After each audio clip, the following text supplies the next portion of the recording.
Hello, good morning and welcome. This is day 5 of the 84th Goode Water Ski National Championships. My name is Tony Lightfoot and glad to welcome you into the live coverage on the West Lake, which will start off in a few minutes with the boys' forward tricks events, and we'll continue on for the remainder of our schedule and on that lake, and we will have a slalom on the East Lake on the other webcast, which should be coming up very, very soon. All right, so let's have a look at the schedule this morning. It's going to start with boys 4, and we'll continue on for the remainder of the originally published schedule for today. Let me tell you about our support network of sponsors. OJ Props. Visit to centralfloridasports.com along with Ski Safe. We thank those guys very much indeed, alongside the other sponsors who have a presence in the commercial village right here on site, namely our 3 boat suppliers, Malibu, Mastercraft, and Nautique. We thank those guys and give big ups to each one of them for providing us with the financial and material support going forwards. Our 3 boat manufacturers, Malibu, Mastercraft, and Nautique. Now, among our other sponsors, our ski manufacturers, HOD3, Radar, and Connolly, are in the house here on site, and they also provide us some vital financial support going along.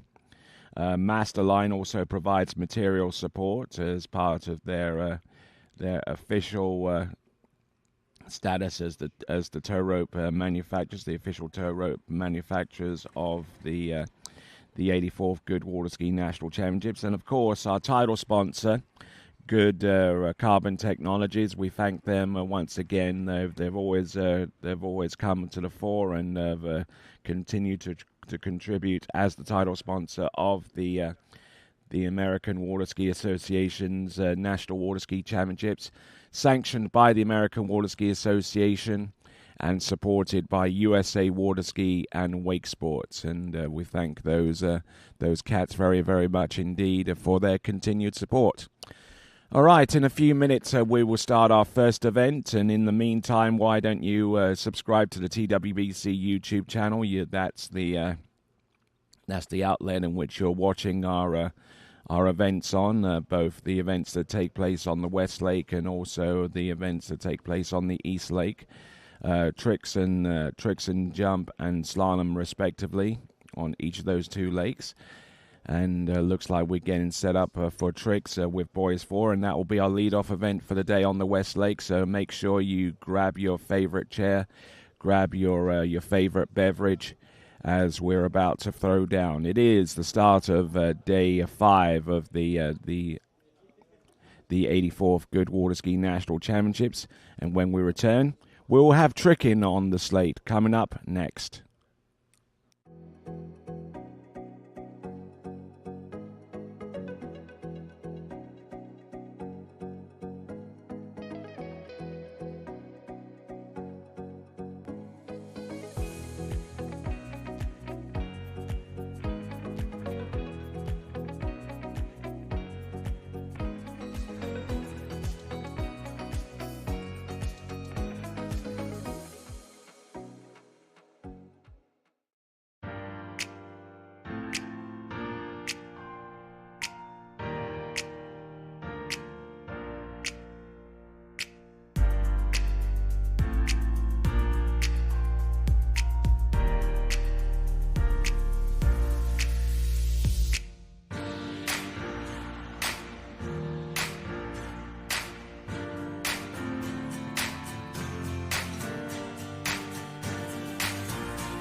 Hey, morning. You have a good weekend? Yeah, got out on the water a couple times. How about you? Yeah, I got to set in.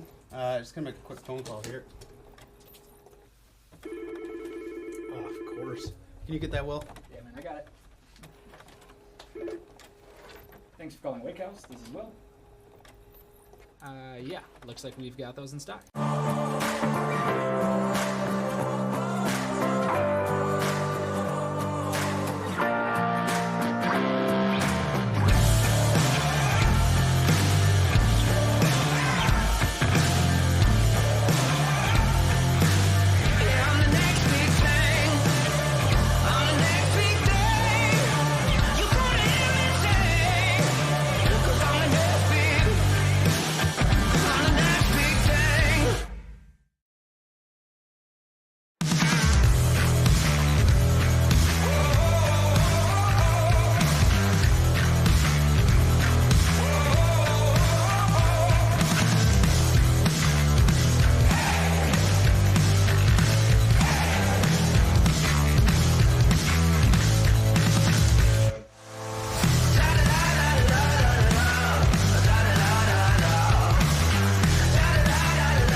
What if I told you there was a place where the sounds of nature are only broken by the roar of a boat, a place where that summer feeling lasts all year long, a place where the Florida sun is only outshined by the smiles of the skiers, a place where first-time skiers can ski alongside world champions and the world-class coaches work with all levels of skiers.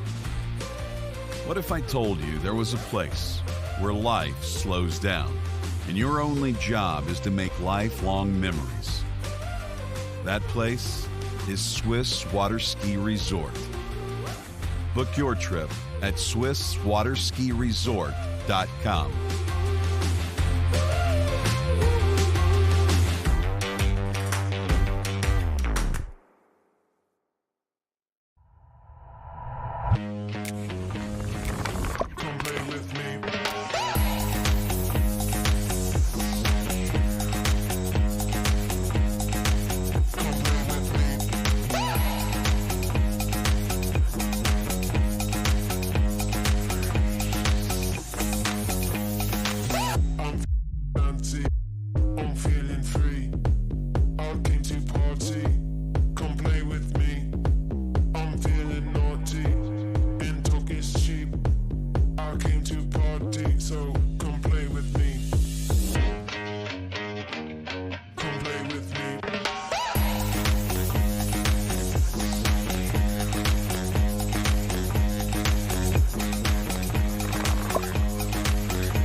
At Houston Cadillac, at the moment you arrive, you will notice dedication to excellence. We deliver an unparalleled customer experience, and we're elevating our commitment with a new state-of-the-art facility. Explore our selection of new Cadillac cars, crossovers, and SUVs designed to meet your needs. We are redefining the luxury experience and investing in the future. Visit Houston Cadillac and begin your journey towards luxury. At Dillinger Insurance, we have over 50 different carriers to shop your home, auto, and recreational vehicle insurance needs. We would love the opportunity to save you money. We insure million-dollar mansions, condos, mobile homes, rental homes, and everything in between. We know all about wind inspections, 4-point inspections, and how to get you the right coverage for your particular home. You've got questions, we've got answers. Can you remember the last time you had a rate decrease with your auto insurance? Let's take a look and see what we can do. We know all the ins and outs of getting our customers the best rates, coverages, and discounts, so put us to the test. Don't monkey around with your insurance. Call Dillinger Insurance today. We've got tons of companies to help find you the best prices and the best coverage for your particular needs on home and auto insurance. Go Knights! All right, then. Looks like we are ready to go, and we're bringing on our first of our boys four trickers, and deciding to go with the 2-ski setup. This is Western Okie.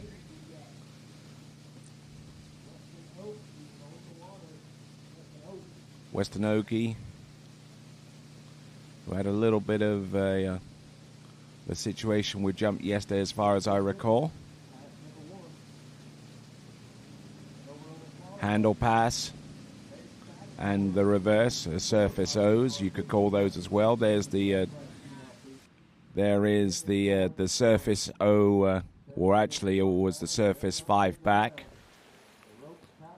but a well constructed opening pass on 2 skis.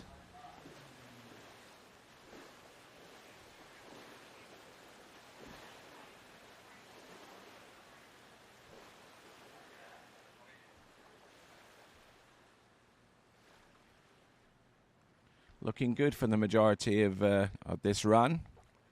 Keeping a good firm grip of that handle, and keeping everything lined up very, very nicely indeed. Except he just couldn't keep the momentum going long enough to do the 5 front. He started off in the 5 in the back position.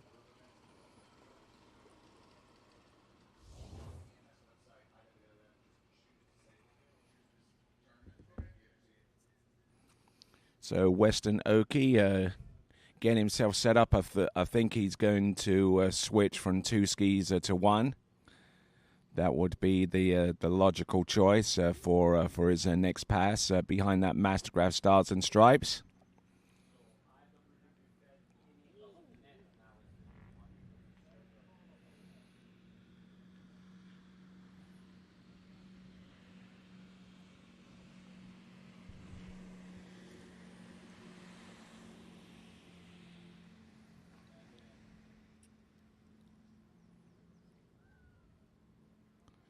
All right, Western Okie, we'll try and get you some more information about him. I believe he comes to us from here in the land of 1,000 lakes, Minnesota, the birthplace of water skiing. Ralph Samuelson that took to the water here, not here specifically, the Trophy Lakes Estates 3, but on Lake Pippin, which was a wide portion of the Mississippi River between Minnesota and Wisconsin, which makes it located not too far away from here. We're about 15 minutes away from the St. Croix River. Traveling southeast out of this wonderful 2-lake facility that is Trophy Lakes Estates 3. We're here in the land of 10,000 lakes, so plenty to choose from.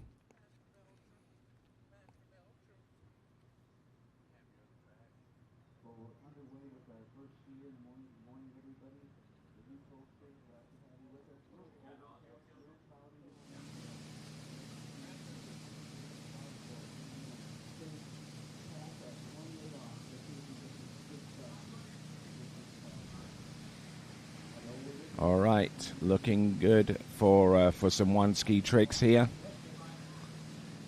There's a wake back. Oh, and that foot came out, and he was in no man's land as a result, just taking the fall towards the end. But a good attempt there, a good college try, as one would say, and that's the first skier in the boys 4. That is Western Okie.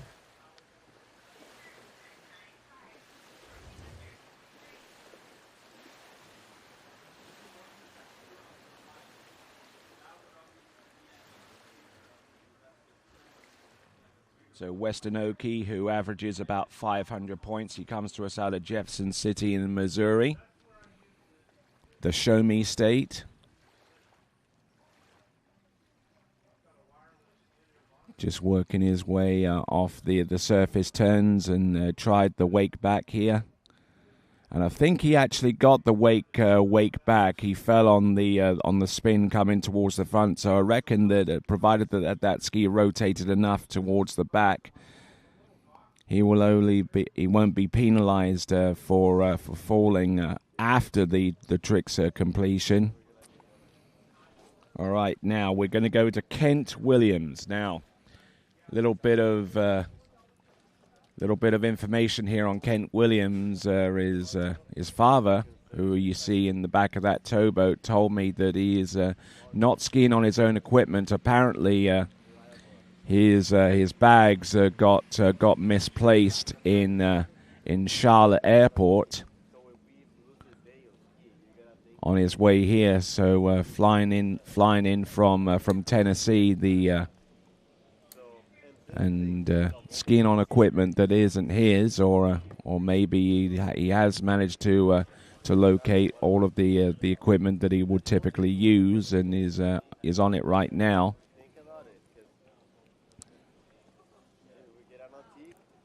But Kent Williams, who jumped yesterday, and I don't think he actually landed an effort, partially because he wasn't on his own skis, but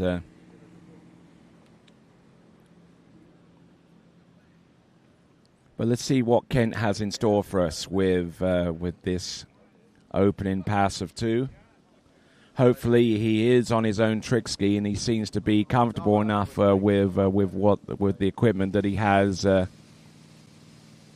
for himself coming into his first pass on one ski.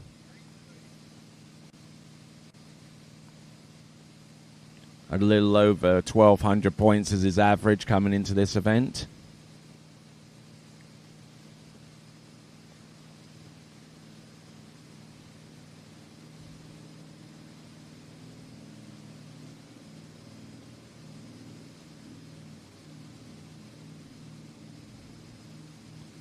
Going through those tricks, including that attempt at a Waco for Kent Williams. Goes through the rudimentary stuff first.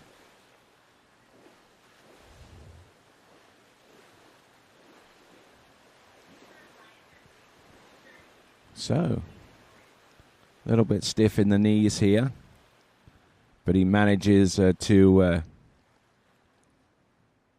get these turns going.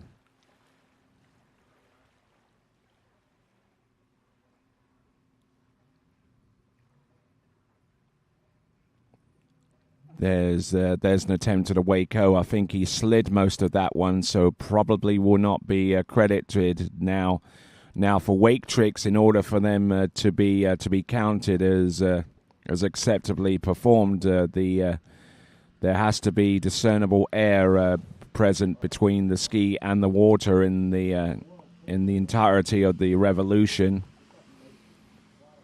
And just got a little bit bogged down there with that particular move. So Kent Williams.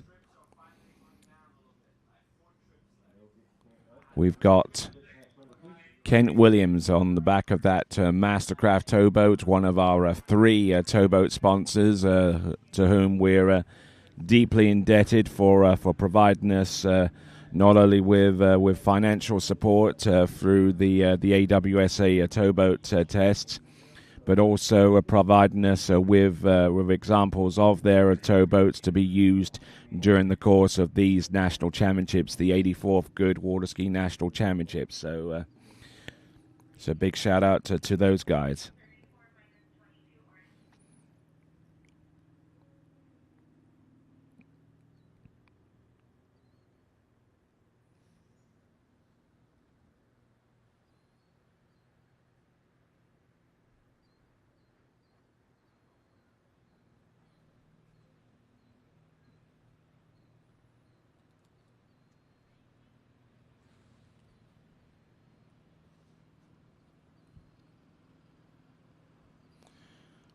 All right, here we go. This is Kent Williams.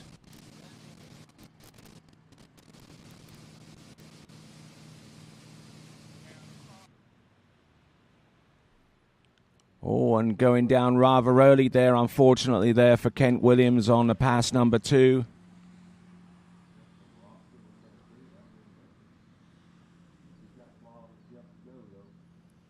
So swimming into shore there, and will not be particularly happy with his performance. But let's have a look and see here. There's the back and the front. No, he goes for the straight up surface back to back from that positional.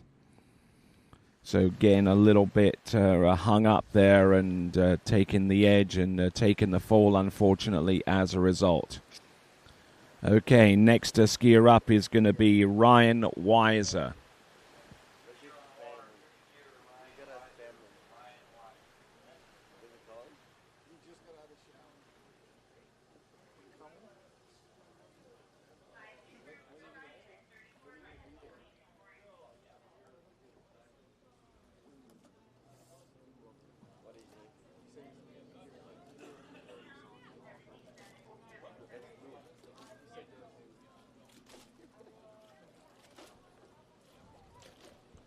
Okay, coming to us from Polk City. Not the one that most people think of in Central Florida, but the Polk City that is in Iowa. Named after one of my favorite presidents in history.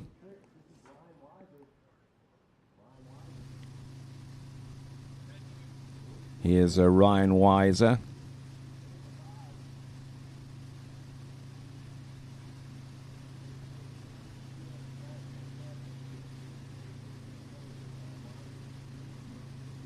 There we go. Oh, and getting a little bit of height there on that reverse back-to-back, a little bit too much height. Doesn't take much to get height off these wakes, and that attempt at a wake back-to-back kind of cost him a little bit there in that regard. So let's have a look at these first few tricks there for Ryan Weiser. There's the back. That scored. These two score. Wake back and goes for the wake front and positional to the back in preparation for the wake back-to-back. Comes in and really tries to throw that round, and unfortunately in the process of trying to regain his balance from having taken that one a little higher than he really needed to. It took the fall as a result of that. So Ryan Weiser getting ready for pass number 2. It's skiing behind the Nautique Ski Nautique towboat, produced by our good friends over at Correct Craft on the waters of the world since 1923, and a year earlier, the very first water skier took to the water here in the great state of Minnesota, the land of 10,000 lakes.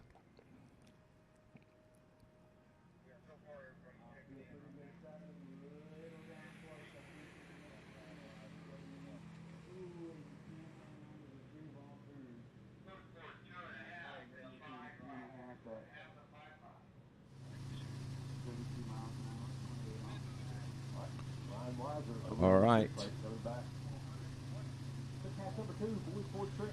Okay, Ryan Weiser. Some surface moves here. There's the 5 front. Oh, nicely done with the Waco. Let's see if he can launch into the reverse. Nicely done there too, and nails that one. Does he go for the backflip? Yes, he does, but he cases the top of the second wake. Bit of a pity there. He had some tricks to work with at the beginning, including the Waco and its reverse. And he started off with some high revolution surface spins. He actually started off with 2 side slides, but then he went into it. Surface O, reverse. These are some of the tricks which I believe he wanted to include at the tail end of pass number 1. There was the surface 5 back and surface 5 front. Goes in for the Waco, very, very clean there. There was definitely air between the ski and the water. And that one as well, very, very clean with that particular move. Then he worked out towards the left-hand side of the boat. but he didn't quite get the height before initiating the revolution, and that contributed to the fall there for Ryan Weiser. Okay, this is Zane Tarum.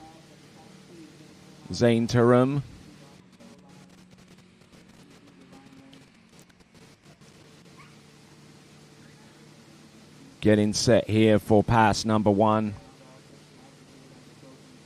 Let's work. There's the back and the wake front. Positional there prior to the reverse wake front. Just trying to get these tricks sequenced and performed correctly in order to gain the points that are assigned to each trick. Each trick has a predetermined point value, and in order for those point values associated with each trick to be awarded to the skier, they have to be performed within the specifications for that trick. For something like a wake front, which you see here, not only does the ski have to rotate a full 180 degrees from back to front, there has to be air between the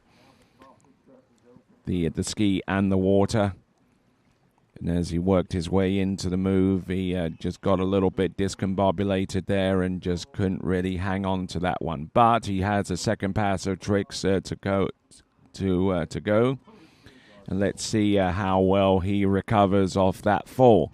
I'm Tony Lightfoot, and glad to have the presence of your company this morning and every morning during the course of the 84th Goode Water Ski National Championships, coming to you from Center City in Minnesota, just a little ways outside of that community. You will find the Trophy Lakes Estates 3.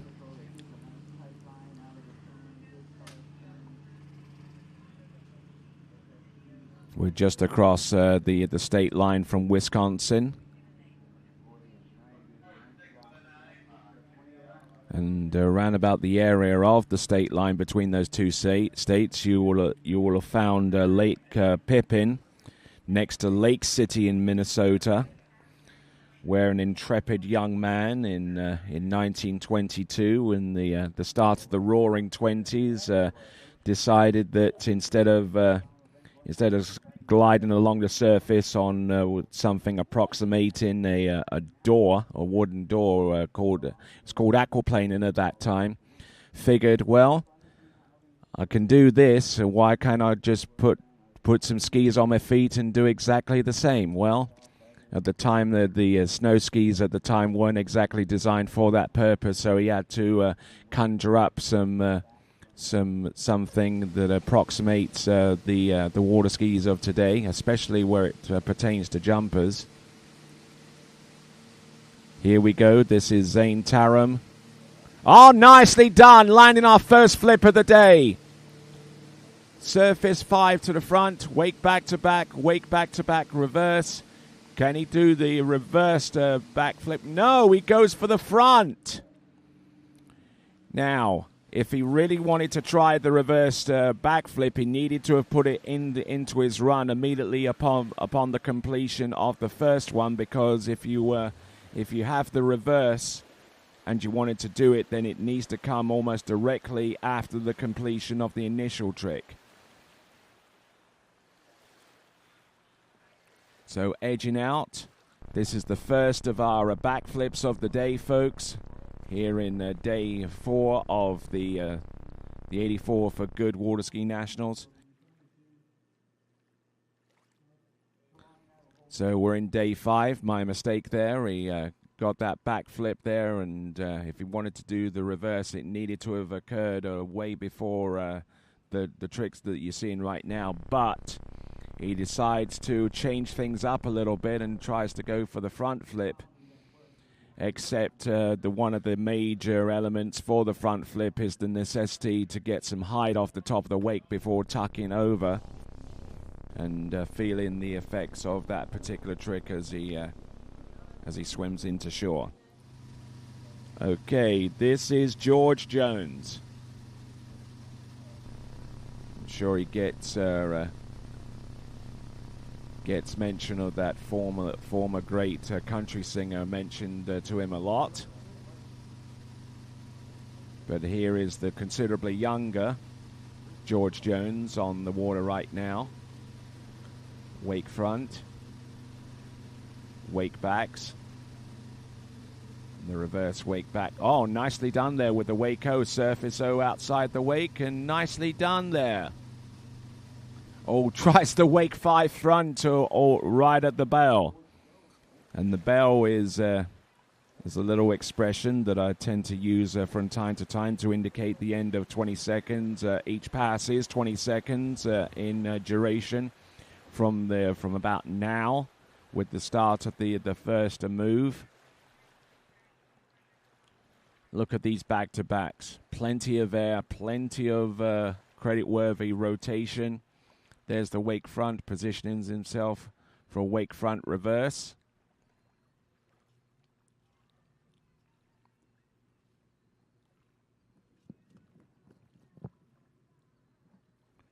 Wake O.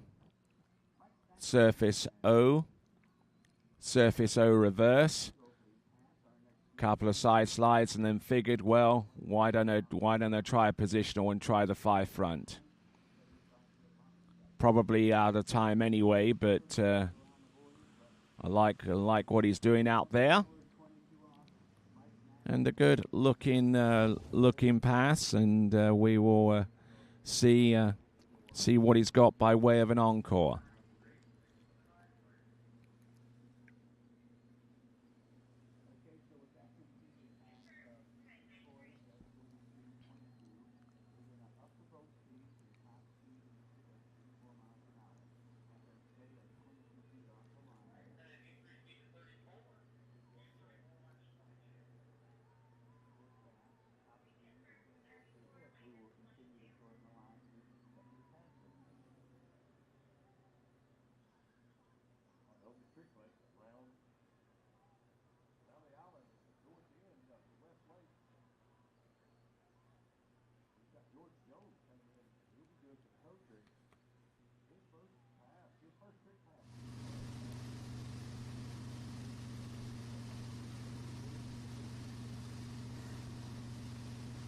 Okay, here we go. Coming in.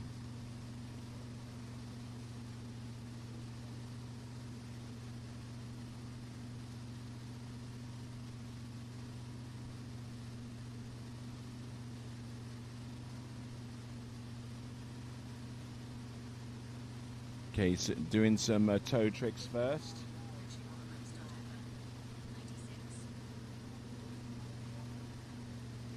Looking good here. Started off with toe tricks. This is a compound run, which includes toe tricks first and then a transition onto another section of tricks called hands. Yeah, George Jones, a little bit of showmanship at the end. Nicely done.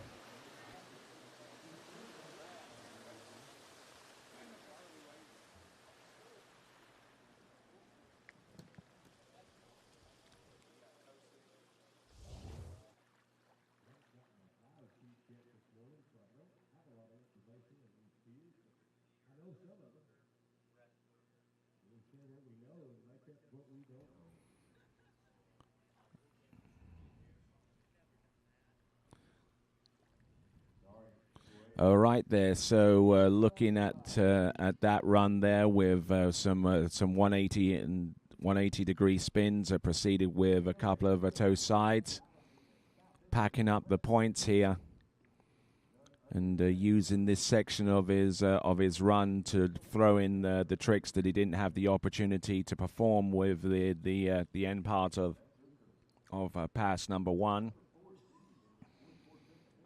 But we'll try and get you the point scores as and when they become available. We're using retroactive trick scoring, which means we record each pass onto an SD card, and then we bring the SD card to our officials, which are located at the bottom of the officials tower, and they get to relive the performance instead of having to do it live. Oh, look at this. Nicely done for our skier on the water, who is Rhett Bucher.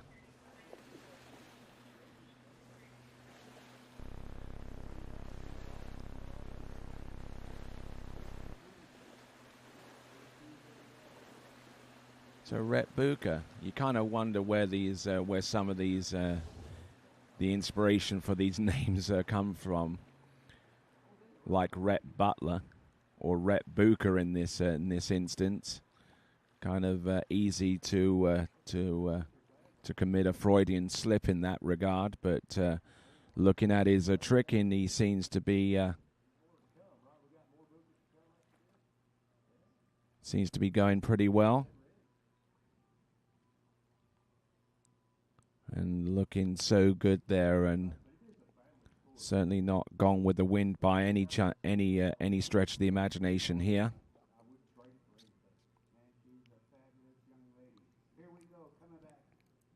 Surface O towards the end, and there is the reverse, an example of an initial trick and the reverse. Now the reverse has to be performed immediately or almost immediately after the initial trick. Now for a trick like a surface O front to front, because you're starting and ending at the same position, it's easy to put the reverse in.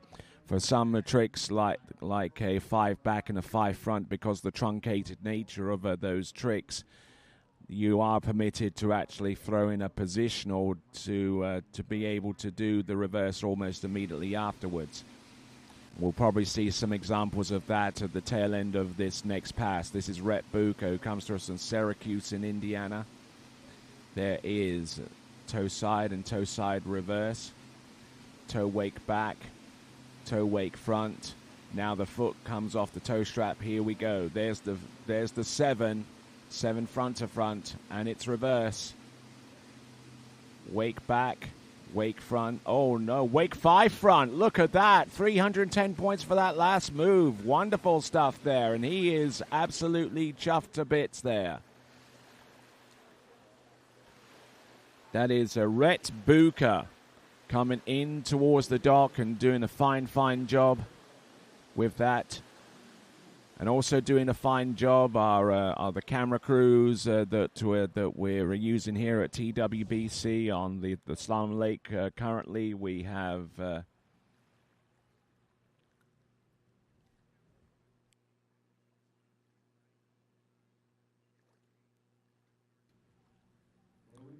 okay. So we got Arthur on the Slalom Lake right now with the coverage on that particular lake, and on the trick lake we've got Connor, we got Santi on the camera on the dock, and we have one of our volunteer camera operators. Actually, 2 of them, one for each boat, are giving us the coverage from inside the boat. And Vince Stadelbauer is here with the 1s and 2s. Here at TWBC alongside Kelvin Kelm, who is switching the pictures on the Slalom Lake. And there we see that is Rhett Bucher from Syracuse in the Hoosier state of Indiana.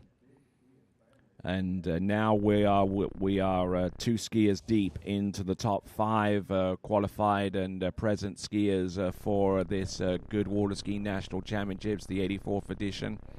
This is Boys 4 Tricks. Here we go. This is Freddie Davis. Now watch out, folks. We're going to go up significantly so far as the potential point scores are going. Here we go. This is Freddie Davis. There's a wake 5 back, wake 5 front, wake back to back. Now he's going to go in for the remaining tricks. There's the backflip. There's 2 back flips already. There we go. There's the flip twister back to front, flat, and the flip twister front to back. Now that trick at the end, the flip twist back front to back, would have scored him 750 points had he have landed it.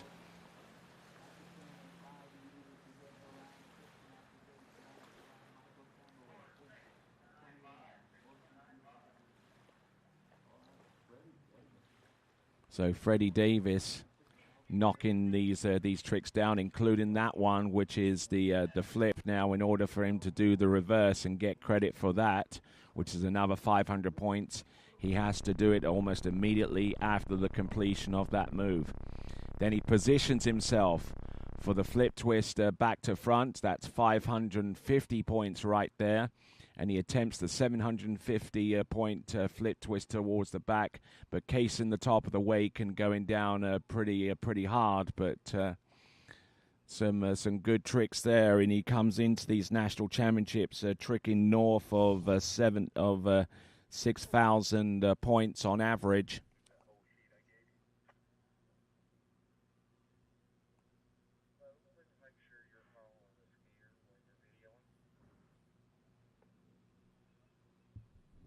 So Freddie Davis, who comes to us from Milford in the Old Dominion states, that is Virginia.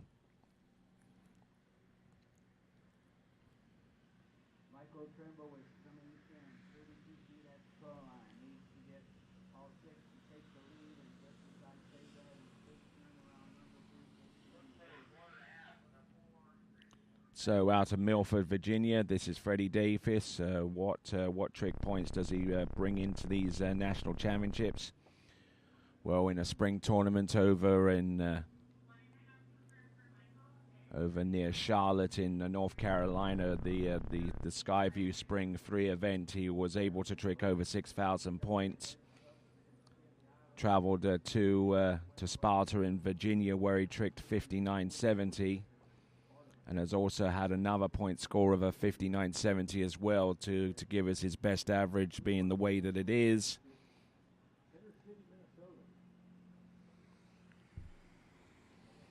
So, continuing on, this is the 84th Goode Water Ski National Championships. We are 7 skiers deep into this morning's action, and skier number 7 in boys 4 is Freddie Davis.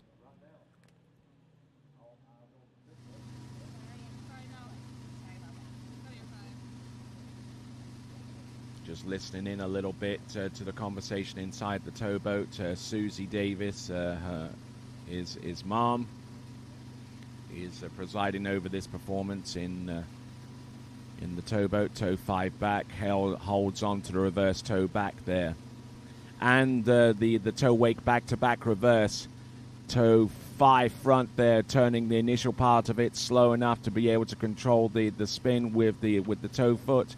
Tow wake O, tow slide, tow wake line back, and unfortunately unable to ski away from the tow wake line back, which involves the ski making a 180-degree turn from front to back, but with the ski passing over the line in mid-rotation. Sounds incredible, doesn't it? But his first trick was a 540-degree spin from front to back, and then he just nails the tail end of that particular turn. Advances himself up on the line by using the boat's pull. Does tow back-to-backs prior to doing the tow 5 front. Yanks on that line in the towards the back position in the middle of that rotation. Does the tow out. Then he goes into the tow in, and then the tow wake-o, and then sets himself up nicely with a tow side on the outside of the wake. But advancing himself, twisting a little bit too early off the top of the wake, and then not allowing for the ski to do likewise in the middle of that rotation. So going down on that tow wake line back, but I think he has enough points prior to that to actually quite possibly take the lead, but we will not have the official scores available quite yet. All right, then, here we go. This is Jacob Nelson, who qualifies for these national championships, tricking slightly north of 6,800 points on average. He's electing to do tow tricks to get things going.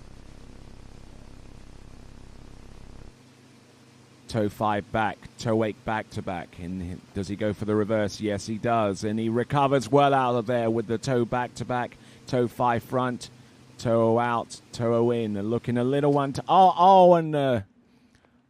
was about to say looking a little untidy, but unfortunately there some of that untidiness segued itself in towards that fall, unfortunately. And things started to unravel a lot earlier than that fall, but we'll get to that point in just a moment. In the meantime, let's have a look at this this instant replay. Toe 5 back, toe 8 back-to-back, and the toe 8 back-to-back reverse. Oh, and you see it right there. Things started to unravel there with the toe 8 back-to-back reverse, and then the subsequent tricks there with the toe surface back-to-back. However, he was able to get past the toe 5 front, but unfortunately not the similar rotation that came almost immediately afterwards with the toe wrap in. Is a position on the ski a little bit too far back and just was not able to conjure up the kind of balance necessary to ski away from that move. So swapping out the skis. One of the skis there, it has a soft edge and is a little bit longer. The trick ski that he's on is going to be a little bit shorter and has a slightly more aggressive edge. It will be the Goode trick ski, and the skiers have a lot of autonomy and a lot of elements that they can use to create a bespoke experience behind the towboat, which incidentally is the Nautique, Ski Nautique, and one of our 3 towboat manufacturers present here alongside Mastercraft and Malibu. But that's one of the choices the skier can make. They can choose to trick behind any one of those 3 towboat manufacturers.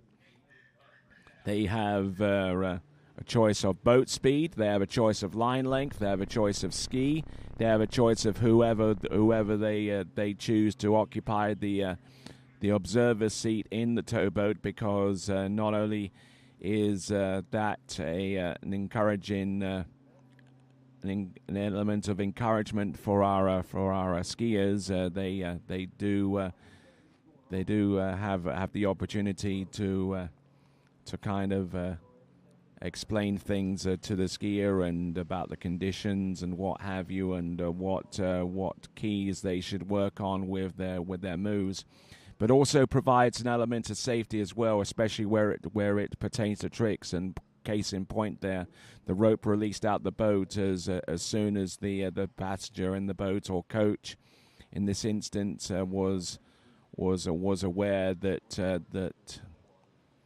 the skier was about to fall in tow, and whenever you do fall in tow, the rope has to be released from the boat in order to prevent quite a catastrophic injury. This is Jacob Nelson. Mo back-to-back. Mo, no, there we go. There we fantastic trick in here. Halfway through the... Oh, look at that front flip. Does he go for the reverse? No. Oh, and he nails the first one. Got a little bit off axis off the top of the wake in order to perform the second one.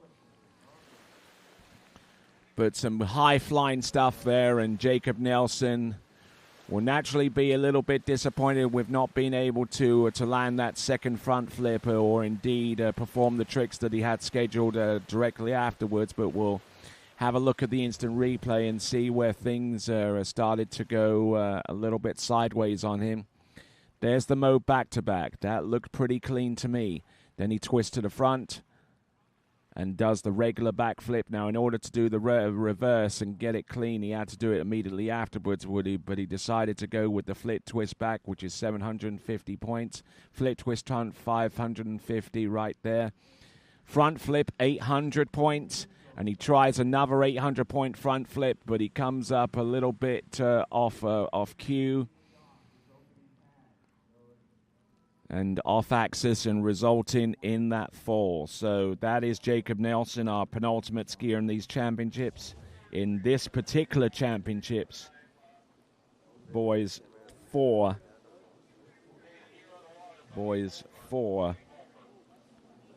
tricks. All right, then. Now, bringing on Bodie Balfour, who comes to us, I believe, out of Macon in Georgia.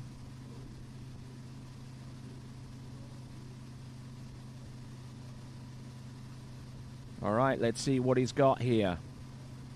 Boys 4, which is the category for skiers aged 15 and under. Flip twist to the front there, 550. Flip twist to the back, 750. Reverse turn. And goes for the flip twist back to back, otherwise known as the Mobe. But coming in a little bit hot and just was unable to make it through. And my mistake there for Bodie Boll for confusing him with someone else in regards to his residency. He comes to us from Northfield, Minnesota, so these are his home state nationals. It's been a while since Minnesota has seen the AWSA National Water Ski Championships, and they've done a fantastic effort so far here at the Trophy Lakes Estates 3 as we looked at Bodie Bolfer with the flip twist back to front, which is 550, 750 goes his way in regards to points for that particular move, and then he tries an 800-point move here, the Mo back-to-back, getting the ski round, but unfortunately losing his axis halfway into the move and making the landing just that more and more challenging for him. That is Bodie Bolfer. And taking a fall there on the opening pass, which could open the door for one or two skiers to ascend higher beyond their rankings coming into this event, and may ascend all the way to the top. We'll try and get you some point scores if they are indeed available at this time for the tricks event. Yes, indeed they are. Wonders cease to amaze. There we go. We got Kent Williams with 580. Weston Otke with 660 points. Rhett Bucher with 1,070. Zane Tarum with 1,260 points. Ryan Weiser currently in second place right now with 1,390. And George Jones with 2,050 points, currently holding the lead right now. We've got 4 scores remaining, including the second half of the performance for Bodie Bolfer.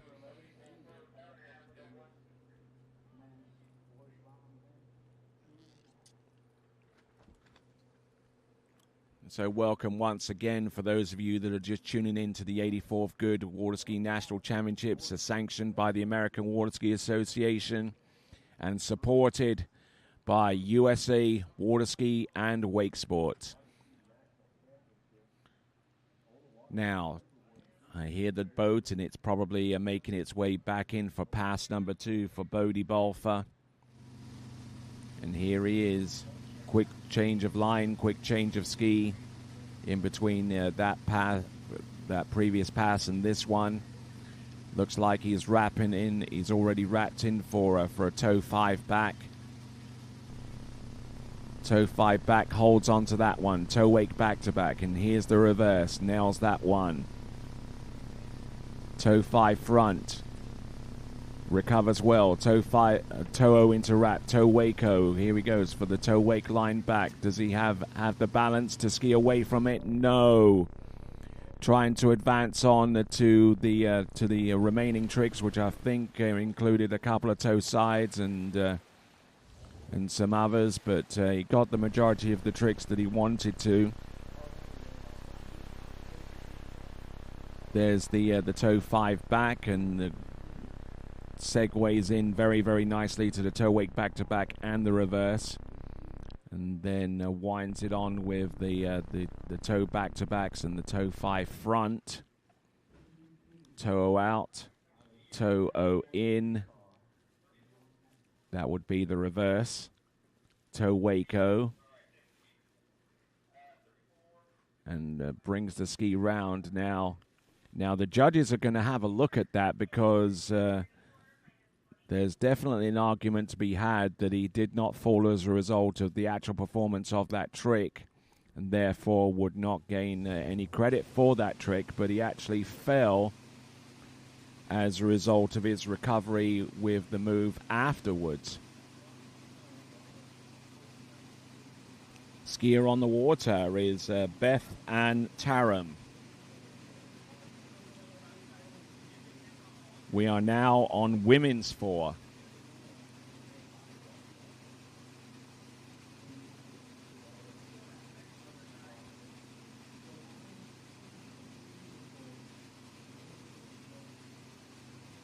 Going through the first few rudimentary moves with the side slides, and she's trying to think about what she wants to do next here. This is Beth Ann Taram, and I think she's done with pass number 1, so she's just trying to think, what could I do on pass number 2 that was anything different to pass number 1?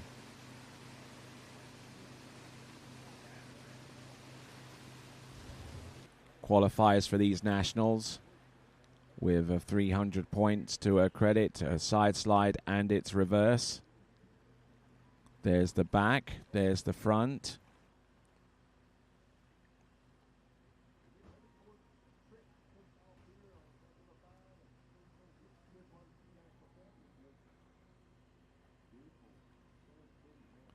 There's the back, and all goes for the surface back to back, but not holding the handle close enough in to make that trick credit worthy.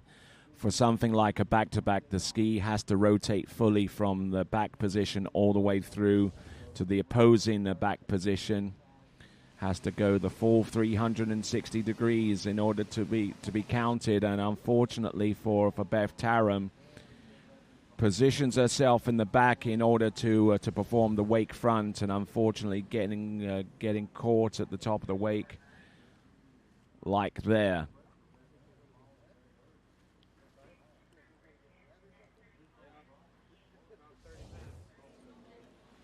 So now moving on to our next skier, it should be Cara Anderson. Cara Anderson is our next skier to go, and if you're in the market for ensuring your pride and joy in the form of your ski boat, you'll find some of the best rates in the nation by shopping at Ski Safe. Ski Safe, the official insurance partner of USA Water Ski and the American Water Ski Association. Google online and type in Ski Safe to find out more. You can find out more about each one of our sponsors and our supporters by going to usawaterski.org. usawaterski.org is the place to go to find out more about the sport of free event water skiing, and also find out more about the 8 other sports divisions that encompass USA Water Ski and Wake Sports. Go to usawaterski.org. So,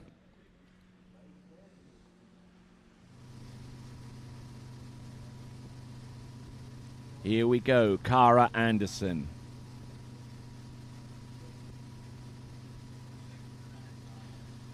Now, going past the green buoy, which starts the trick course. Now going past the red buoy, which is the recommended starting point for our skiers. Surface O. Oh, does she ride out of it? Oh, she tried her best, absolutely, in women's 4. That is Cara Anderson.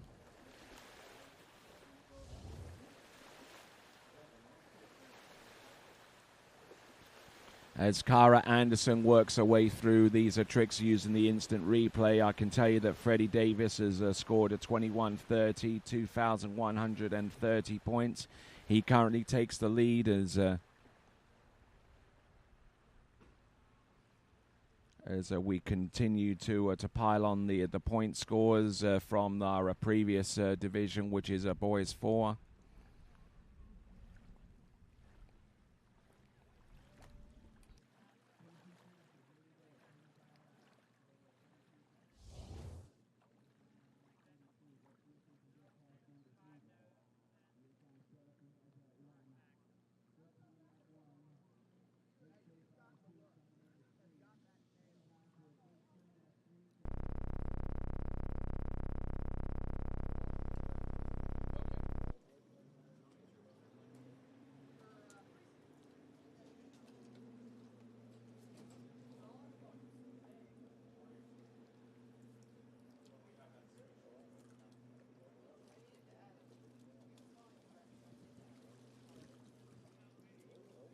All right, getting ready to go. We'll have Maureen Lamarche.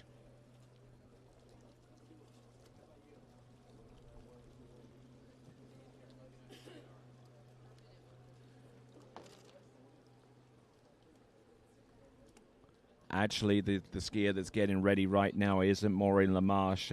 I know that from previous interaction. The skier whom you'll see on the water next is Nicole Weber Barker. Not too sure if Maureen Lamarche is here to compete, but we'll find out in a moment. This is Cara Anderson.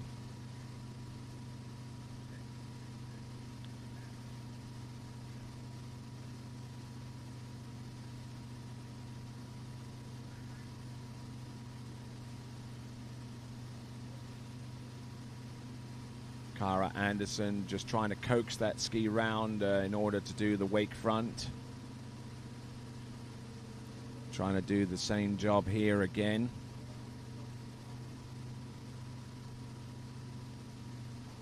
Doing the surface O, the initial one. Let's see if she can do the surface back to back. Just having a little bit of trouble coaxing that ski into a turn in the reverse direction.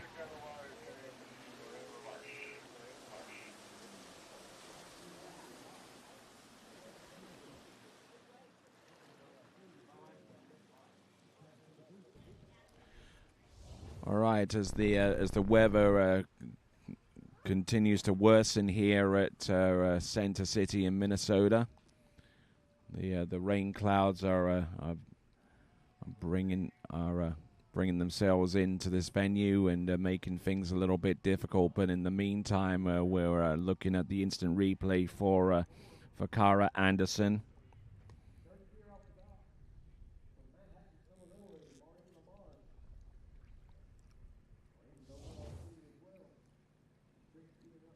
All right, so this is the skier that I can confirm as Maureen Lamarche. Maureen Lamarche. Skier who used to compete for Louisiana Monroe in collegiate days.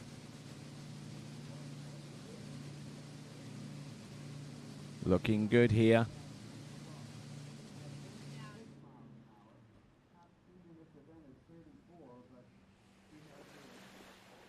Getting a little bit bogged down with her tricking, but managing to get some trick points credited to her total.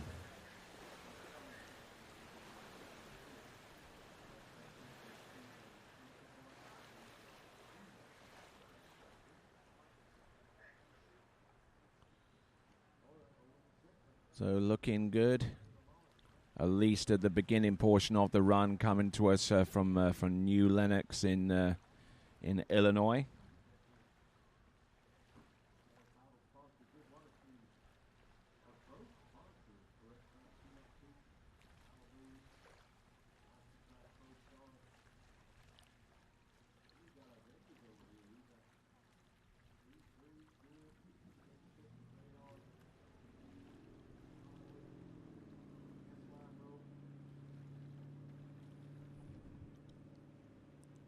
Okay, so coming to us currently from Manhattan, Illinois. Tricked to 600 points in the Illinois State Championships. And went to the Midwest Regional Championships, which were held right here at Trophy Lakes Estates 3 in Center City, Minnesota, and tricked 320 points for her effort to place in 4th in those regional championships and punching her ticket to the National Water Ski Championships right here in southern Minnesota.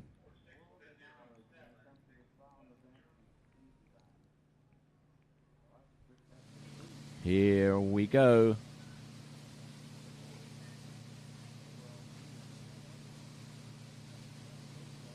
Oh, getting in a little bit, little squirrely there prior to to a wake back. Oh, the handle coming up a little bit high there. What does she have here? This is Maureen Lamarche. And I don't think she has any tricks that she could safely do from here on in. So Maureen Lamarche.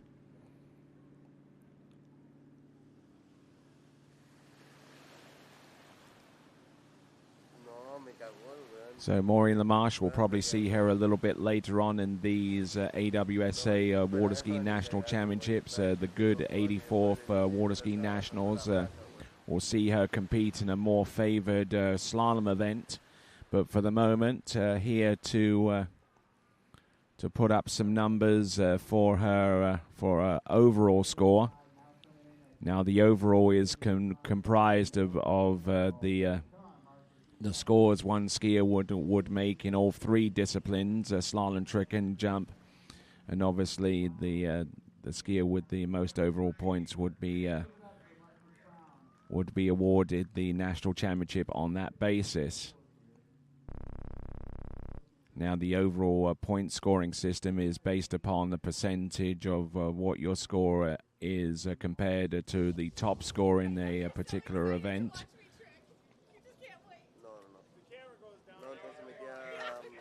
All right, then. So, Nicole Weber-Barker.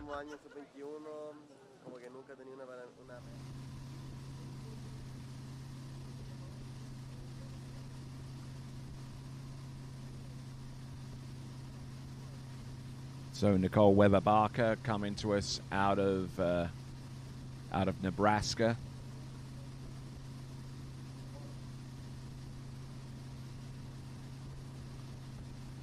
Surface back front, and the reverse.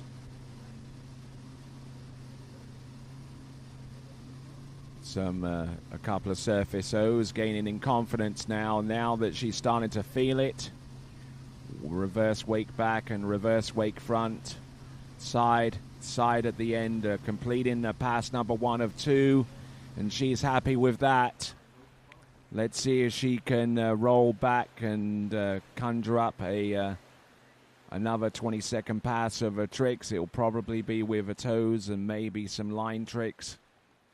Now, because of the complicated nature in setting up for toes, normally a skier, an athlete, would actually dedicate one singular pass to doing toes, and would set up for those toes prior to coming into the course. And then once the skier got settled and into the trick course, then would start the move, and the 20-second clock would start and would continue to roll from that point onwards.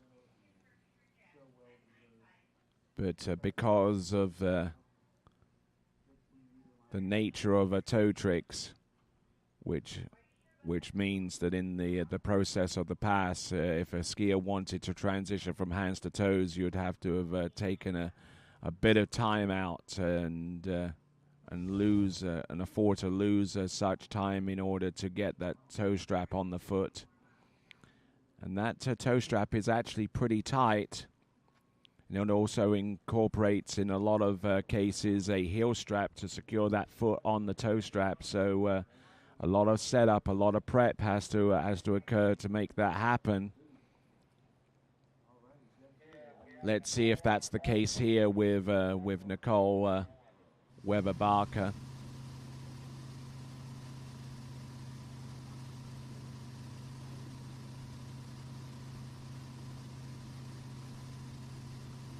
Nicole Weber-Barker from Lincoln, Nebraska.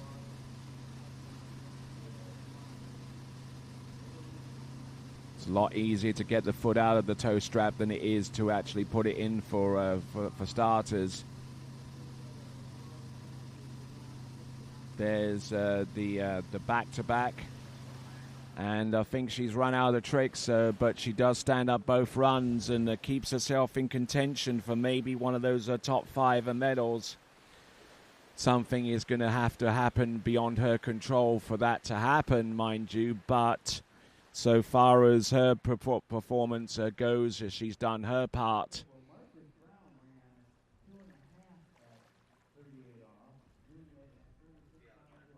Just trying to keep the pull of the rope controlled there, and going for the surface 5 back.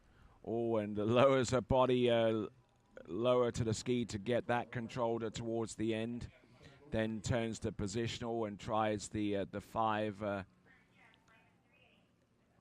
thought that was going to be a 5 front, but it turns out to be a surface back-to-back, and a trick that she didn't perform on pass number 1, so it would be credited on pass number 2.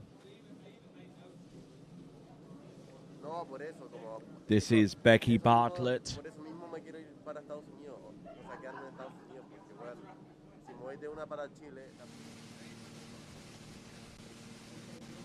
Here is Becky Bartlett out of Wolfsboro in New Hampshire.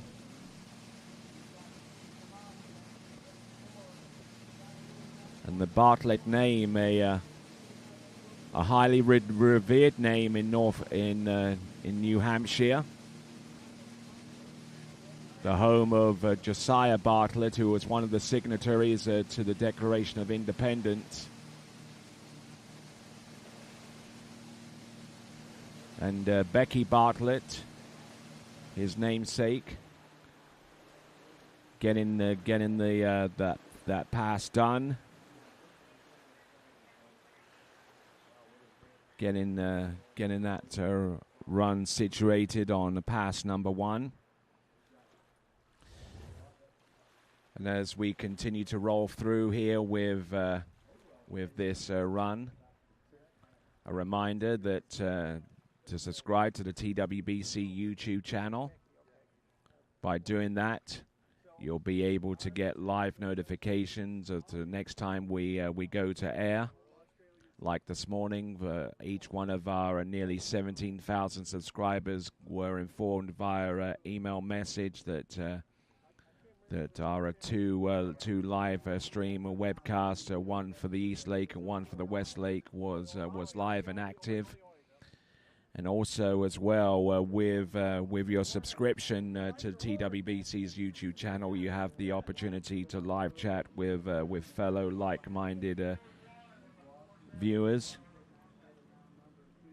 So subscribe to the TWBC YouTube channel as we see Becky Bartlett to get through that opening pass, and looking fairly composed out there.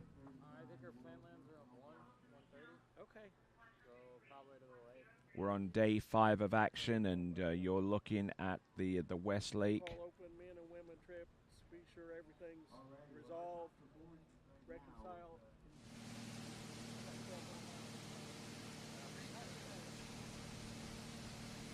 So let's have a look.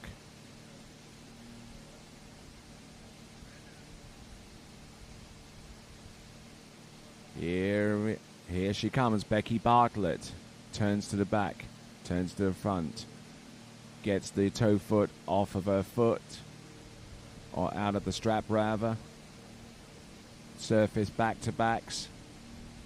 Surface O. No, it goes to a surface 5. Now she's going to go for the surface 5 at front. Oh, just unable to get that handle pass situated and away. Becky Bartlett working her way through that pass. Now she did the toe back, which she prepared for outside of the course. And there you see the toe foot coming out of the toe strap. Getting the heel strap off her heel. Easing the foot out. Positional to the back. Surface back-to-back. Surface back-to-back reverse. Now positions forwards for the 540-degree spin, which she managed to do. Completes that. Second hand on the handle. And then repositions herself and tries the same kind of spin, but in the reverse direction. But Becky Bartlett taking a fall. But I tell you what, she may have conjured up enough points to maybe keep her in the top 5. She's the number 5 national seed in women's 4 tricks, and now we're going to go with Marie Thomas, electing to go behind the Malibu Response TXI.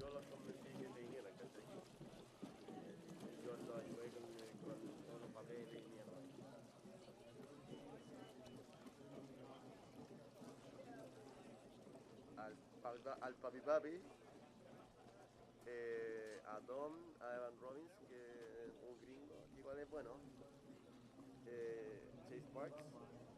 Just taking her time to get into the hard shell boot, and an increasingly popular option among our athletes to use a hard shell boot, approximating the type of boot that's used on inline skates, and putting that boot within the fastening mechanism, and allows for additional control of the trick ski, and also a degree of safety as well. If the ski got into a situation where it became unsafe, it would activate a release mechanism, and the ski would come off the foot, whilst preserving the ankle and other ligaments and muscle groups around about the same area in the foot, and also other ligaments and joints surrounding that area of the leg.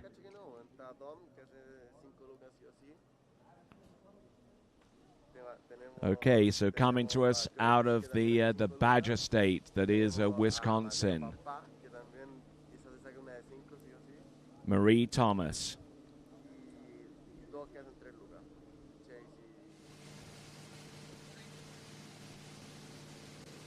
Okay, here we go, Marie Thomas.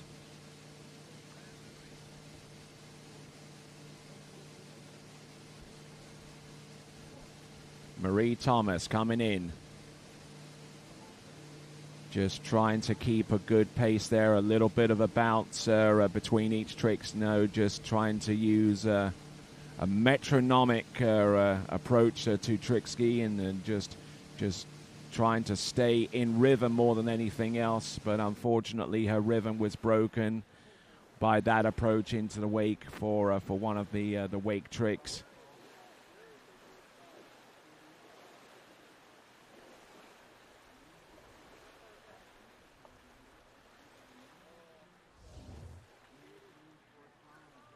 So from Madison, Wisconsin, Marie Thomas,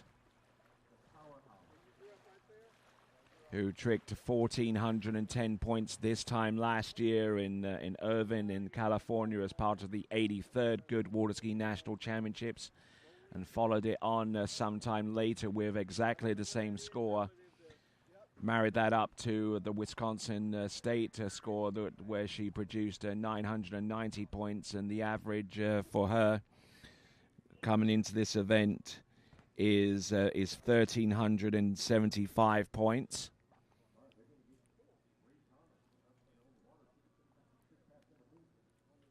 So Marie Thomas squaring up towards the wake and trying the Waco, and whilst the ski wanted to carry on going, she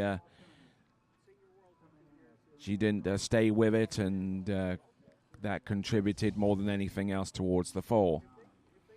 Coming on top of the water, that is Marie Thomas.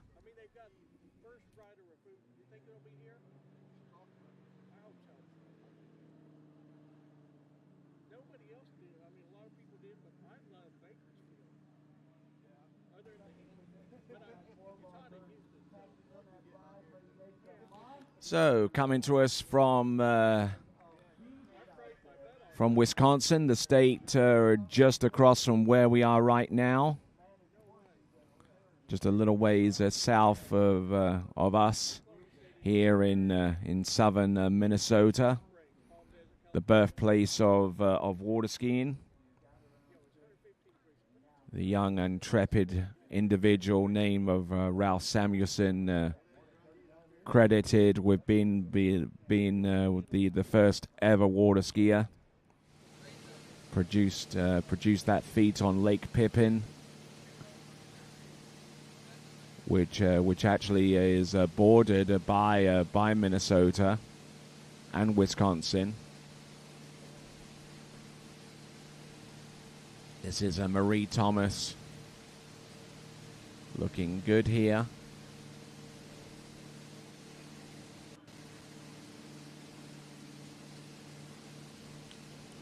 Looking good here. Just going from one trick to the next, electing not to do toes at this juncture. All right then.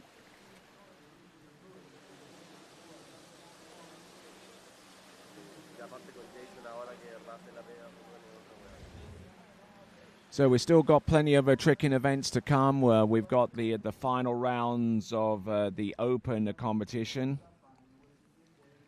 The Open competition this season for the first time is actually a 2-round national championships for the Open divisions.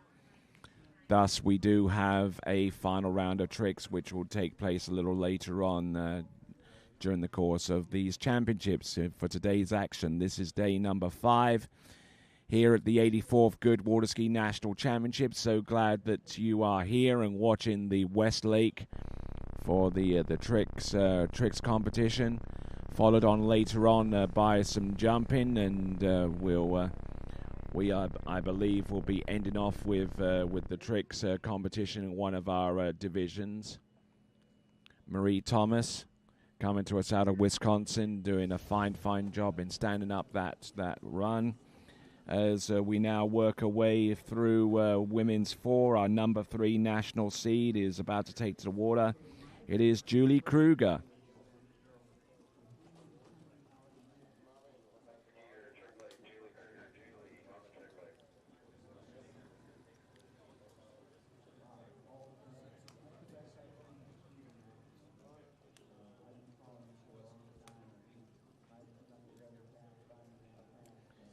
All right, so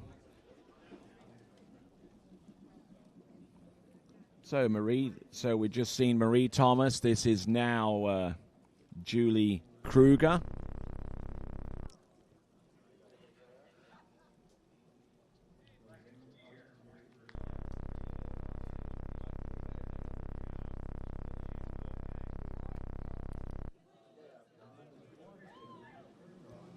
All right, let's see what we've got here from Julie Kruger.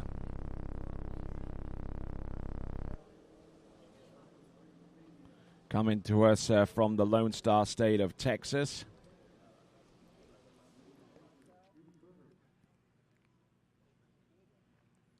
From Santa Fe in Texas.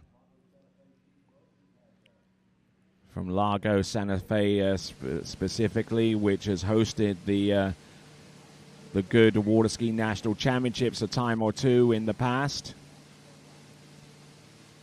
Julie Kruger.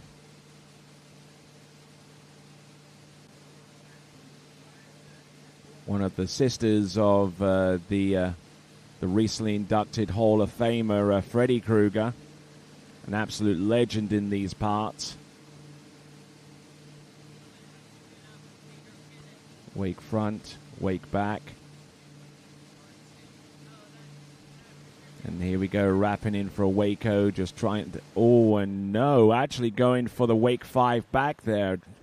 Not pulling enough on the line to prevent it from tightening up too soon in the middle of that spin. And that was the contributing factor in towards that fall, as we'll take a look at with the instant replay here with Julie Kruger as she sits in the water and gets ready to contemplate what she has to do next to boost up her effort. She actually started off from that wrap there with the Waco. Goes for the 180 to the back, and then it's reverse to the front. Actually throws in some back-to-backs instead. Wake back-to-back and having a little bit of difficulty with the boat's pull at this early stage, and realizing that, so taking a split second of time out to recompose herself. Wake back and wake front. Did the same move there, just to make sure she covers for anything that she feels came up short with the earlier attempt of that move.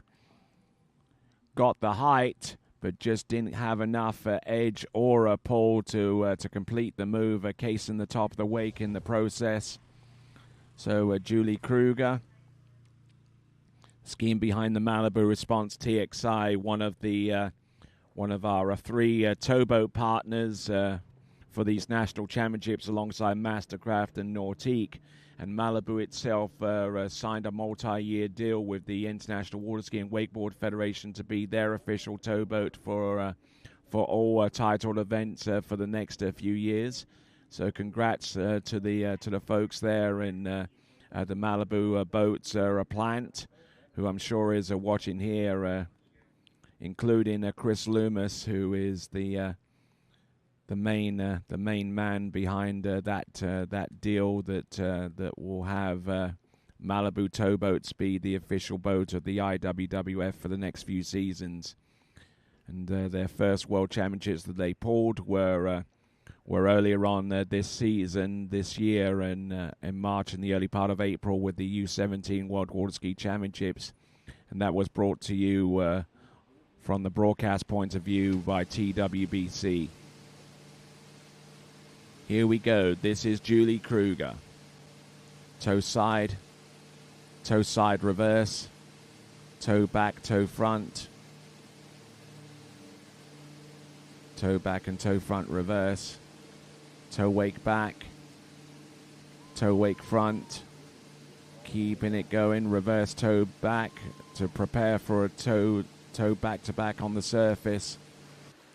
And just losing her balance, losing her composure right at the very end there, just trying to go from one trick to the next and recompose herself balance-wise.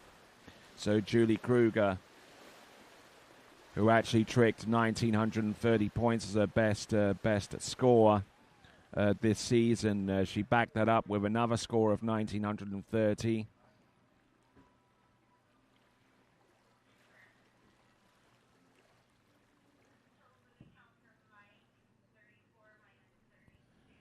So now we're at the point where we bring on our penultimate skier in this women's 4 tricks competition. We'll try and get you up to date with the scores from not only this event but also the previous one, and our provisional totals go something like this, with boys 4 tricks being complete.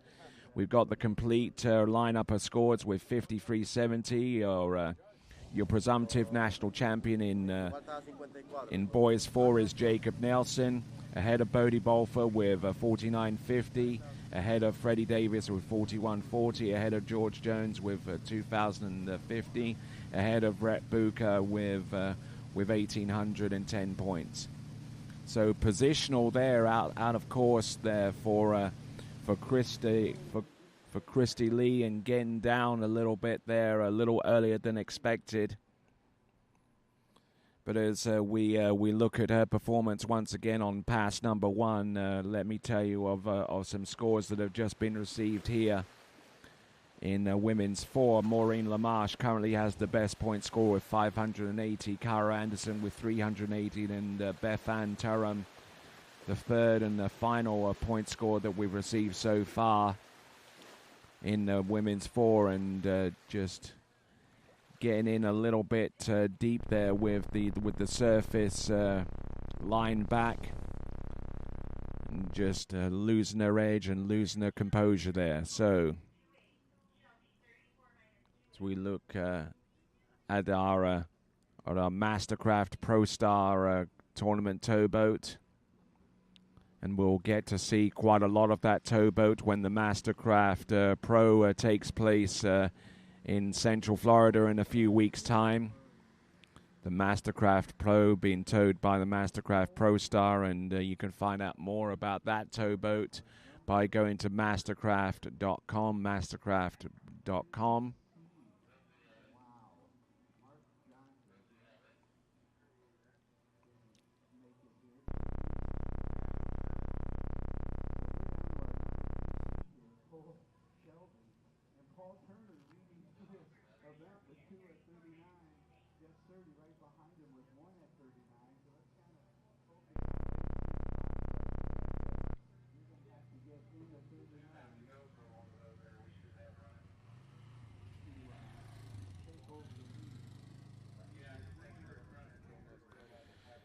Okay, so just delaying a little bit before we bring Christy Lee back in towards the course for pass number 2.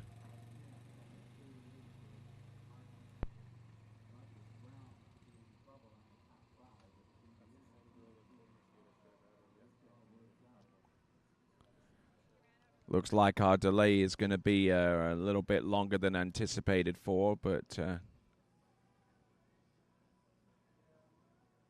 hopefully the rope isn't trapped on the prop. But we'll return in a short while right after this.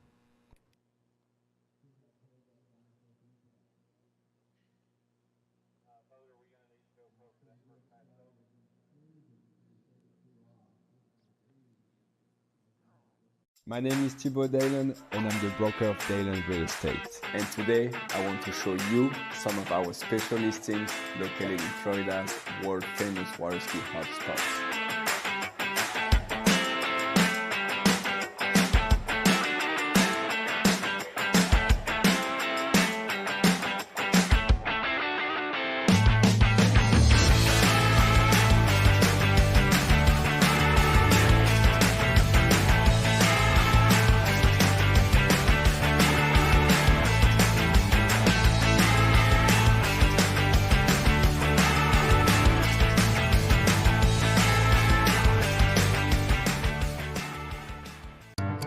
For over 20 years, because times are always changing, the men and women of DNCA have been invested in future-oriented solutions through active and flexible conviction management.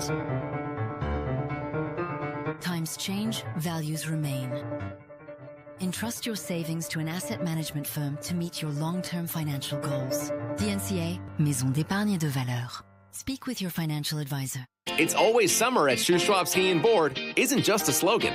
It's been a way of doing business for 30 years. Shoe Schwab Ski and Board keeps more summer gear on hand than any other shop in Canada. More wake surfers, water skis and wakeboards, more wetsuits, ski and board vests, water toys, and tons of pickleball gear too. Not only Canada's best selection, but the guaranteed lowest prices as well. To discover more about one of the world's top pro shops, visit Shoe Schwab Ski and Board online at shoeschwabsnb.com. The perfect holiday isn't a destination. It's a feeling. That's why we don't sell packages. We listen. We design. We create journeys as individual as you are.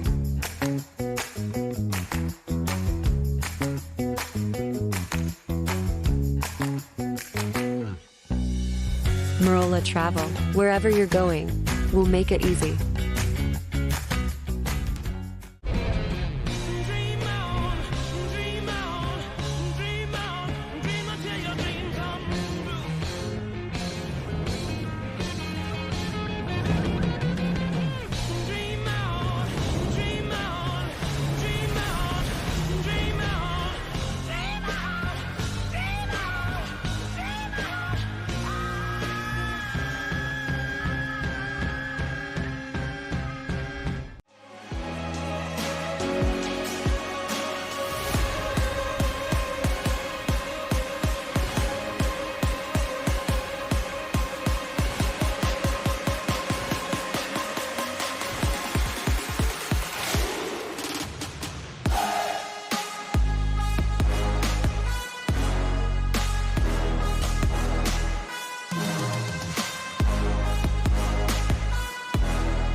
They'll all tell you their boat's the best.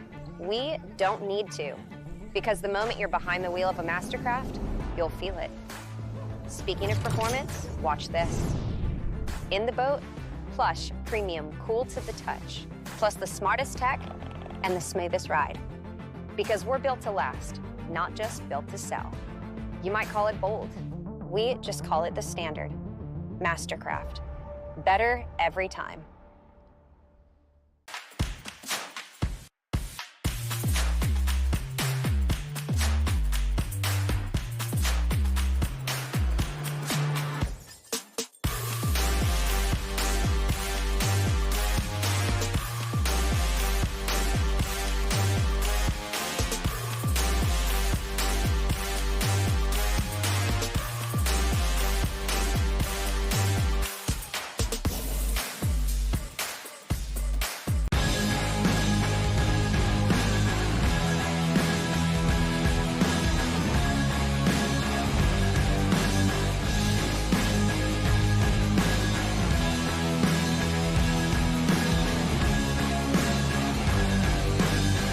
World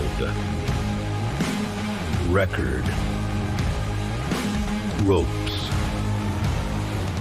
Masterline.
Thanks for calling Wake House. This is Brian. How can I help you?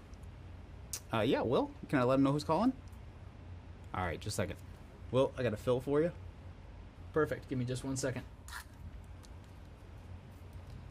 All right, hit it. Thanks for holding. This is Will. Hey, how's it going? Good.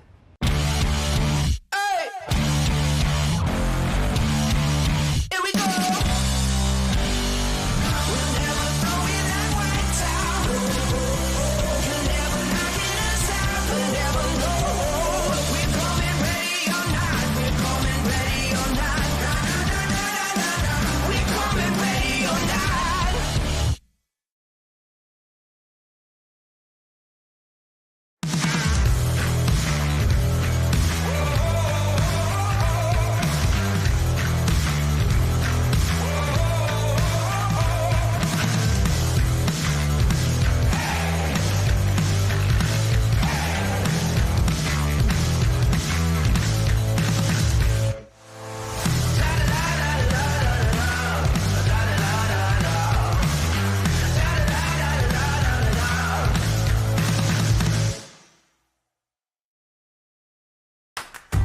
I told you there was a place where the sounds of nature are only broken by the roar of a boat, a place where that summer feeling lasts all year long, a place where the Florida sun is only outshined by the smiles of the skiers, a place where first-time skiers can ski alongside world champions and the world-class coaches work with all levels of skiers. What if I told you there was a place where life slows down and your only job is to make lifelong memories? That place is Swiss Water Ski Resort. Book your trip at SwissWaterSkiResort.com.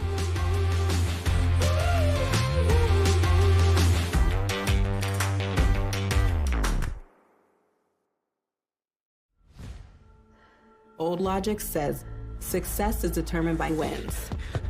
It says you can't be a mother and a professional athlete, that you can't take on giants. New logic says watch me.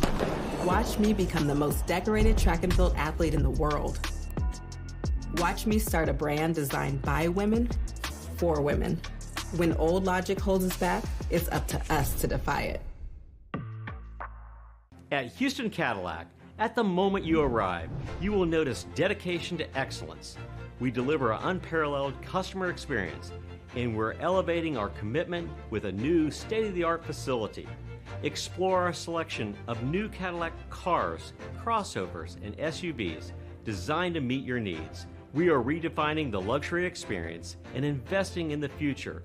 Visit Houston Cadillac and begin your journey towards luxury. At Dillinger Insurance, we have over 50 different carriers to shop your home, auto, and recreational vehicle insurance needs. We would love the opportunity to save you money.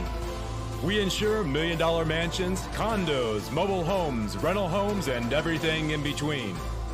We know all about wind inspections, 4-point inspections, and how to get you the right coverage for your particular home. You've got questions, we've got answers. Can you remember the last time you had a rate decrease with your auto insurance? Let's take a look and see what we can do. We know all the ins and outs of getting our customers the best rates, coverages, and discounts, so put us to the test. Don't monkey around with your insurance. Call Dillinger Insurance today. We've got tons of companies to help find you the best prices and the best coverage for your particular needs on home and auto insurance. Go Knights!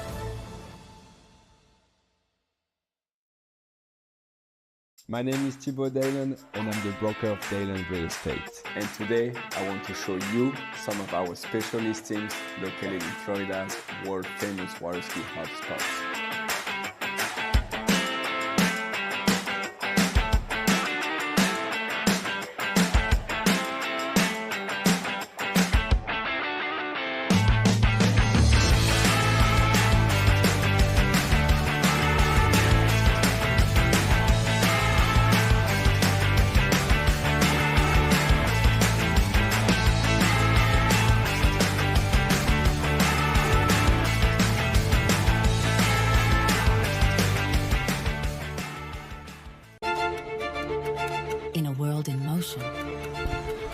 DNCA Finance has grown through crises and transformations.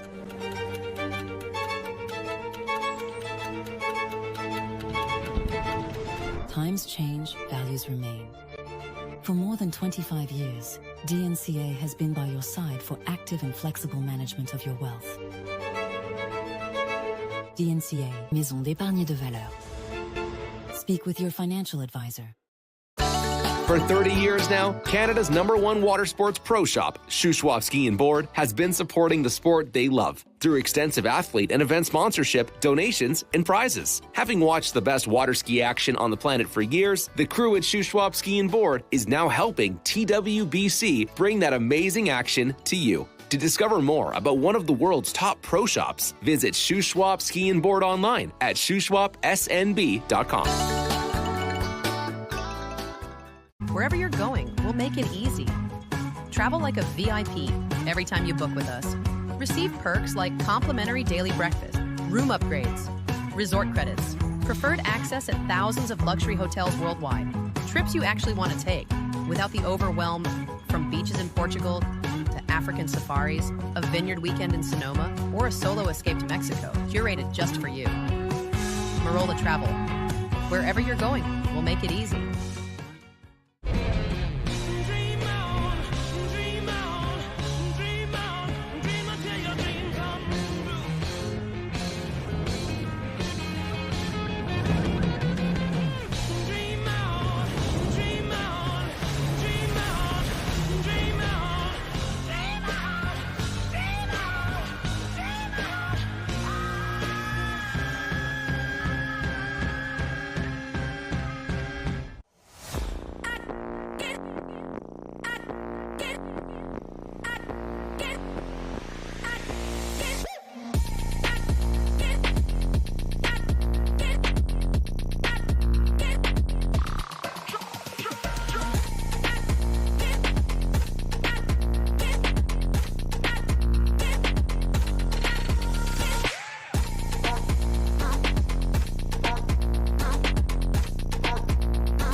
Brian.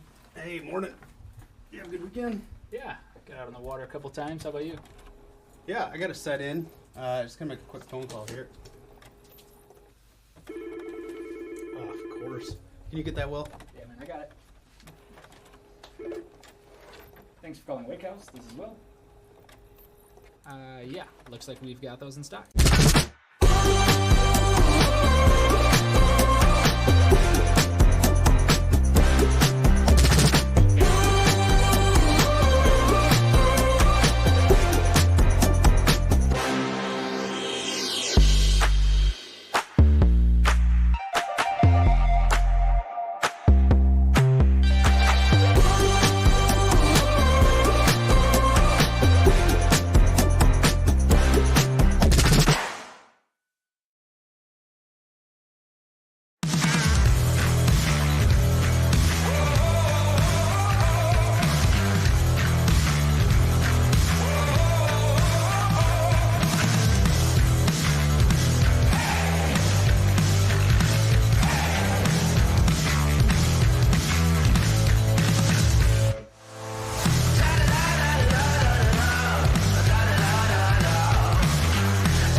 What if I told you there was a place where the sounds of nature are only broken by the roar of a boat? A place where that summer feeling lasts all year long. All right, they're returning to live action with our women's Ford Tricks event. We got Christy Lee out on the water right now. Apologies for the delay and a little bit of technical issue in regards to the skier's rope. But Christy Lee getting the job done. And also getting the job done is our official so far as the trick scoring is concerned, and we are completely up to date with the scores in the women's four. So to that end, Julie Kruger currently has the lead with 1,930 points.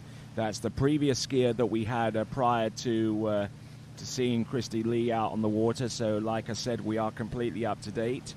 Marie Thomas with 1,340. 1,340 points. Becky Bartlett with 1,070, just 10 points above Nicole Weber-Barker with 1,060 points. Maureen LaMarche with 580. Cara Anderson with 380, and Beth Ann Turum with her 140-point effort. Like I said, we're completely up to date with the scores, and we should have the score for Christy Lee shortly.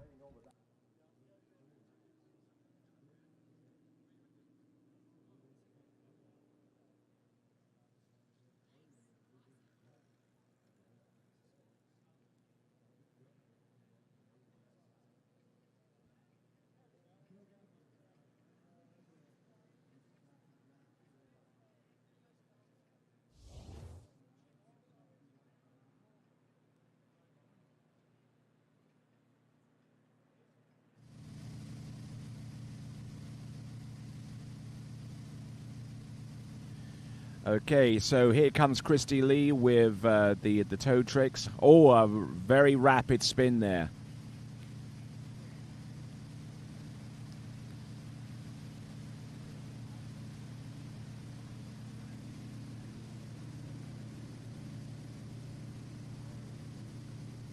Oh, getting in a little bit deep there with that move there, the reverse toe back, and Christy Lee will swim into shore.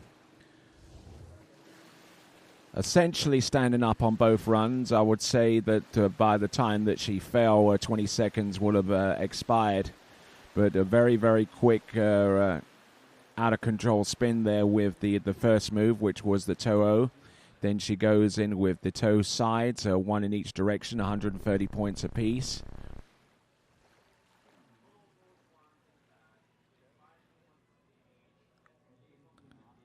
Looking good here for the toe back and toe front. Now, if she wants to score the reverse, she has to do it immediately after the initial trick, which she did. Positions herself with the same trick in order to attempt the surface toe back-to-backs, and just coming up a little bit short of that aim, unfortunately, there for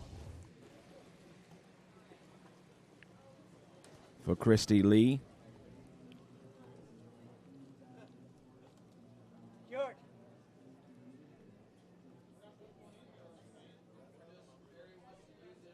So now getting ready for our next competitor, who should be Brandy Nagel.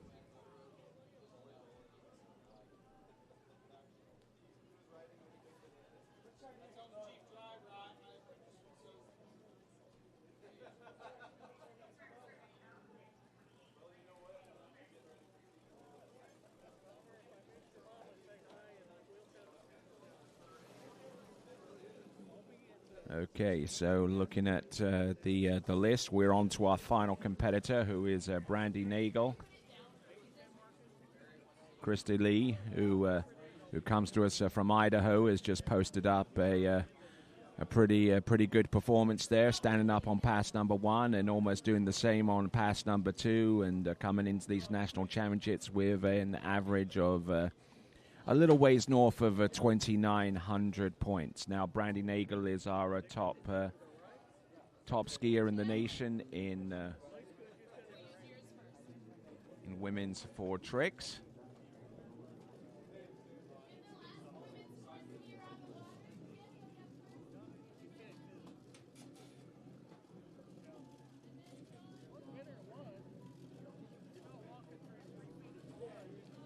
All right, she's about to get in the water, electing to go with the Nautique towboat.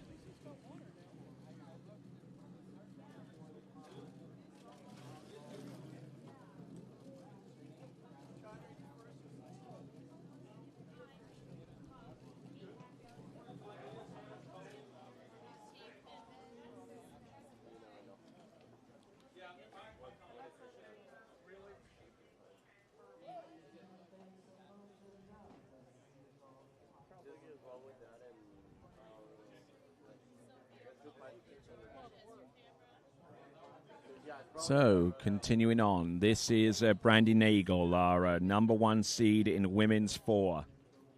Coming to us from Elk Grove in California.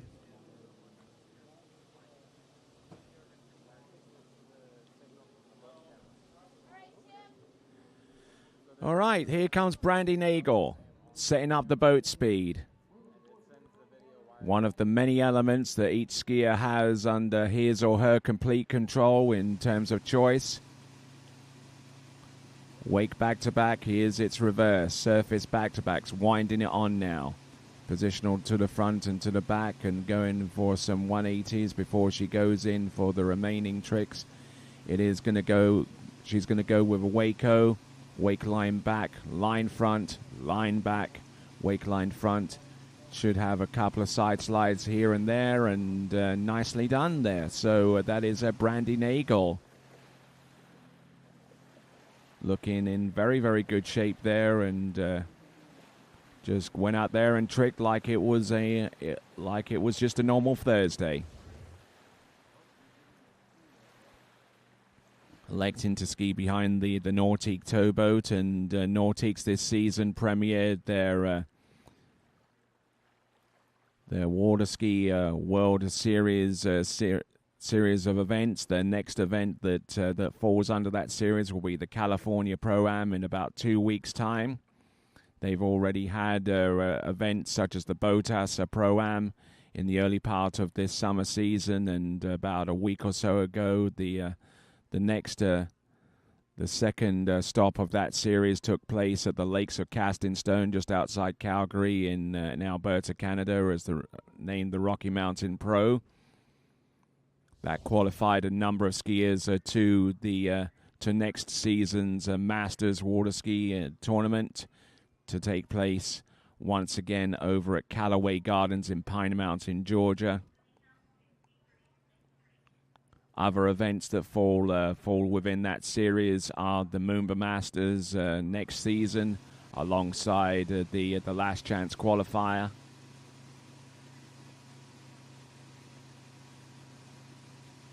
Brandy Nagel, toe 5 back, toe back-to-backs,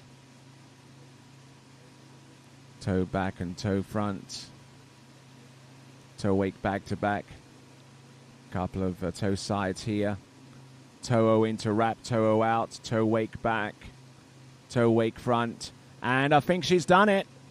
I think she's gotten the national title on the strength of what we see with the 2 stand-up runs. Not too much to worry about there with those runs from Brandy Nagel. Absolutely solid there, almost automatic there with those turns. So fantastic skiing there from Brandy Nagel as she returns to the shore, and we'll go on to our next event. Our next event will be the men's 3 tricking competition. We'll have a number of tricking events among our divisions for day 5 of this, the 84th Goode Water Ski Nationals. As we look once again, as Brandy Nagel just winds it on there with the toe wake front.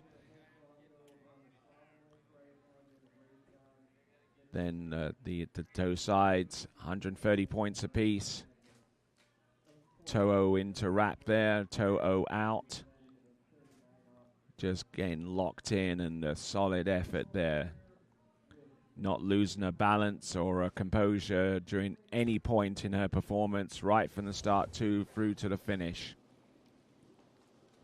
So now we're moving on from women's 4. We'll try and get you the final scores for women's 4 momentarily.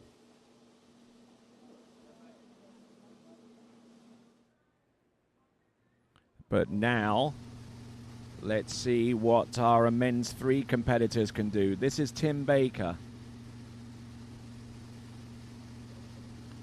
Electing to use the bigger version of the Goode trick ski. This one, I believe, is the 55-inch version.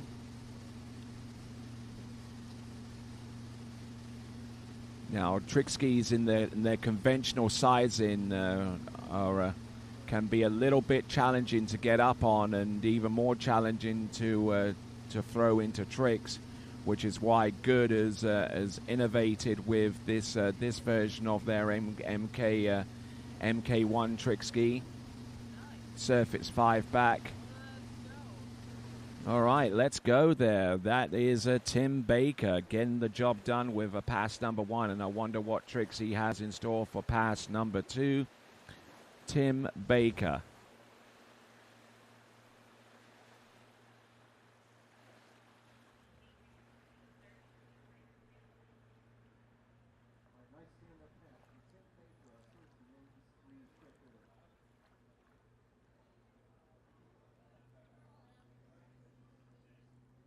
So Tim Baker, averaging just shy of 800 points this season.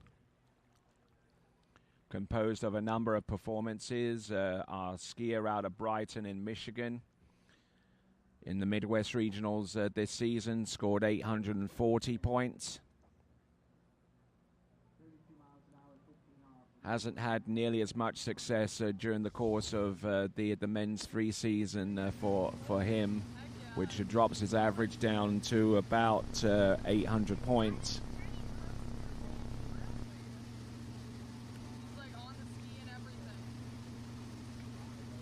Here we go. This is Tim Baker.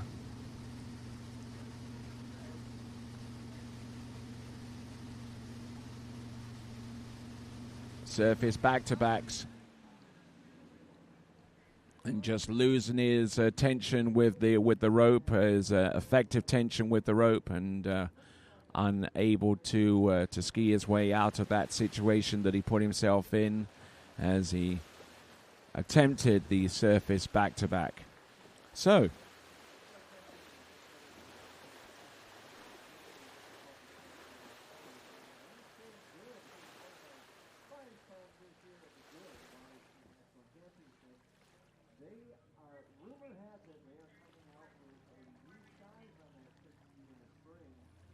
either a 46 or a 47 inch. So a little step down, and maybe allow Mr. Baker to get some better skiing going. All right, so some decent skiing up to that point, and just getting a little bit out of sorts with that move.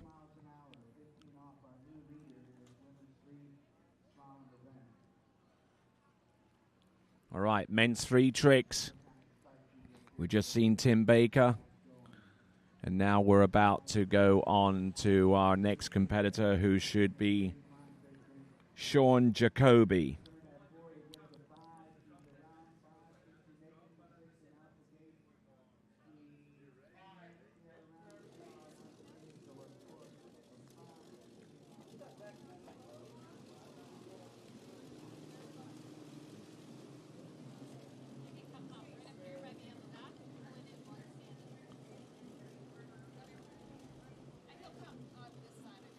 All right, Sean Jacoby looks like he's going round the island and making his way in towards the trick course.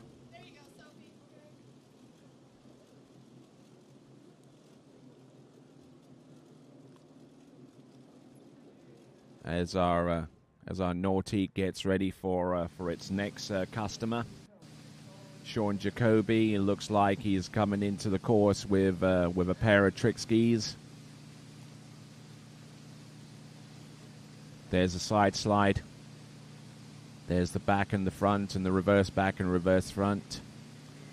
Looking good here. Except for a little bit of weight shift towards the back here. Here he comes for the Waco. Does he go for the reverse? All right, I think he decides to take what he had up to that point and run with it.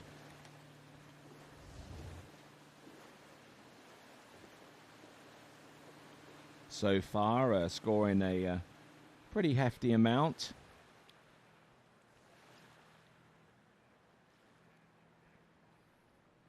Now, for those of you that want a little bit of fun with the trick scores, you can maybe score these runs yourself using something called the Trick Ski Calc. The Trick Ski Calc app, which is available on Android and Apple, was developed by Jake Artang and Calvin DeBellis. And using that app, you can score in real time yourself and see if it's anywhere close to what the officials post out in terms of their score. So you can use that app to do that. Scoring from here, side and reverse, back, front, reverse back, reverse front, and an O. On two skis, that scores him about 200 points. That was on two skis. He's probably going to replicate the same pass, but do it on one. On two skis, his run was 200 points, 20 for each side slide, 30 for each 180-degree spin, both basic and reverse, and then the surface O. And then he also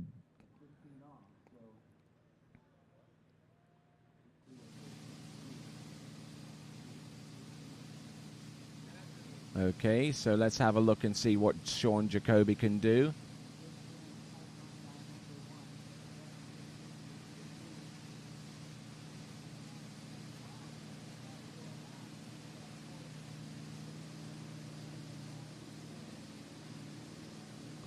Looking good up to a certain point there, unfortunately, there for Sean Jacoby. We'll have a look and see what he might have produced there on pass and number two. We'll go through these tricks together. Side and the reverse. 40 points apiece. There's the back. And there is the front. Then he tries the reverse back and the reverse front.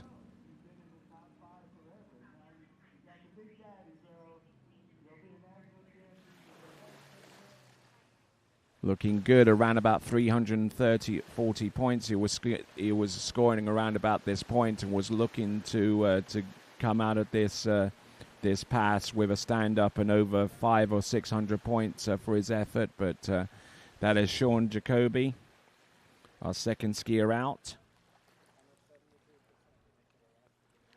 And as we continue on, this is the 84th Goode Water Ski National Championships coming to you live from Center City in Minnesota, the home of the Trophy Lakes Estate number 3. And the birthplace of water skiing.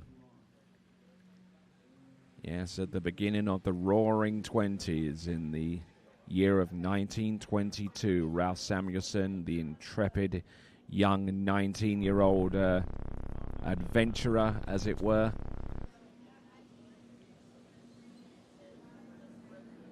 invented the sport of water skiing as we know it today. As we look and see our next competitor, Daniel Schumann.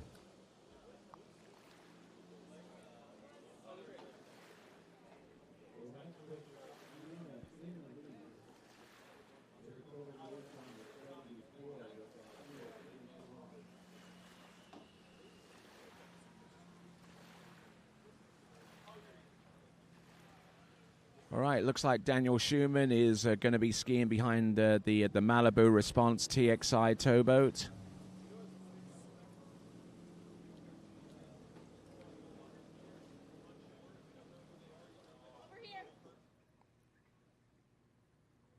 Electing to go with one ski for his opening pass.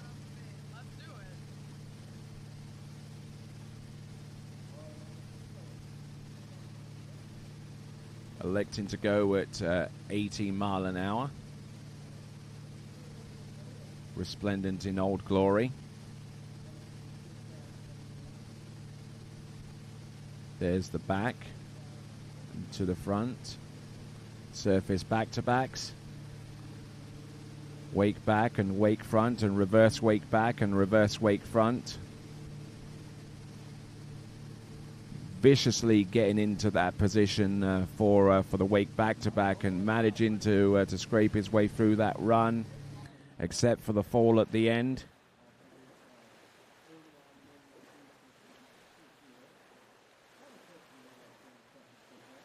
So very, very close to the end of that 20-second run. Back and front, reverse back, reverse front. Positional to the back. Surface back-to-back and its reverse.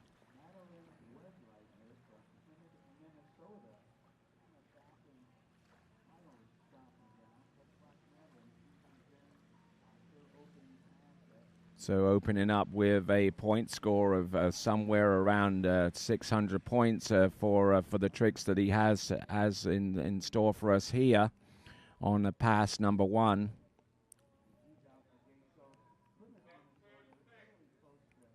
But looked okay for the majority of this run, except for that fall where he had decided to pull up on the rope to advance himself to the boat for the Waco, but just couldn't commit himself all the way to the 360-degree spin and took a fall as a result. You are watching the Westlake coverage of the tricking competition here at the 84th Goode Water Ski National Championships. A quick shout out, a quick plug for OJ Props, along with visit centralflorida.com and Ski Safe. A few of our sponsors of American Water Ski Association competitive action, alongside Goode, D3, Radar, Conley.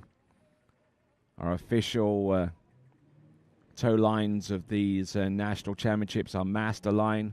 Our official towboats are Malibu, which you see right there, along with Mastercraft and Nautique. And our title sponsor for these national championships are Goode Carbon Technologies.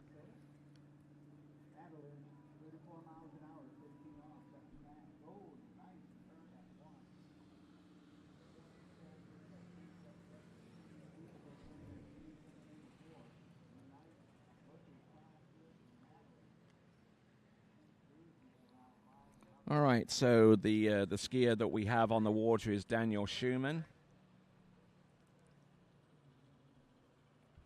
Daniel Schumann, who comes to us from Little Canada in Minnesota. I would imagine that's quite the ways north. Quite the ways north in this this land of 10,000 lakes.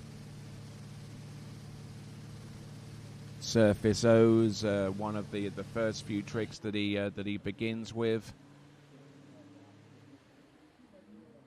and a little bit of weight displacement towards the back there for him, but managing to trick his way up to a fairly decent score. I would say probably about 1,100, maybe about 1,200 points, give or take. Threw his head round a little bit to try and initiate the spin. Does the same thing again there, successful in making that trick happen. But when he attempted the surface 5 back, that kind of shift away from the axis didn't help him all that much. All right there, so now we've got Brett Mama.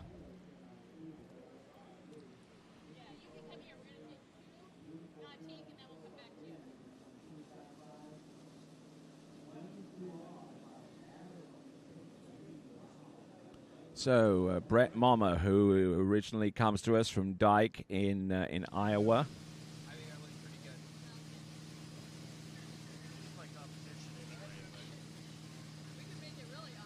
And that's where he lives to this day.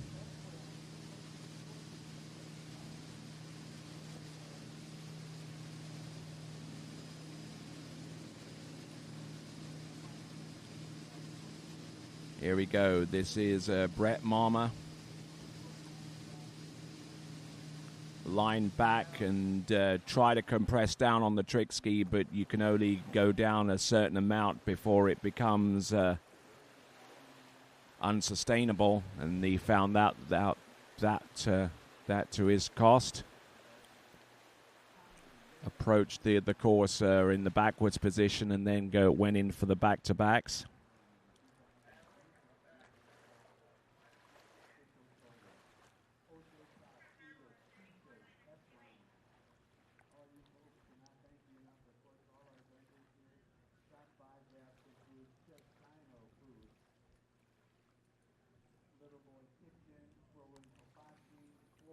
All right, not bad effort here, keeping the handle squarely down. But I think the reason more than anything else why he fell was he didn't pull right from the beginning to advance himself up along the boat. Meant that he took the full force and the full line tension from the rope.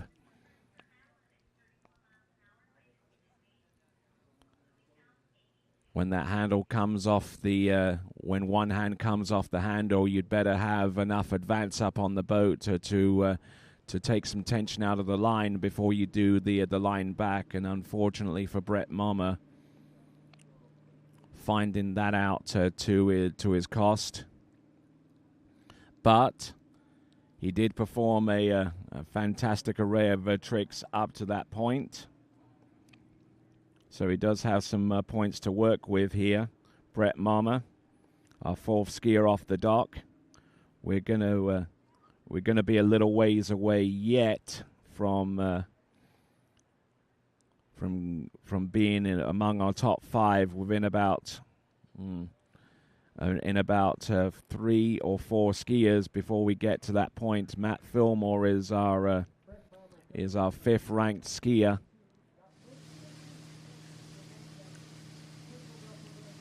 But in the moment, about 4 skiers ahead of him is Brett Mama from Dyke in Iowa.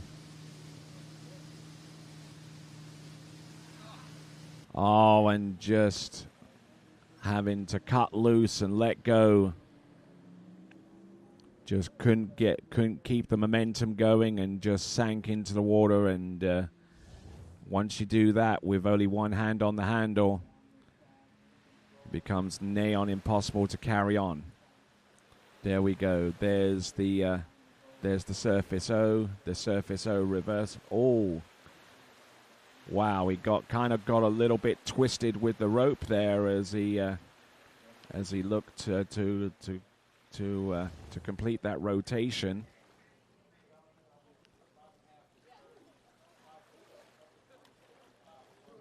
And that was the end of the effort there from Brett Mama.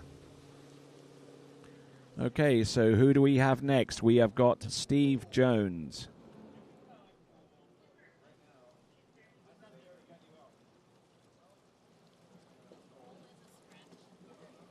So Steve Jones coming to us from right here in Trophy Lakes Estates 3. Here in Center City, Minnesota. His best score over the last 12 months is 1,480 points. Scored 1,340 points at the recent Ralph Samuelson Minnesota State Championships. Wake back, wake front. Keeping things going here. Wake back to back. Oh, nicely done there. Well recovered. Does he have anything else? Oh, it's a Waco. Yes, he enjoys the heck out of that one.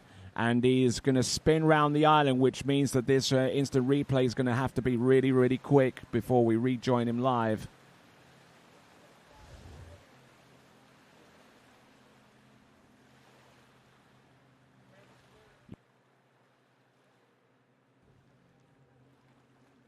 So looking at the tricks that he performs rather quickly here. Wake front. Wake back to back here.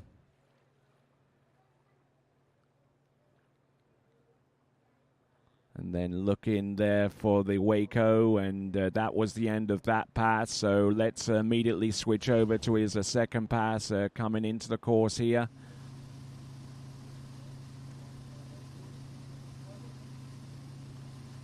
Okay. Going through the remaining hand tricks that he has in his repertoire. Not enough to completely fill one pass. Or maybe just more than enough to complete more than one pass, I should say. There you go, Steve Jones. Oh, yeah, absolutely. Celebrate, man. Ha, ha, ha, ha. Left the dock with his hair dry and came back into the dock equally dry. Like me, not much to work with, mind you, but there you go. Not everyone is follically gifted. Me included. Here we go. The second pass looks an absolute doozy out there. Position to the back because of the truncated nature of the 540-degree spins, back to front and front to back. The judges do allow for a surface positional in this instance to make those tricks and the reverse happen. But there we go, some side slides at the end.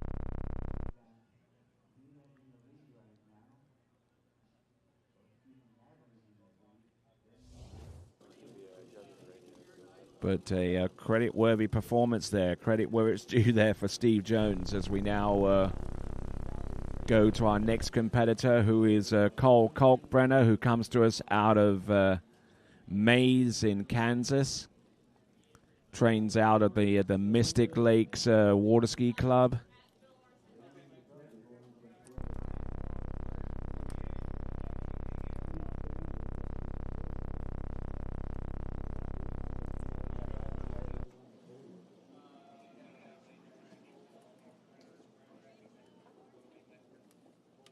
Okay, so scratch that, or rather scratch him, because Cole Kalkbrenner not participating in this tricks event in this division.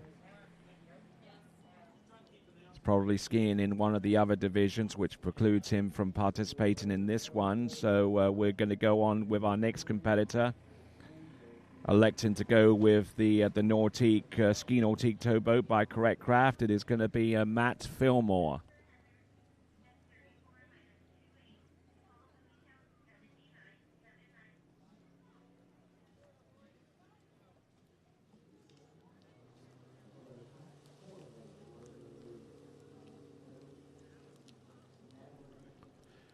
Okay, so Matt Fillmore, who comes to us out of Maryville in Tennessee.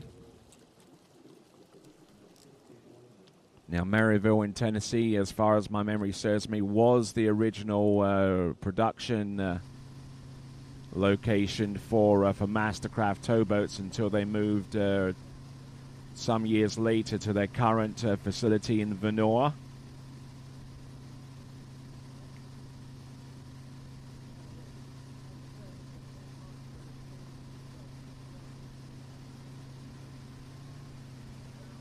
Let's have a look and see. Going from one side of the rooster tail from the other. Looking good though. There's the wake back to back, and here's the wake back to back reverse. Doesn't quite get the full rotation. I don't think the judges will look upon the performance of that trick with too much in the way of generosity. But Matt Fillmore, side slide and to one side and the other before doing these tricks.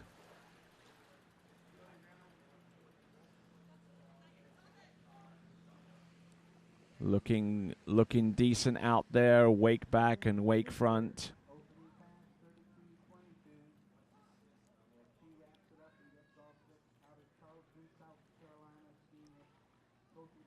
Just keeping the flow going, just keeping the sequence running as well. Each one of our skiers composes a 20-second routine, or a routine that they think would be quick enough to perform within 20 seconds.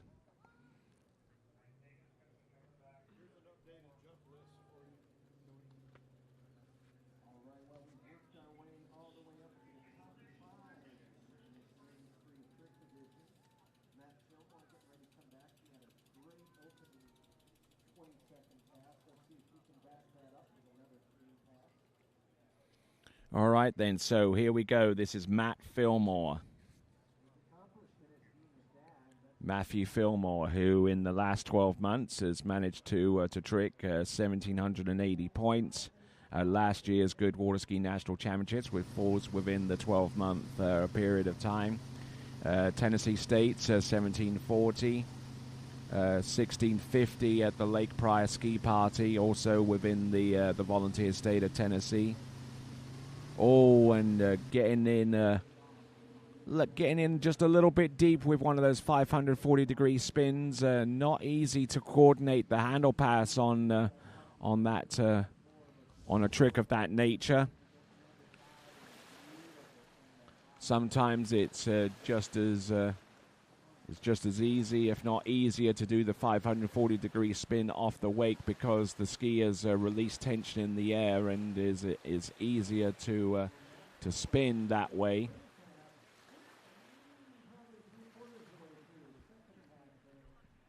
And there you go. That was the second pass attempt from Matt Fillmore.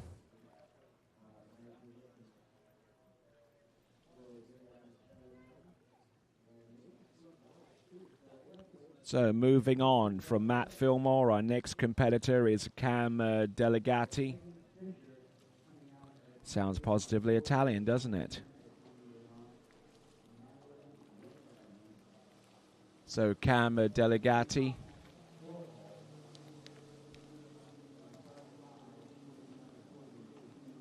Who I'm sure is going to be competing at the Adaptive National Water Ski Championships later on towards the tail end of this week, as he is one of those competitors that has demonstrated an adaptive need. Cam Delegati.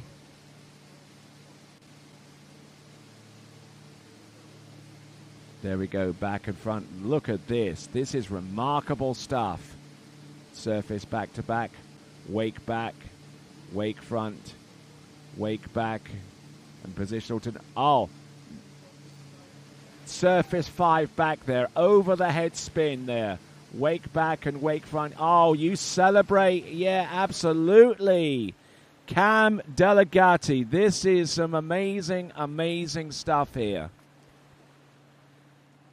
Proving that anything is possible. Waco. Couple of side slides. Back and front. Reverse back, reverse front. Positional to the back and does the surface back to backs, then pulls on the line. And fantastic effort here. Now, look at what he does here. This is going to be a 540 degree spin front to back. Boom! Look at that. Using the backwards position there to fully recover the trick. And then just absolutely stomps the end there with that wake to wake, wake back.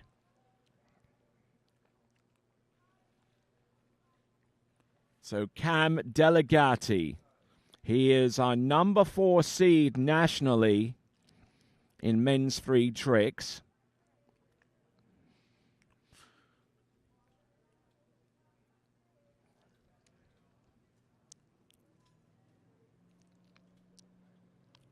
So Cam Delegati, certainly one of the world's top competitors for his adaptive category. We'll see more of him later on towards the end of this week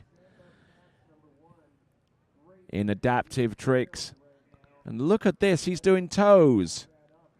How on earth is he able to get that toe strap on and keep it there is beyond me.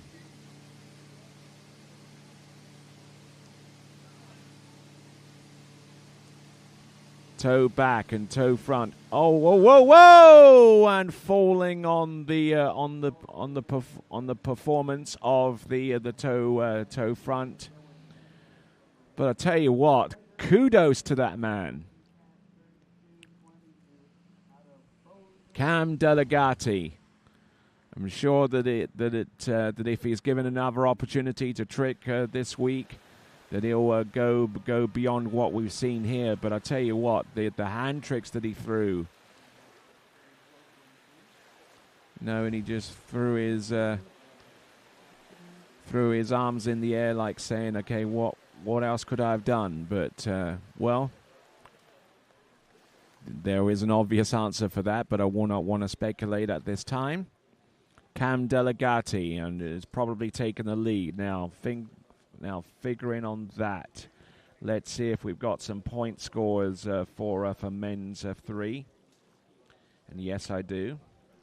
Daniel Schumann with 1,300 points. Sean Jacoby with 810, and Tim Baker with 670. Those are the only 3 scores that I've got in men's 3.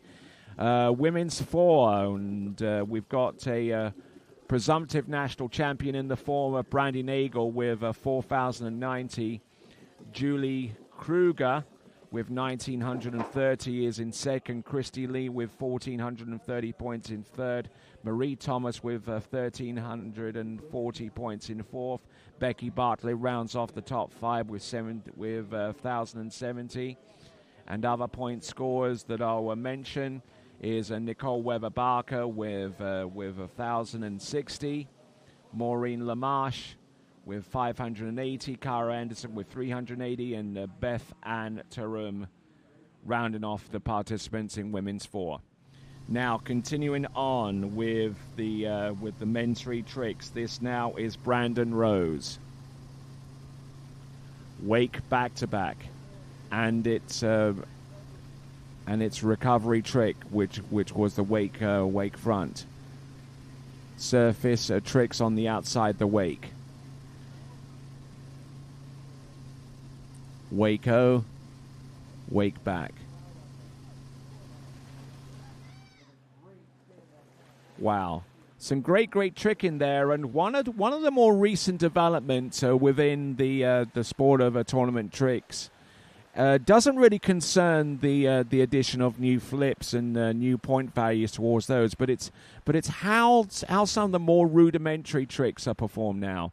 Now, gone are the days where skiers have restricted themselves to doing the surface tricks directly behind the boat.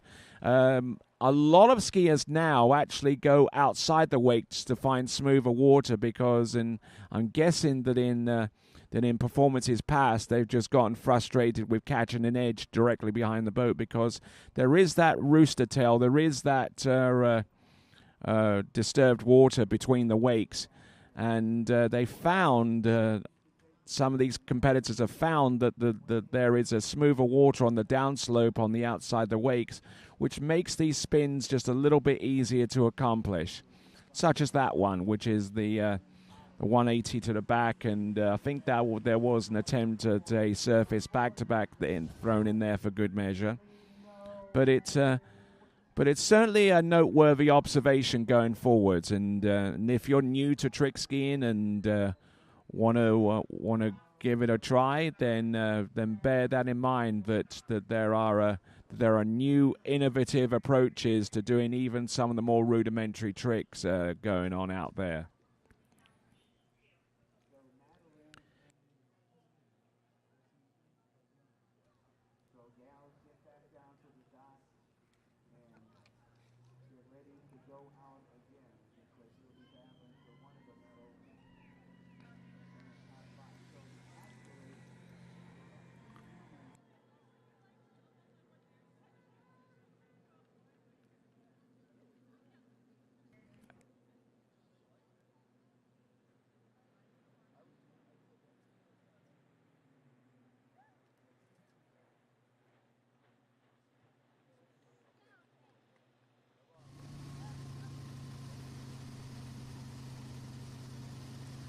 Okay, here we go. This is Brandon Rose selecting 18 mile an hour.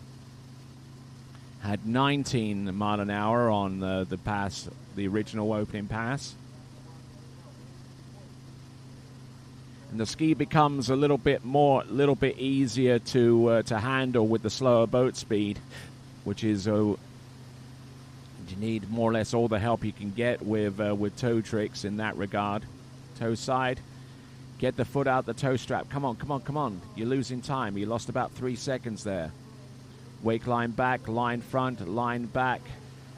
There you go. Great skiing there. I like what I'm seeing there from Brandon Rose, who is our number 3 ranked competitor in men's 3 competition. So great skiing there.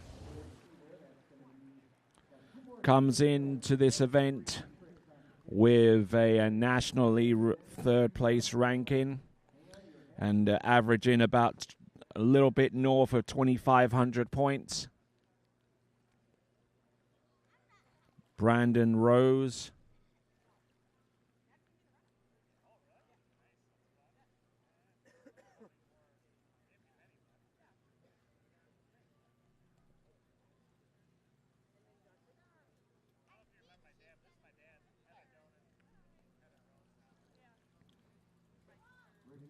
So Brandon Rose from Mound in Minnesota, so competing in his home state national championships.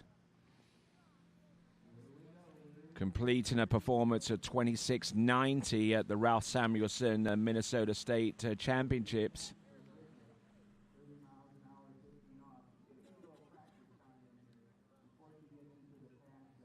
Another one of those competitions held right here at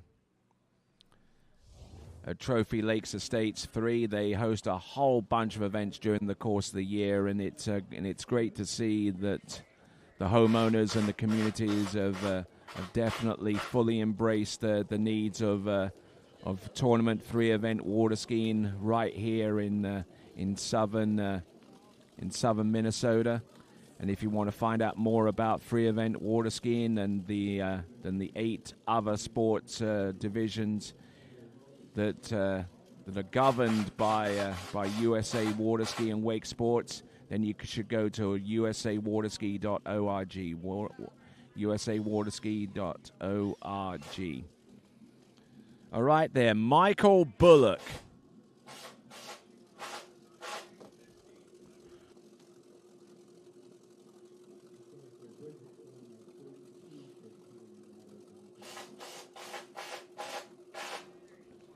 As Michael Bullock gets ready on the water, we're hearing some ambient sound around the dockside, which doesn't sound particularly encouraging for anyone who has that ski right now.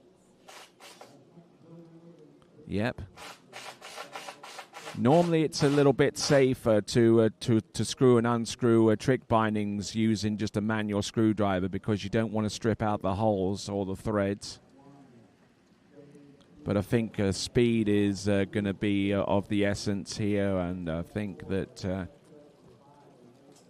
that maybe there's something going on the dock with a switch out between skis and bindings and what have you, which may have precipitated the sound that you're currently hearing around about dockside right now. There you go.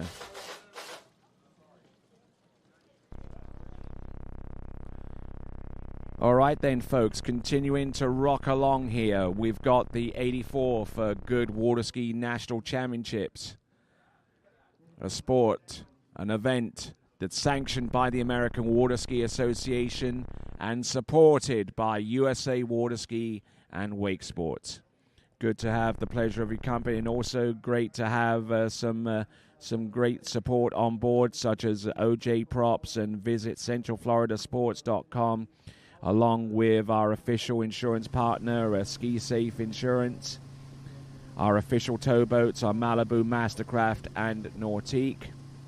And we'll mention our other sponsors in just a moment. There's Wake Back-to-Back. There's the Wake Back-to-Back reverse positional to the front. Waco, positional to the back. Wake 5 front. Oh, and it was about a split second or two from being able to fully ski out of that one, but got a whole dose of height on that trick, but just not enough speed or momentum to carry it on through. Michael Bullock keeping the handle firmly affixed to his hips, maintaining full control up to a certain point. There's the Waco, got the height, got just enough momentum to make it work. And then he did the Wake 5 front, and he just started to lean away before he was fully centered on the ski. And for him, he experiences that sinking feeling, unfortunately. So that is a Michael Bullock. Now, just enough time to mention our other sponsors, our ski manufacturer sponsors, HO and D3. HO and D3 alongside Conley and Radar. We thank those cats very much indeed. We also thank Masterline for being the official tow rope of the 2026 84th Goode Water Ski National Championship. We thank them very much for that. And naturally, these championships have a title sponsor, and that is Goode Carbon Technologies.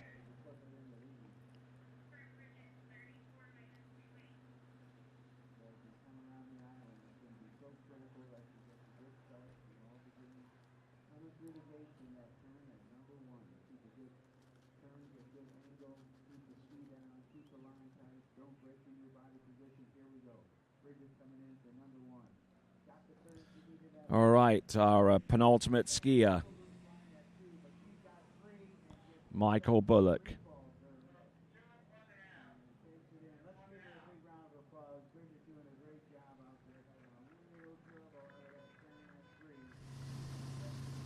All right, then, here we go. Coming in, this is Michael Bullock.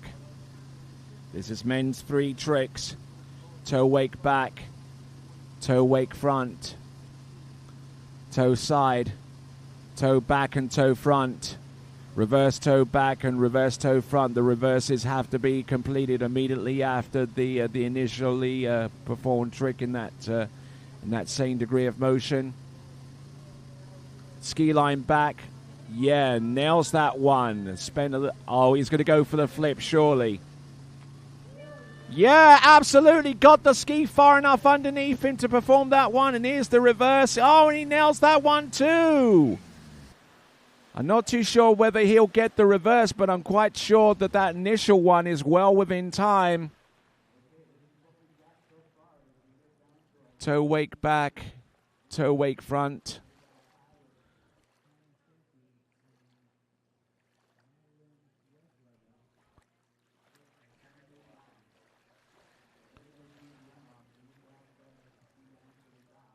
But looking at these tricks, a little bit of a grin there, I would suggest there, with the wake line back. Planted the ski foot down. With the wake line O and not the wake line O, the wake line front. Ski line to the back. And then he edged out. He's starting to lose a little bit of time here, but would this flip be counted? But there you go. And he did the secondary one as well, but I think that one was at second number 22, and you only get 20 seconds, and here comes Cody Sharkey. There's Waco, there's the wake back and wake front. Back to backs, back to back. Wake back to back. Nice sequence here. This is the wake back to back reverse. Position to the front, back. Line back and line front. Wake line back and wake line front. Foot in the back binding. There you go. Men's 3. Competitive action right now. It's a division for skiers aged 35 and 35 to 44.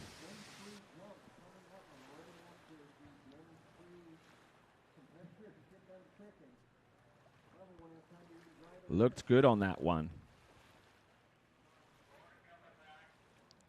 Okay, so I had my my wonderfully trusted associate Vincent Stadelbauer look into the possibility that Michael Bullock was able to get one or more of those flips within time, and unfortunately, if we were to put our 20 seconds of time there against what he did out there, none of his flips would have been within time. So a little bit disappointing there. That would have been at least 500 points, or may even been 1,000 had he have put those in a little bit sooner into the run, or not lost as much time with the initial tricks.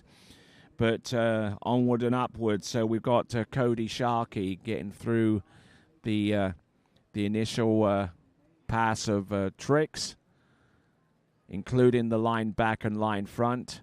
Now deciding against doing that tried and true step sequence, which basically has the wake line tricks bookending the surface line tricks. Here we go. 20 seconds starts around about now. Toe 5 back, keeping the toe foot close to the standing leg here. Toe back and toe front, reverse toe back, reverse toe front, toe wake back, toe wake front, toe side, it's reverse. Does he go for the toe O here? No, he realizes that 20 seconds of time would have been expended, so it would have been wasted energy for him to try the toe O wrapping. But I tell you what, he stood up on that run and looked amazing there throughout the entire trick set. Coming to you. Coming back to the dock. That is Cody Sharkey.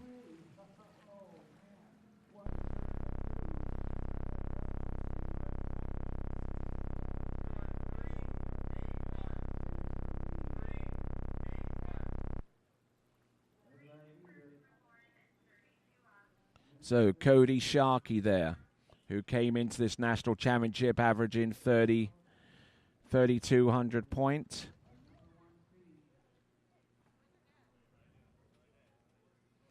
Coming to us out of Osceola in New Hampshire, in Indiana. So now we're moving briefly from the tricks event through to the jump event. So we're moving on to the jump event for next.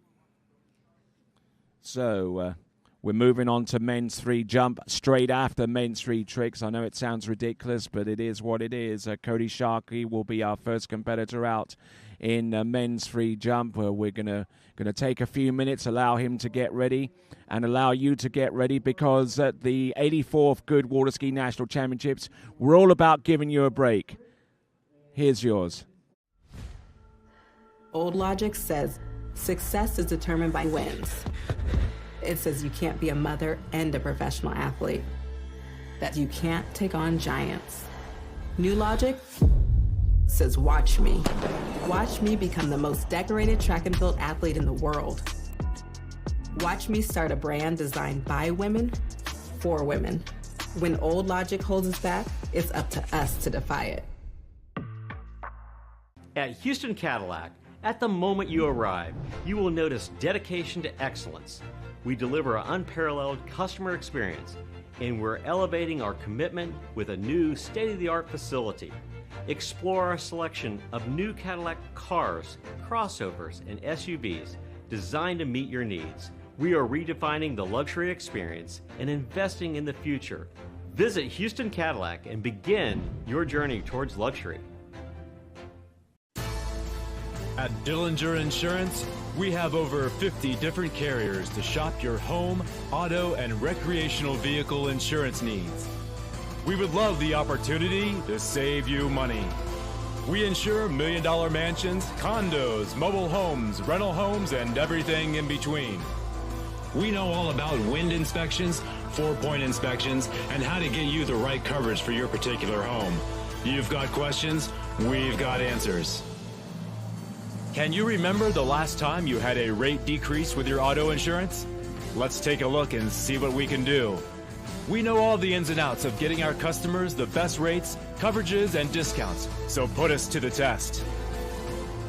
Don't monkey around with your insurance. Call Dellinger Insurance today. We've got tons of companies to help find you the best prices and the best coverage for your particular needs on home and auto insurance.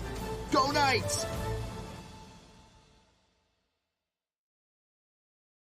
My name is Thibaut Dalen and I'm the broker of Dalen Real Estate. And today I want to show you some of our special listings located in Florida's world famous water ski hotspots.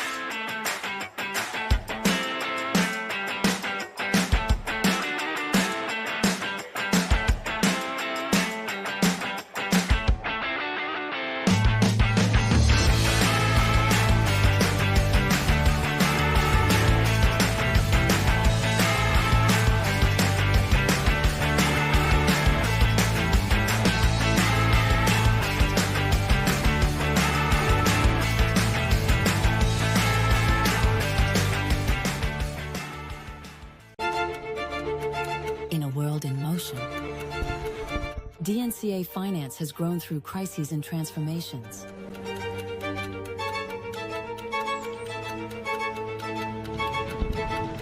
Times change, values remain. For more than 25 years, DNCA has been by your side for active and flexible management of your wealth. DNCA, Maison d'épargne de valeur. Speak with your financial advisor. It's well known that Canada has produced many of the best skiers the world has ever seen. Well, more and more skiers are coming to realize Canada's Shuswap Ski and Board is one of the world's best pro shops. They stock D3, Radar, HO, Connolly, Reflex, Masterline, Syndicate, Stokes, Camaro, S-Lines, Eagle, KD, Stealth, Pegosky, O'Neill, and back them with Shuswap Ski and Board's performance and fit guarantee. Check them out online at shuswapsnb.com.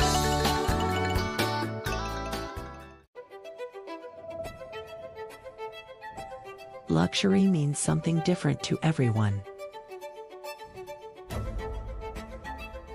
A private island, a hidden villa, a journey designed around you. At Marola Travel, we take the time to listen to how you want to travel, how you want to feel, and what luxury truly means to you. Marola Travel. Wherever you're going, we'll make it easy.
Masterline.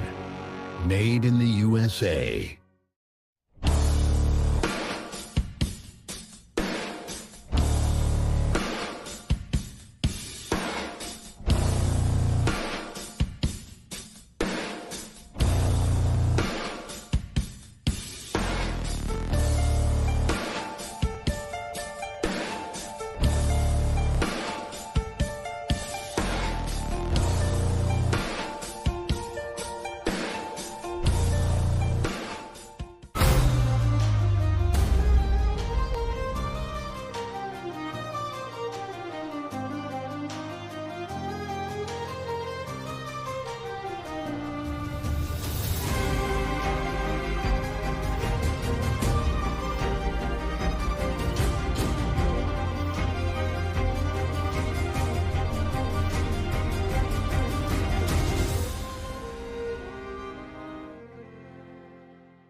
Morning, Brian. Hey, morning. You have a good weekend? Yeah, got out on the water a couple times. How about you? Yeah, I got to set in. Just gonna make a quick phone call here. Oh, of course. Can you get that, Will? Yeah, man, I got it. Thanks for calling Wake House. This is Will. Yeah, looks like we've got those in stock.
What if I told you there was a place where the sounds of nature are only broken by the roar of a boat, a place where that summer feeling lasts all year long, a place where the Florida sun is only outshined by the smiles of the skiers, a place where first-time skiers can ski alongside world champions and the world-class coaches work with all levels of skiers.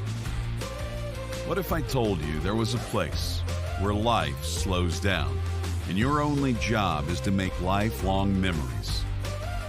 That place is Swiss Water Ski Resort. Book your trip at SwissWaterSkiResort.com.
At Houston Cadillac, at the moment you arrive, you will notice dedication to excellence. We deliver an unparalleled customer experience, and we're elevating our commitment with a new state-of-the-art facility. Explore our selection of new Cadillac cars, crossovers, and SUVs designed to meet your needs. We are redefining the luxury experience and investing in the future. Visit Houston Cadillac and begin your journey towards luxury. At Dillinger Insurance, we have over 50 different carriers to shop your home, auto, and recreational vehicle insurance needs. We would love the opportunity to save you money. We insure million-dollar mansions, condos, mobile homes, rental homes, and everything in between. We know all about wind inspections, 4-point inspections, and how to get you the right coverage for your particular home. You've got questions, we've got answers. Can you remember the last time you had a rate decrease with your auto insurance? Let's take a look and see what we can do. We know all the ins and outs of getting our customers the best rates, coverages, and discounts, so put us to the test. Don't monkey around with your insurance. Call Dellinger Insurance today. We've got tons of companies to help find you the best prices and the best coverage for your particular needs on home and auto insurance. Go Knights!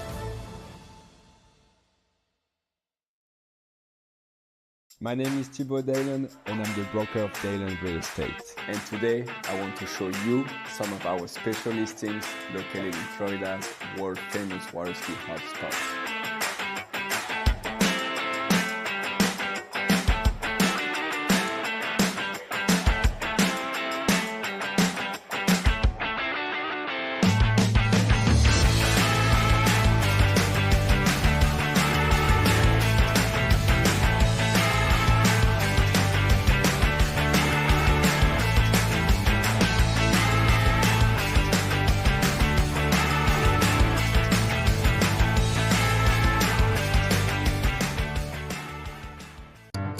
For over 20 years, because times are always changing, the men and women of DNCA have been invested in future-oriented solutions through active and flexible conviction management.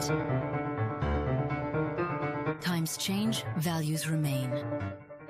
Entrust your savings to an asset management firm to meet your long-term financial goals. DNCA, Maison d'épargne de valeur. Speak with your financial advisor. It's always summer at Shoe Schwab Ski and Board isn't just a slogan. It's been a way of doing business for 30 years. Shoe Schwab Ski and Board keeps more summer gear on hand than any other shop in Canada. More wake surfers, water skis and wakeboards, more wetsuits, ski and board vests, water toys, and tons of pickleball gear too. Not only Canada's best selection, but the guaranteed lowest prices as well. To discover more about one of the world's top pro shops, visit Shoe Schwab Ski and Board online at shoeschwabsnb.com. The perfect holiday isn't a destination. It's a feeling. That's why we don't sell packages. We listen. We design. We create journeys as individual as you are.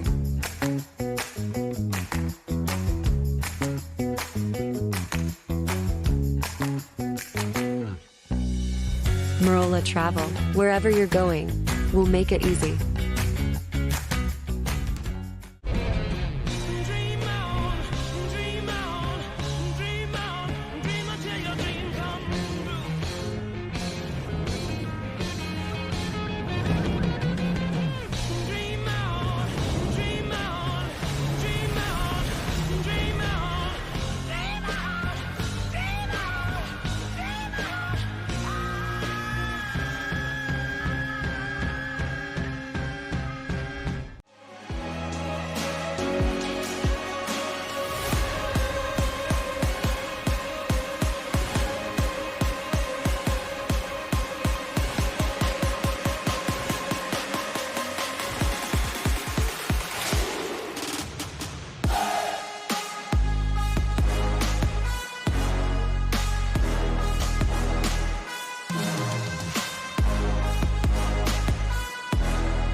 They'll all tell you their boat's the best.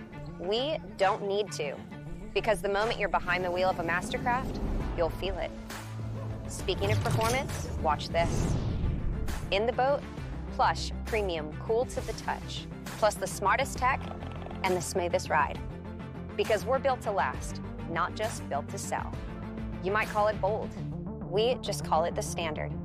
Mastercraft. Better every time.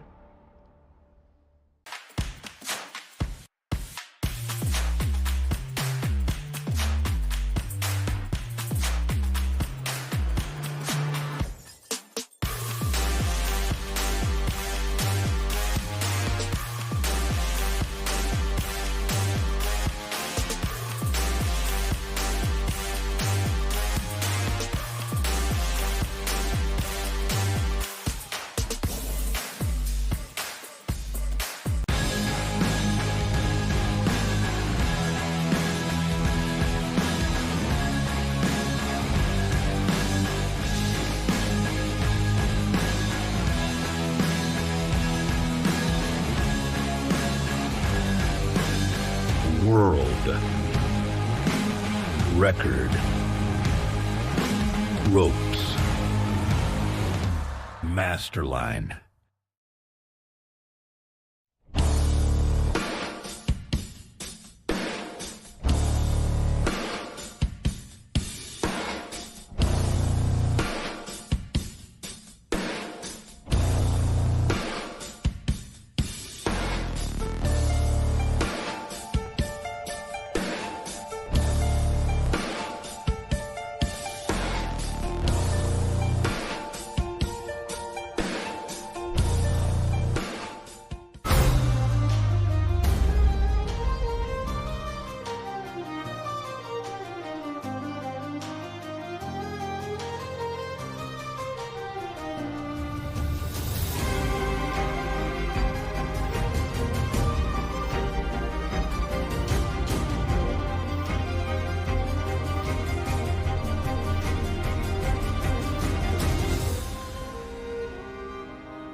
Thanks for calling Wake House. This is Brian. How can I help you?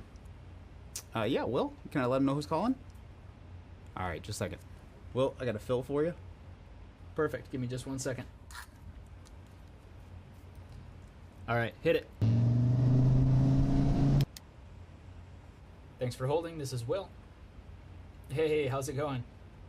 Good.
What if I told you there was a place where the sounds of nature are only broken by the roar of a boat, a place where that summer feeling lasts all year long, a place where the Florida sun is only outshined by the smiles of the skiers, a place where first-time skiers can ski alongside world champions and the world-class coaches work with all levels of skiers.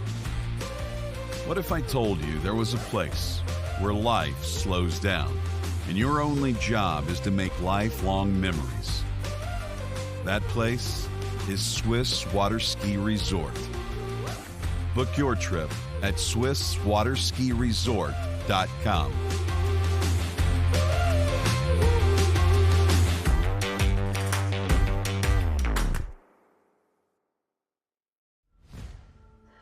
Old logic says success is determined by wins.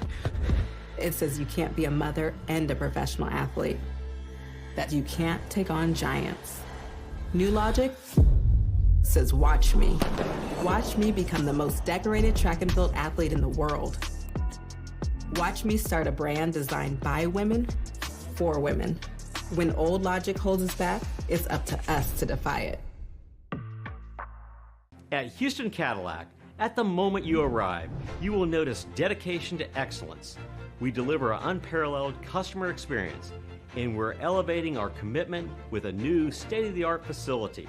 Explore our selection of new Cadillac cars, crossovers, and SUVs designed to meet your needs. We are redefining the luxury experience and investing in the future. Visit Houston Cadillac and begin your journey towards luxury. At Dillinger Insurance, we have over 50 different carriers to shop your home, auto, and recreational vehicle insurance needs. We would love the opportunity to save you money. We insure million-dollar mansions, condos, mobile homes, rental homes, and everything in between. We know all about wind inspections, 4-point inspections, and how to get you the right coverage for your particular home. You've got questions, we've got answers.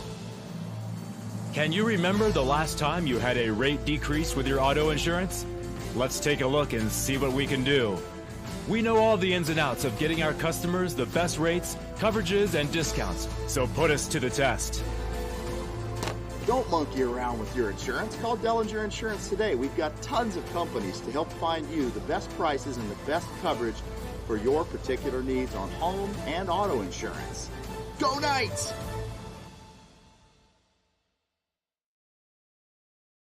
My name is Thibaut Dalen and I'm the broker of Dalen Real Estate. And today I want to show you some of our special listings located in Florida's world famous water ski hotspots.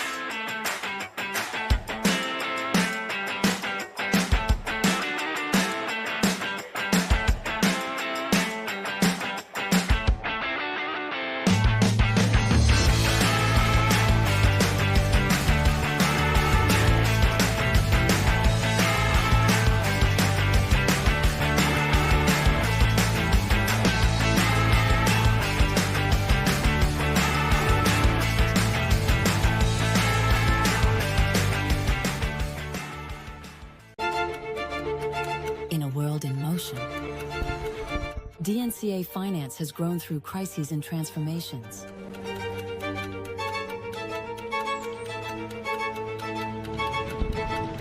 Times change, values remain. For more than 25 years, DNCA has been by your side for active and flexible management of your wealth. DNCA, Maison d'épargne de valeur. Speak with your financial advisor. For 30 years now, Canada's #1 water sports pro shop, Shuswap Ski and Board, has been supporting the sport they love through extensive athlete and event sponsorship, donations, and prizes. Having watched the best water ski action on the planet for years, the crew at Shuswap Ski and Board is now helping TWBC bring that amazing action to you. To discover more about one of the world's top pro shops, visit Shuswap Ski and Board online at shushwapsnb.com. Wherever you're going, we'll make it easy. Travel like a VIP every time you book with us. Receive perks like complimentary daily breakfast, room upgrades, resort credits, preferred access at thousands of luxury hotels worldwide, trips you actually want to take without the overwhelm from beaches in Portugal to African safaris, a vineyard weekend in Sonoma, or a solo escape to Mexico, curated just for you. Marola Travel. Wherever you're going, we'll make it easy.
USA.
Morning, Brian. Hey, morning. You have a good weekend? Yeah, got out on the water a couple times. How about you? Yeah, I got to set in. Just gonna make a quick phone call here. Oh, of course. Can you get that, Will? Yeah, man, I got it. Thanks for calling Wake House. This is Will. Yeah, looks like we've got those in stock.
What if I told you there was a place where the sounds of nature are only broken by the roar of a boat, a place where that summer feeling lasts all year long.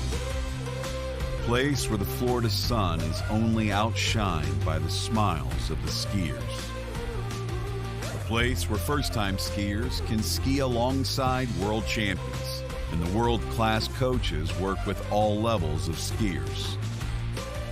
What if I told you there was a place where life slows down and your only job is to make lifelong memories? That place is Swiss Water Ski Resort. Book your trip at SwissWaterSkiResort.com.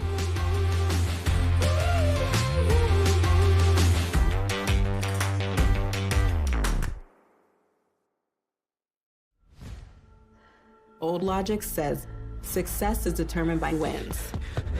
It says you can't be a mother and a professional athlete, that you can't take on giants.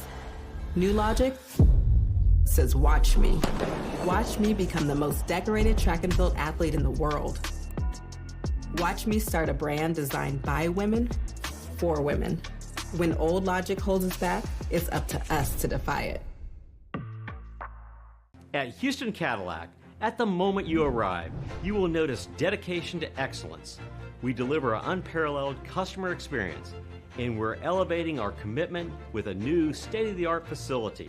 Explore our selection of new Cadillac cars, crossovers, and SUVs designed to meet your needs. We are redefining the luxury experience and investing in the future. Visit Houston Cadillac and begin your journey towards luxury. At Dillinger Insurance, we have over 50 different carriers to shop your home, auto, and recreational vehicle insurance needs. We would love the opportunity to save you money. We insure million-dollar mansions, condos, mobile homes, rental homes, and everything in between. We know all about wind inspections, 4-point inspections, and how to get you the right coverage for your particular home. You've got questions, we've got answers. Can you remember the last time you had a rate decrease with your auto insurance? Let's take a look and see what we can do. We know all the ins and outs of getting our customers the best rates, coverages, and discounts, so put us to the test. Don't monkey around with your insurance. Call Dellinger Insurance today. We've got tons of companies to help find you the best prices and the best coverage for your particular needs on home and auto insurance. Go Knights! All right, then, welcome back. And our first competitor out is Jody Sharkey in men's 3 jumps. Up and over. Oh, and lands and gets a score on the board. So welcome back, ladies and gentlemen, to the 84th. Little presumptuous there. 84th Goode Water Ski National Championships coming to you from Center City in Minnesota, the home of Trophy Lakes Estate 3. A little bit of pressure on that left ski, meaning that he was back on his jump skis on his way up and on his way down as well.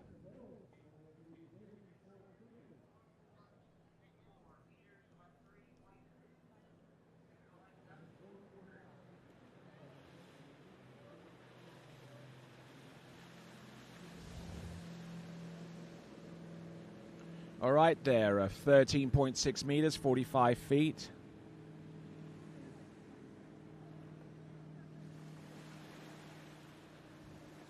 So, there you go, opening jump there, and a decent score. Equivalent to 45 feet. His best average is 52 feet.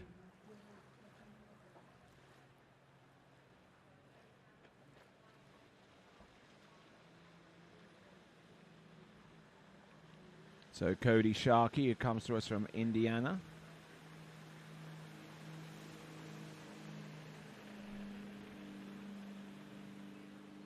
Comes to us from Osceola in Indiana. Up and over. Oh, and takes in a little bit more speed into the jump, both from the boat's point of view and from his own edging point of view across the jump there in order to get distance. And distance is the name of the game. No star points, nothing that subjective. but it's just pure distance that we are concerned about, and however you get there is not of our concern. It's just the distance that's the important deal. And he tried to push up on his left leg and left his right ski behind him, and unfortunately he's get sent tumbling into the water.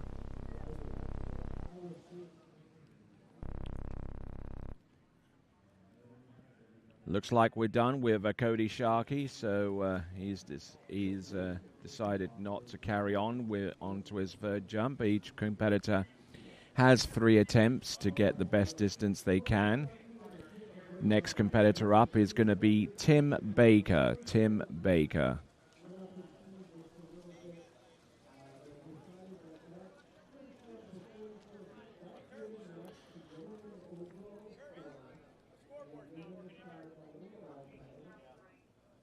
Plugged into the plug-in or into the battery? The battery may have shut off.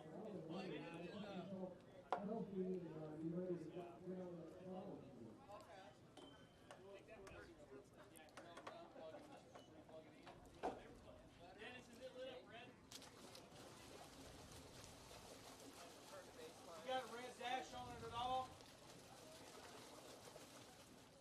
Is there a red dash on it at all? Huh? Does it have a red dash on it?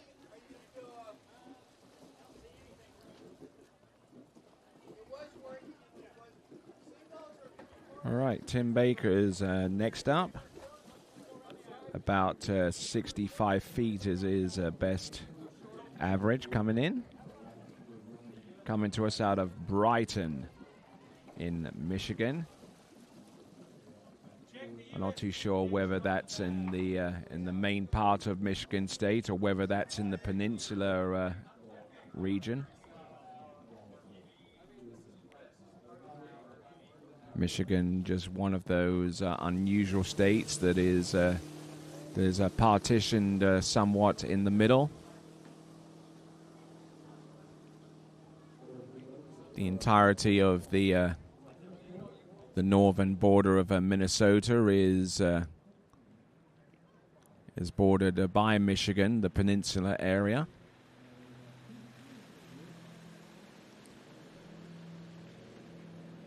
While much of the remaining portion is has cities such as Lansing and Ann Arbor and Detroit.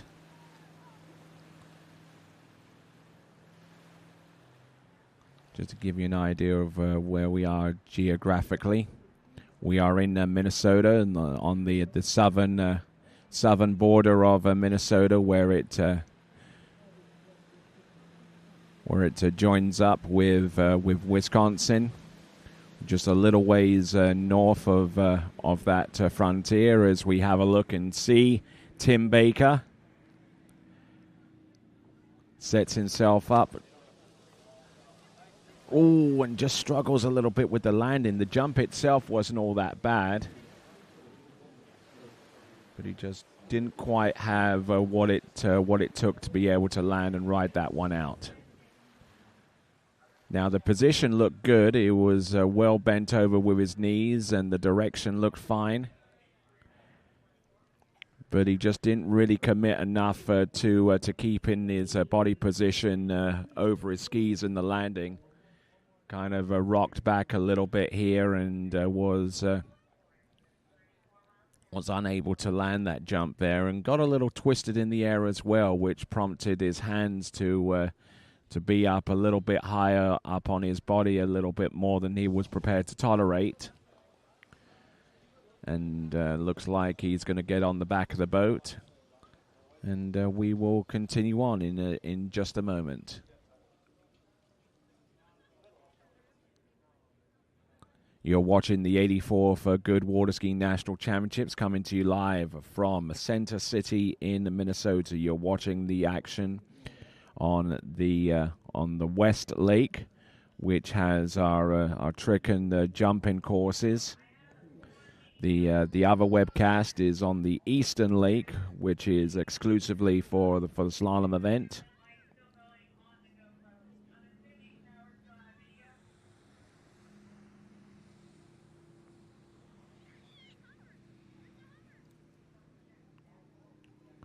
Looks like he's got his skis on. So Tim Baker intrepidly makes his way back out onto the water very, very soon. Now, so far as our results are concerned,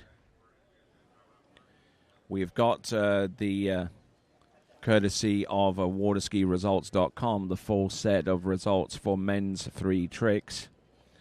And it looks like Cody Sharkey, who we saw just a few moments ago, hit the ramp, scoring 31 and 60 points. So taking the presumptive national title, Cody Sharkey in men's 3, ahead of Brandon Rose, who tricked 23.90. Michael Bullock in third place, having tricked 1940. Steve Jones with 1430. And Daniel Schumann with 1300. Those represent your top 3. In our other positions, Matt Fillmore with 1260. Cam Delegati with 1100. Brett Mommer on 1000. Sean Jacoby with 810. And Tim Baker, who you see on the water in last place in the men's 3 tricking competition on 670 points. Here is Tim Baker.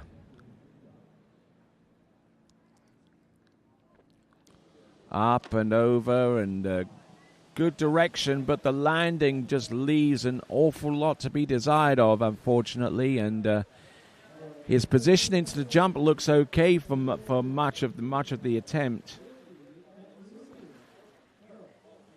but he forces himself on the back of the skis and just has no way of rectifying that in time. So let's have a look. Let's see where his weight distribution is. His weight distribution on the skis looks pretty good at that point, and even then, he's looking good. But almost as soon as he impacts the water, the handle goes up high, he leans back on the skis and is just not in a position to ride that jump out. Now, just look at his position coming off the top. Excellent, excellent, excellent. But then takes one hand off the handle, it forces his weight backwards, and is just unable to ride out that jump. Now, thankfully, both of his skis are still on his feet after falling on that second attempt. But let's see if he can land more squarely on his feet this time around and not force his weight on the back too much. And certainly Tim Baker, a men's 3 athlete, looking to try and round off his jumps with a successfully landed attempt. And it will help him with his overall campaign as well. Now, overall, for those of you that are wondering, is a combination of scores to deliver the best overall competitor. Think of decathlon, think of triathlon, think of all of those sports that are multi-disciplined. And you kind of get a sense and an idea of what the overall is all about. Now, his position over the skis looks good. Edging. Let's see if he can maintain his direction away. That would help. Yes! Better! Yeah, buddy! Lands and rides that one out. So Tim Baker redeems himself somewhat, and he might have even taken the lead in the process. For a jumper that has a best average distance of a little shy of 67 feet. That should be around about that distance, I would imagine.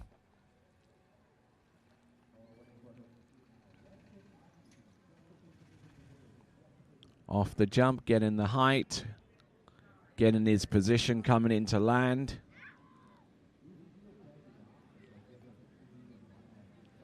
So comes up, and it is 21.1 or 69 feet. 21.1 or 69 feet. Now, before we take on our next competitor, Steve Jones, I want to try and answer one of the comments that was bandied around during the Tricks event. We've had Tricks so far today before this event, and we will have Tricks again later on with the Open Women and Open Men. Now, one of those comments refers to a good portion of our trick skiers are not electing to use a life vest whenever they're tricking, and that same person says at the end was safety first. Well, the reason why the trick skiers don't wear a life preserver or a life jacket is because they don't have to. There is plenty of safety mechanisms on offer. For the trick skiers, if they get into a little bit of a situation that requires some manual intervention, it's always there, or it's always within spitting distance of the skier. And one of probably the main reason why skiers don't use a life jacket or any kind of a bulky thing around their chest is that it actually impedes the handle pass. The handle pass on certain tricks for our competitors with the hand tricks. So that's the reason why some competitors that you see in the Tricks event do not have an impact vest or a life vest. It's not because we're neglecting safety. Far from it. It's to actually be of not being an impediment in the Tricks event so far as the spinning is concerned. Steve Jones there on jump number 1. By contrast, you've seen padded protection used by every single one of our jumpers, including the helmet. Both of those pieces of equipment are mandatory for the jump event.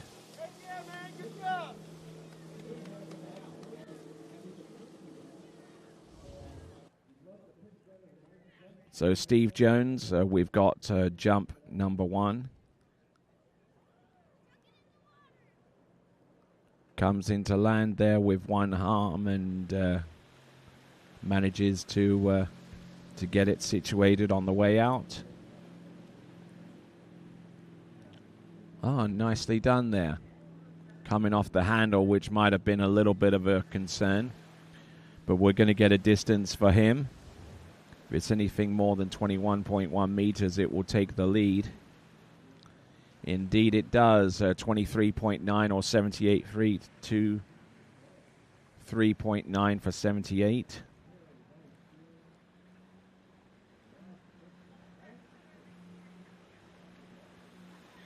So that is the lead distance now, 78 feet, and he has 2 attempts remaining.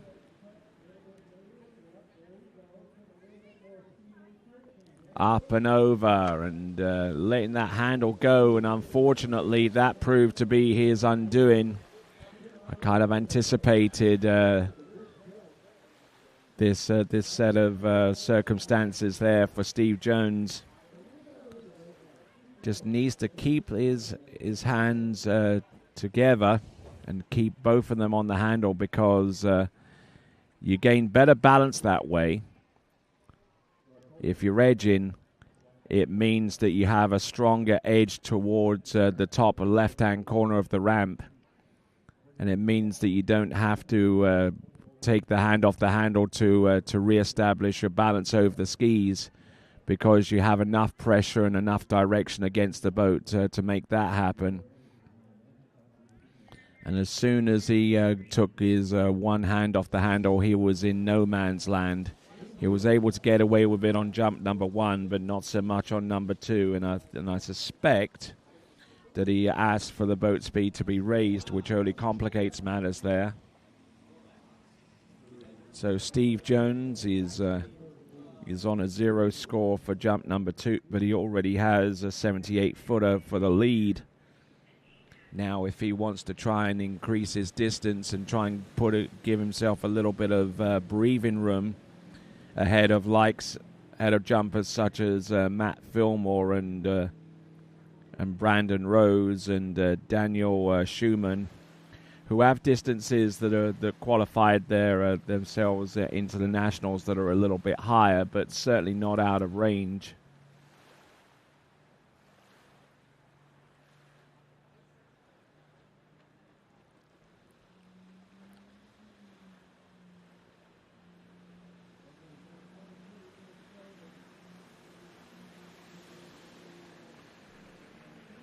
Okay, still Steve Jones from right here in Center City in Minnesota.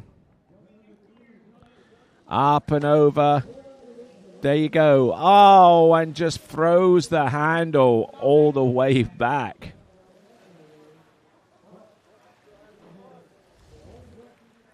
Not too sure what was going on here, but he definitely had better edge, and he was edging more across the jump at this point.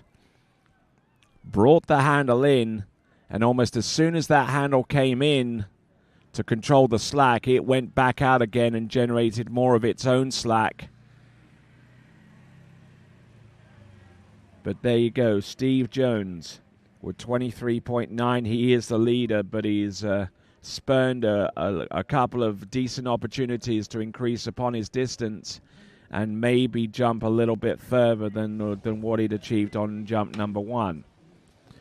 All right, moving on. Our next competitor up next is going to be Matthew Fillmore. Matt Fillmore.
Okay, next competitor up is Matt Fillmore.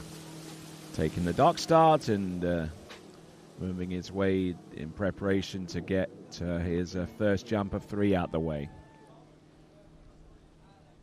Matt Fillmore.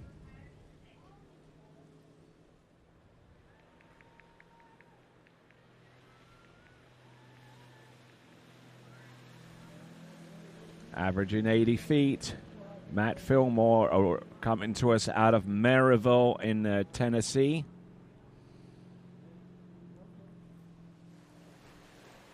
Last year's Good Water Ski National Championships in men's free, he was able to get a distance for a 4th place finish of 83 feet. Has kind of lost his national ranking in compared to that placement last year. He's currently our 7th nationally ranked skier coming into this event.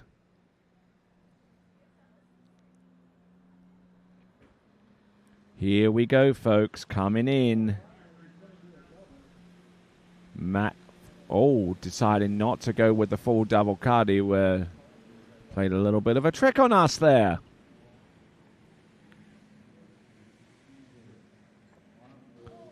A little bbit of slippage on the jump there, but the landing is the element of the landing appears to be to have been gotten down pat there, courtesy of Matt Fillmore.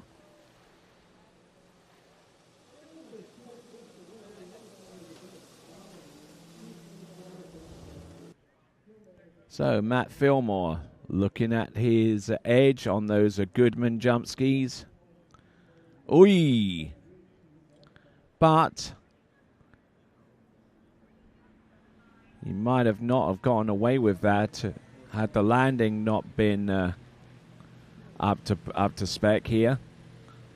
Coming off the jump, a little bit of a slippage there, but 24.3 or 80 feet, 24.3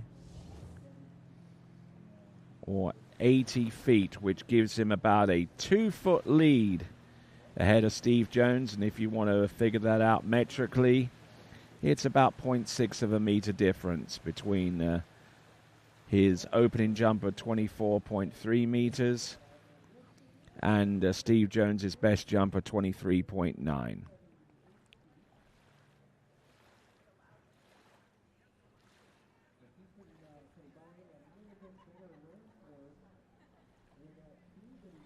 So let's continue on. We've got Matt Fillmore. Oh, he's going to go for the full double cut this time. Oh, yeah, here he comes. Oh, no. Again. Put a little bit of trickeration here. Some Goodman jump skis. Oh, yeah, he gets the landings down. That is one element that he's definitely perfected. Just getting a little bit of a slippage there on the jump, coming off the top, but not as much as he did on the previous jump. I think that jump is going to be a little bit further into the 80-foot mark.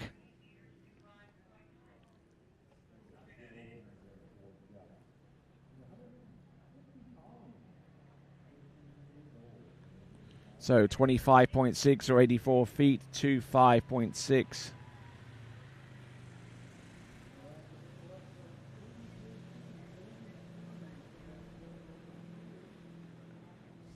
So 25.6 or 82 feet.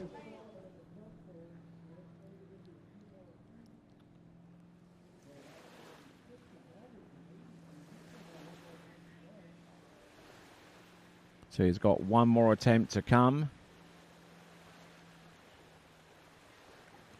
Now let's see if he can get a little bit more out of the ramp this time.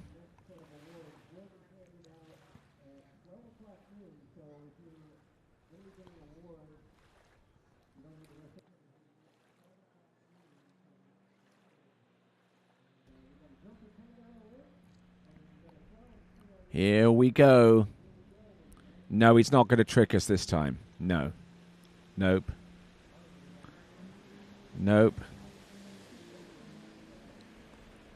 He's and all that he's doing by doing that is it's attempted to confuse the zero off system into thinking that he is doing a full double cut and needs the additional speed to get out wide on the right hand side, but no.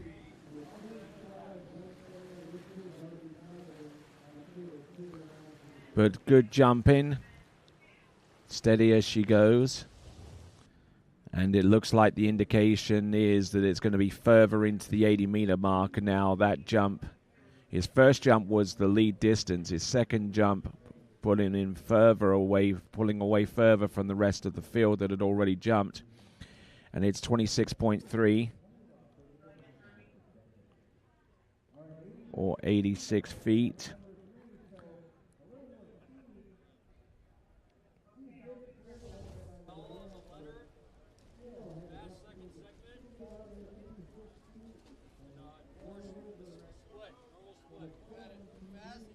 So 86 feet there.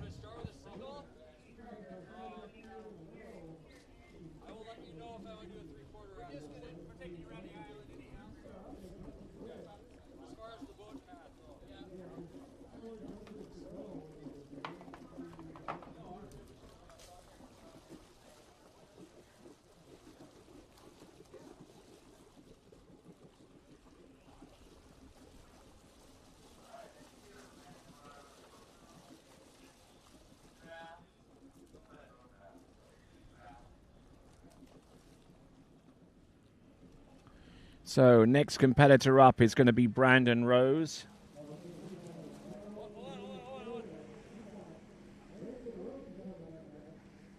So 26.3 meters is the best jump that we've seen so far for 86 feet.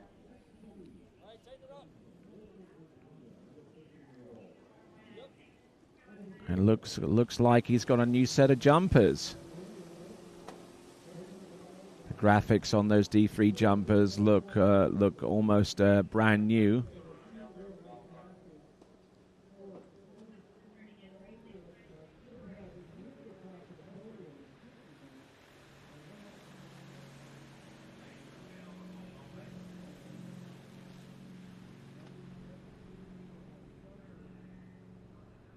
So Brandon Rose, we'll find out a little bit more about him in just a moment.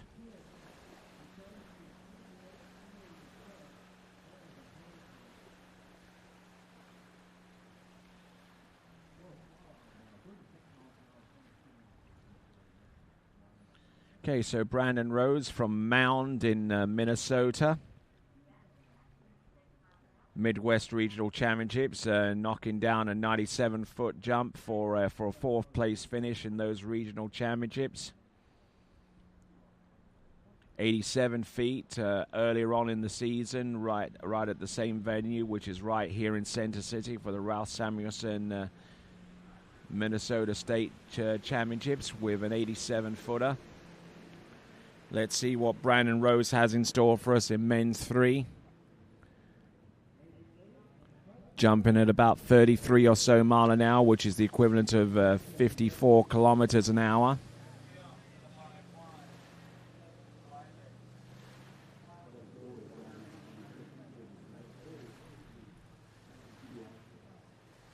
So coming around the island and getting ready for jump number 2. We'll be shown the distance numbers very, very soon.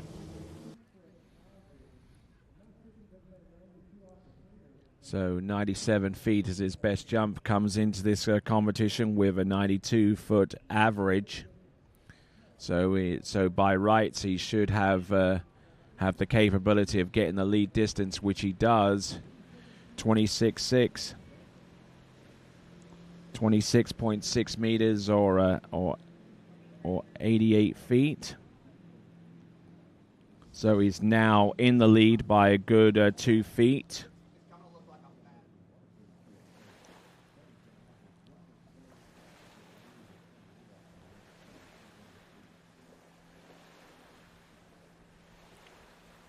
So 26.3 meters is now in second place for Matt Fillmore, having relinquished that lead in favor of Brandon Rose, who jumped 26.6, which is 88 feet.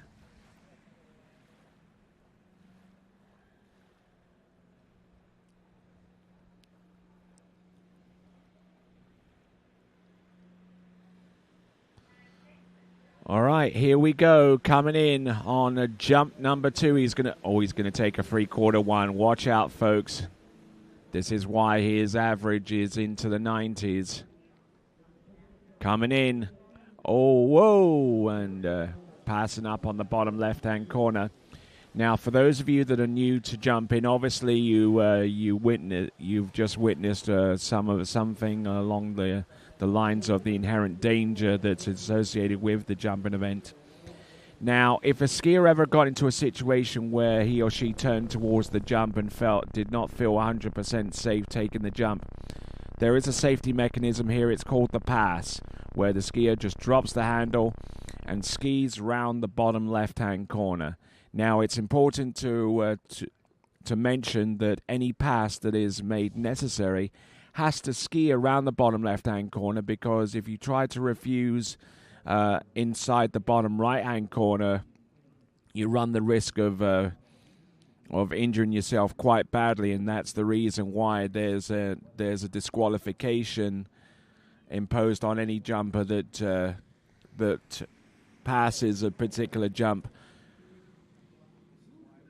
Now, the only 2 safe ways of passing a jump is to either drop the handle and ski around the bottom left-hand corner if you get past the second wake, or not to cross the wakes at all and just ski as far away from the ramp as you can make it. Now, a pass doesn't entirely eliminate you from the jump event. It depends if you have any remaining jumps to come, which for Brandon Rose, fortunately, he has 2 attempts remaining. So passing up on jump number 1, scoring it a zero distance on that first attempt. He has 2 more jumps remaining to post a distance.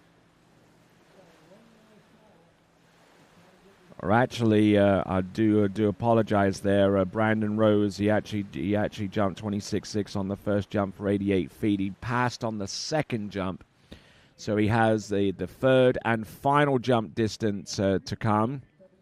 The third and final attempt, I should say.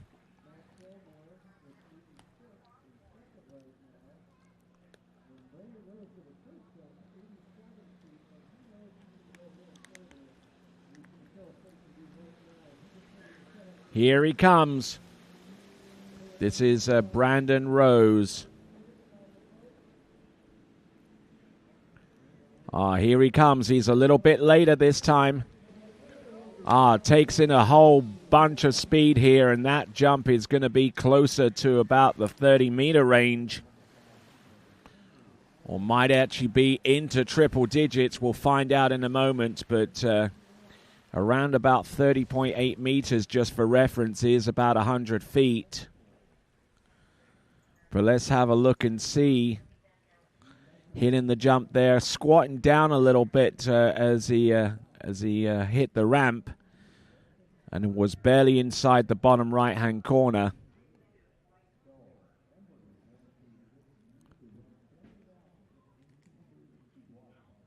The jump distance coming through. Oh, this is huge. 32.0 or 105. 32.0 or 105. And that is definitely going to light it up for the remaining 5 competitors. The remaining 5 competitors ranked nationally are as follows. Daniel Schumann, Brett Mommer, Michael Bullock, Sean Jacoby, and Cole Kalkbrenner. Although I'm figuring that as he did not ski earlier on this morning, Cole Kalkbrenner may have decided to register in another division, thus precluding him from jumping in the men's 3 jump competition.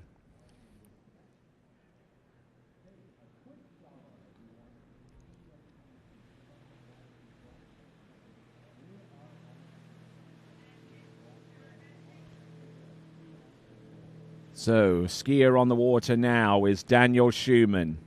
Now.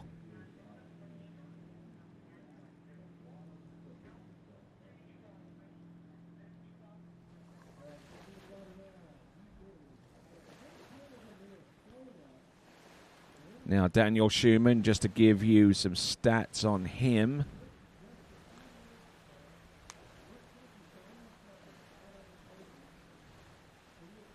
Daniel Schumann coming to us from Little Canada in Minnesota.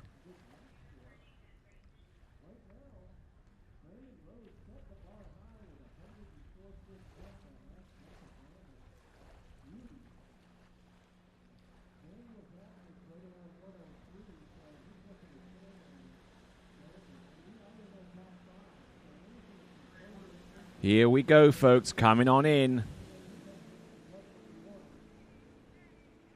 Daniel Schumann. Look at that. Taking in a whole bunch of speed into the jump there, and he reacted well to the ramp surface as he came across the second wakes and hit that 5-foot-high ramp. That is Daniel Schumann.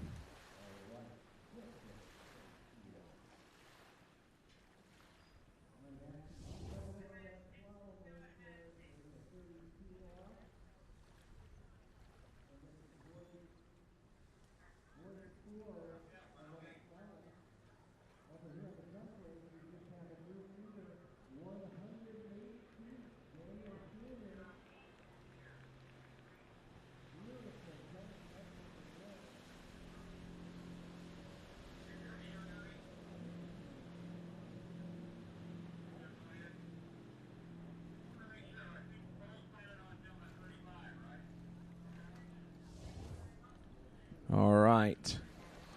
We're going to get the...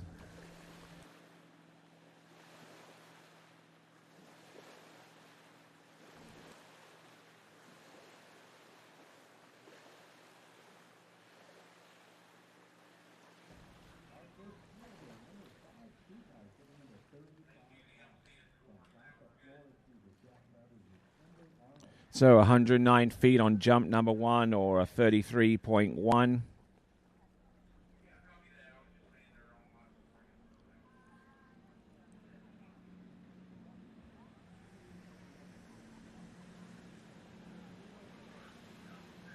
So here we go, folks. Coming on in. Daniel Schumann.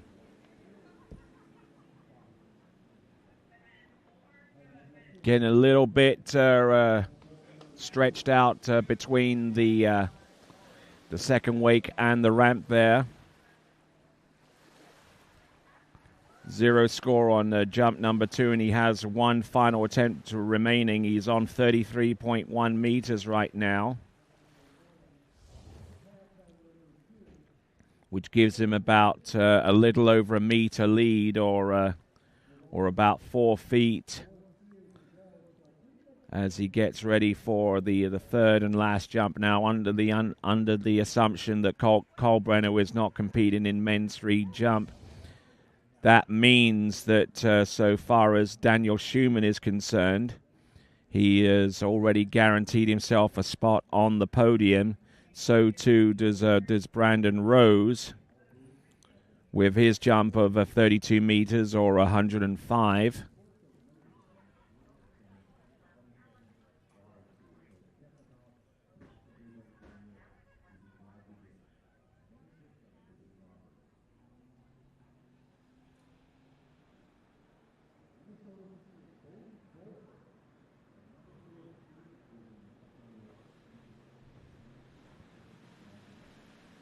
All right, then, here we go.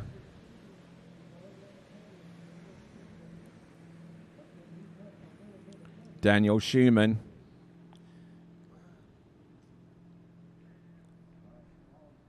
And it looks like I'm getting some information here to suggest that Cole Kalkbrenner will actually be jumping in men's 3. Just received that information now. So that kind of... that kind of puts Brandon Rose in a really bit of an unconfirmed position in regards to making it on the podium. Now, Daniel Schumann is currently in the lead with 4 competitors to go, however. And he has a guaranteed spot on the podium, whereas Brandon Rose, he has to wait to see if any of the remaining jumpers produces a best effort that come up short of his mark of 32 meters, or 1:05. Here comes Daniel Schumann. Oh, and passing up on that one as well. So a 0 score there on each of the remaining 2 jumps. So his jump of 33.1 meters, or 109, is still the lead score, but it's certainly not going to be unassailable between the skiers that we have on tap here, especially whenever you consider the likes of Cole Kalkbrenner jumping towards the end, who has a best average and north of 170 feet. There you just saw the leaderboard as we continue on with the 84th Goode Water Ski National Championship. So glad that you've decided to spend a little bit of time with us here in Minnesota, the home of the Trophy Lakes Estates 3 facility, just outside Center City.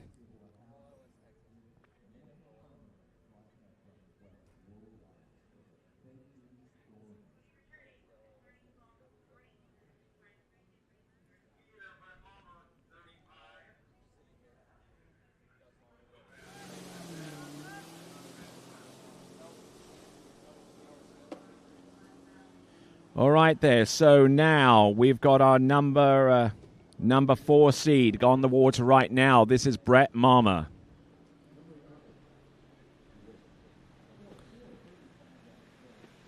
Getting to see some of the live chat messages that are coming through, and obviously one of those messages I was kind of expecting this a little bit. The use of the metric system. Well, the reason why I do use the metric system as well as feet and inches is quite simple.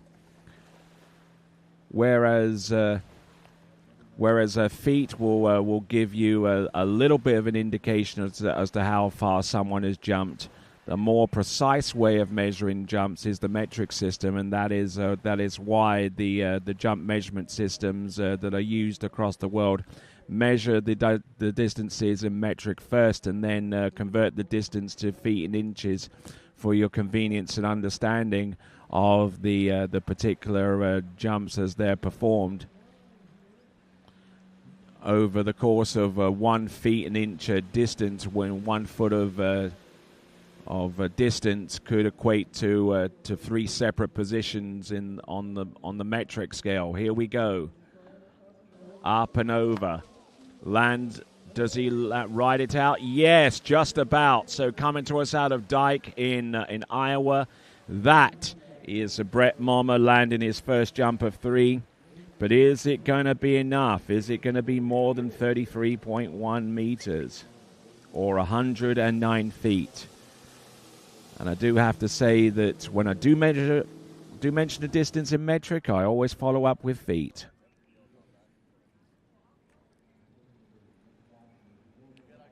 Here we go. Brett Mama. And he's taken the lead. 34.8.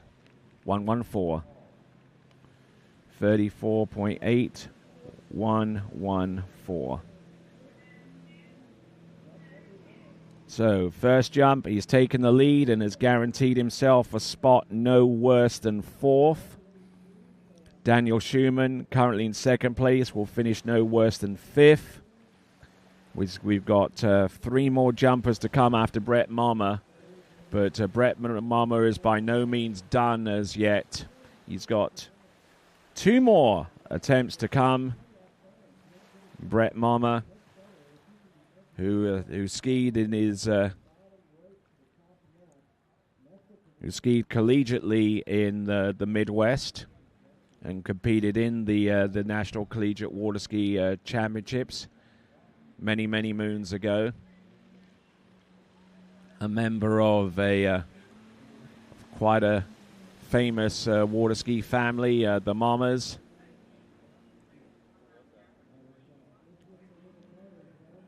Turns in, dry. Oh, and almost losing that right ski completely. Just got really crushed into the bottom of the jump and just couldn't get his feet underneath him to get that jump away safely.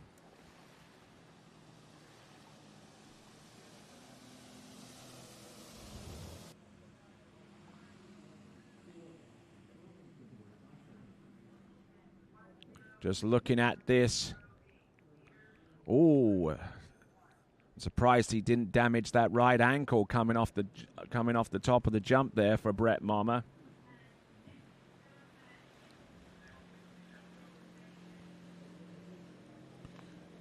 So 33.1.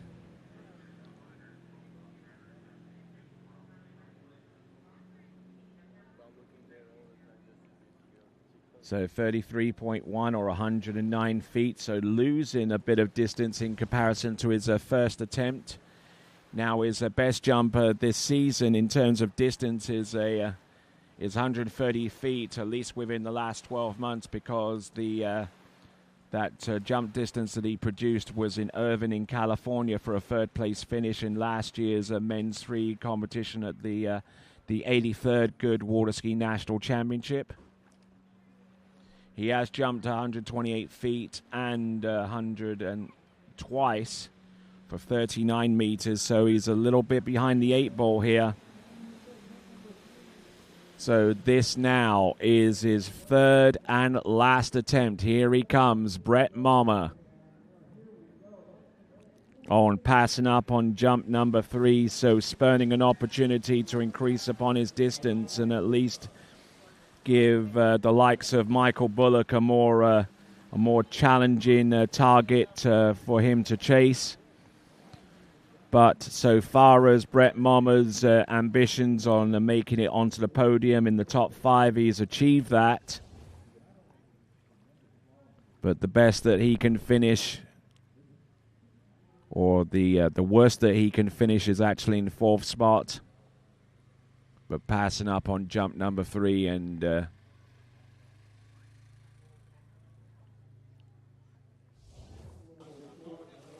okay, so I'm just receiving information from our officials that Carl Kalkbrenner will be jumping, but only for a score and not for a placement, because he's skiing in a separate division from this one where he will be jumping for placement.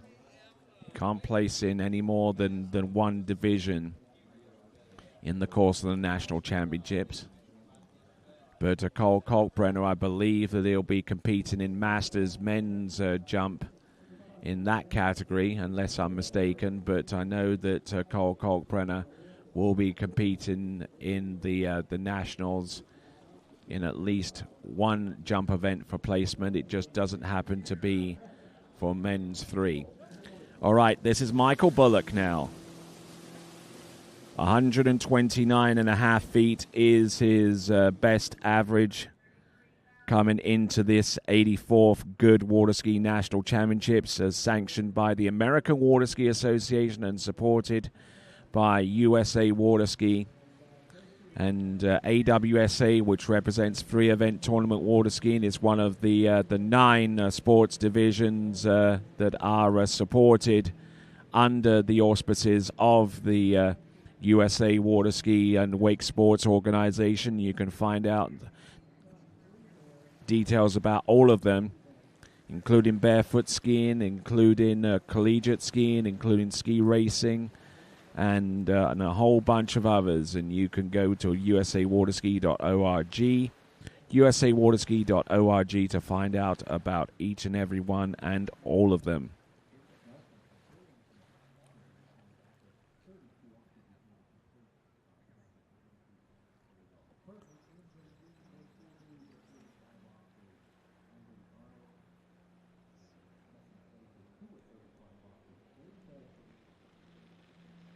Here we go. This is Michael Bullock, coming to us out of Hillsboro in Tennessee. Edging away, keeping the line tight off the turn. Oh, and getting pulled forwards. Right there off the second wake and sinking in after taking a pass on jump number 1. Again, if the skier does not feel 100% about taking a particular jump, all the skier has to do is to drop the handle, ski around the left-hand corner, and then all is okay so far as safety is concerned. Now, it certainly looked to me from that angle that Michael Bullock had the right position, but I believe he might have spiked the switch a little bit too soon off the turn, and you're probably wondering, what does spike the switch mean? Well, fitted to the toe line and connected in with the zero off is called the jump switch, and it works in concert with the zero off system to provide extra power to maintain constant acceleration from the time that the skier turns towards the jump to the time the skier makes it all the way through to the landing. Now, there are 2 settings on the zero off. There is the RTB on setting, which I'm sure that Michael Bullock will completely steer a million miles away from, and the RTB off setting. Now, RTB is a setting called... The abbreviation is return to baseline. So basically what that is the jump approximates its boat speed to stay as close to the nominated boat speed from the skier. In this instance, it's 33 miles an hour. And it doesn't provide for constant and smooth acceleration from the turn indeed what it's designed to do is to actually return to the baseline as quickly as possible, almost as soon as the skier hits the jump. And it's a setting that's a benefit more towards the more towards the beginning jumpers rather than the more experienced athletes that you see like Michael Bullock. So RTB off, 33 miles an hour, ramp height 5 foot. Here he comes, jump number 2.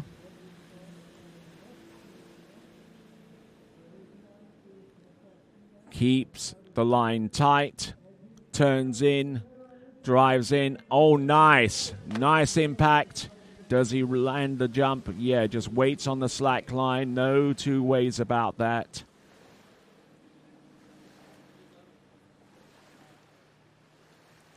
So refusing on the first jump, landing a jump on the second attempt, and he's got one more to spare to try and increase the distance.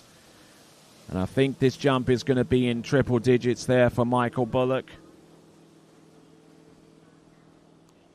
Michael Bullock, who's not only competing for this jump title, but also looking for a high enough score in terms of overall competition. Keeping his momentum and his direction and keeping the boat's pole well within check there. We'll have a look at this jump once again from the front side of the ramp.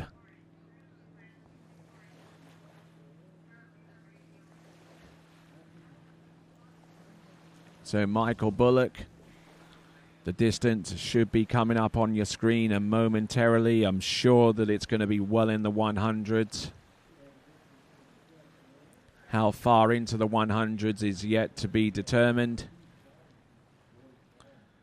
Working on getting the distance out to you, but I reckon that it's going to be somewhere of around about 116, maybe 117 feet.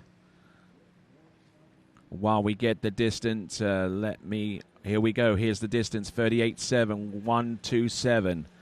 387.127.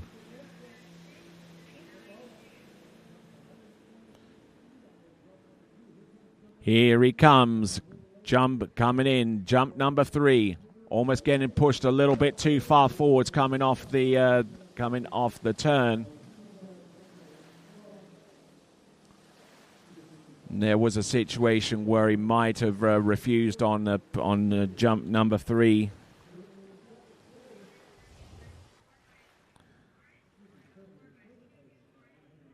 Lifting that left ski to aid the turn, so that his pressure is well and truly on the right ski, and I think that he spiked the switch a little bit too soon there. In other words, taking all of the boat's acceleration right from the beginning and having nothing by the time that he came across the second wake and hitting the jump so far as stability was concerned.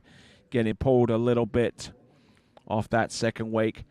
Having said that, that is 35.8117, 35.8117. His best jump is a 1.27.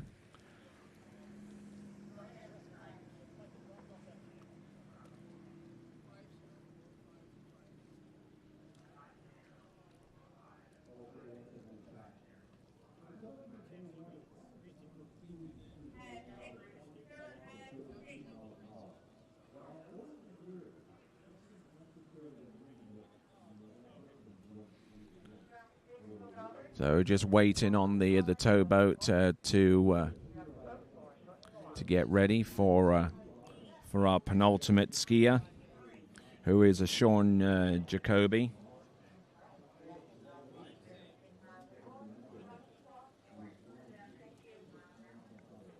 So 38.7 meters is the current lead.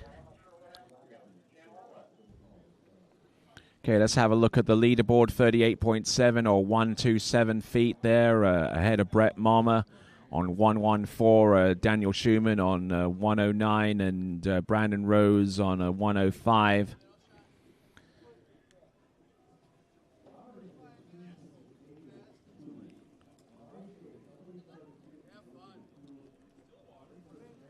So Sean Jacoby will be our last placement jumper in the men's 3.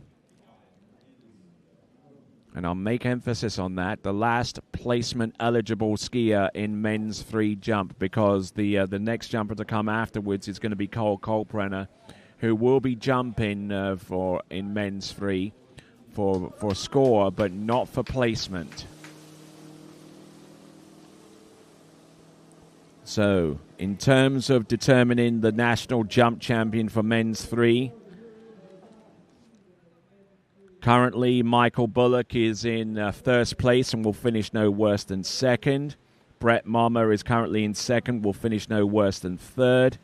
Daniel Schumann is currently in third and will finish no worse than fourth. And Brandon Rose is currently in fourth and will finish no worse than fifth. Hopefully, I've explained it well enough to you to fully understand the implications of what could potentially happen here with Sean Jacoby.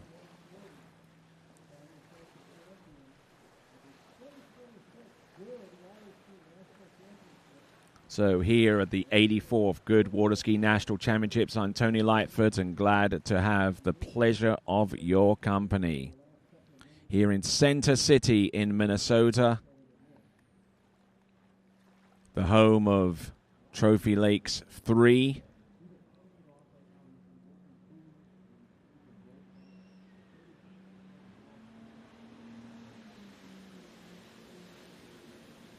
All right, let's see what he's got here. Turns. Getting a little bit strung out here off the second wake into the jump. Oh, nice landing. Brilliant landing. No butt check, no nothing. Now he's got to jump more than 38.7 meters or 127 feet to take the lead in the national jump title for men's 3. Coming off the turn. Putting some nice weight there on the right-hand ski. And is the distance going to be enough? He believes that it is. He believes it's far enough. But is it going to be deep into the 120s? Indeed it is. It's 37.9. 37.9 or 124. Needs about 3 more feet here. So 37.9. Needing a jump that's almost a meter more than what he just produced on jump number 1.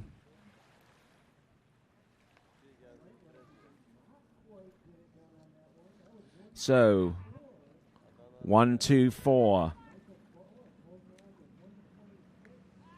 So enough for second place right now. He's on the podium. So Michael Bullock is waiting to see if Sean Jacoby's challenge would bear fruit. Here he comes. Sean Jacoby up and over, and good looking jump there. Didn't take a landing that was any more comfortable than jump number 1. He was certainly pushing hard out there, but did that harder push result in a bigger jump? He believes it did. Grasping onto that handle tightly with both hands off the turn.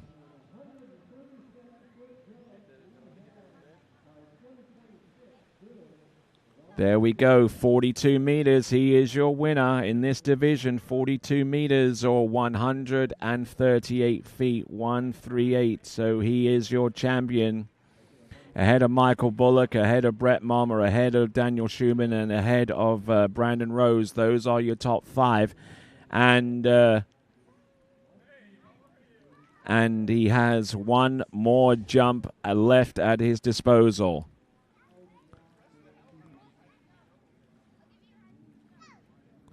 But looks like Not too sure what happened here that put him in the water.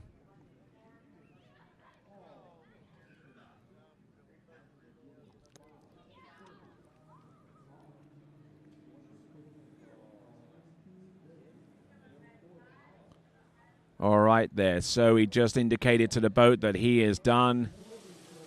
There for the win and nothing else. So Sean Jacoby, your national jump champion, opting not to take his last jump. He'd already gotten the jump distance necessary to take the title win. 138, 127, 114, 109, and 105 in that order, placing those respective competitors in the top 5. Now, we're going to go on with Cole Kalkbrenner. And he will be skiing for score only and not for placement. So the top 5 placement jumpers you just saw on that leaderboard is set in stone for here. The 84th Goode Water Skiing National Championships coming to you live from Center City.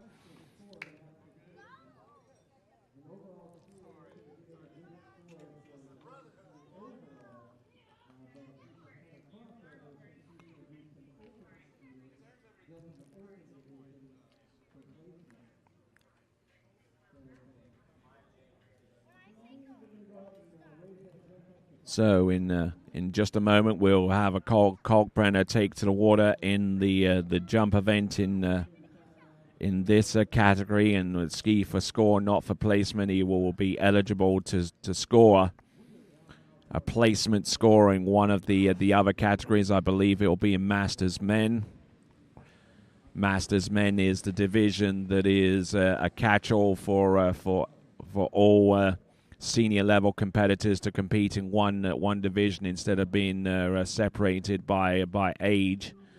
It is a merit-based division, and I believe that's Cole Kalkbrenner on the starting dock, getting ready to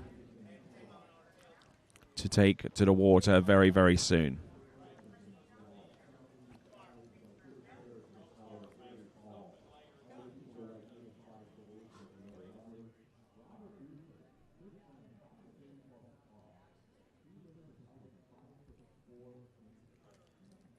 All right, then. All right, then. Cole Kalkbrenner about to take to the water next. It'll be on the flip side of this break. My name is Thibaut Dalen, and I'm the broker of Dalen Real Estate. And today, I want to show you some of our special listings located in Florida's world-famous water ski hotspots.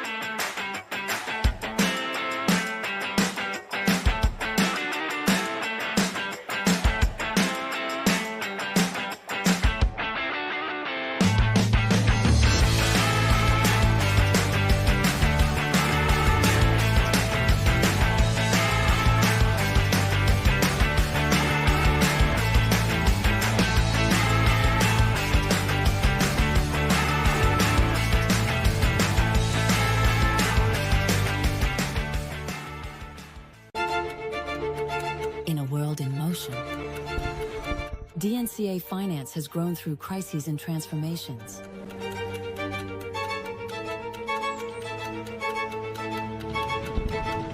Times change, values remain. For more than 25 years, DNCA has been by your side for active and flexible management of your wealth. DNCA, Maison d'épargne de valeur. Speak with your financial advisor. It's well known that Canada has produced many of the best skiers the world has ever seen. Well, more and more skiers are coming to realize Canada's Shuswap Ski and Board is one of the world's best pro shops. They stock D3, Radar, HO, Connolly, Reflex, Masterline, Syndicate, Stokes, Camaro, S-Lines, Eagle, KD, Stealth, Pegosky, O'Neill, and back them with Shuswap Ski and Board's performance and fit guarantee. Check them out online at shuswapsnb.com.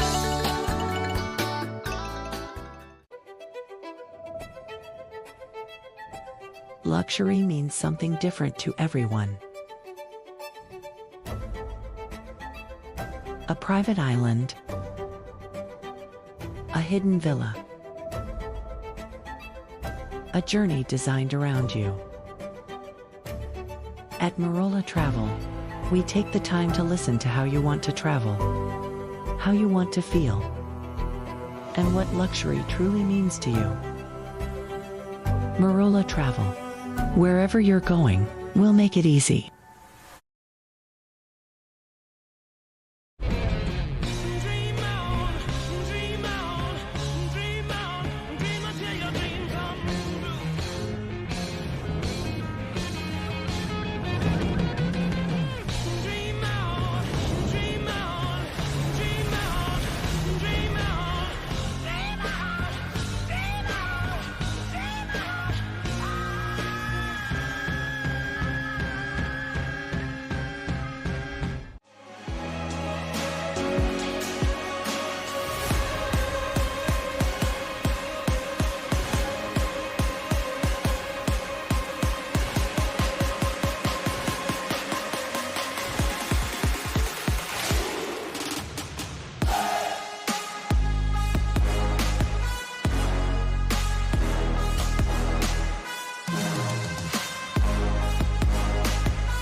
All right, then. Welcome back to live and continuing coverage of this, the 84 for Goode Water Ski National Championships. We are down to our final men's free competitor.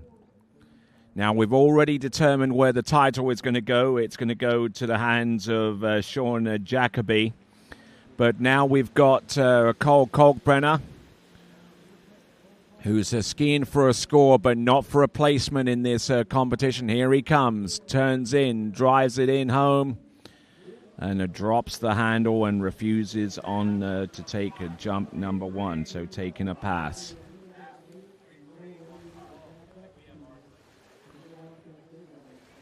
So Cole Kalkbrenner, 0 score on jump number one.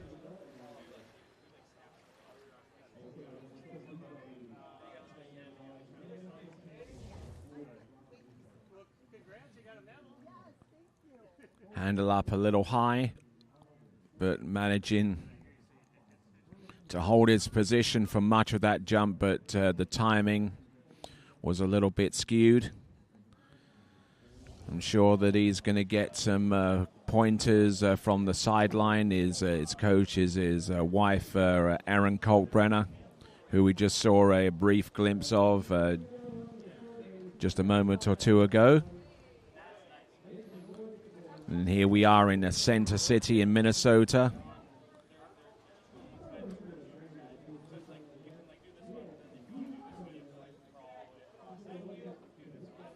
Just to kind of give you an idea of where we are in terms of the United States of America, we are in Minnesota, just across the state line from Wisconsin, which Wisconsin is to our east. Minnesota to the west of the St. Croix River, which is about 15 minutes away from us. Center City, Minnesota, as the name would suggest, is centrally located between the northern frontier of Minnesota, where you'd cross it, and you'd be in Canada. Specifically the province of Manitoba, centrally located between that and the southern state line, where it clashes with Iowa. And there's a whole bunch of states in the Midwest that have contributed a number of great skiers in towards these 84 for Goode Water Ski National Championships. Obviously, Minnesota itself, Wisconsin, Iowa, Indiana, Michigan, which again we're not too far away from. Just a short drive across the northern portion of Wisconsin, and you hit the northern peninsula. But here we go. Enough geography. Here we go. Let's see if Cole Kalkbrenner can take flight here. Oh, and crushing that second jump there. He will not be best pleased with that effort. Taking in a whole bunch of speed, but very little of anything else. Just the ramp work just needed some work, as it were, and he's just trying to get all the advice that he could thankfully receive going forward. Cole Kalkbrenner.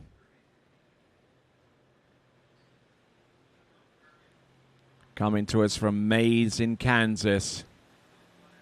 And skiing over at the Mystic Lakes, that have a venue that has held the national championships on at least a couple of occasions.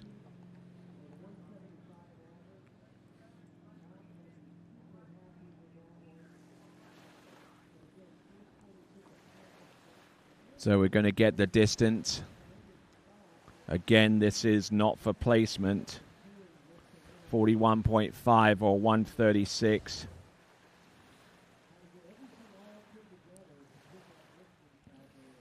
So we'll see if he can connect with this jump here, Cole Kalkbrenner. Skiing for score, not for placement here. He will ski for placement a little bit later on in these 84th Goode Water Ski National Championships, when he takes on the very best competitors in men's masters division. Here he comes, jump number 3. Brings it on. Better.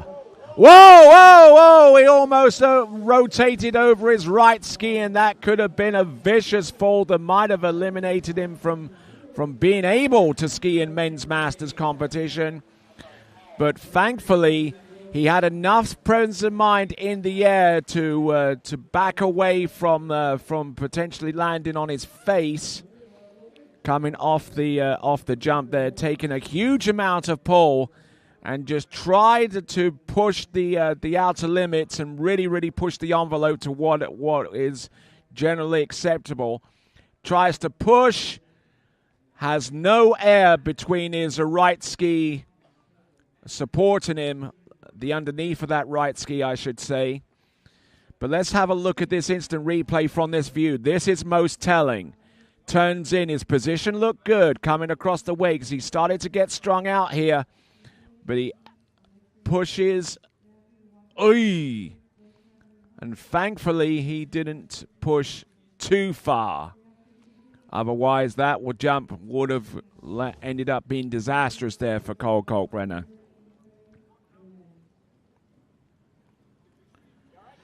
So, Cole Kalkbrenner with 41.5, his only scoring jump of 136 feet. Not the best of sets for him, unfortunately, as we now work our way towards men's 4 jumps. Men's 4 jumping to come up next. And we will return to live and continuing coverage of the 84th Goode Water Ski Nationals right after this.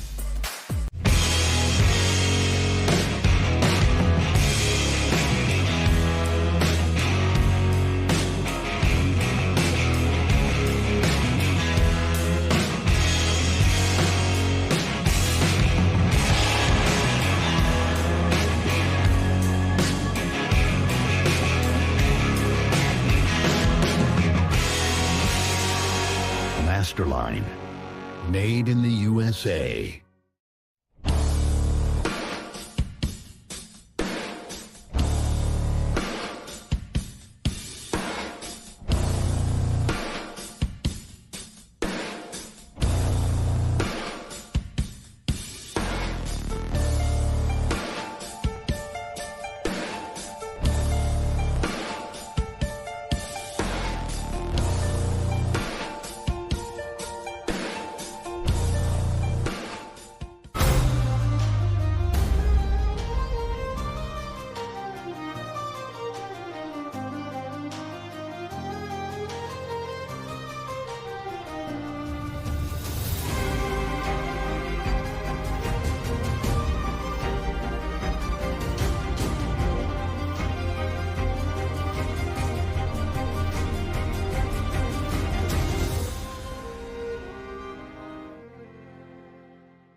Hey, morning.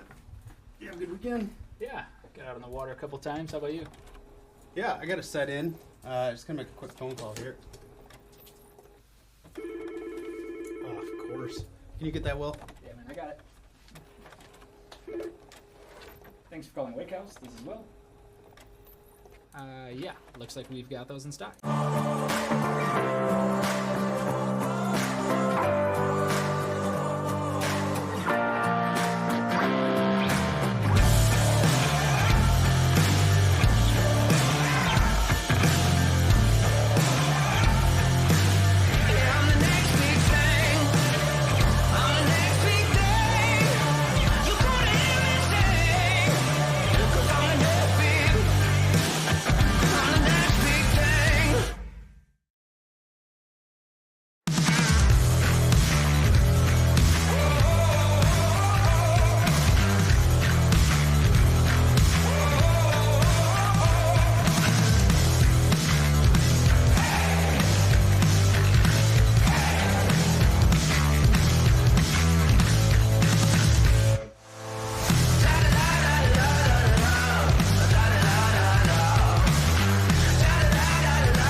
What if I told you there was a place where the sounds of nature are only broken by the roar of a boat? A place where that summer feeling lasts all year long. A place where the Florida sun is only outshined by the smiles of the skiers. A place where first-time skiers can ski alongside world champions, and the world-class coaches work with all levels of skiers. What if I told you there was a place where life slows down and your only job is to make lifelong memories? That place is Swiss Water Ski Resort. Book your trip at SwissWaterSkiResort.com.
At Houston Cadillac, at the moment you arrive, you will notice dedication to excellence. We deliver an unparalleled customer experience, and we're elevating our commitment with a new state-of-the-art facility. Explore our selection of new Cadillac cars, crossovers, and SUVs designed to meet your needs. We are redefining the luxury experience and investing in the future. Visit Houston Cadillac and begin your journey towards luxury. At Dillinger Insurance, we have over 50 different carriers to shop your home, auto, and recreational vehicle insurance needs. We would love the opportunity to save you money. We insure million-dollar mansions, condos, mobile homes, rental homes, and everything in between. We know all about wind inspections, 4-point inspections, and how to get you the right coverage for your particular home. You've got questions, we've got answers. Can you remember the last time you had a rate decrease with your auto insurance? Let's take a look and see what we can do. We know all the ins and outs of getting our customers the best rates, coverages, and discounts, so put us to the test. Don't monkey around with your insurance. Call Dillinger Insurance today. We've got tons of companies to help find you the best prices and the best coverage for your particular needs on home and auto insurance. Go Knights!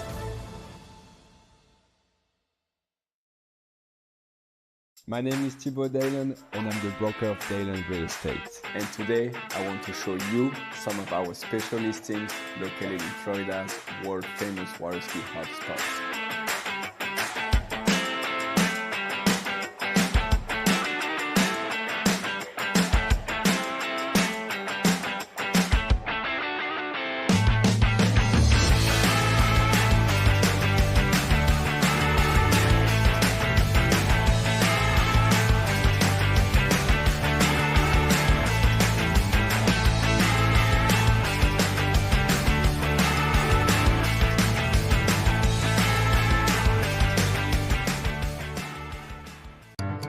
For over 20 years, because times are always changing, the men and women of DNCA have been invested in future-oriented solutions through active and flexible conviction management. Times change, values remain. Entrust your savings to an asset management firm to meet your long-term financial goals. DNCA, Maison d'épargne de valeur. Speak with your financial advisor. It's always summer at Shoe Schwab Ski and Board isn't just a slogan.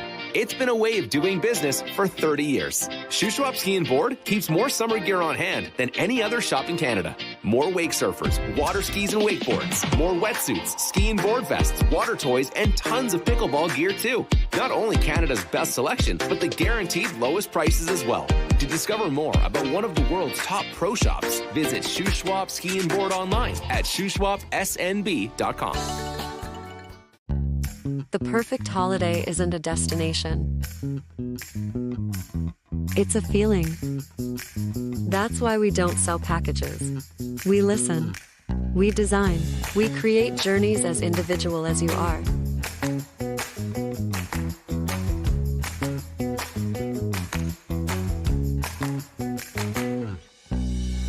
Marola Travel. Wherever you're going, we'll make it easy.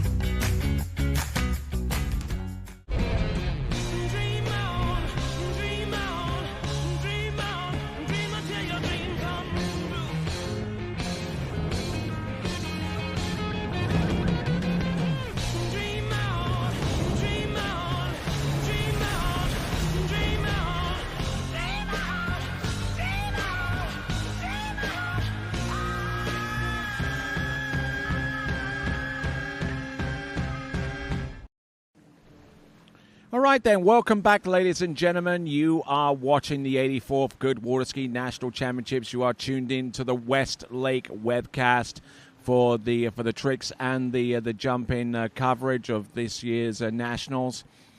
And we are on men's 4 right now. Men's 4. We've got Brian Ansell.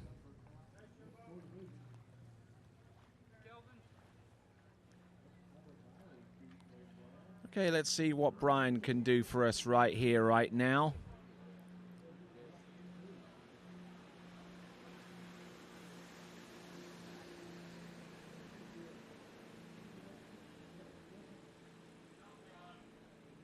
Here he comes, jump 1.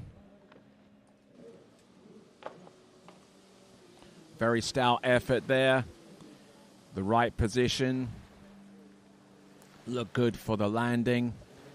I tell you what, a great looking jump there for Brian Ansell. Qualifies in for these national championships with a best average of 133 feet. Though why he isn't seeded higher on this list is a little uncertain at this time.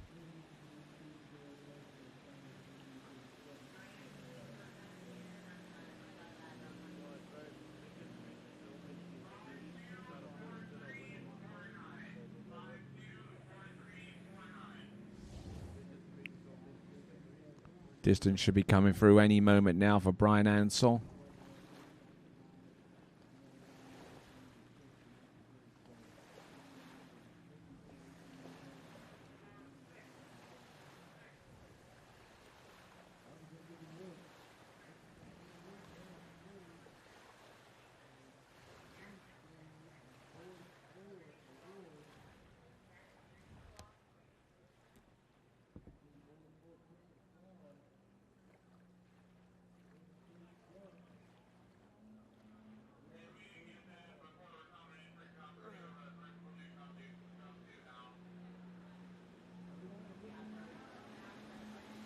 All right, here we go. Brian Ansell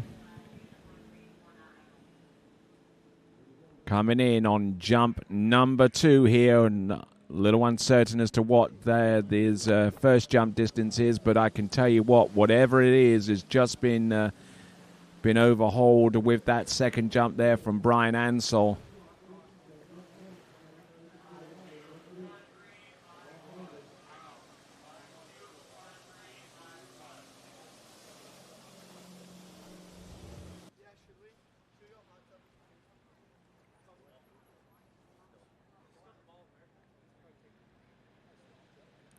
So fairly close to the bottom right-hand corner, but still maintaining good direction off the top of the jump and keeping that line tight all the way through.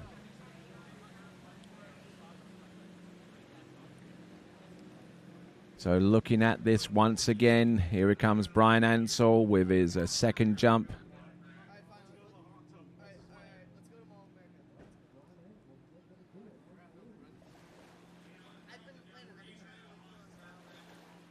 Looked good there on jump number 2.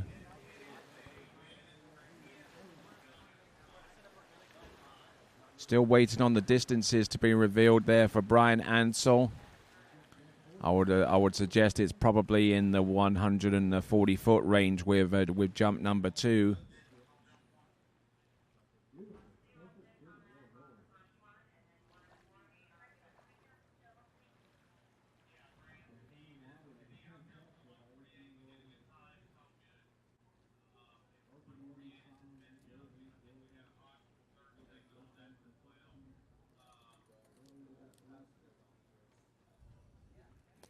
Okay, so it looks like we got a bit of a situation in regards to Brian Ansell's jumps. Fast third segment on each of those 2, which would require that a re-ride is taken, but it's a deferred re-ride based upon his ability to maybe out-jump the distance that he produced on the offending jumps.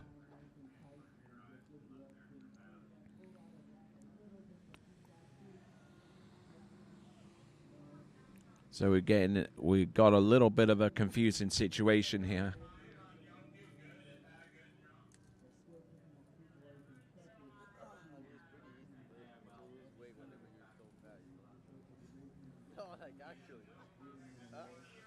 It's a fact. Huh? You may laugh at it, but bro, it's so true. So we got hot times on jump 1 and jump number 2. Now, if he is able to out jump those distances with this third and last attempt, and I think that he has, then that will be the singular jump distance that he carries away from this competition as being his best out of the 3. So Brian Ansell works his way back to the shore. Now he's been taken down the opposite end of the lake in anticipation of maybe taking a re-ride, because there is an outside chance that this jump hasn't outstripped anything else that he's previously done for the hot times that he received.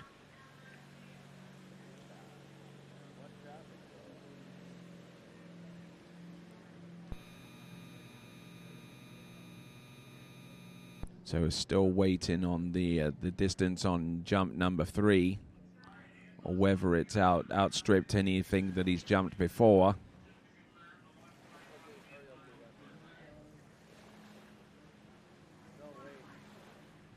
.141.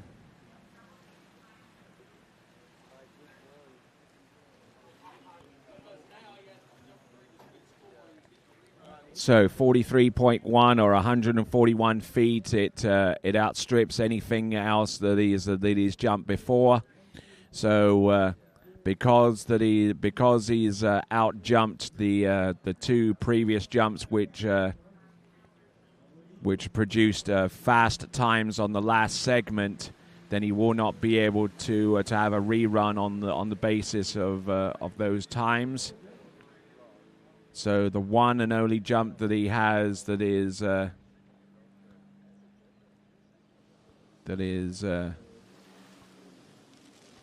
good is a 141 or 43.1 meters.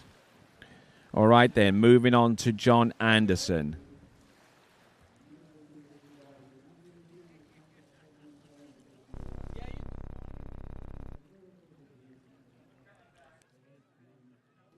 All right, so that is Brian Ansell with a 141. That's definitely further than what his average was coming into this event. Yeah, I was just wanting to let you know that Brian Ansell, who just jumped, was jumping for an overall score only. He is not in the jump placement for this event. So, and I think that Brian Ansell is actually in a similar situation to Cole Kalkbrenner, skiing for score in this men's 4 category and skiing in another division for placement.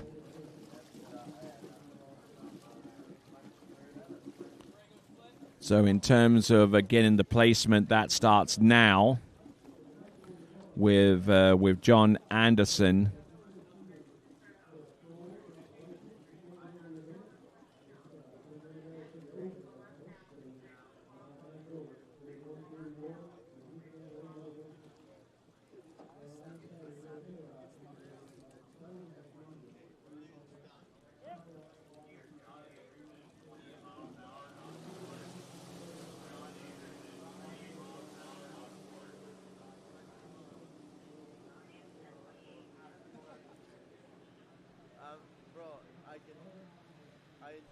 All right there, so John Anderson.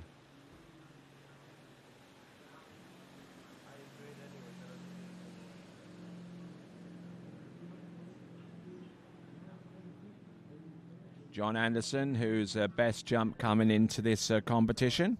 His best average is a little over 36 feet. 36 feet.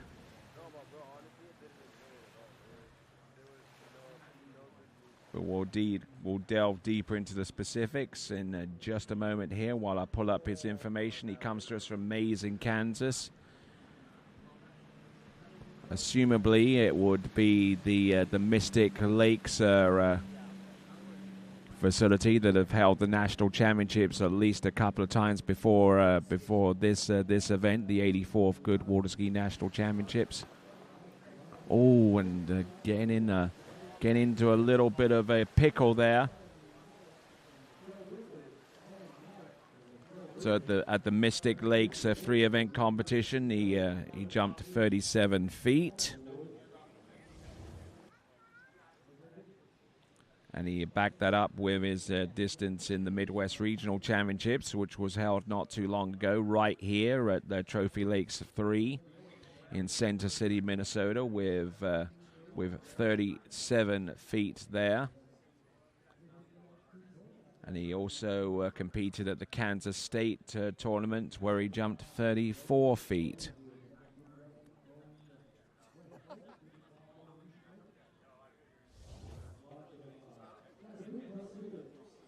So that was John Anderson on his opening jump, and he has 2 more left at his disposal.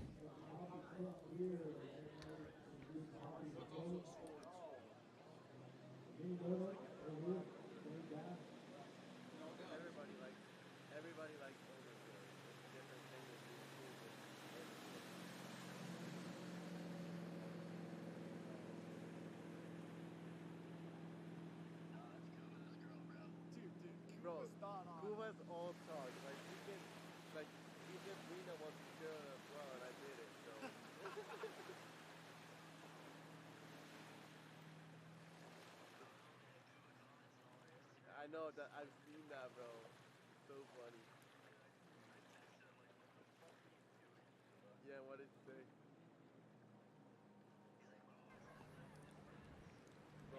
All right, coming in here at the 84th Goode Water Ski National Championships.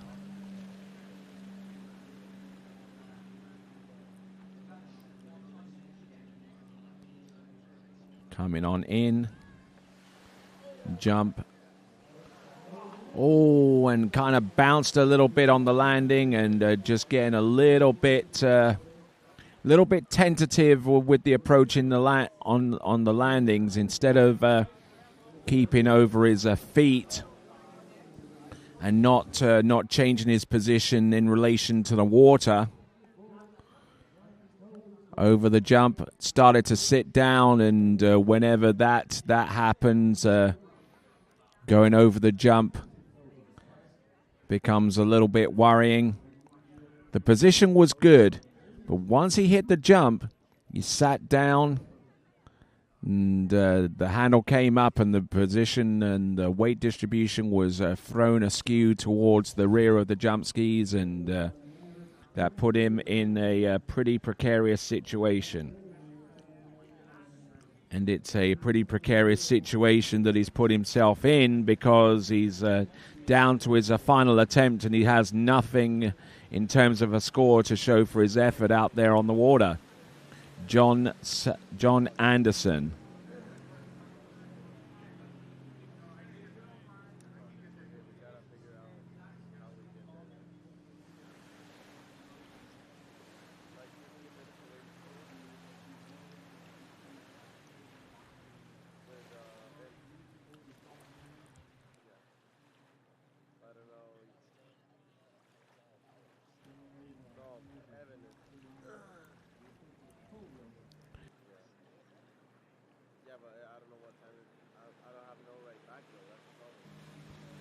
All right, here we go, folks. Coming on in. This is John Anderson. Crunch time now for our Kansas native. Up. Better looking approach there. Yes, he nails that jump there. Didn't sit back nearly as much on that jump there, and kept his position over the ramp, and lands and rides that one out. So we're going to get a score from him in both metric and feet.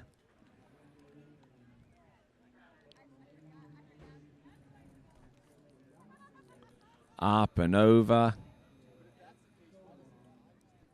Taking a bit of a splash, but that's to be expected. Let's have a look at this this again from the front side point of view. Up, bringing the handle, but at the same time he brought his body weight forwards to compensate. 11.4 meters or 37 feet. 37 feet, 11.4 meters. Now, David Spatafor is next.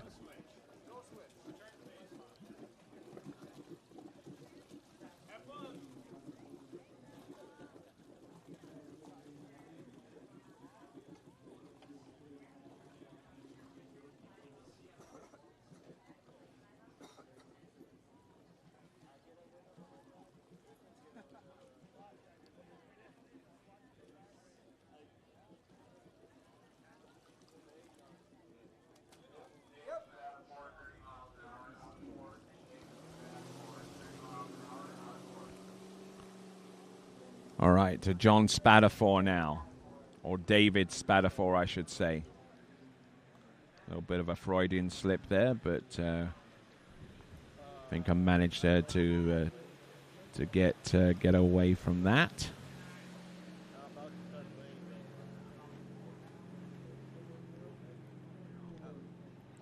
So David Spatafor comes to us from Maple Grove in Minnesota.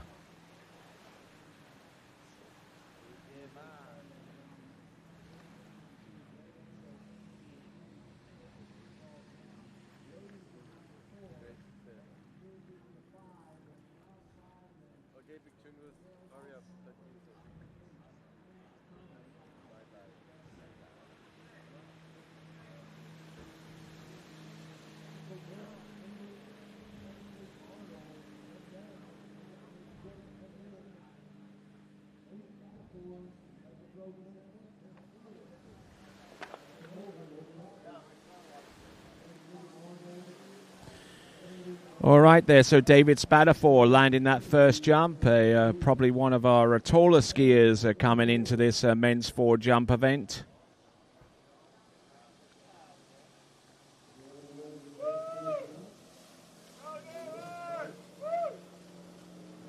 He's requesting boat speed rides there for himself.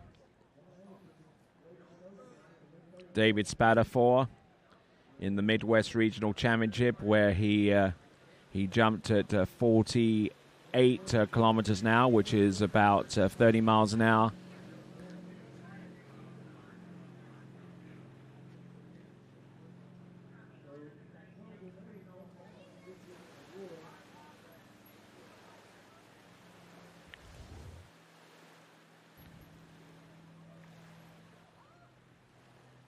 So 46 feet on jump number 1, or 14.1 meters. He jumped 50 meters exactly at the Midwest Regionals not too long ago. And jumping at 30 miles an hour. And now he's going to up the boat speed up to 51 kilometers an hour, or 32 miles an hour. Up over... Oh, and a little bit squirrely with the landing there.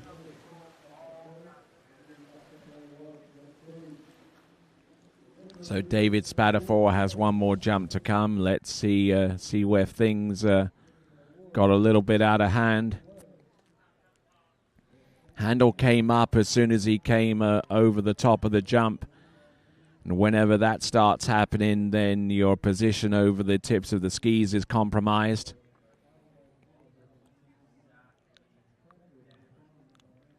Started to come up there, and he just got squatted too far over the backs of those jumpers, and didn't get himself towards the front of the jump skis very, very quickly.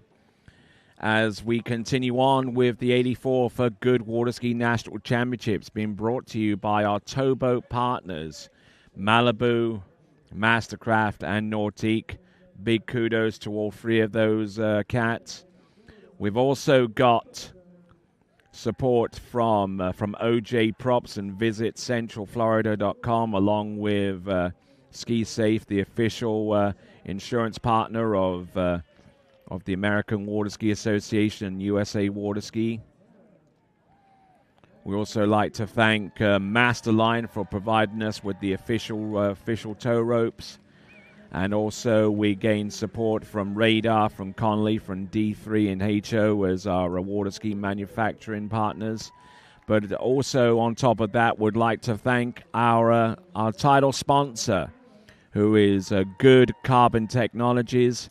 We thank all of those folks for contributing to the successful running of these and in every single championships, every single national championships that has been held in the past and the present, and long may it continue on into the future. The 84th Goode Water Ski National Championships coming to you from Trophy Lake Estates 3 in Center City, Minnesota. Here in the land of 10,000 lakes, Minnesota, and the state that can lay claim to being the birthplace of water skiing, when a young 19-year-old individual by the name of Ralph Samuelson was brave enough to put on some 96-inch skis that were homemade, and the rest, as they say, is history.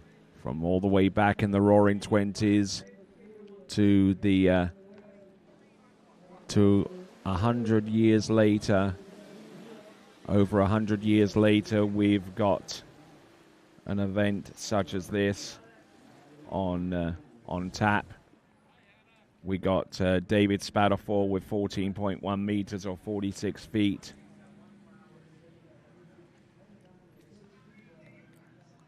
And taking a fall on the second and the third. Let's look and see if we can get a little bit of a closer look here. And the ski is starting to kick up, and his weight was way too far on the backs of the skis, or he was moving back as soon as he hit the ramp there. So David Spadafor, his best jump is 14.1 meters or 46 feet. He does have the lead, though. He has the lead. 46 meters compared to John Anderson's 37. Now, the jumper who we saw right at the beginning is Brian Ansell with men's 4. Now, he skied for a score in men's 4 jump, but not for placement, so bear that in mind. As we have a look at Ryan Ripley coming up next.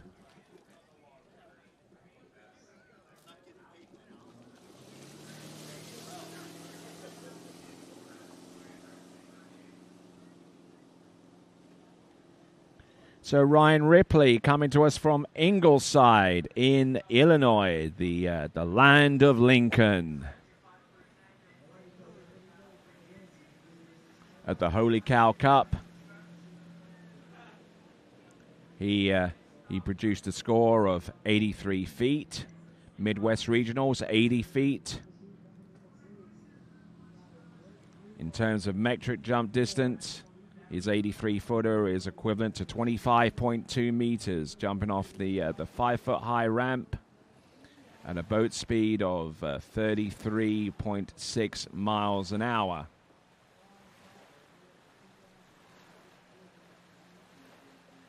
And the 5-foot-high ramp has a slope of approximately 0.235. Now that is a middle tolerance for that ramp height. There is a little bit of leeway in terms of how steep the ramp can be, or how relatively flat the ramp can be. But it's very, very slight, and it's measured to make sure that it's fair for everyone. Whoa!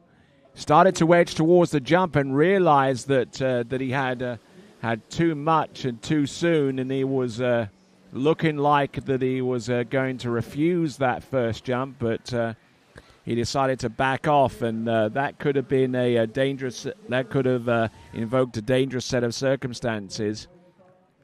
Turns in.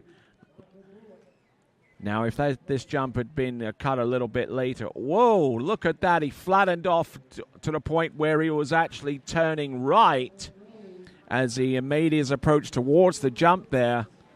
And that could have ended not well there for him. 14.1 meters or 46 feet. 14.1 meters or 46 feet, exactly the same distance in metric and in feet and inches for Ryan Ripley on jump number 1. But the main advantage that Ryan Ripley has, as opposed to John Spadafor, is that he has 2 jumps remaining.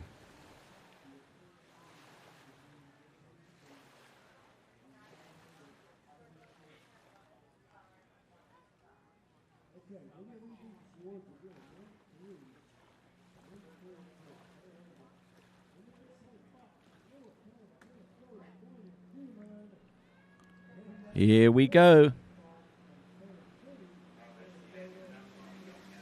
Coming on in. Jump number 2, Ryan Ripley from Ingleside in Illinois. Oh, look at that. Not nearly as dramatic as it was on the opening jump, but he still turned his skis towards the jump there. Now, there are 2 potential remedies for that, and it's something that he needs to address relatively soon. You can either move the boat out a little bit wider to where it forces the jumper to actually edge all the way through, or the more readily available one is to cut later. So, Ryan Ripley.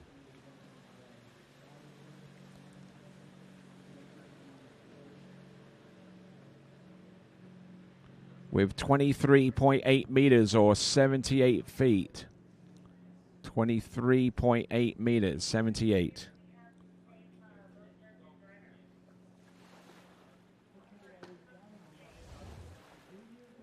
So 23.8 meters, 78 feet there.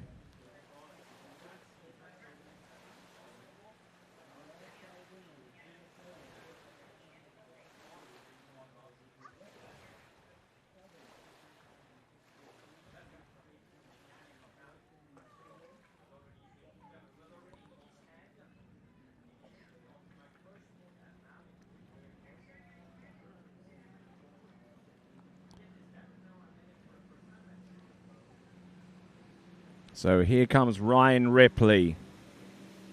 Coming in on his last jump. He's taken the 3/4 cut again.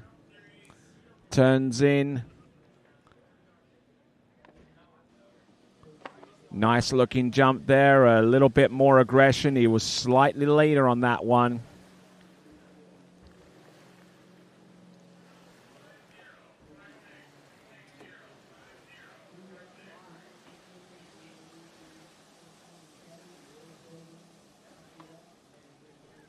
So landing into shore. I think this one is going to be his best one out of the three. We'll get the indication up on the screen in just a moment to determine how far he's going to be. Didn't come off the edge nearly as much as he did on the previous jump or jumps. 26.5, 87 feet.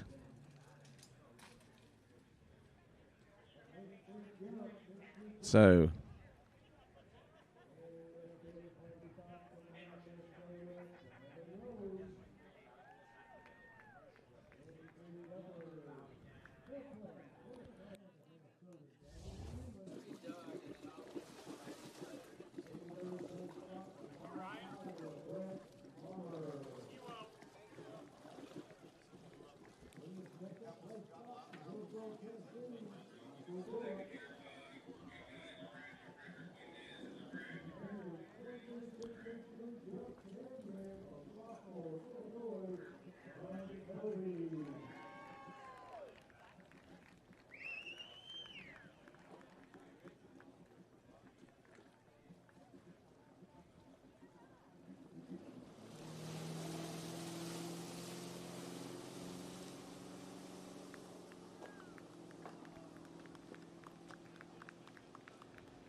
okay, so jump number 3, 26.5 for 87 feet, and we just saw briefly where he was on the podium in relation to the podium, and that becomes a big question now because Frederick Wingate is not our skier next.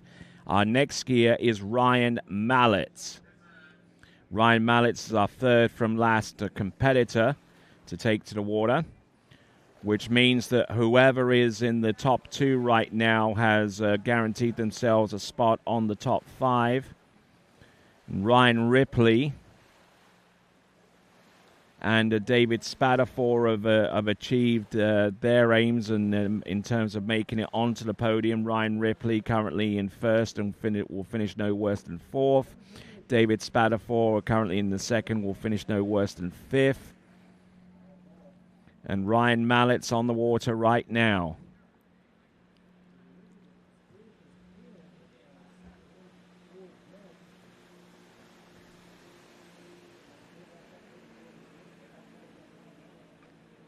So looking to jump more than 87 feet if he can possibly manage it. Oh, yeah, nicely done there. I like the edge. I like the position coming into the jump.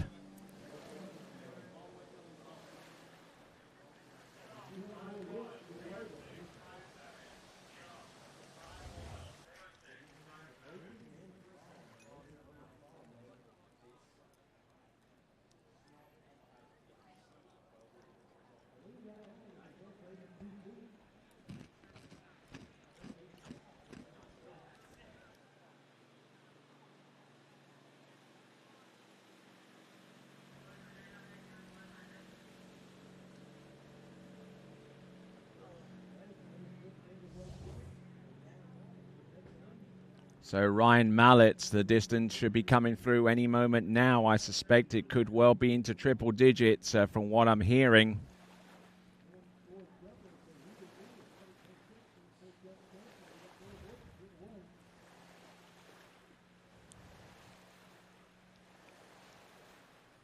So here's the jump distance, 30.7. 30.7, or actually 101 feet, 101. So now Ryan Mallett has put himself on the podium as part of our top 5 competitors out of this event. 30.7. And now he is going to take a bigger poke at this one in order to try and increase the target that our remaining 2 jumpers have to supersede in order to get above him on the podium. Here he comes.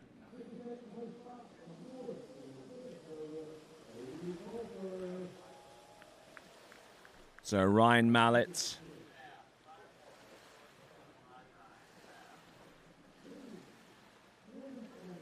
So Ryan Mallett's taken a pass and will receive a 0 score on the jump number 2, but he didn't feel 100% off that turn or his approach.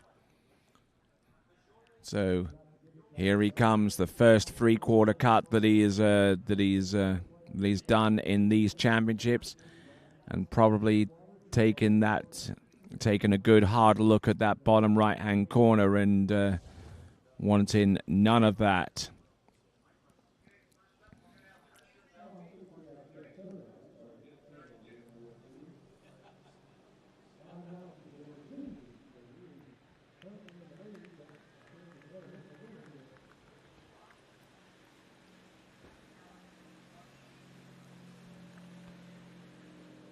So, Ryan Mallett. He's got one more jump to come, but he's well aware of what the likes of Jeff Surday and Graham Pfizer are capable of each one.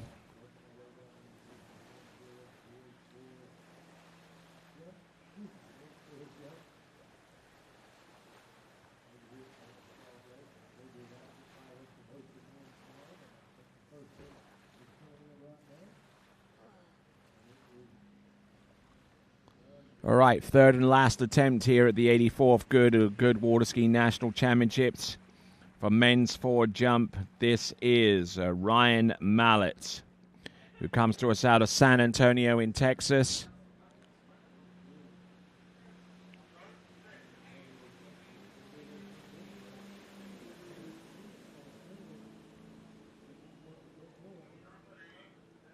So Ryan Mallett, who owns a construction company, here he comes up and over and will land and ride that one out. That's a better looking jump. That's going to be his best one out of the 3.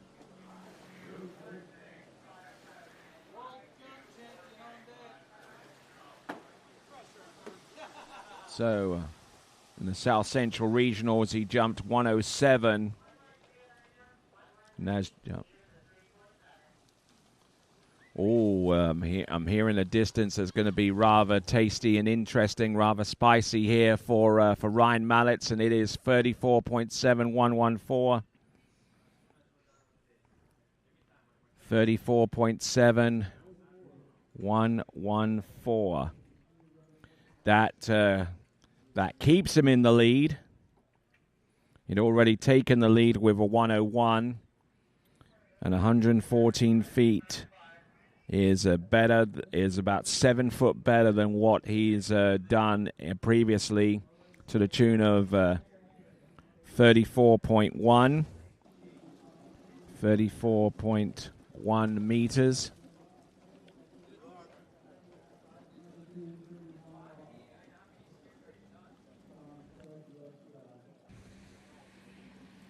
So Ryan Mallett on 34.7. 34.7. Ryan Mallett has the lead. Skier on the water with Jeff Surday. Now, just as a reminder that Brian Ansell skis in this men's 4 division.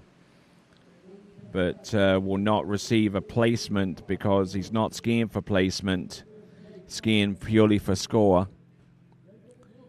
And Jeff Surday, he's looking to try and take aim at the national jump title to add to his world jump titles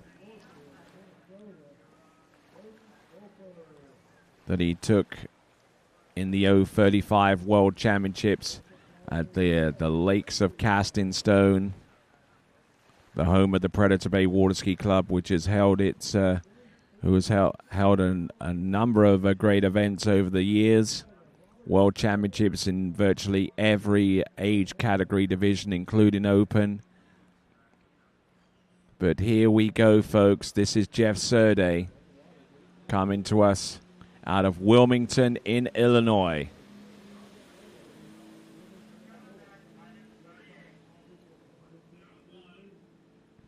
Here he comes, jump one.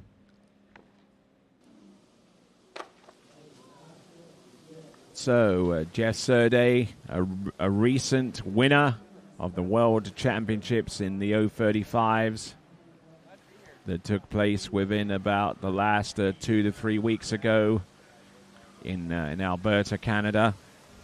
Looking to do more or less the same job here and snag the national jump title.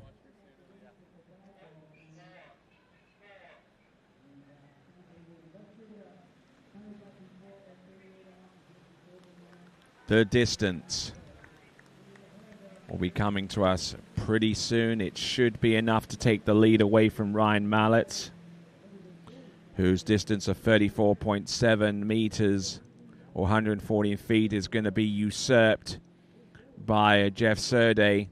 44 meters, 144. 44 meters, 144. Pretty easy number to remember. Probably one of the easier ones to memorize. 44.44 meters, 144.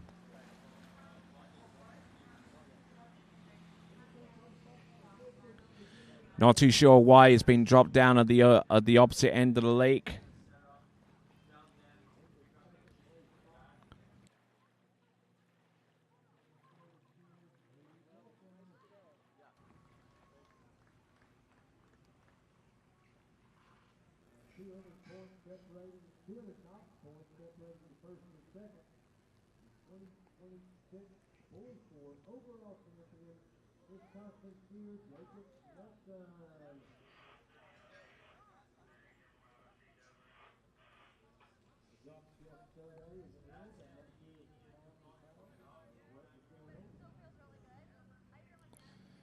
Okay, just trying to ascertain the reason for that drop at the opposite end, but we'll carry on regardless on to jump number 2. Calm conditions, which may on the surface literally mean improved conditions for our jumpers, but almost as bad as having a tailwind, because a jumper of the skill level of Jeff Surday would be almost reliant upon the headwind to gain a little bit more float on the end of the jump and support the jump skis, forced not to press nearly as hard off the top of the jump.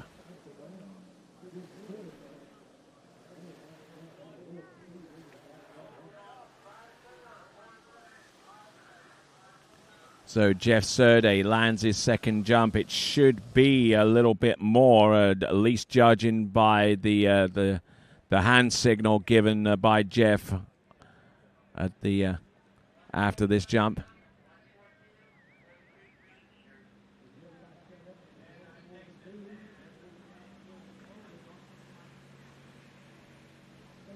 So the jump of 142, 142 feet. Or 43.3 meters. 43.3 meters.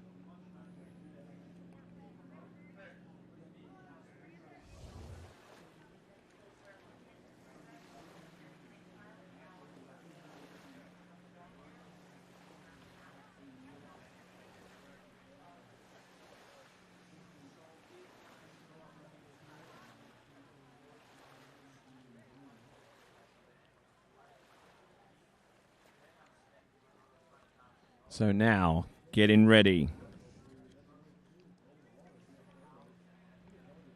for jump number 3. What can you do with this one? He's jumped 144 feet on the first. Backed it up with a 142. Let's see if he can turn it on jump number 3. Handle up a little bit high off the turn. But, look at that. Good pull off the top of the jump there. I reckon that jump is going to be the best out of the 3. He certainly had the speed. He had more lift, and he had better pull off the boat there, which gave him a little bit more momentum coming into land. But is it going to be enough to take the national jump title? We'll know within the next few minutes.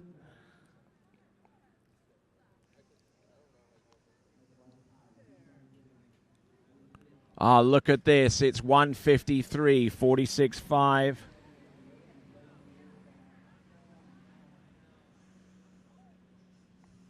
.5 or 153 feet. Jumping 9 feet further than what he had already accredited as being his best jump out of the first 2. Came in with a lot more speed, and the ramp work was certainly there. He held his direction a little bit more off the second wake and through the jump there. So Jeff Serde with 46.5 meters or 153 currently holds the top spot on the leaderboard, ahead of Ryan Mallett and ahead of Ryan Ripley.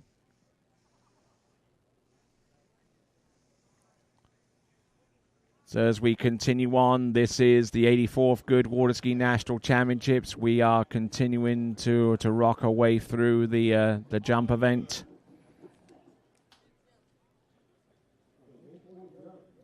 So it would appear that our next jumper is part of women's 3. So it would appear that Graham Pfizer is a no-show. We'll double check on that, of course, but so looks like we are going to go to women's 3. Looks like there is a no-show so far as Graham Pfizer is concerned, which means that the national jump champion in men's 4, the presumptive champion, is Jeff Serde with 46.5 meters. He takes the win ahead of Ryan Mallett, ahead of Ryan Ripley, ahead of David Spatafor. And ahead of John Anderson. So, with that taken care of, we'll go on to women's free jump. You are watching continuing action here at the 84th Goode Water Ski National Championships, coming to you live from Trophy Lake Estates 3. And when we return, it's women's free jump next.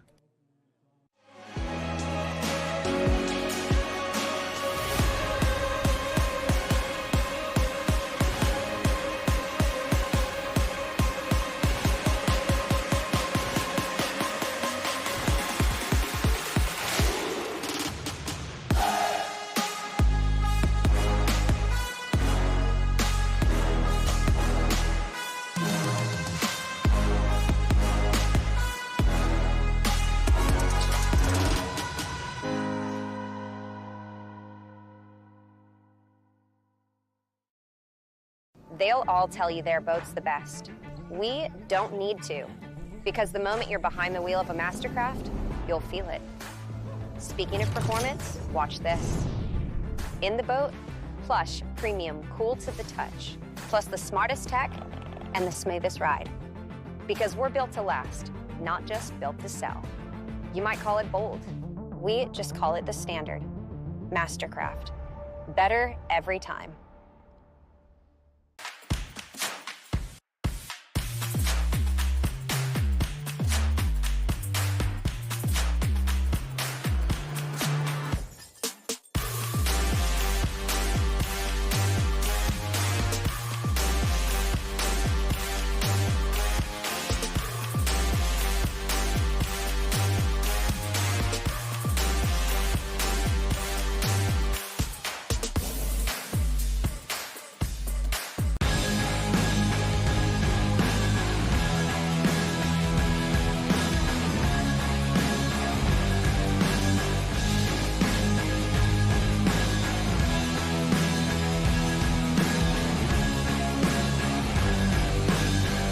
World. Record.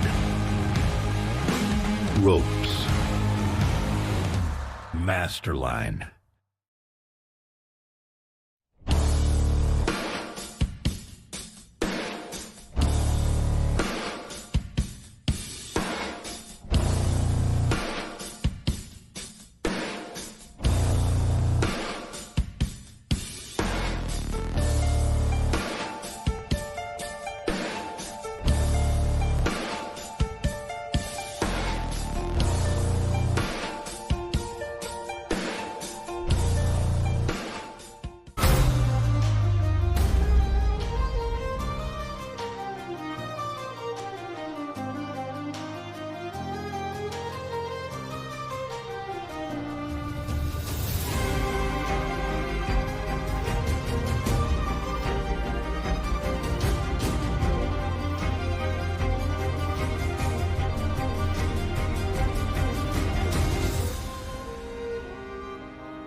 Thanks for calling Wake House. This is Brian. How can I help you?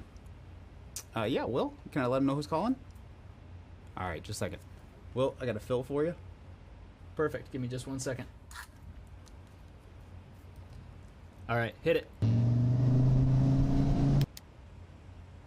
Thanks for holding. This is Will. Hey, how's it going? Good.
What if I told you there was a place where the sounds of nature are only broken by the roar of a boat? A place where that summer feeling lasts all year long. place where the Florida sun is only outshined by the smiles of the skiers. A place where first-time skiers can ski alongside world champions, and the world-class coaches work with all levels of skiers. What if I told you there was a place where life slows down, and your only job is to make lifelong memories? That place is Swiss Water Ski Resort. Book your trip at SwissWaterSkiResort.com.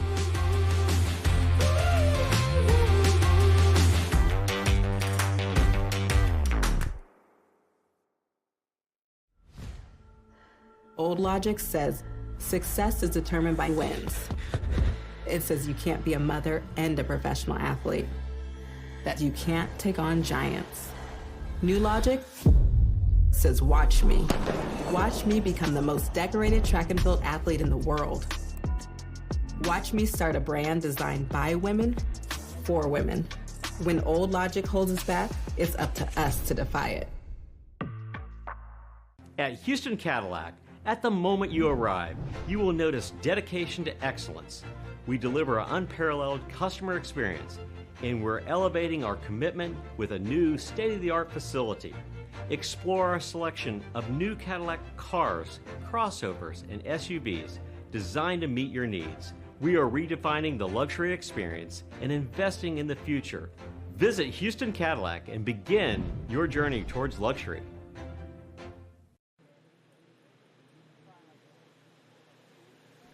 All right then, folks, welcome back. Our live and continuing coverage of the 84th Goode Water Ski National Championships from Trophy Lake Estates 3 in Center City in Minnesota, centrally located in the land of 10,000 lakes. Hard to believe, doesn't it? So, we've got Kristen Morgan to open up with women's 3. Qualifies for these nationals, averaging 34.2 feet. And electing to jump on the 4-foot high ramp height. Bringing in those those old model kiddo jump skis and getting a little bit out of sorts with the landing. So we'll take a look at this instant replay from both angles as she gets ready to be brought back up on top of the water. Okay, let's have a look and see, shall we? Position looked good. Skis a little wide apart, but that's no big deal breaker. Then when she hit the jump, the ramp kind of threw her back because basically she was moving in accordance to how the ramp deflected upwards instead of staying in a better relative position in relation to the water. Now, the one thing that should flex more than anything else when you hit the jump in that kind of position is your ankles, because you're approaching the jump and you are riding forwards. You're riding forwards and on flat water. When you hit the jump, that thing is going to deflect everything backwards. So you've got to provide some kind of remedy towards that. And the best thing to do in this instance is to maintain your position, maintain a freeze position when you hit the jump in relation to the water. And the best way that can stay intact all the way throughout a jump is if you have a little bit of flex in your ankles. So let's have a look at her position as she works her way past here. A little bit on the backs of the jump skis. Now if she was to shift forward, which she's just about to do, scrunch over the tips. And almost rescued that out. So the first 2 jumps recording a 0 score. Handle coming up a little bit high, but she tried her best to ski her way out of the situation. And there you see they're a little bit obscured by the ramp, but she gave it a try. Handle should be a little bit further down. And the handle came up and just trying to... It's a rather instinctive thing. Whenever you start to rock him back, the handle would automatically go up. Best thing to do is to stop it.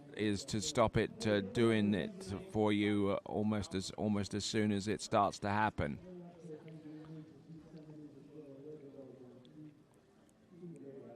So if you're looking for a type of analogy of what position you should hit the jump in at this early stage of the game, it'll be very, very similar to the athletic stances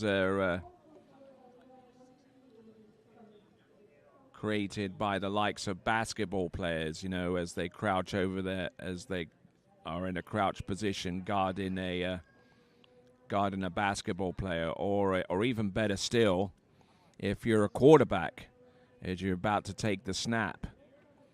If you were to maintain that kind of position and not rock back so much, then your chances of succeeding in terms of landing a jump are increased. For those of you that are just joining us, welcome to the 84th Goode Water Ski National Championships, being brought to you by OJ Props by visitcentralflorida.com.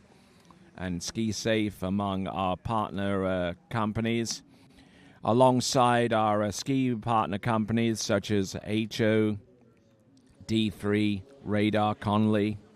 We thank those guys as well. We have our towboat suppliers, Malibu, Mastercraft, and Nautique. We have our tow rope suppliers, courtesy of Masterline, the official tow ropes of the 84th Goode Water Ski National Championships. And we have a title sponsor, and that is Goode Carbon Technologies, the title sponsor of this, the 84th Goode Water Ski National Championships, coming to you live from Center City. You are watching the tricks and jump coverage webcast. If you're looking for the slalom coverage, you'll find that also in the TWBC YouTube channel. Just search for day 5 on the East Lake, and you will find the slalom coverage going on right now.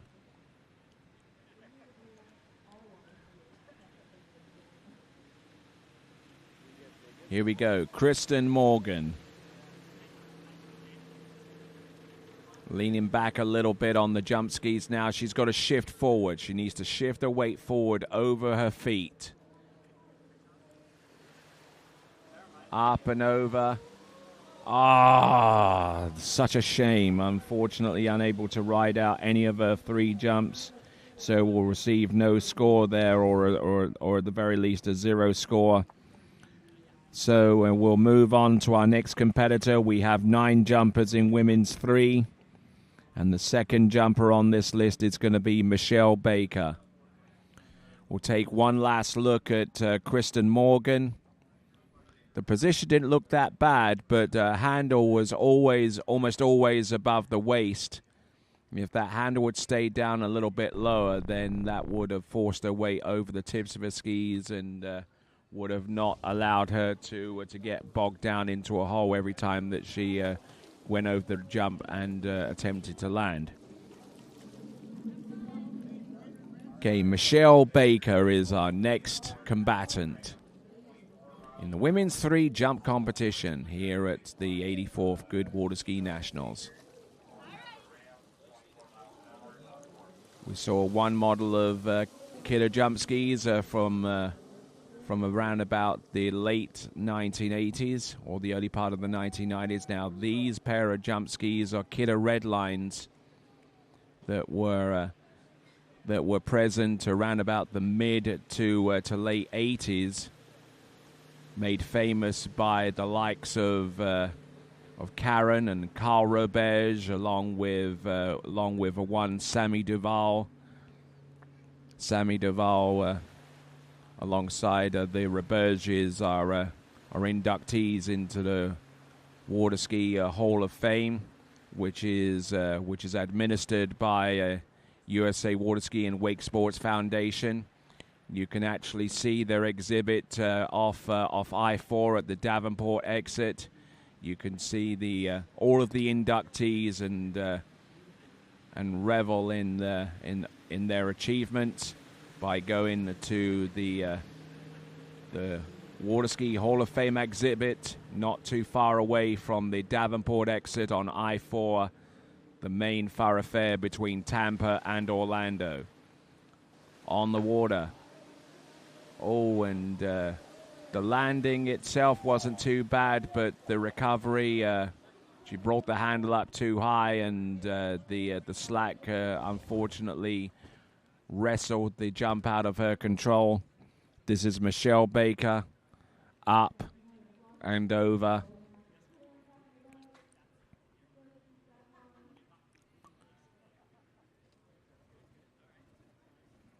So Michelle Baker, let's have a look at this. Now another situation where the handle is way above the waistline.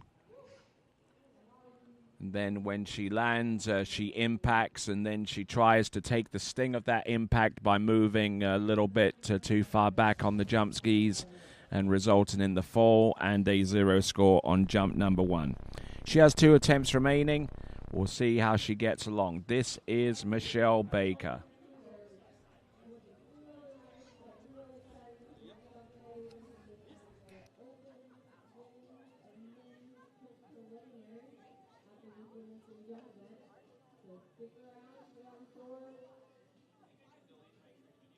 Associate in the lead right now with 4 at 39. I don't know if you can hear me talking about him standing up here. He's walking around like you can't hear a thing I'm saying. This is 38 coming up right now. JK with the world record holder, 13,090 points. Unbelievable. Leads a good one. Let's see how it gets off in the start. Great shape out of 1. Pipeline, turn on number 2. Waiting for number 3. Ooh, breaks a little bit. Drops his head pack. So within the last 12 months, Michelle Baker, who comes to us out of Brighton in Michigan, in the Midwest Regionals, she jumped 36 feet and placed in 6th. And in the Michigan State Water Ski Championship, she jumped 32 feet. Metrically, those jumps are 11.9 and 9.8 respectively. So let's see if she can rectify the situation that she's in right now, which is 1 jump, 1 fall, 0 score.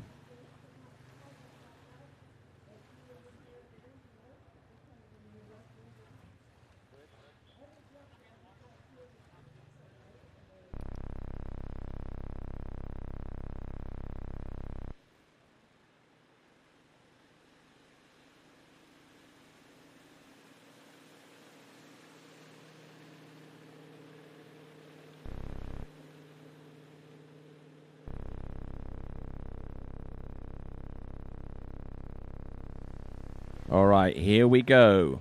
Up and over, and we'll land and ride that jump out. So we've got a score.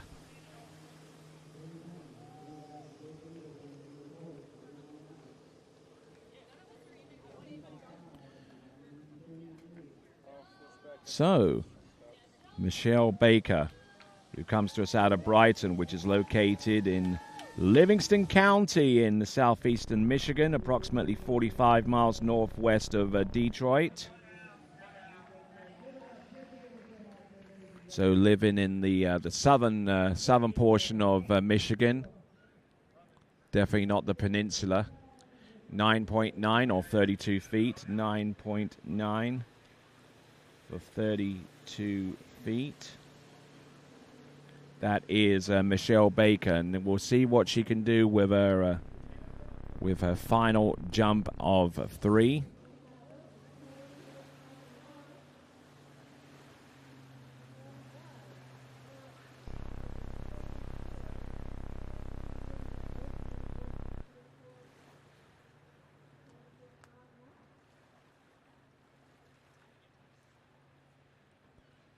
Okay, let's see what Michelle Baker has in store for us with the final jump out of the 3 that she's allocated. Each competitor gets 3 jumps.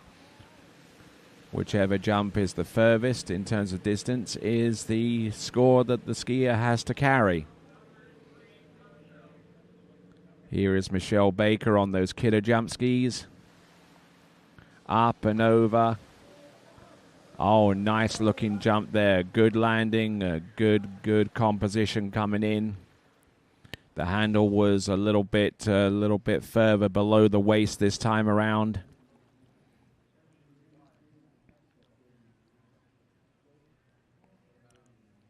Able to land and ride that one out, so we'll have a look at that jump from the opposing angle.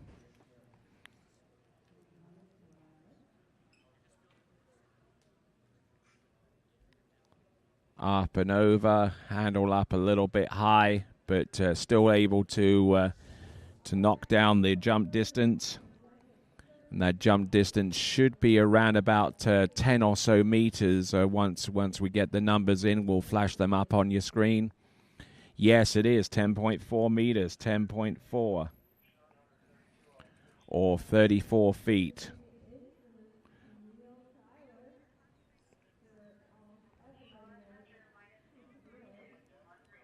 So Camille Tyler is coming up next. Comes out of Palm Bay in Central Florida, or a little ways south of what most people would figure to be Central Florida. Some little ways outside Lake County on the way down towards Miami-Dade. And Palm Bay seems to have become a little bit of a hotbed so far as attracting some of the world's top skiers in especially one Ryan Dodd, a former world water ski jump champion. But let's see if Camille Tyler can take some of the good vibes from that site and translate it to a score here on this site.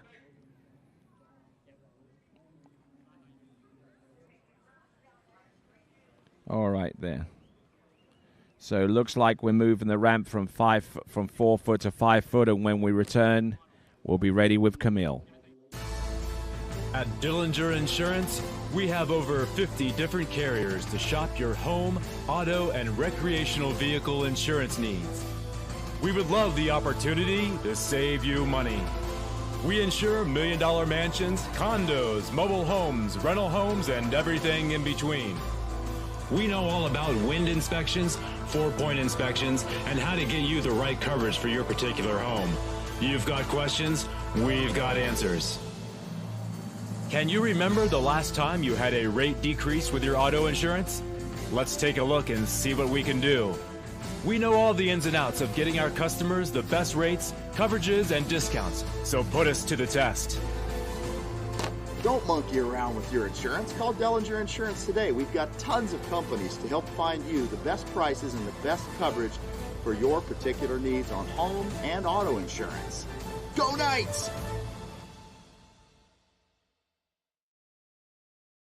My name is Thibaut Dalen and I'm the broker of Dalen Real Estate. And today I want to show you some of our special listings located in Florida's world famous water ski hotspots.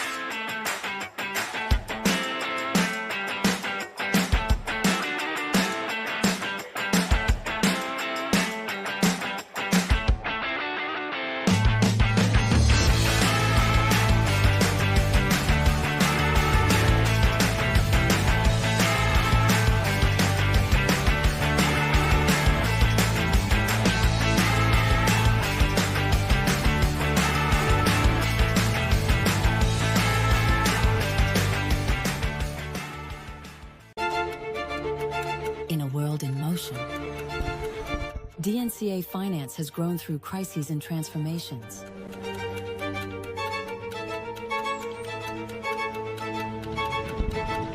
Times change, values remain.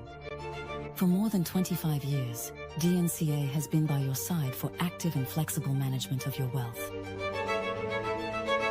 DNCA, Maison d'épargne de valeur. Speak with your financial advisor.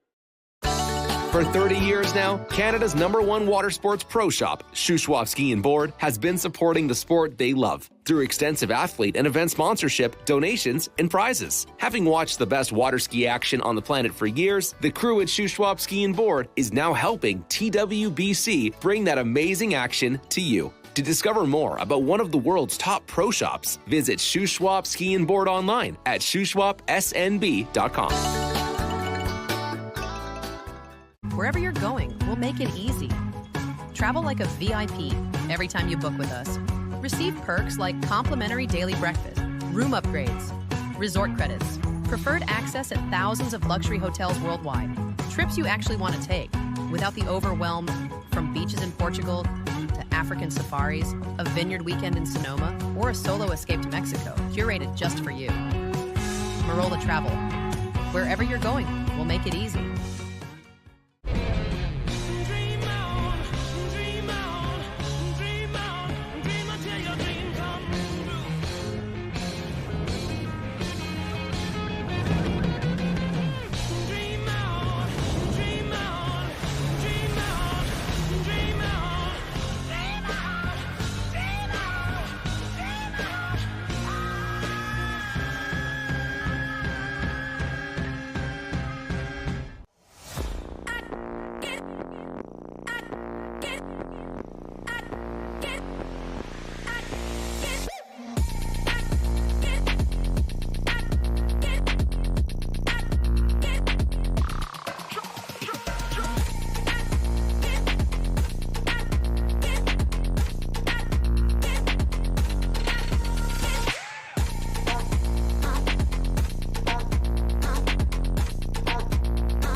All right, then, welcome back to live and continuing coverage of the 84th Goode Water Ski National Championships. We are about 3 skiers deep into women's free jump.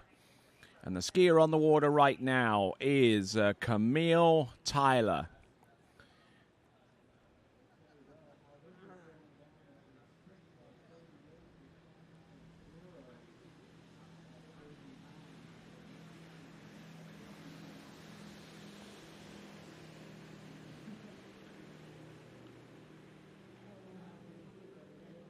Here she comes, jump number 1. Ooh. Get into a little bit of difficulty with the landing and unfortunately unable to ride it out.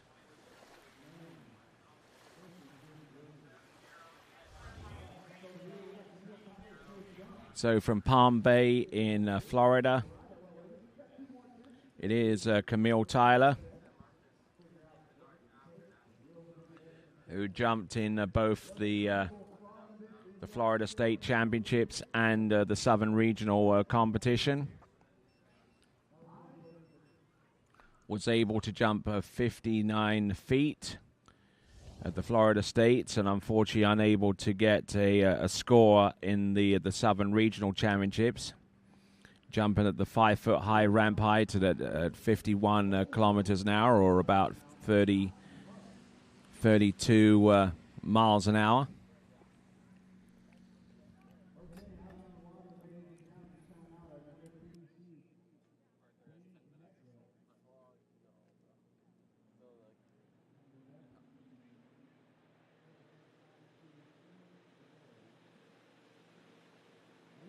What even then? Like, you're going to have 2 hours off.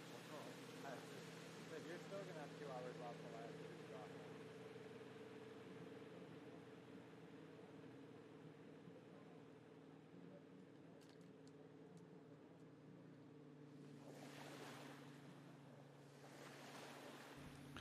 All right, here we go, folks. This is Camille Tyler.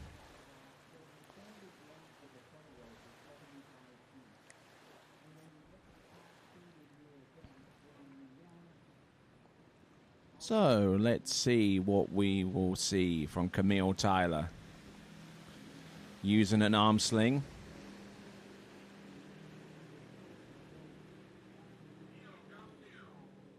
Let's see what she has.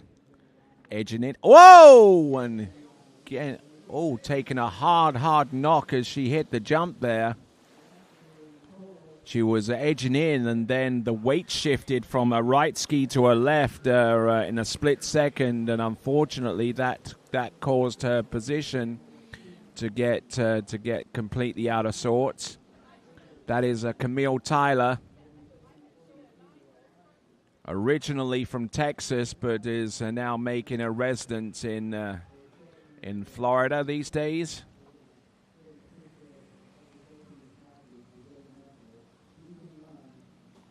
But we'll have a look at the instant replay and see where things went sideways on her. She gets ready for jump number 3.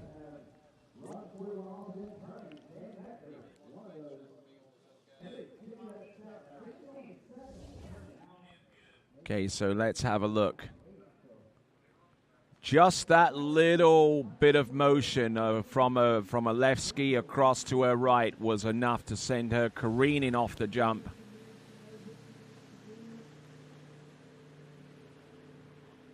So let's see if she can get everything settled here and tidied up in preparation for jump number 3. Camille Tyler out of Palm Bay in Florida.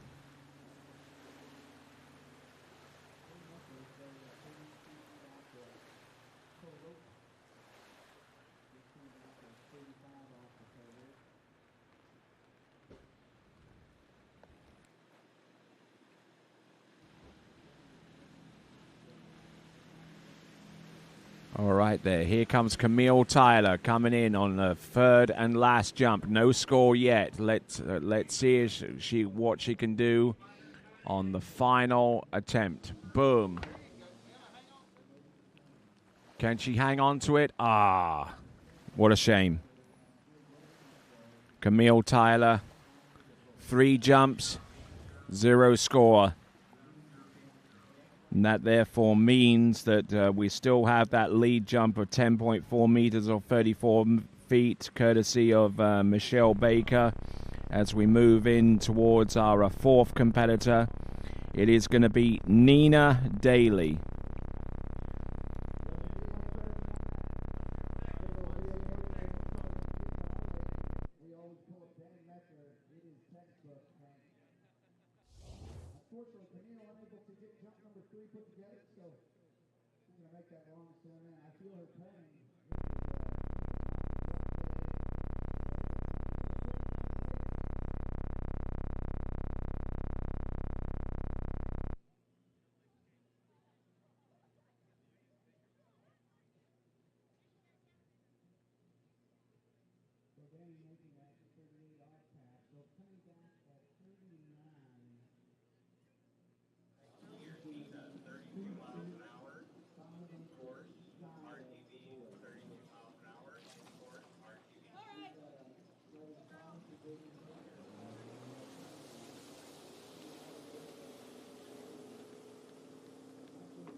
All right, then, continuing on, our next skier is Nina Daly. Now, I did mention something a little bit earlier on in regards to return to baseline and how it pertains to what these jumpers do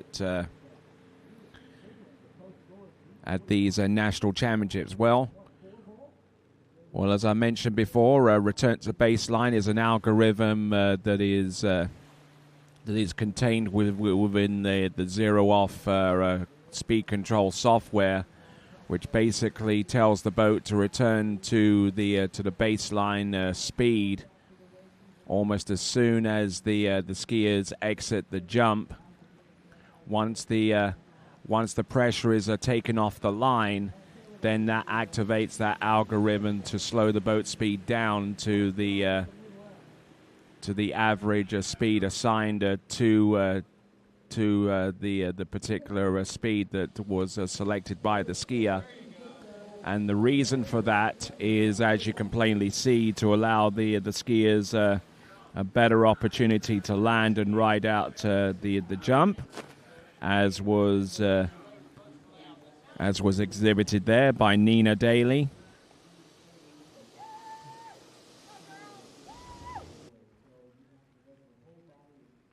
Now Nina Daly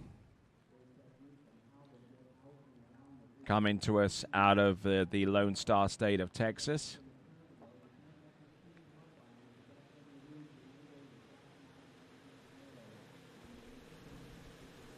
From Leona in Texas. The distance should be thrown up on the screen in just a moment. It is 17.4 meters or 57 feet.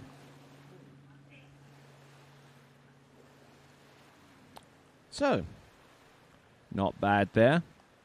Her personal best is 61 feet at the Ski Haven 3-event competition held just this past July. The South Central region, she jumped 1 foot less at 60 feet. And those distances are the equivalent of about 18 or so meters. Oh, look at this. This is Nina Daly taking a bold approach here. Up and over. There you go. That might even be a personal best. She waits until the second jump to unleash the beast, as it were, with the 3/4 cut. That is Nina Daly. Certainly increasing the speed in which she hit the ramp with.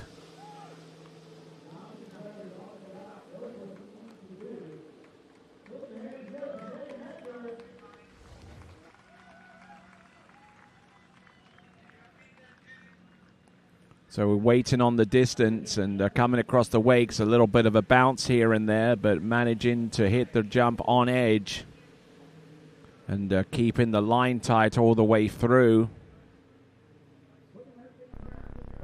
Oh, 19.8 or 65 feet, 19.8. 65 feet.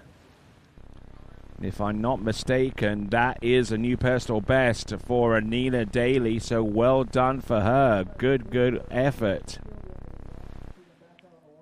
Came into this national championship with an average of 59.3 feet, so she's already gone way beyond that average.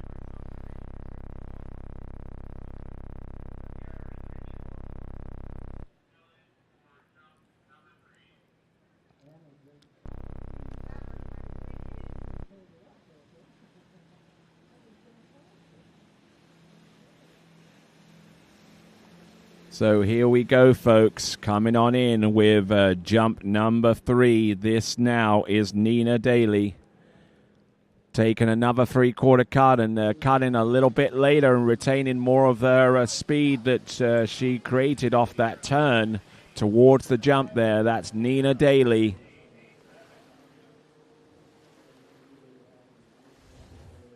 Certainly like this jump here.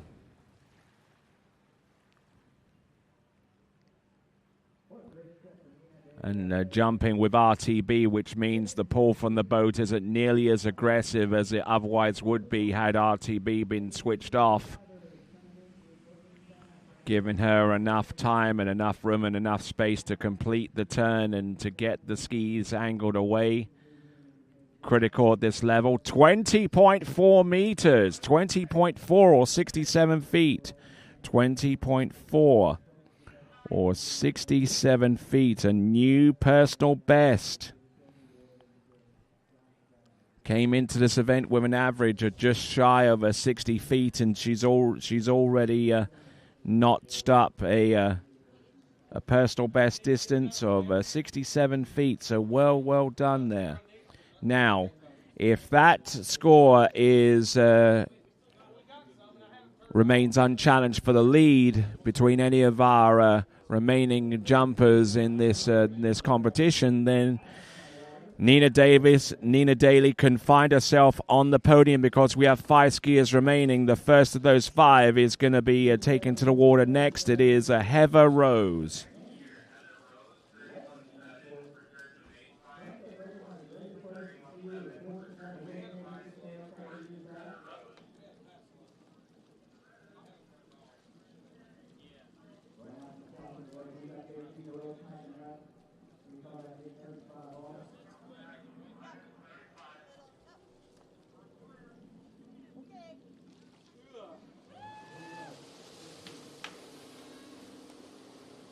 So Heather Rose is on the water right now from Mound in Minnesota.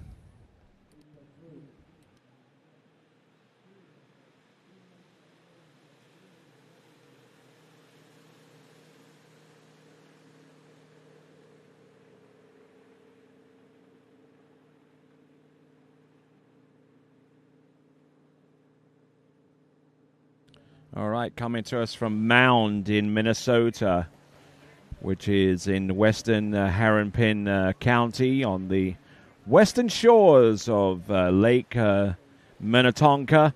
It's about 20 miles west of Minneapolis, so not too far away from here. It'll probably take you the best part of about an hour and a half to get here from there. So she lives relatively close to this site, the Trophy Lakes 3 facility. Heather Rose from Mound in Minnesota. Up and over. Oh, and lands in a heap there. The handle came up high as the rope got slack.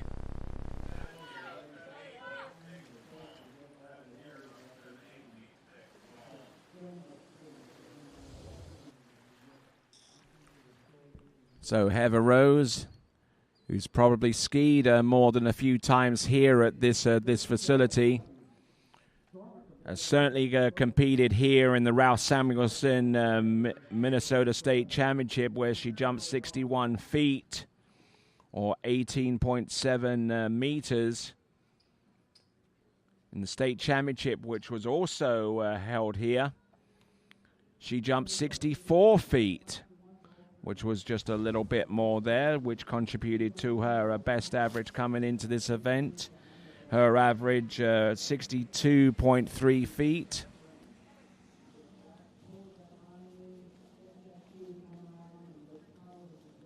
A rather bright colored rope there.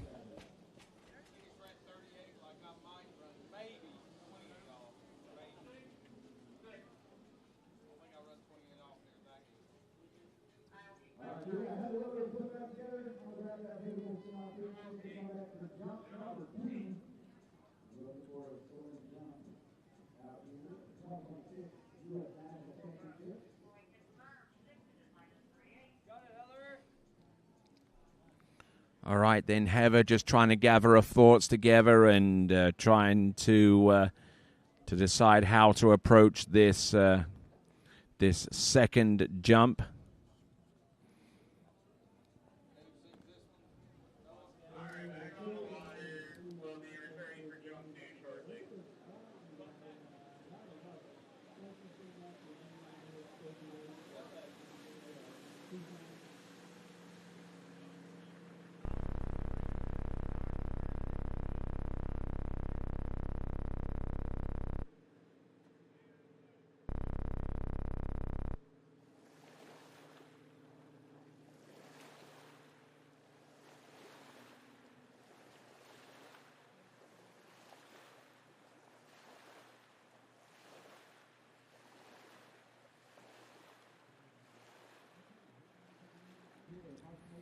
Okay, here we go.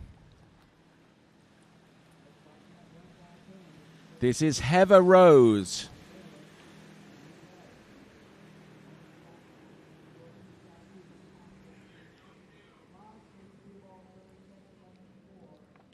Up and over, will land and will ride that one out a lot better than a previous attempt. So whether that jump is anywhere close to the 20.4 meter leap or 67 feet thrown down by Nina Daly.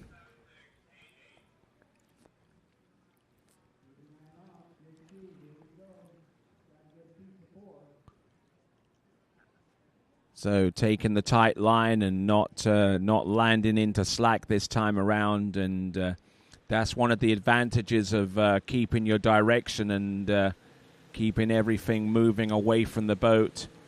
It's when you get into that situation where you have less slack line that you have to deal with.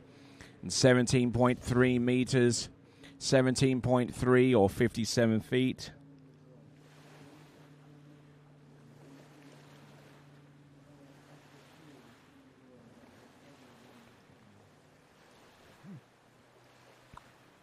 So 17.3 meters, 57 feet. That puts her on in a second spot right now. Needs to jump more than 20.4 meters or 67 feet. So she needs to add a whole 10 feet more than what she's jumped so far up. Thrusts up high to try and get a little bit more height.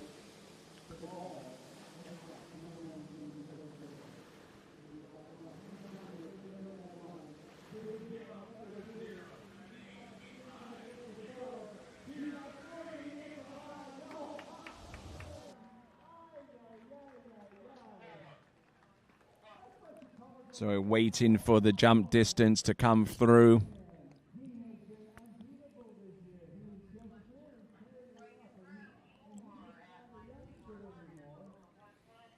So edging a little bit more this time around and handle up a little bit high, but managing to get 18.4 meters or 60 feet.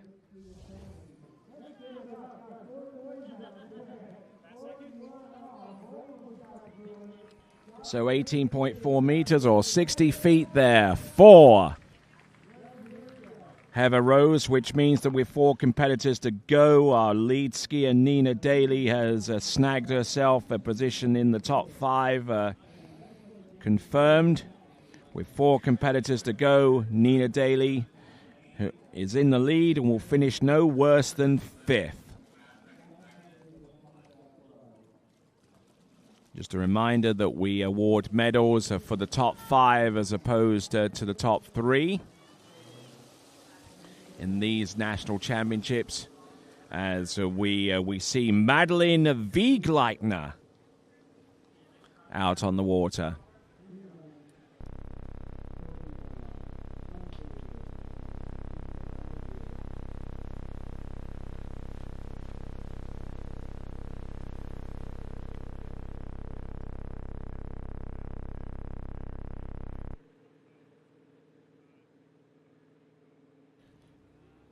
So, Madeline Wiegleitner. Let's see what she brings into this event by way of an average. About 65 feet, give or take.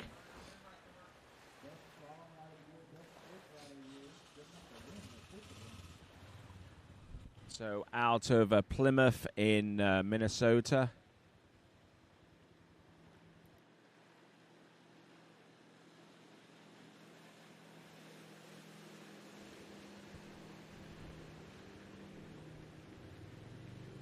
All right, so let's have a look and see what Madeline Wiegleitner can do. Up and over. Nails the first jump, gets the landing, and she can start to build from there. Madeline Wiegleitner from Plymouth in Minnesota, averaging just a little bit shy of 65 feet. Her best jump distance this season is 68 feet, which she produced not too long ago here in the regionals. Good edge, good direction, good tension upon the line. And Madeline Wiegleitner will get a distance awarded to her shortly. Coming to us out of Plymouth, again located in Hennepin County, about 12 miles west of Minneapolis.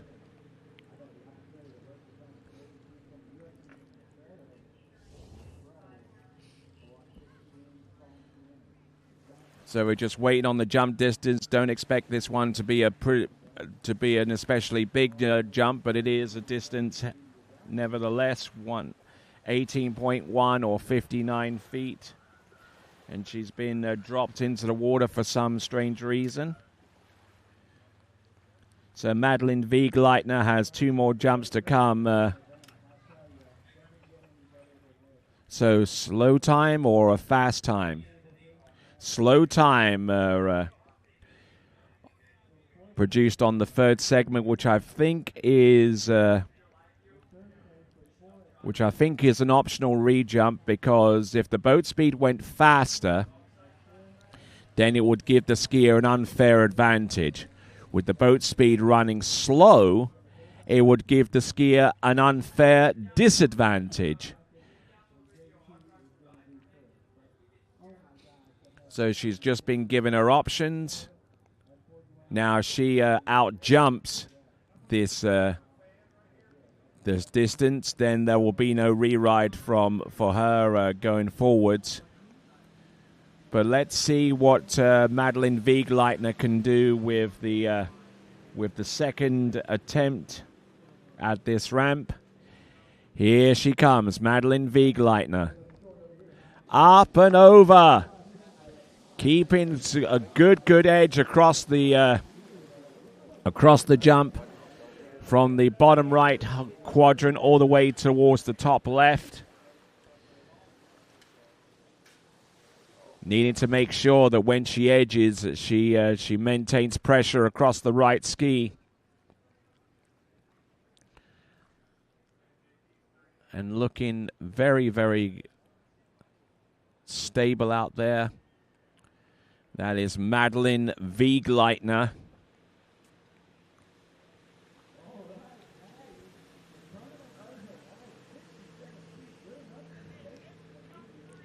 So we're going to get the jump distance. It's 20.5 meters, 10 centimeters more than the lead.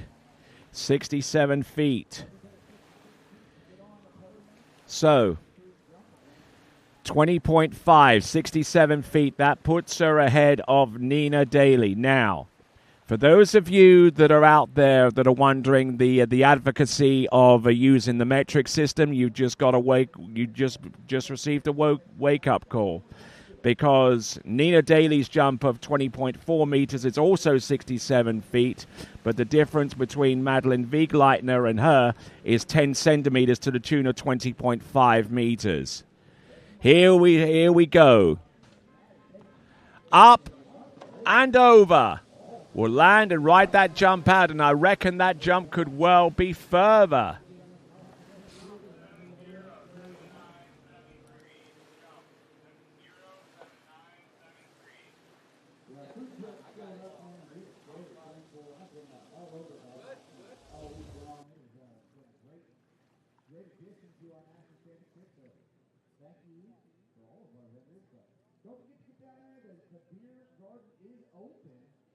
All right there. So, Madeline Wiegleitner.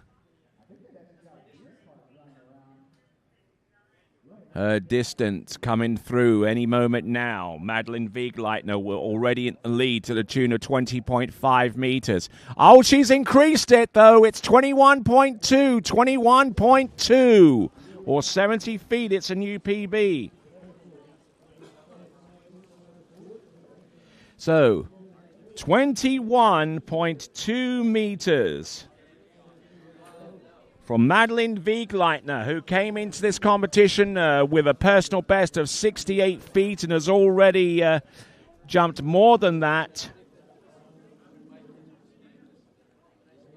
So 70 feet there, or 21.3 meters. Now, that definitely puts her in the top 5. 3 competitors to go. Our next competitor to go is going to be Michelle Bucher.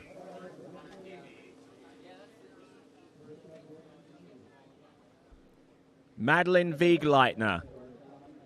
There's almost no room for her last name on that graphic there, but trust me, her name is Wiegleitner. And challenging that distance with the 3 jumps at her disposal is Michelle Bucher.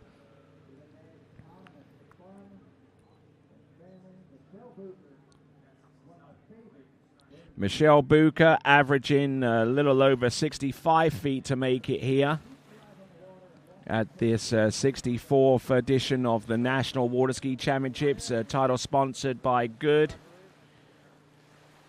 Michelle Bucher coming to us from Syracuse in Indiana.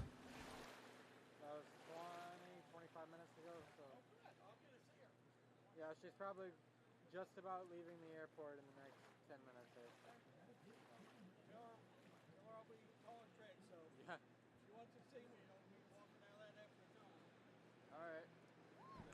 Okay, coming into the course, Michelle Bucher comes to us from Syracuse in Indiana, which is about 40 miles northwest of Fort Wayne in that same Hoosier state. Here we go. This is Michelle Bucher, jump number 1. Bam! Nice positioning. Textbook jump in there from Michelle Bucher. She rocks it all the way through on jump number 1.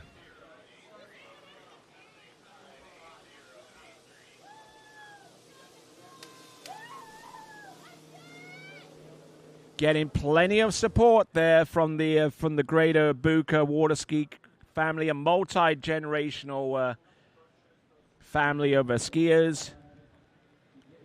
We saw Don Bucher a few days ago skiing in these championships, aged over 80 years.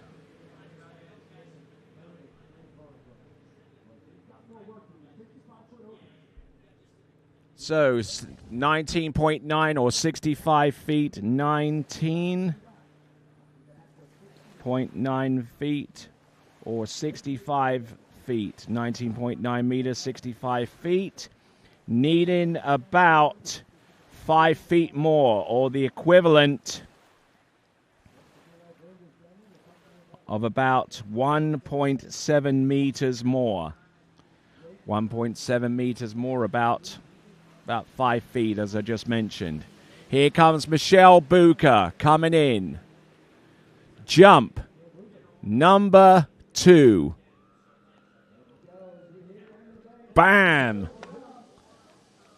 Getting a good extension off the top, but just not really following through with the height, and almost seems like that she's going through the motions in trying to get height off the top of the jump. Let's have a look at her again. Pushing in, goes up, and then kind of pulls back and wants to go down almost straight away. And the reaction upon the landing would suggest so.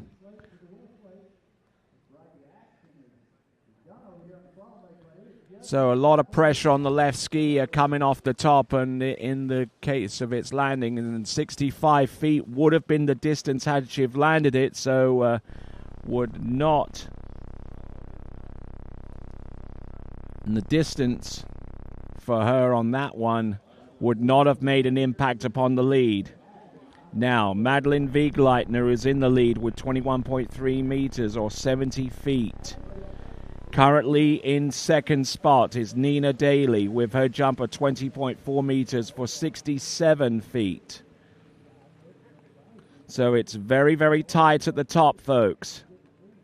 And Michelle Bucher with 19.9 meters for 65 feet has actually put herself in the top 3 positions with 2 competitors to go, because her distance currently exceeds that of Heather Rose, who jumped 60 feet, or 18.4 meters. All right, let's see what we've got here. This is Michelle Bucher. One final jump to wrestle the lead in the women's free jump. Up and over, and will land and ride out that distance.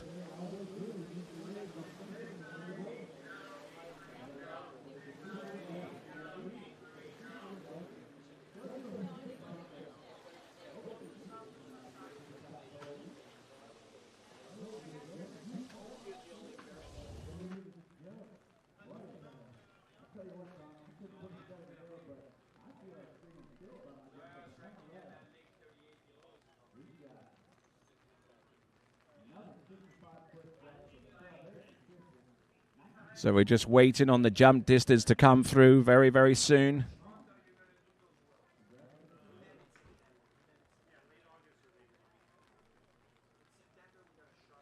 Okay, so 65 feet or 19.9 meters, exactly the same as the jump that she opened up with, which was a little bit of a pity, but she is currently in one of the top 3 positions right now, never mind the top 5. So right now, Madeline Wiegleitner ahead of Nina Daly, who in turn is ahead of Michelle Bucher, with 2 competitors to go in women's free jump.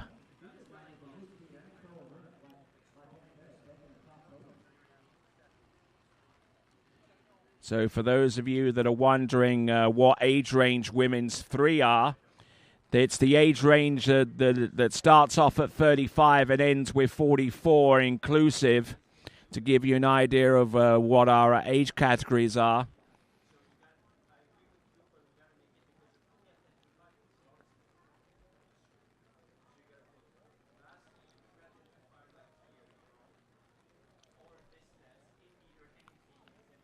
For those of you that have just joined us, welcome to continuing live coverage of the 84th Goode Water Ski National Championships, coming to you live from beautiful Minnesota, the land of 10,000 lakes. Hard to believe, but it's true. There are over 10,000 of them, and we've got 2 of them right here, right in the middle of this glorious area in Chisago County, the home of these national championships and the home of the regional championships from the Midwest and the home of the Ralph Samuelson Minnesota State Championships. They hold more than their fair share of tournaments during the course of the season, and the homeowners and the organizers here do an absolutely incredible job in making each one of those tournaments happen, including this one. So it certainly takes a lot of willpower, it takes a lot of work, and it takes a lot of encouragement going forwards to host these kinds of tournaments. And the folks here at the Homeowners Association, the residents here, should be congratulated and thanked for their participation not only in this tournament but also in the Midwest Regionals and the Ralph Samuelson Minnesota State. Okay, Bridget Albertson. Bridget Albertson is next, averaging 80 feet.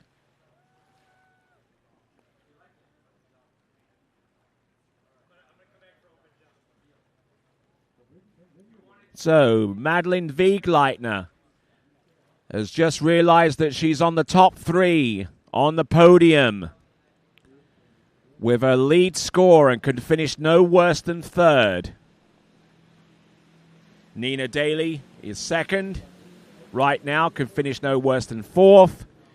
And Michelle Bucher, currently in 3rd, can finish no worse than 5th. Here comes Bridget Albertson. Ah, nice, with nice aggression there, and had 2 bites of that landing cherry there for her. pressed on the ski to stand up. Didn't work the first time. Tried it again, and that time around she managed to get things going. So Bridget Albertson.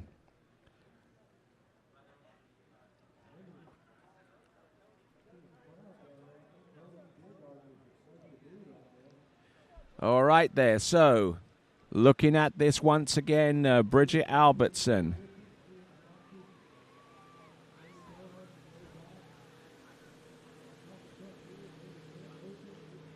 So Bridget Albertson with 81 feet, she takes the lead and guarantees herself no worse than second. 24.7, 81 feet.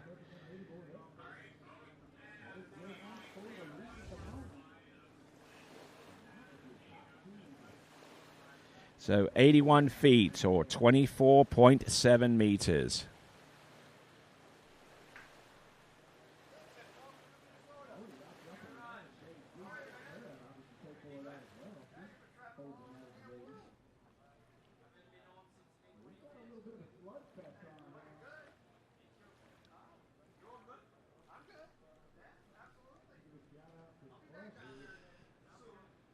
Okay, so looking at Bridget Albertson. Coming to us from Adena in Minnesota. Taking a 3/4 cut here. Up and over and attacking the landing there. That's the main difference that I see from her compared to everyone else that we've seen so far. She actually attacks the ramp and attacks the flight as well, which really helps her in terms of not only getting more distance, but also securing the landings far easier as well.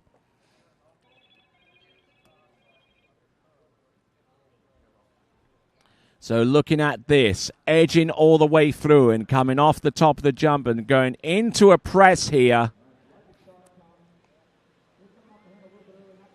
So coming to us out of Adena in Minnesota. These Minnesotan skiers are performing at their best in these national championships. The 84th Goode Water Ski Nationals. This is a 23.3, 23.3 for 76.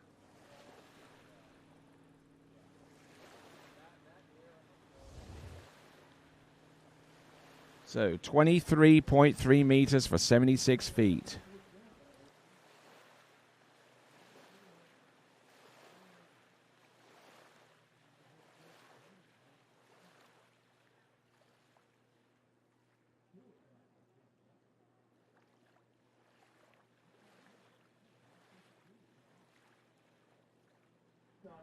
So coming to us from Adena, which is a few miles south of Minneapolis, the Twin Cities metropolitan area, along with St. Paul in Harapan County, coming to you live right here in the 84th Goode Water Ski National Championships Women's Free Jump.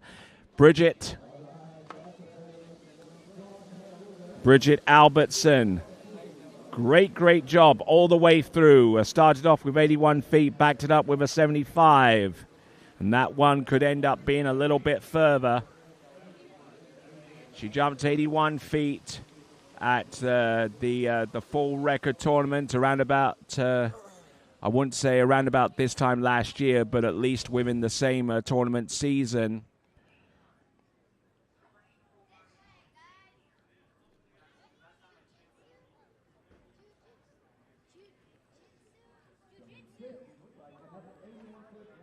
So another 81-foot jump I'm hearing.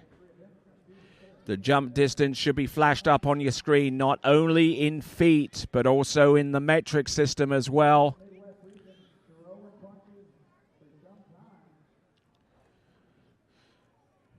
And it is 24.8 meters. Now, 24.8 meters is her best jump of the season. Now, on the surface, Bridget Anderson jumping 81 feet. Doesn't sound like it's any different than what she jumped in the fall tournament last calendar year within the same tournament season. But that is her best jump of the season because that jump of 24.8 meters is 0.1 of a meter more than what she jumped in that tournament last season. So while it's the still same foot distance of 81 feet, it is definitely further by 10 centimeters. How significant is 10 centimeters? Well, take a school ruler, break it into 3 parts, and one of those 3 parts is going to be 10 centimeters. That is the difference.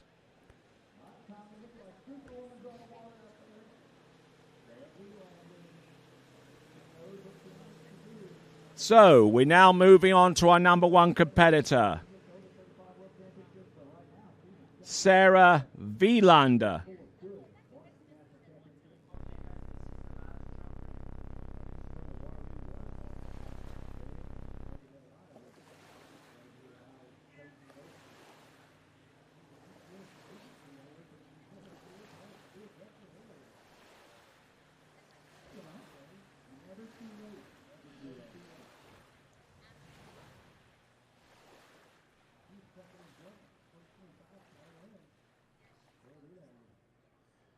So Sarah Wielander now rounding off the women's 3 competitors here at these national championships.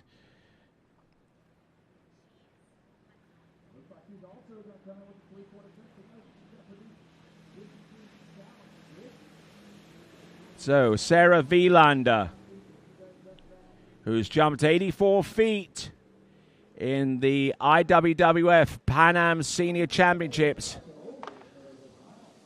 Nicely done there with jump number 1, but is it going to be enough to take the lead? Is it going to be enough to usurp the lead distance jump of 24.8 meters or 81 feet? Coming to us from Urbandale in Iowa. Up and over.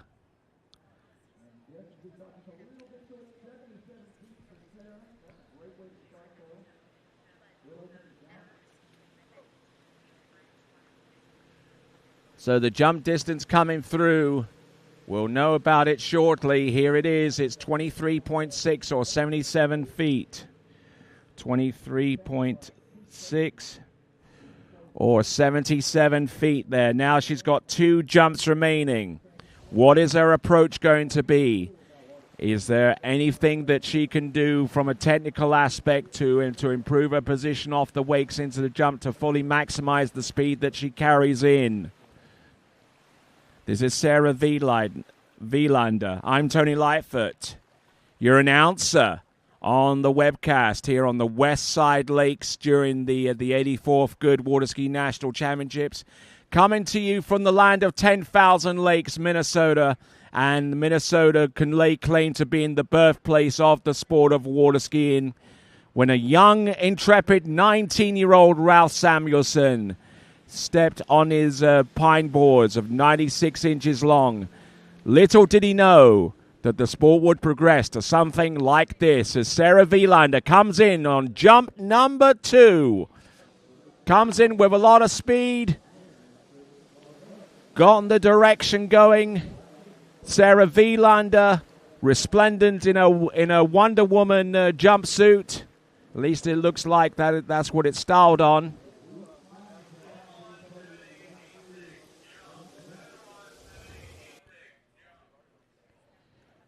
So, looking at this, Sarah Wielander, could this be the jump that takes the title?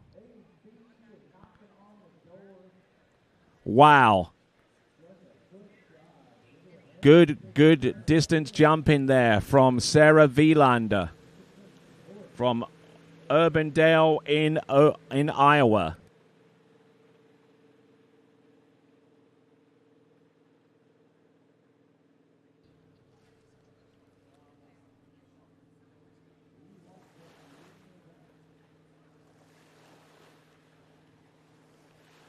Coming to us from Urbandale in Iowa, which is a suburb of the state capital of Des Moines in Iowa. Not too far away from here, a little bit of a trip north from the from the centrally located state capital of Iowa, the city of Des Moines. Coming in, Sarah Wielander, an 80-foot jump.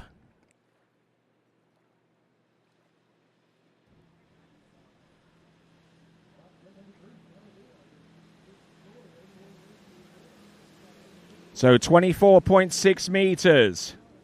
Needs some more jump distance. Here she comes. Boom. Ouch. So 24.6 for 81 feet. There's another example of how the impact of the metric system in terms of jump distances.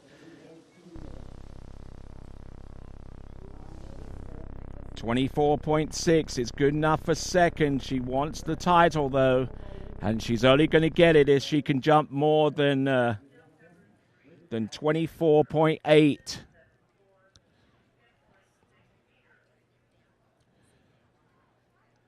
And we're going to get the jump distance coming through now. It is 22.6. It's not enough. So, ladies and gentlemen, your presumptive national champion is going to be Bridget Albertson.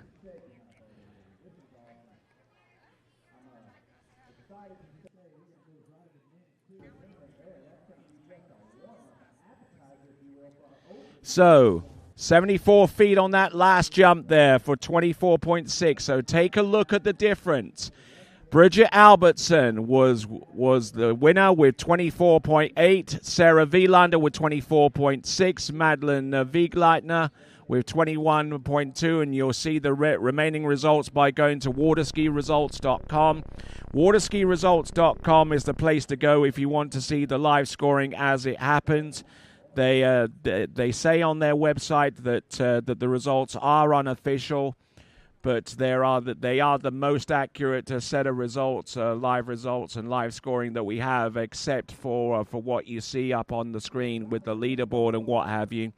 So, Bridget Albertson with 24.8 meters, taking the title ahead of Sarah Wielander, whose jump distance was the same in feet, but the difference is 20 centimeters between the two of them for 81 feet.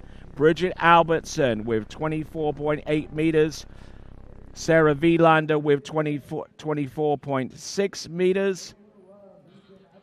And then it goes from Madeline Wielander, Nina Daly, and Michelle Bucher to round off the top five. Okay, folks, so we're going to take a little bit of a pause, and when we come back, we're going to go on with some demonstration tricking to try and make some television happen for the local Fox affiliate in Minneapolis. So we'll look forward to seeing that in just a moment. You are watching the coverage on the West Lake here at the 84th Goode Water Ski National Championships. And when we return, we'll have some demonstration tricking coming at you next.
USA.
Morning, Brian. Hey, morning. You have a good weekend? Yeah, got out on the water a couple times. How about you? Yeah, I got to set in. Just gonna make a quick phone call here. Oh, of course. Can you get that, Will? Yeah, man, I got it. Thanks for calling Wake House. This is Will. Yeah, looks like we've got those in stock.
What if I told you there was a place where the sounds of nature are only broken by the roar of a boat?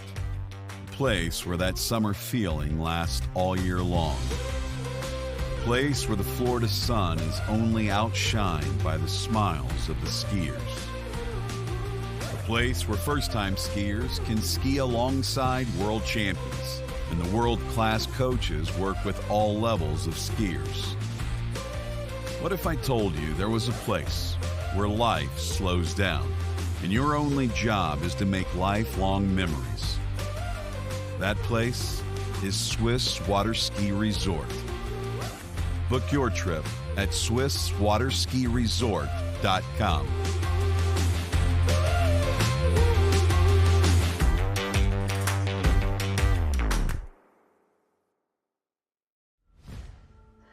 Old logic says success is determined by wins. It says you can't be a mother and a professional athlete, that you can't take on giants. New logic says watch me. Watch me become the most decorated track and field athlete in the world. Watch me start a brand designed by women, for women. When old logic holds us back, it's up to us to defy it. At Houston Cadillac, at the moment you arrive, you will notice dedication to excellence. We deliver an unparalleled customer experience, and we're elevating our commitment with a new state-of-the-art facility. Explore our selection of new Cadillac cars, crossovers, and SUVs designed to meet your needs. We are redefining the luxury experience and investing in the future. Visit Houston Cadillac and begin your journey towards luxury. At Dillinger Insurance, we have over 50 different carriers to shop your home, auto, and recreational vehicle insurance needs. We would love the opportunity to save you money. We insure million-dollar mansions, condos, mobile homes, rental homes, and everything in between. We know all about wind inspections, 4-point inspections, and how to get you the right coverage for your particular home. You've got questions, we've got answers. Can you remember the last time you had a rate decrease with your auto insurance? Let's take a look and see what we can do. We know all the ins and outs of getting our customers the best rates, coverages, and discounts, so put us to the test. Don't monkey around with your insurance. Call Dellinger Insurance today. We've got tons of companies to help find you the best prices and the best coverage for your particular needs on home and auto insurance. Go Knights!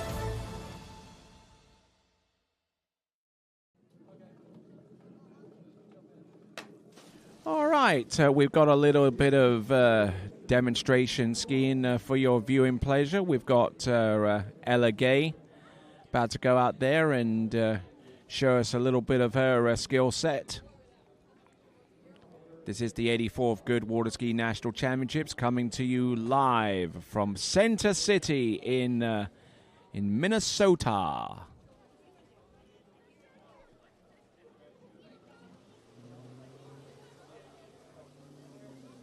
So, under the normal guise of a competition, Ella Gay would have 2 20-second passes at her disposal. Looks like she's coming into the course. Beautifully flat water. Couldn't have picked a better time to do this.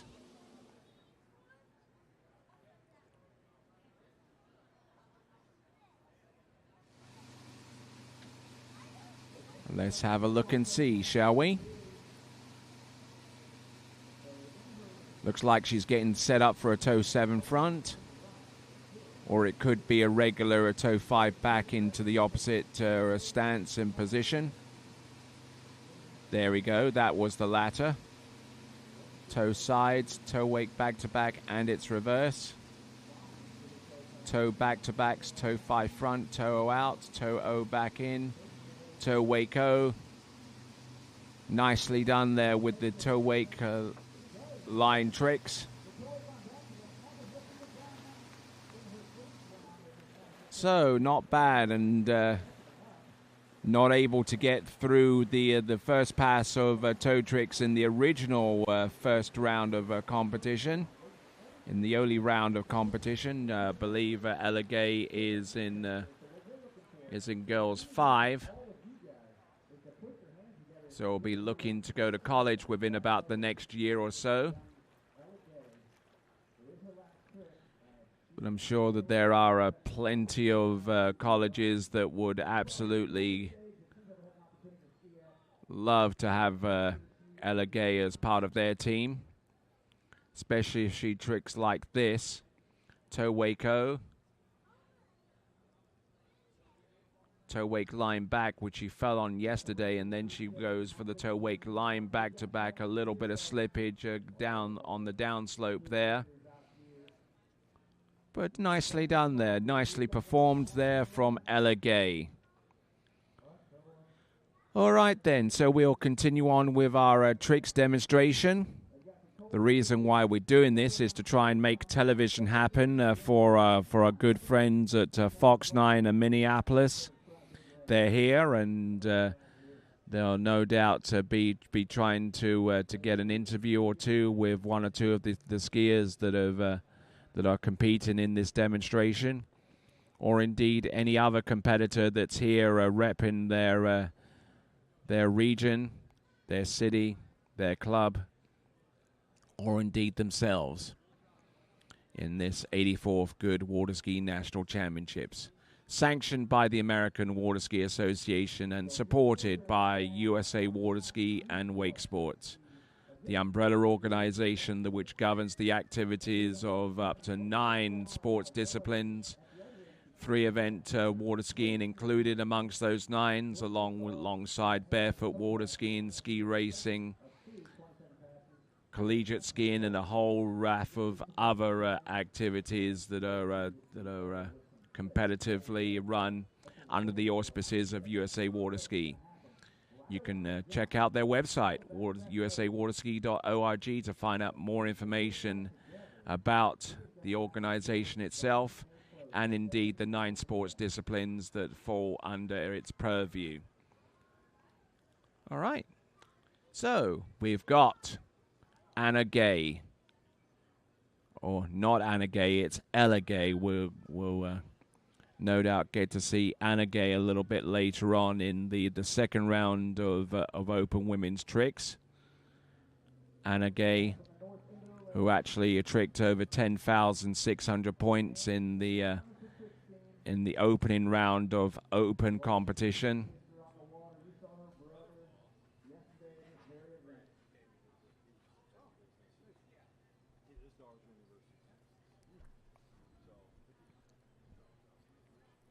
Okay, coming to us from Winter Garden in Central Florida.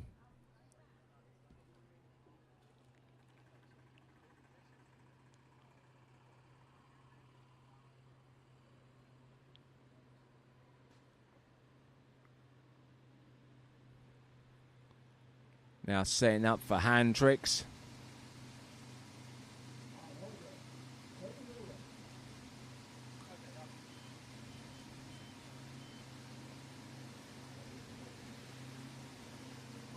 There you go. Going through the flip sequence. 550 points, 700. Mo back to back. There you go. Fantastic skiing there from her.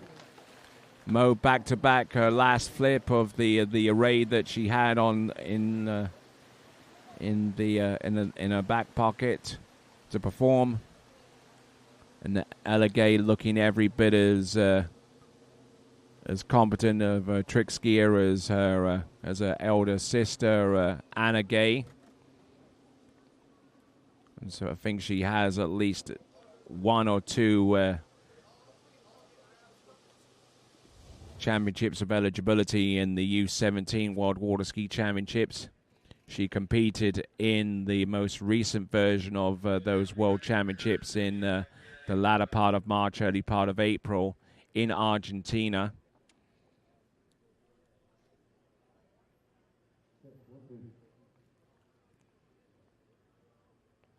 Going from one side of the wake to the next.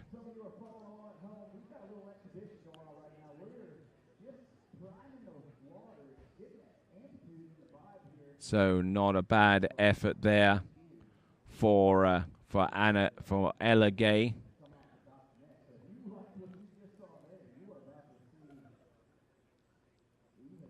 So there we go. Some great flips and great twists there from Ella Gay. As we'll transition on to our next competitive athlete as part of this demonstration for our good folks at of Fox 9.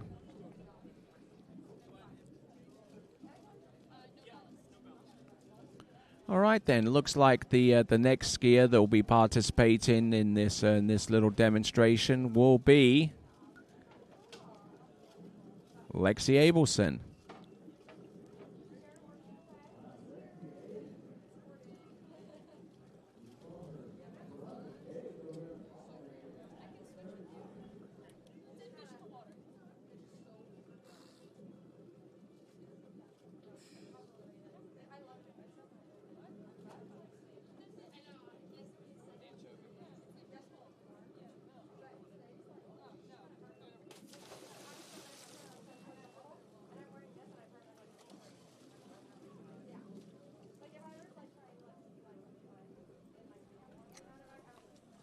All right.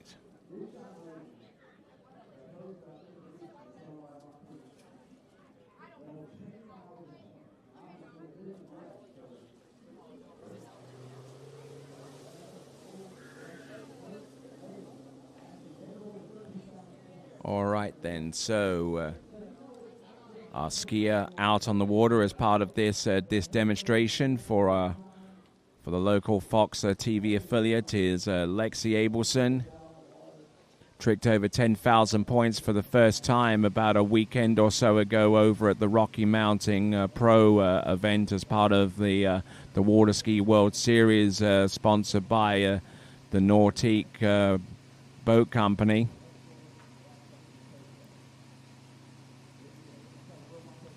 And powered by GM Marine. Here we go. Toe wake 5 back, toe wake front, toe wake back to back, and it's reverse. Working her way through each trick now. Toe 5 front, toe out, toe O in, toe wake O, toe wake line O, toe wake line back, toe wake line back to back. All going for the height there and landing in a pretty much a very, very soft spot between the two wakes and unable to work her way out of that soup. But there you go. That is toe wake 5 back as she really had to fight to make that trick happen. Toe wake back to back, toe wake back to back reverse. Keeping the toe foot next to the standing leg, a critical element to any kind of success in regards to putting in these toe tricks. Toe wake O, toe wake line O. One trick after the next. Piling in the points right now. And just landing a little bit with the skier away from her with the toe wake the toe wake line back to back. So some great skiing there from Lexi Abelson. Her father is in the towboat presiding over her performance out there and also ensuring that everything is safe in regards to releasing the tow rope if she gets into a little bit of a situation where she falls and in tow hold, which is a nasty predicament indeed.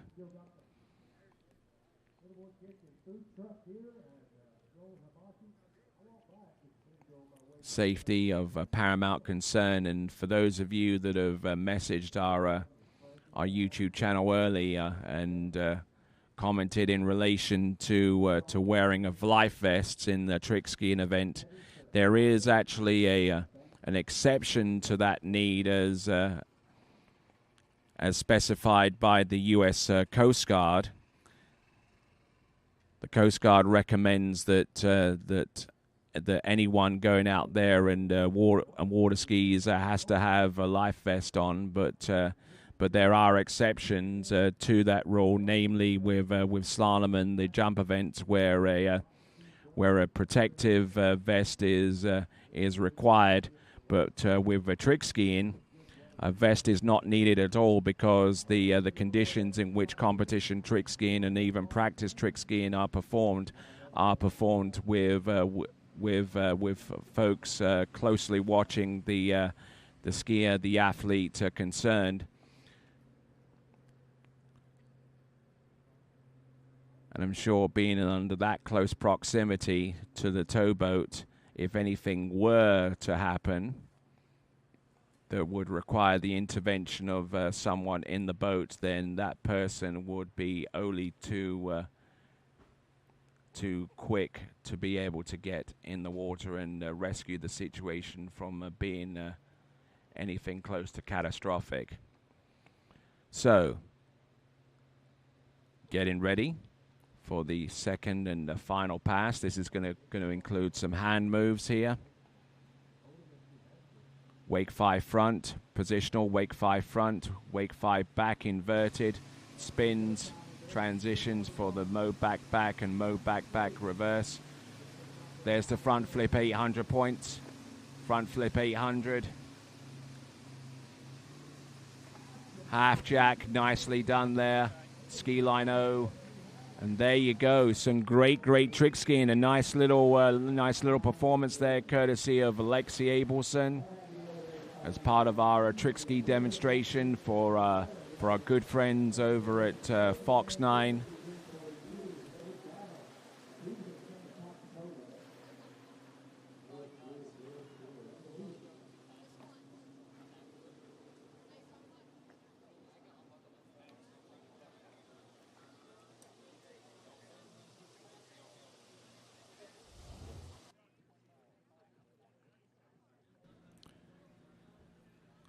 All right, they're looking good here.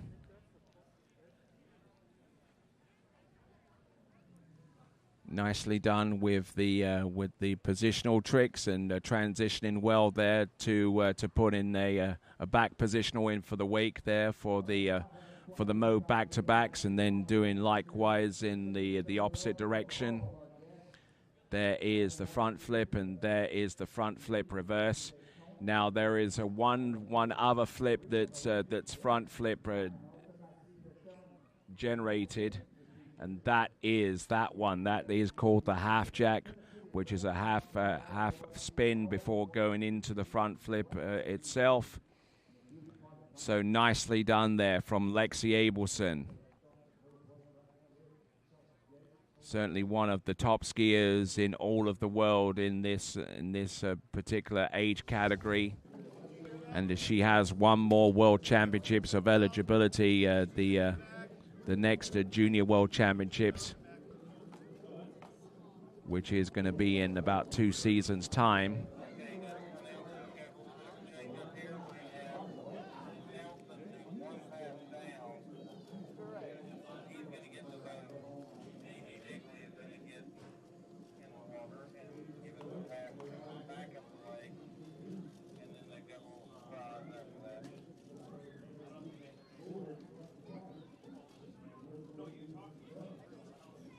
All right then, so our next competitor, who I believed actually won his national championship title in the tricks event, this is Jake Nelson.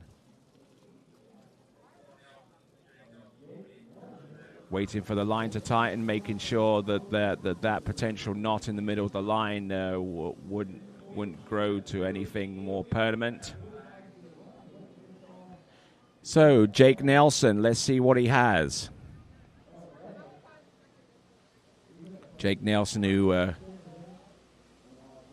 skied to a total of over 6,000 points to win his national title.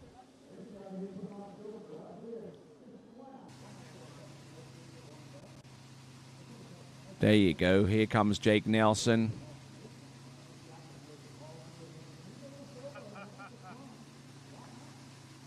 There you go, a backflip, and it's a reverse. Nails the landing. Flip twister back to front. Right there. There's the front flip. Oh, nicely done here. This is trick skiing, ladies and gentlemen, and showing us a few cool moves out there. That is Jake Nelson on top of the flips that he produced earlier. Boom. Great control and great precision here.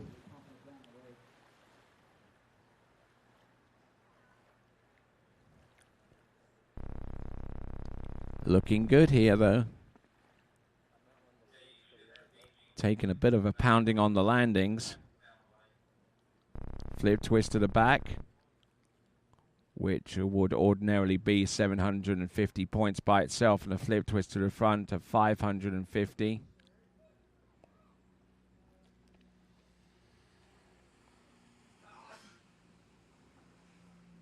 So the combination of those flips for 1,300 points.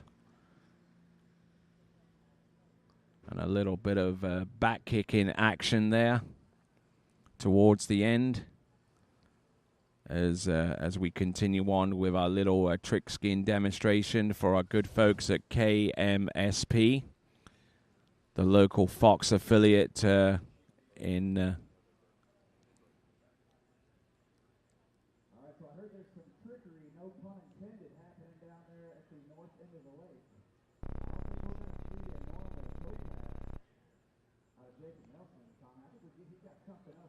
All right, there, Jacob Nelson getting ready to go with his second and final run.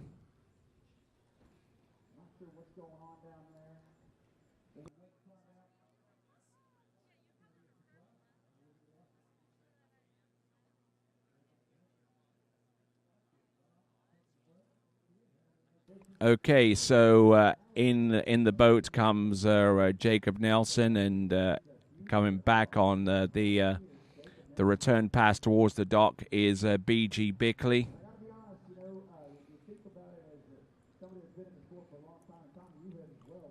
So this is a bit of a format that I can get behind. One skier goes one way with one pass, and the other skier does the return towards the dock. I like this. Reminds me of the collegiate days where you only get one 20-second pass to work with. And speaking of collegiate water ski action, B.G. Bickley will be making his debut very, very soon for Louisiana Lafayette's Raging Cajuns, a freshman performer for that collegiate team. B.G. Bickley from Macon in Georgia. Front flip. Flip twist to the back. What does he have to do next? Oh, throws down an even bigger front flip.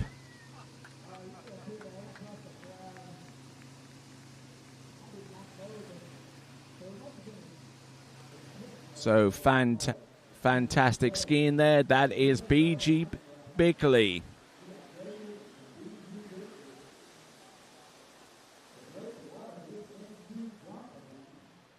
All right, nicely done. So looking in good shape here with the regular backflip, and I believe this is going to be just a straight up reverse. Boom. Just knocks that one down and goes there for the flip twist back, which under normal tournament conditions would be a 750-point trick. And there is an 800-point maneuver with the front flip. He sent it out a little bit further there just for the viewing pleasure of our good folks along the shoreline. And just a straight up 180 to the back. Nothing too intricate there towards the end there for BG.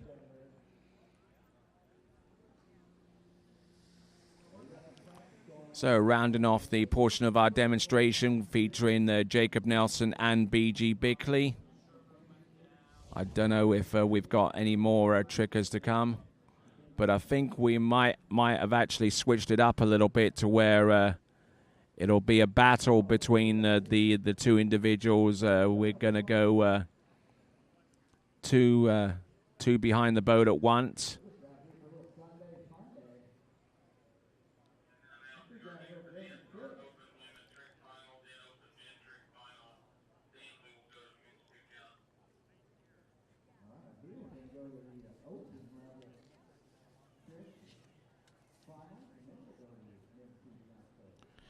All right, let's see what we've got here. Backflip, backflip, reverse, reverse, flip twist back, flip twist back, flip twist front, flip twist front. 1300. Oh, here we go. A little bit of stunt. Oh, ho! Look at that! Almost took his head off. There's the front flip there.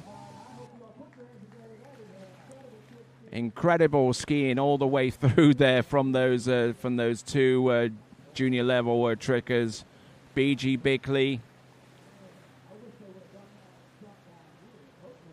BG Bickley, who will be going to college this summer, at the end of this summer. And Jacob Nelson, both performing wonders out there on the trick ski. Behind that, Nautique Towboat, one of our 3 towboat partners here at the 84 for Goode Water Ski National Championships.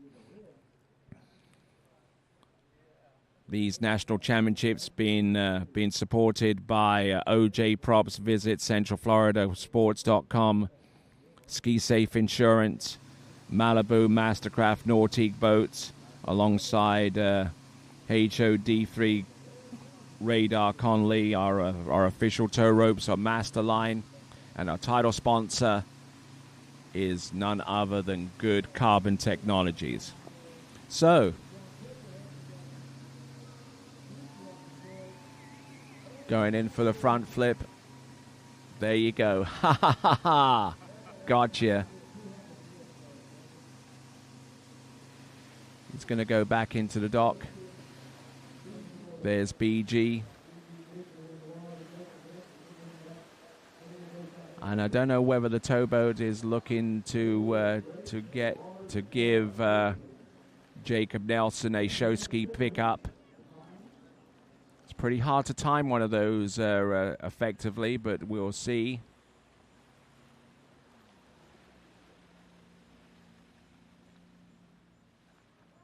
Not quite the show ski pickup, but a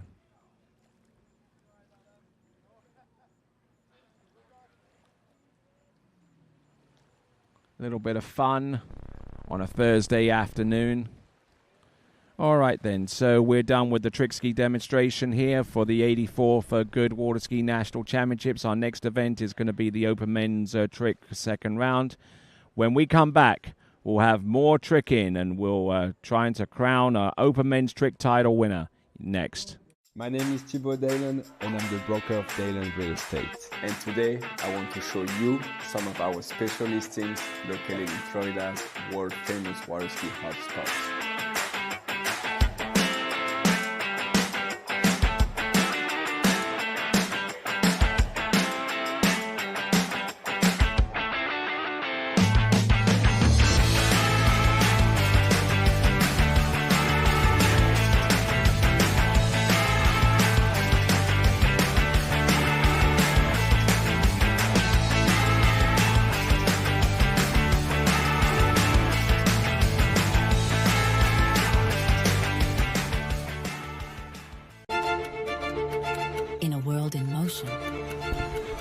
DNCA Finance has grown through crises and transformations.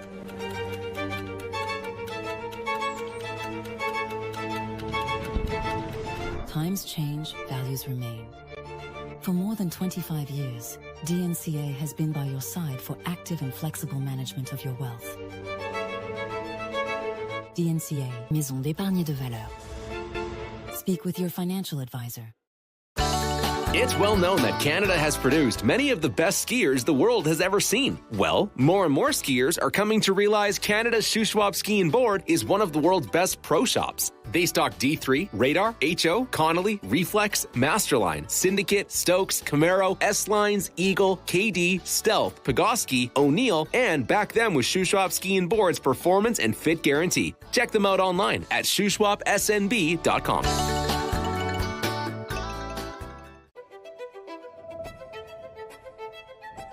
Luxury means something different to everyone. a private island, a hidden villa, a journey designed around you. At Marola Travel, we take the time to listen to how you want to travel, how you want to feel, and what luxury truly means to you. Marola Travel. Wherever you're going, we'll make it easy.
Masterline, made in the USA.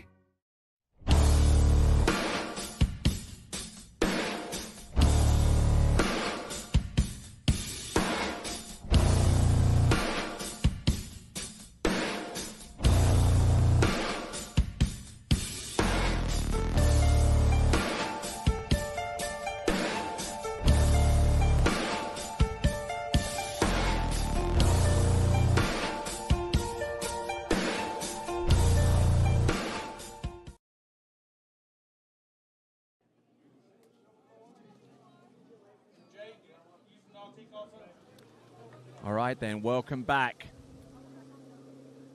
to the 84th Goode Water Ski National Championships. This is the second and final round of a competition for the open women's category, and our first skier is out on the water right now, coming to us out of Groveland in Florida, and a skier for Louisiana's Raging Cajuns during the competitive season, the NCWSA competitive season.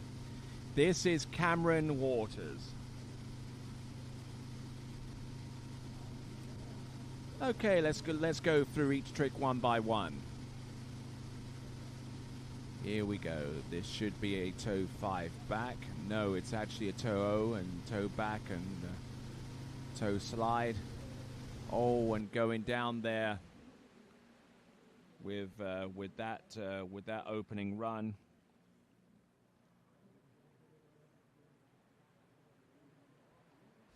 So a bit of a disastrous start there for her hopes going forward for open women's tricks. toe out, toe back, and toe front. Did that and did the toe side. Leant away and lost her balance with the toe side reverse.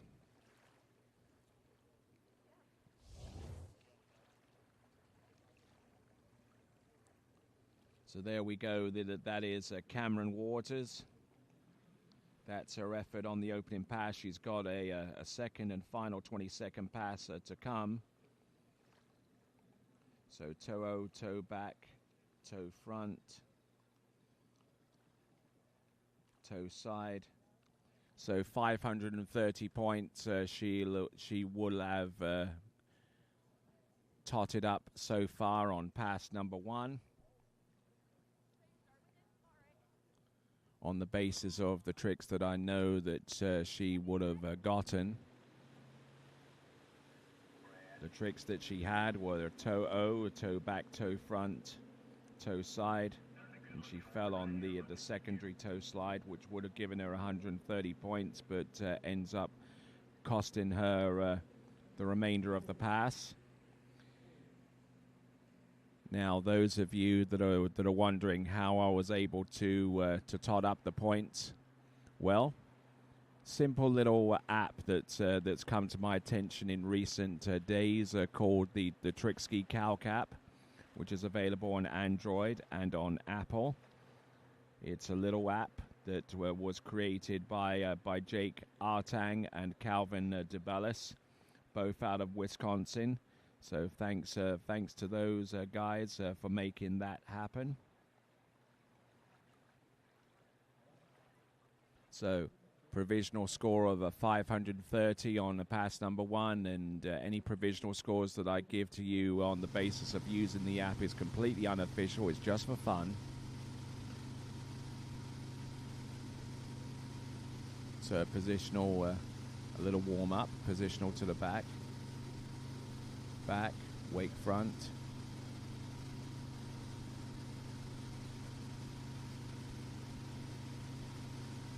Looking good here for the wake back to back.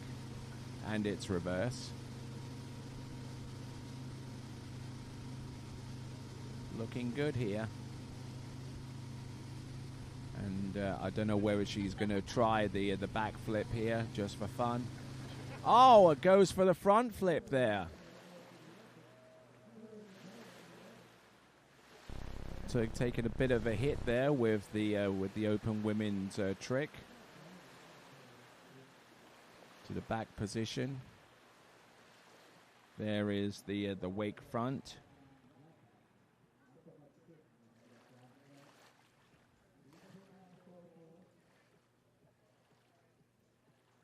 Looking good here for the remaining tricks that she has on her effort.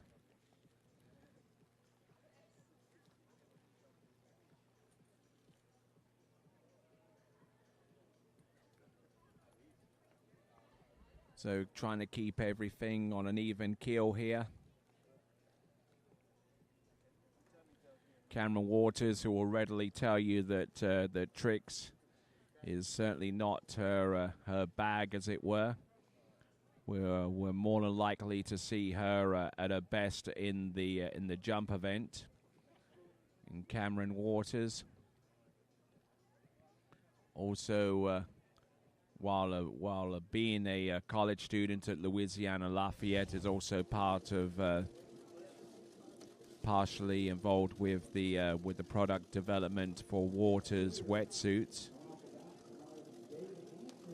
a relatively new startup wetsuit company that's dedicated to providing protection and comfort to a whole new generation of water skiers. As we now get ready for our next competitor, who should be Jade Hansen, who comes to us out of the Austin area of Texas.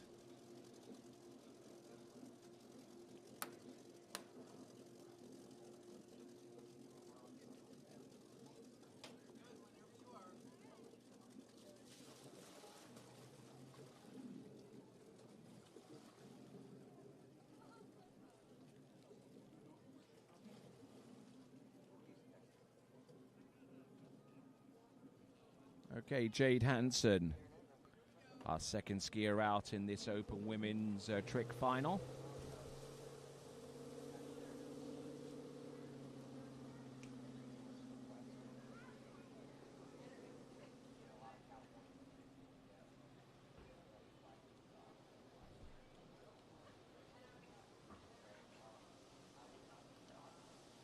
Jade Hansen, whose average coming into this event is a little ways north of 3,900 points. We're actually north of 3,700 points as we look and see what she has in store for us with the toe tricks, electing to ski behind the correct craft Nautique. Toe 5 back, toe back to back, toe back to back reverse. Comes to the front, back and front. A side or two there. Toe wake back. Toe wake front. Toe wrap in, which she fell on yesterday, but today she manages to coax her way through that run. Jade Hansen. Her husband is in the boat there, Austin Kolodadejek.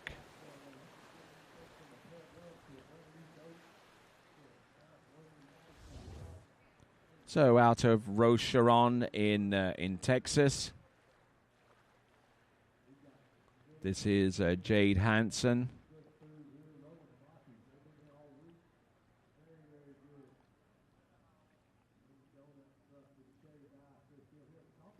So keeping her composure, going from one trick to the next, and not looking too bad here, it has to be said. Keeping the flow going and making sure that her balance matches up to the tricks that she performs, including that one, which is the ever intricate and ever difficult toe O into the wrap.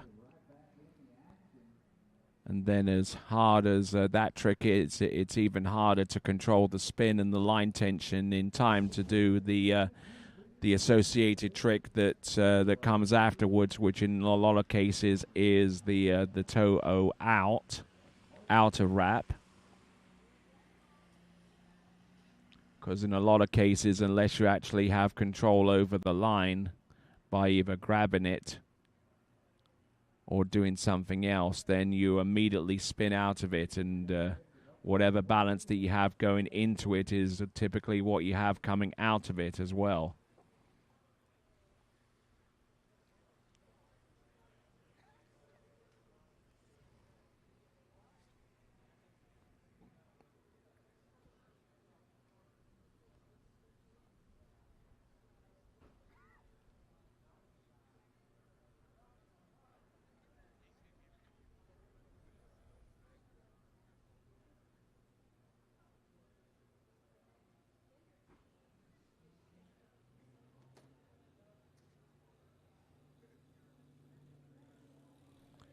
All right, then, moving right along, Jade Hansen.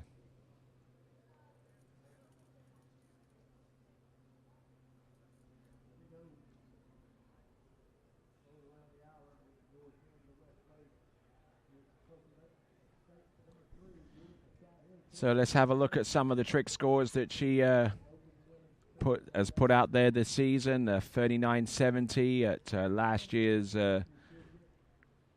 Goode Water Ski National Championships in Irvine in Southern California. 35.70 at the Largo Summer Fun Tournament, and in another tournament she tricked that same score at the PWR Memorial.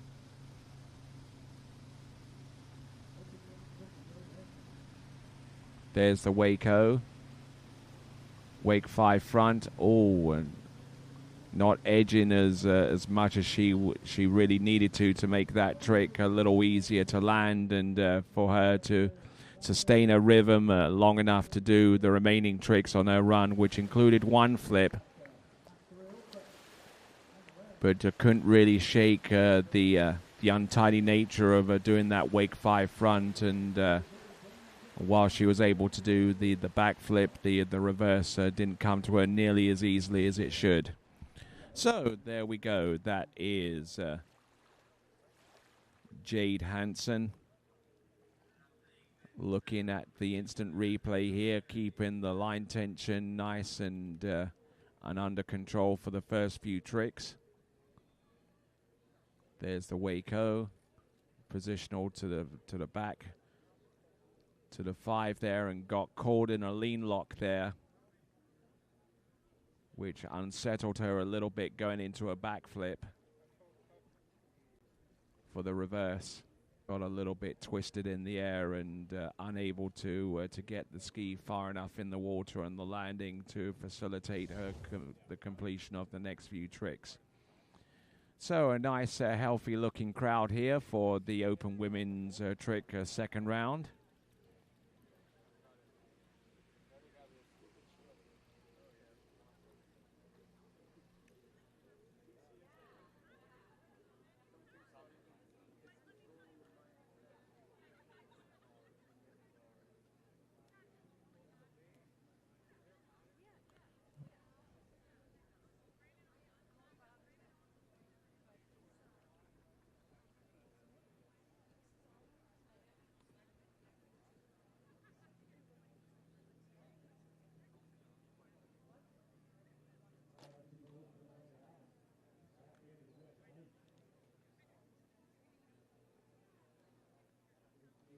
All right, then coming in, this is Jasmine Gagne.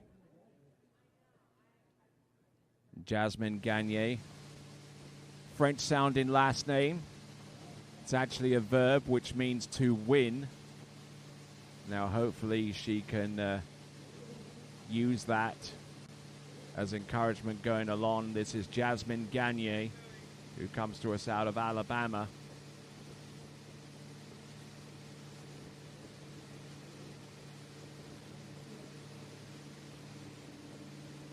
Toe 5 back, toe back to backs. Positionals here. Wraps in for the wake, for the toe wake back to back. Has a couple of toe sides here. Reverse toe wake back, and falling in on the toe wrapping. And a little bit frustrated with her effort there, but managing to get through the majority of the tricks that she had programmed in for that 20-second run. Toe 5 back and just trying to hold that toe foot as close as possible to a standing leg in order to be able to turn into the line, into her leg a little bit easier without needing to advance up on the boat nearly as much. Trick skiing is a lot more than just turning tricks. It's being able to prepare yourself for each one effectively and trying to do each trick without trying to disrupt your balance too much before actually executing them. Case in point, the toe O into wrap. Her prep going into that spin wasn't nearly as tidy as it should have been there with that run, and came into the toe wrapping with not enough weight over the front toe, and thus falling out the back and resulting in that tricks and non-completion. So there we go. That is Jasmine Gagne.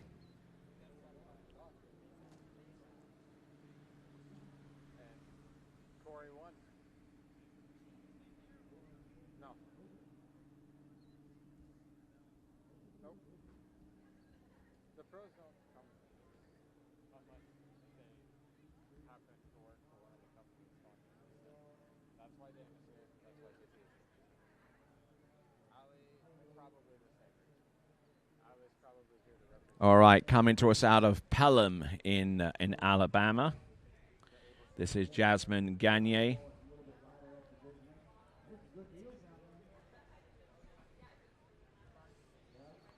Jasmine Gagne setting up the boat speed here. Electing to ski behind the Malibu towboat. wake back-to-back, and its reverse surface back-to-backs. Surface 7, surface 5, a side slide, line back, wake line back, line front, and line back, and wake line front. Looking at her go, and what can she do with the remaining time that she has. Almost taking that flip all the way round, and the ski releasing upon the landing, but I believe she actually hit a buoy before she tried that move, which might have disrupted her flow a little bit, but she swims into the shore after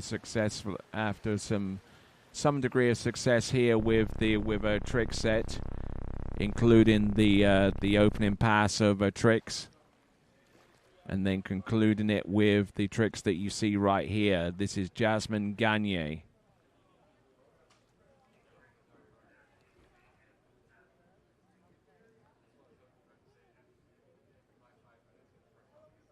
Edging up the top, wake line back.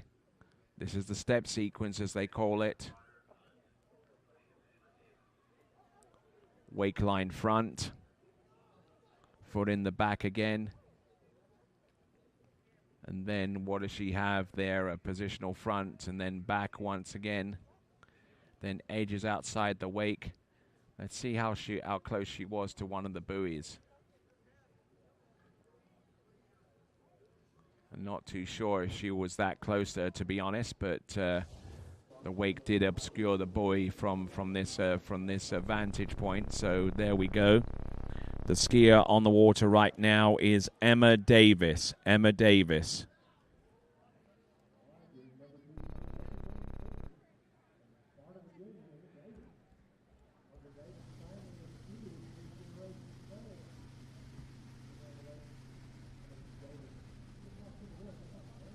Coming to us out of Milford in the Old Dominion state of Virginia.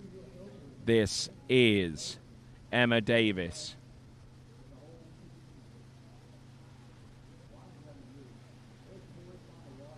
Oh, getting, oh my word, and going down early. That is Emma Davis,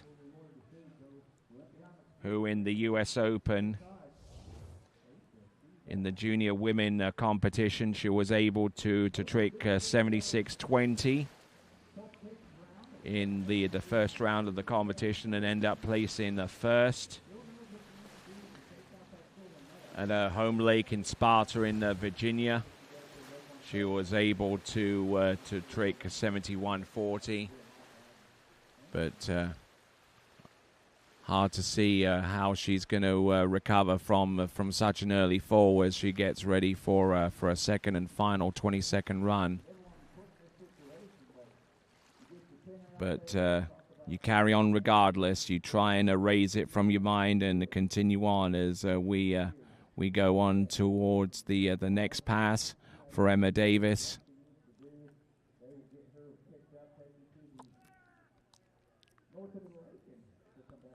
So, continuing on with the coverage of this, the 84th Goode Water Ski Nationals, and a reminder once again to subscribe to the TWBC YouTube channel.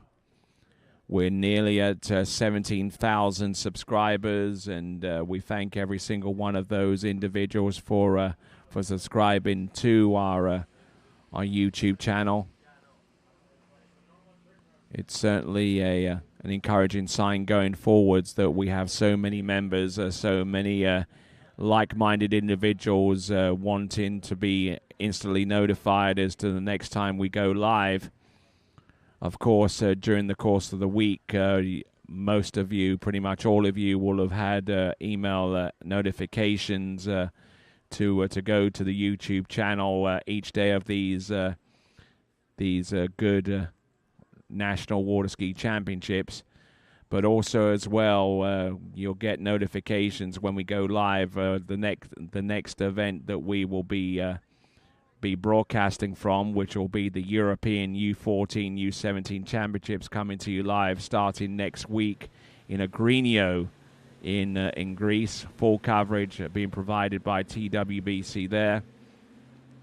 And also another fringe benefit of being a subscriber to the TWBC YouTube channel is the ability to live chat with me and my associates here on each of our live webcast broadcasts.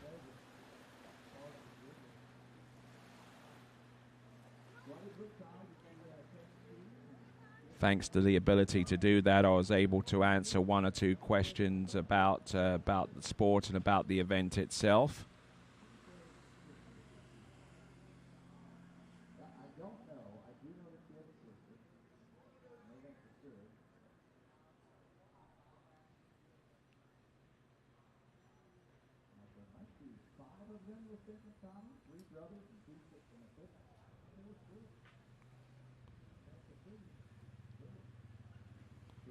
So now coming in back into the trick course, we've got Emma Davis with toe tricks, having swapped the ski and the line out. Here she comes, Emma Davis from Milford in the state of Virginia. Toe 7 front, toe 5 back, toe 8 back to back, toe 8 back to back reverse. Toe back to backs, toe 5 front, toe O out, toe O in, toe wake O, toe slide, toe wake line O. She fell on that yesterday, but not today. She's standing up all the way through, and she had a couple of throwaway toe tricks at the end to wrap up a fantastic performance on pass number 2. But that is to be tempered with the early fall that she had on pass number 1, and that will be a contributing factor to the point score being less than what she produced yesterday, unfortunately. So Emma Davis, one of the young up-and-coming rising stars in the sport of tournament water skiing so far as the United States is concerned, and I'm sure that she'll be looking to nail down her qualification scores in order to be a participant in the U21 World Water Ski Championships. Yet another event that will be broadcast live on TWBC this coming January, live from Bayama Lacus in Peru. It's the IWWF U21 World Water Ski Championships coming to you live this January on TWBC.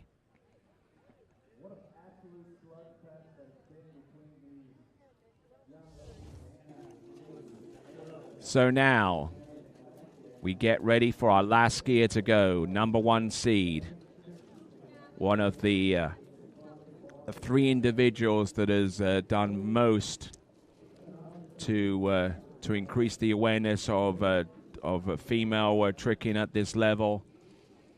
They're all very close in ability. They're all highly competitive. Any one of these, any one of the 3 major top women's 3 competitors in the tricks discipline could steal a title away at any given time. The other 2 competitors are Neely Ross and Erica Lang. But the competitor we're most concerned with is right here on site here in at the Trophy Lakes 3 facility in Minnesota for these 84th Good Water Ski Nationals. This is Anna Hunter.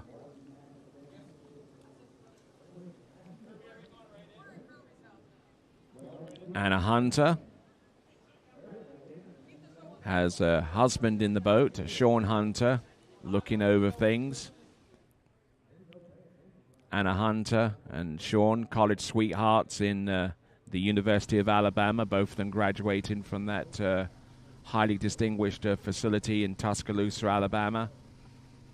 And opening pass with toe tricks.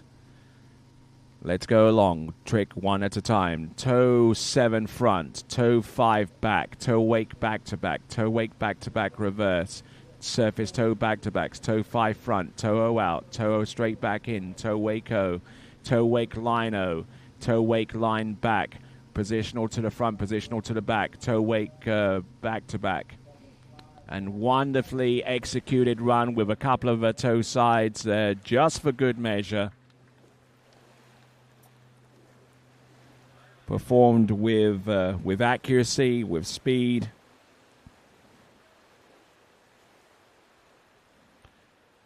With a fantastic array of tricks there.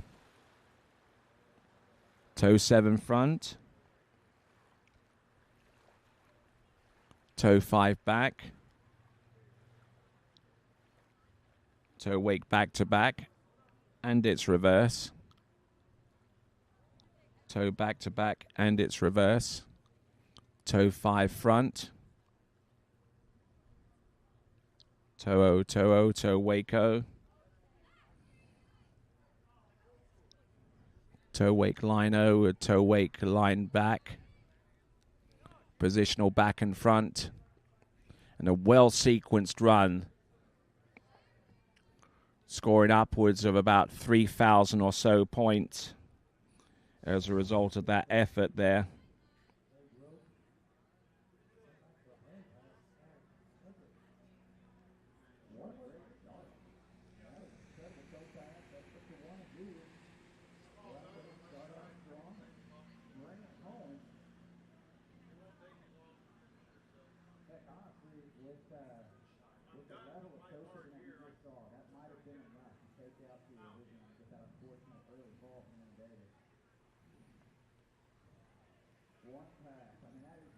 So, a 1 pass total.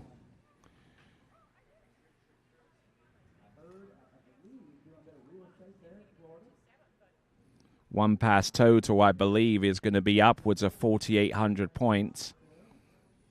A lot of the scoring that's done unofficially from my perspective is done using the Trickski cow cap. Once again, big ups to a couple of Wisconsin natives, Jake Hartang and Kelvin DeBellis, for developing this app in order to increase understanding of the Trickski event and how it's scored.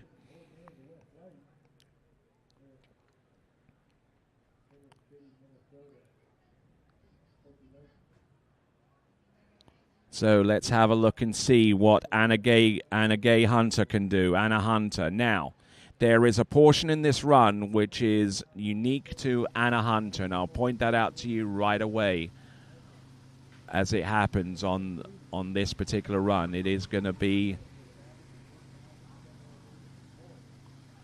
Okay, wake 5 back. Ski line back to back. Here we go. This is the transition. Boom. Straight into there. There's the Mo back to back. And it's reverse. To the front. Mo back. Mo. Fantastic skiing here. There's the front flip. There's the front flip reverse. Nailing the landing. 2 beautifully executed runs. And that should be north of 10,000 points. Great effort there from Anna Hunter. Knocking it down just like it's just a normal Thursday afternoon, which it is.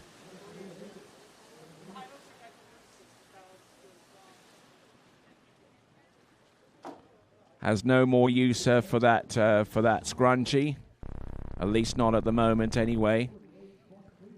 Wake 5 back, that's her opening move. Then was the ski line back to back. Then works her way out towards the wake to do a ski line back. Then spins 360 degrees back to back to prepare for the Mo back. She's the only one that does that particular sequence of tricks. Fantastic skiing there. There's the Mo back. Looking at her go. I said the Mo back, it should be the flip twist back as she works her way through the front flips. There's 1, there's 2, and about there is 17 seconds. And using every little bit of time there for the 20 seconds that are allocated to her on that particular run. So well done. You're looking at your winner in the Open Women's competition. That is Anna Hunter. All right there, now tricking for the Open Men's second round. This now is Ty Kosick.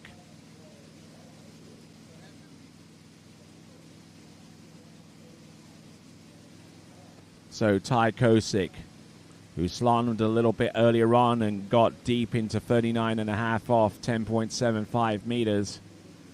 Boom, knocking down that front flip. Keeping it going. Wake back-to-back, surface back-to-backs. What has he got? Wake 5 front. He fell on that yesterday, but he fell on the trick that was one further one along from where he was yesterday. But I tell you what, that front flip that he knocked down today, a heck of a lot better than the one he did yesterday, where he almost had no height whatsoever, and he impacted the water on his butt rather than on his ski. And right here is the point where he went into the front flip. Here he comes. Hits the top of the wake. Boom. Lands on the ski this time. Positional to the back. Wake back to back. Wake back to back reverse. Surface back to backs. Goes for the 5 front, which he gets this time round. And a little bit stalled towards the end, which meant that even had he have gotten that trick completed, might not have been in time, so he would have not have had that scored as a consequence. Skiing behind the Mastercraft Pro Star towboat, one of the 3 towboat partners that are proud supporters of the 84th Goode Water Ski National Championships. So glad to have Malibu, Mastercraft, and Nautiques on board. So Ty Kosick, a member of Louisiana's Warhawks, University of Louisiana at Monroe, formerly known as NLU, Northeast Louisiana University. It's been a while since that moniker has been in play, since the turn of the 21st century.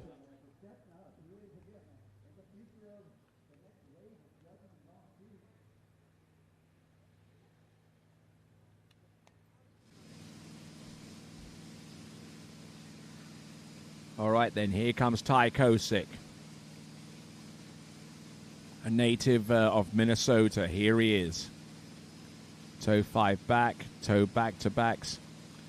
He'll readily tell you that toe tricks aren't on his forte, but he'll give it a good old college try, as one would say. Toe 5 front, toe out. Yeah, there you go. Does he have anything else? He's going to go for the half jack. Boom. Digging himself a little bit of a hole there on the landing there, but Ty Kosick looking good, looking strong, and certainly looking a heck of a lot better than what he did yesterday. He certainly found his trick in frame of mind, and probably a good portion of the reason why he was able to trick as well as he did today was of the earlier encouraging sign that he had from his slalom performance a little bit earlier on by skiing into 10.75 meters or 39.5 off. It's certainly getting it rocking here with the toe O wrap in and the toe O out, and 20 seconds should have expired around about that time. But a little bit of a showman. He decides to go with the half jack to the front, and nicely done. All right, then. So Ryan Gay is our next competitor to take to the water. He comes to us out of Winter Garden in Central Florida.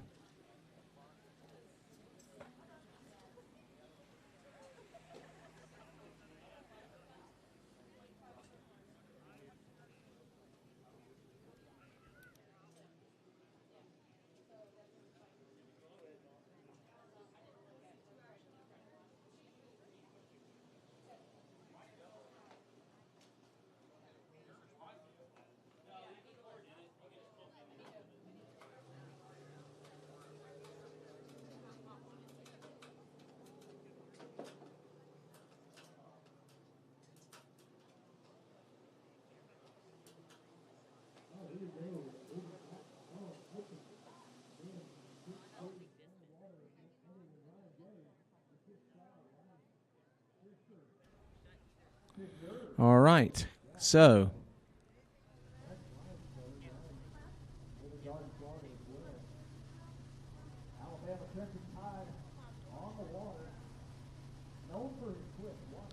All right, let's have a look at Ryan Gay. There is the Mo back-to-back. Mo back-to-back reverse. Boom, front flip. Reverse. Everything that he's done so far has been 800 points or above. Ski line back-to-back. Look at him go. Ski line back to the front. Waco. Nice sequence of tricks all the way through on the pass number 1. That is Ryan Gay. Looking very, very purposeful out there. And he came into the pass with a lot of aggression and a lot of energy here. Mo back-to-back. 800 points. Another 800 points for that one. 1,600 for starters. There's the front flip. Another 800. 3,200 points running total from about that point onwards. There is the flip twist to the back. Add another 750. And then goes with the half jack. Look at this. Wake 5 back. Ski line back to back. And just looking at these moves from one after the other. Looking strong here.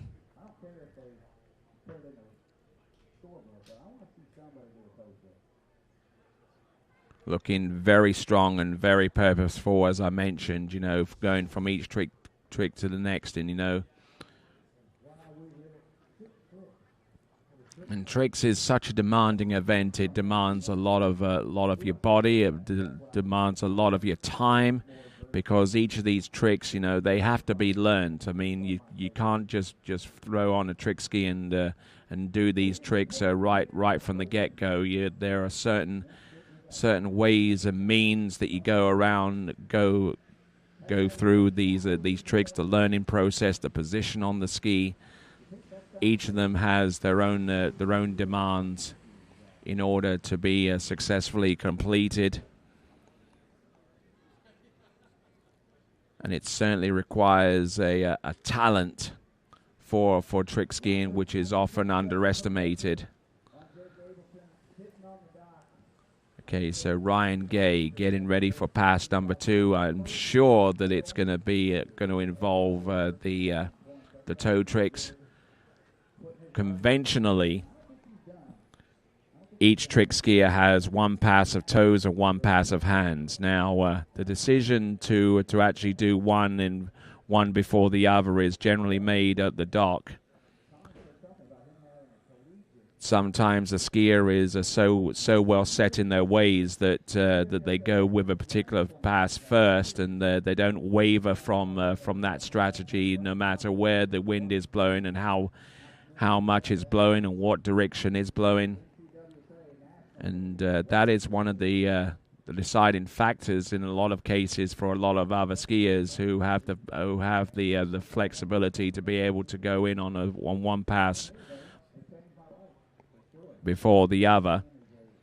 Now, in this tailwind situation coming back towards the dock, Ryan Gay has decided to go with toe tricks.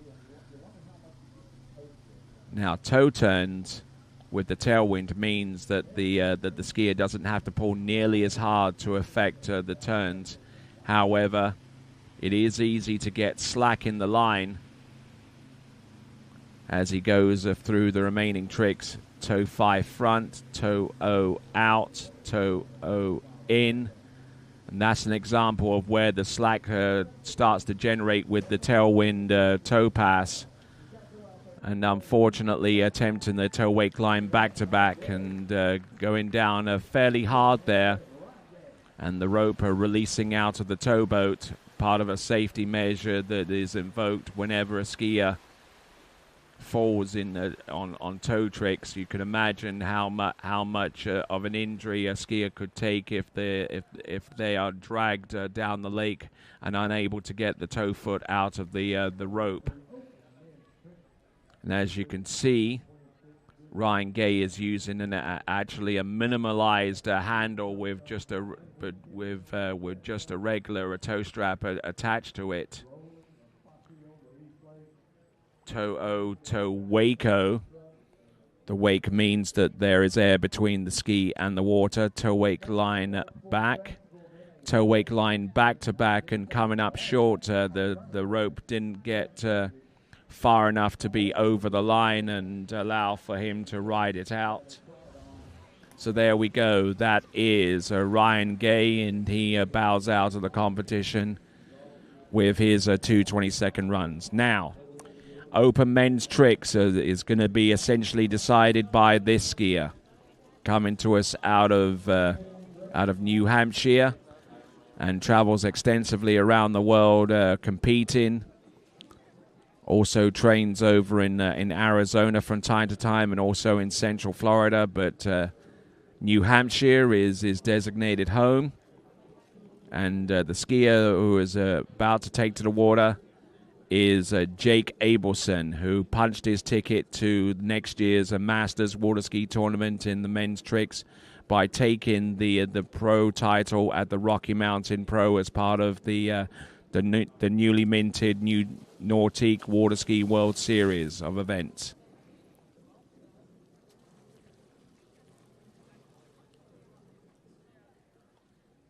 That achievement on top of everything else. And around about halfway through that tournament, he later learned that the world record that he had submitted of 13,040 points was approved by the International Water Ski and Wakeboard Federation's World Tournament Council. Produced that to score over at the Royal Nautique Pro event in Rabat in Morocco as part of the Water Ski Pro Tour.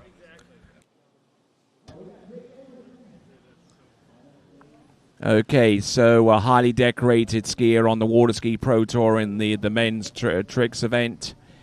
Here he comes, Jake Abelson. Toe tricks first. He normally goes with toe tricks first. He's one of those skiers that is a creature of habit. Here we go. Toe 5 back. Toe wake back to back. It's reverse. Now toe back to backs. Toe 5 front. Toe O out. Toe O in. Toe wake O. Toe wake line O. Toe wake line back. Positional to the front. Toe wake line 5 back. Now toe wake line back to back. Here's the reverse. Boom. Hits that one. Toe wake line front. Oh, just like a normal Thursday afternoon in the park. Yes.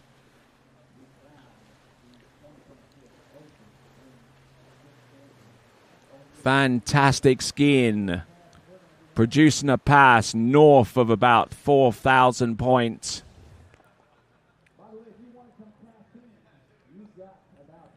So opens it is a count up with the toe 5 back and the toe wake back to backs, just flowing from one trick to the next. Wind him up, let him go, and see how he runs. Toe wake O, and then knocks it down for the toe wake line O.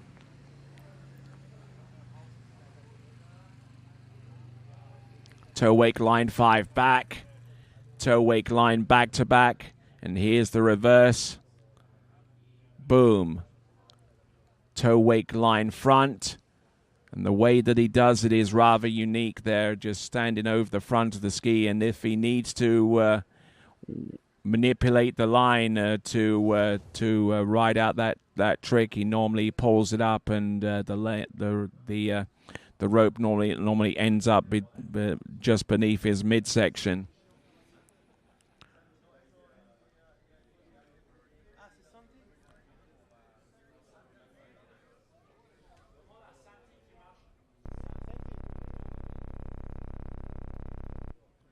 All right, then. So here we go. Second and final 20-second pass. Now, having spoken to Jake a little bit earlier before this performance, I asked him how soon into the performance will he know that a world record attempt is viable. Well, about as soon as he does the ski line 7 back. If he does that, typically, if he does that and he doesn't sink into the water significantly, then he'll go right on to try the wake 7 front right to the very tail end of this pass.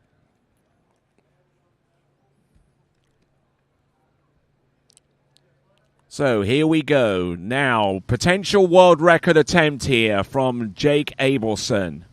Right here at Trophy Lake Estates 3 in Center City, Minnesota. Here he comes. Positional to the back. Mo back-to-back.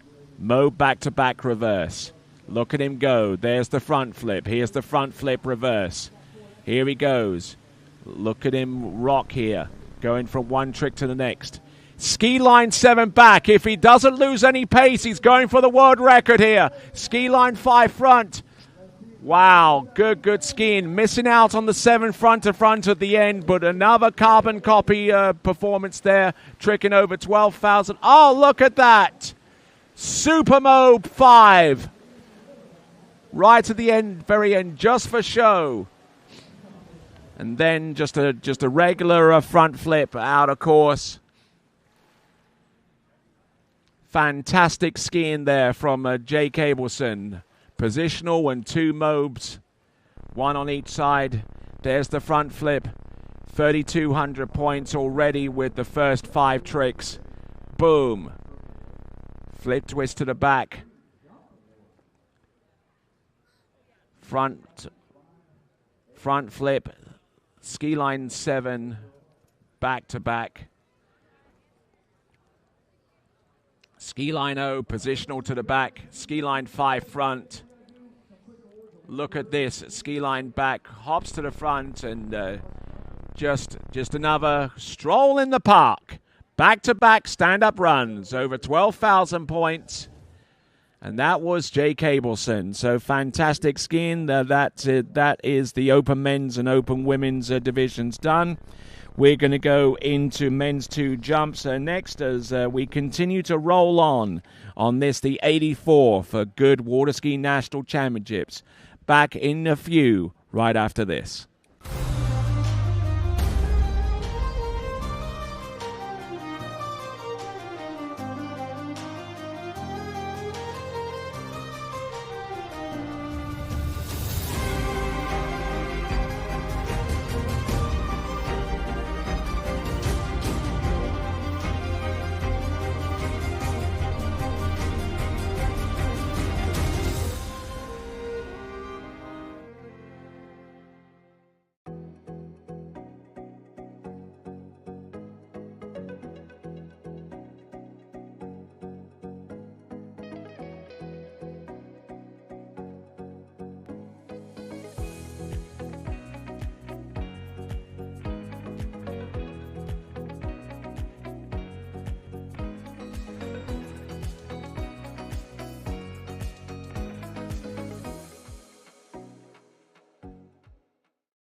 Hey, morning. You have a good weekend? Yeah, got out on the water a couple times. How about you?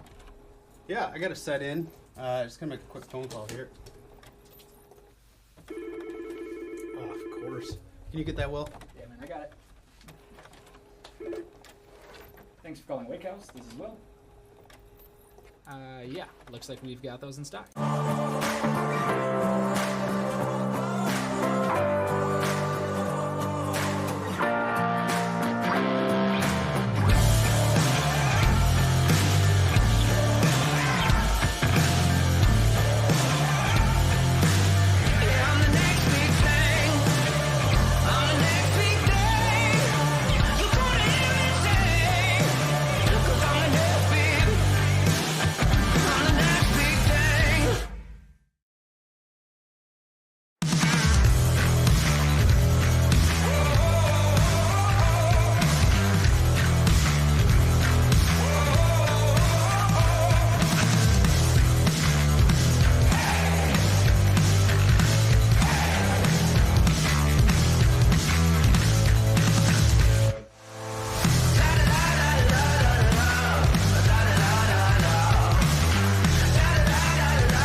What if I told you there was a place where the sounds of nature are only broken by the roar of a boat, a place where that summer feeling lasts all year long, a place where the Florida sun is only outshined by the smiles of the skiers, a place where first-time skiers can ski alongside world champions and the world-class coaches work with all levels of skiers. What if I told you there was a place where life slows down and your only job is to make lifelong memories? That place is Swiss Water Ski Resort. Book your trip at SwissWaterSkiResort.com.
At Houston Cadillac, at the moment you arrive, you will notice dedication to excellence. We deliver an unparalleled customer experience, and we're elevating our commitment with a new state-of-the-art facility. Explore our selection of new Cadillac cars, crossovers, and SUVs designed to meet your needs. We are redefining the luxury experience and investing in the future. Visit Houston Cadillac and begin your journey towards luxury. At Dillinger Insurance, we have over 50 different carriers to shop your home, auto, and recreational vehicle insurance needs. We would love the opportunity to save you money. We insure million-dollar mansions, condos, mobile homes, rental homes, and everything in between. We know all about wind inspections, 4-point inspections, and how to get you the right coverage for your particular home. You've got questions, we've got answers. Can you remember the last time you had a rate decrease with your auto insurance? Let's take a look and see what we can do. We know all the ins and outs of getting our customers the best rates, coverages, and discounts, so put us to the test. Don't monkey around with your insurance. Call Dellinger Insurance today. We've got tons of companies to help find you the best prices and the best coverage for your particular needs on home and auto insurance. Go Knights!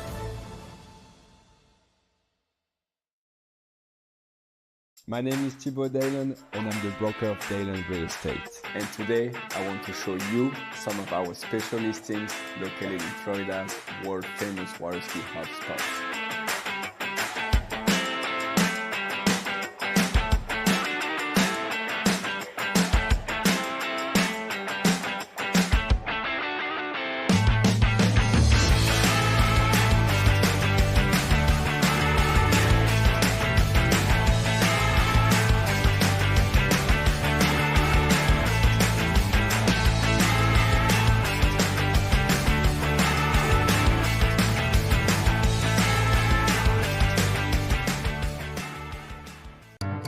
For over 20 years, because times are always changing, the men and women of DNCA have been invested in future-oriented solutions through active and flexible conviction management.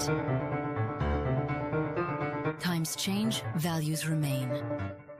Entrust your savings to an asset management firm to meet your long-term financial goals. DNCA, Maison d'épargne de valeur. Speak with your financial advisor. It's always summer at Shoe Schwab Ski and Board isn't just a slogan.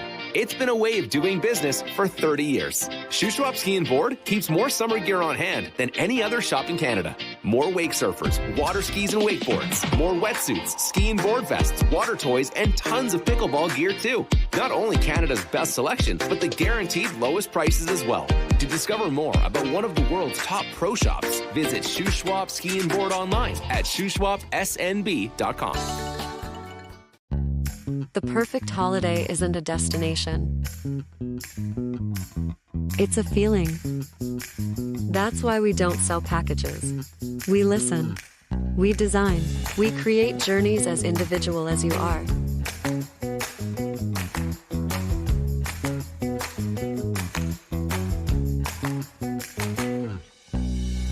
Marola Travel. Wherever you're going, we'll make it easy.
They'll all tell you their boat's the best.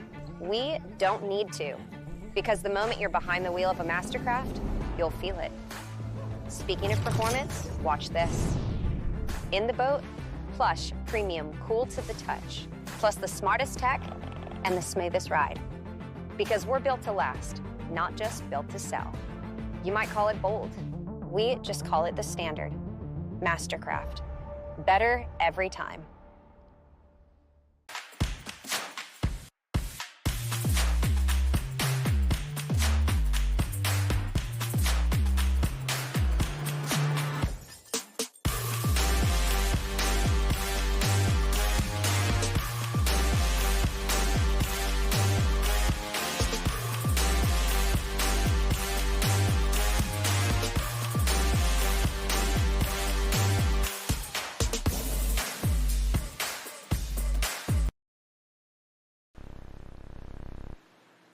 All right then, moving right along, we've got men's 2 jumps taking place now. Daniel Moore.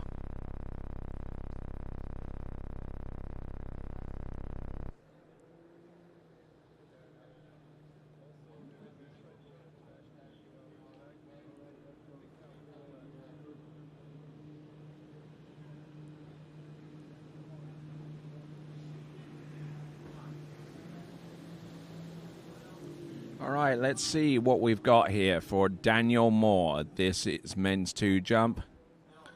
Handle up a little bit high and squatting down quite low, but whoa, whoa, whoa, whoa, whoa. In the drop the handle, anticipating that he was going to roll out the front, so he dropped the handle and unfortunately unable to land that opening jump. So Daniel Moore.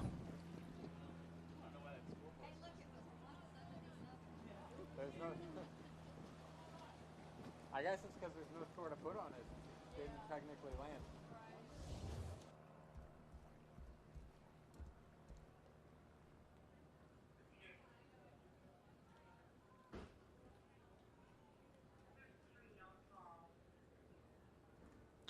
Okay, so Daniel Moore, who comes to us from Georgia State Capital of Atlanta, aged 26.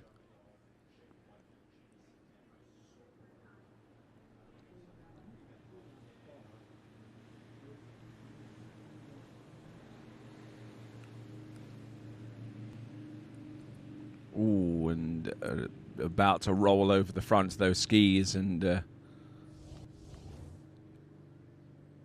just throws his hands up and just wonders what went wrong with that jump.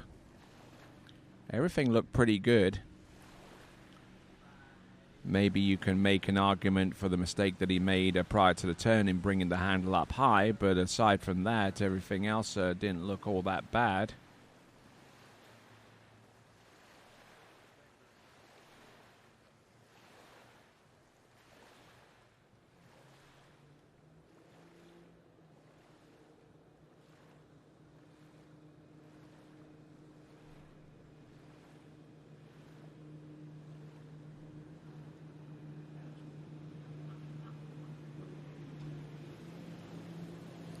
All right, here we go. This is Daniel Moore coming in on the jump number 2. Fantastic extension off the jump there, and pulls the handle in to tighten up the line as he patiently waits for everything to settle in and for him to just get the jump situated and landed. A little bit crouched down, but he rose up just in time to hit the ramp.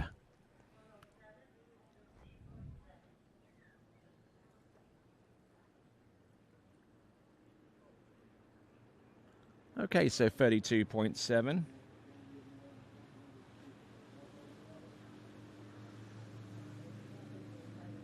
So 32.7 meters, and let's see how that shapes up against whatever he's done in the past. Daniel Moore with 107. His best score this season has been an 86-footer over at the Southern Regional Championships, which took place in Tuscaloosa a few weekends ago. In the Georgia States, he flew for 85 feet. So Daniel Moore, the 25-year-old skier, skiing in men's 2, looking in really good shape in terms of his jumping. So let's see what Daniel Moore can do behind that Mastercraft Pro Star with the Stars and Stripes livery. One of our 3 towboat partners alongside Malibu and Nautique. Here he comes, jump number 3. Very nice. Very nice. Certainly a little bit more aggressive with this jump than he was on the previous one. And he might have actually yielded a little bit more distance. So Daniel Moore, who qualifies for these national championships by placing at the regionals.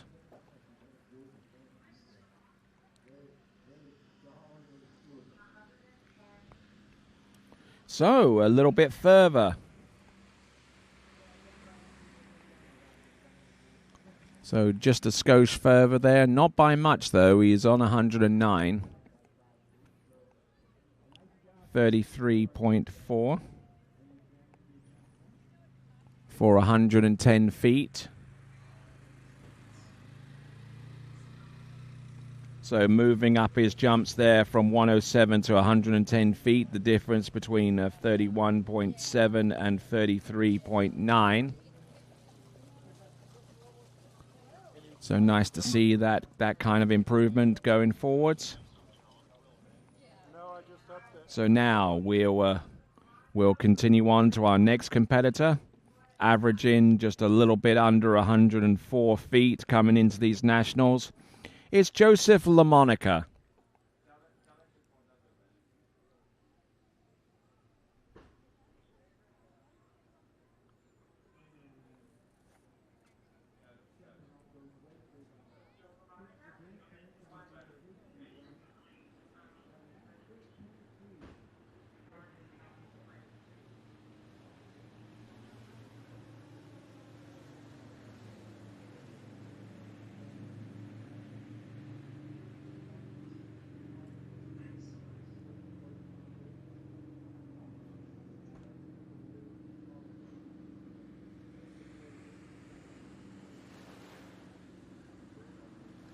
So Joseph LaMonica, who comes to us from the volunteer state of Tennessee.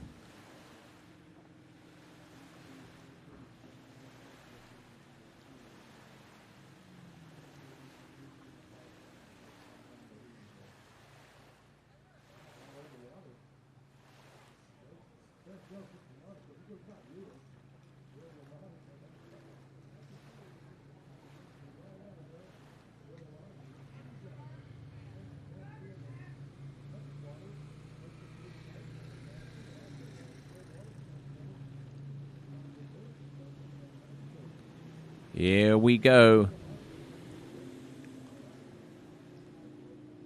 This is Joseph LaMonica's opening attempt here. Handle up a little bit high, getting stretched into the bottom here, but managing to use the pull of the boat to great effect there, and fist pump there.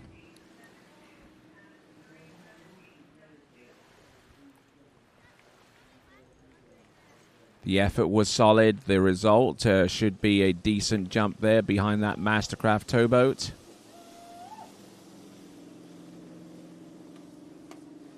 Now, I would imagine that jump is going to be in excess of 100 feet. That much I know. The question is, how far over 100 is it going to be?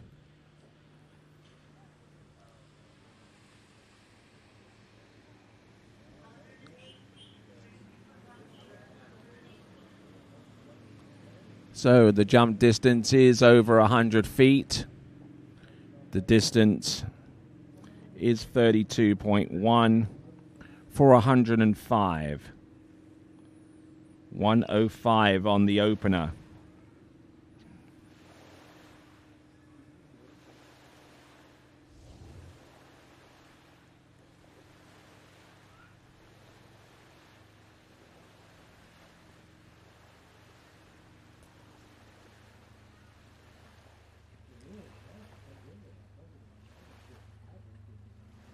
So far, so good there for Joseph LaMonica.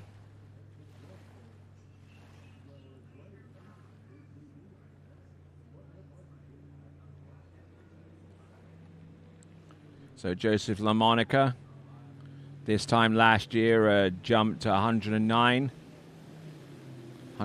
feet. Tennessee State Championships, 102 feet in each of the 2 rounds of competition that he had there. So he's already exceeded that this season. All leaning up over his left ski, and thankfully he didn't lean over too much, because that could have been disastrous for him going forwards. But he did come into the ramp with a little bit more speed, and setting the boat speed at 51 kilometers an hour, or 33.6 mile an hour.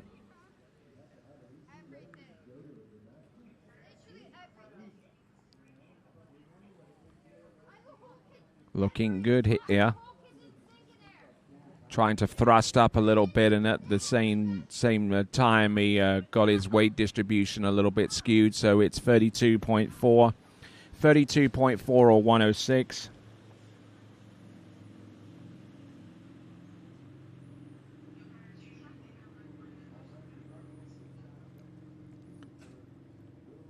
So not quite taking the lead as yet.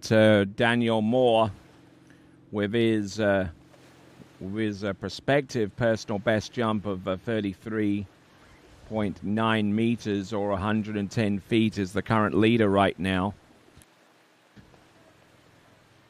Let's have a quick look at that. 33.4 meters. Good enough for the lead for Daniel Moore at 110 feet as opposed to Joseph LaMonica with 106.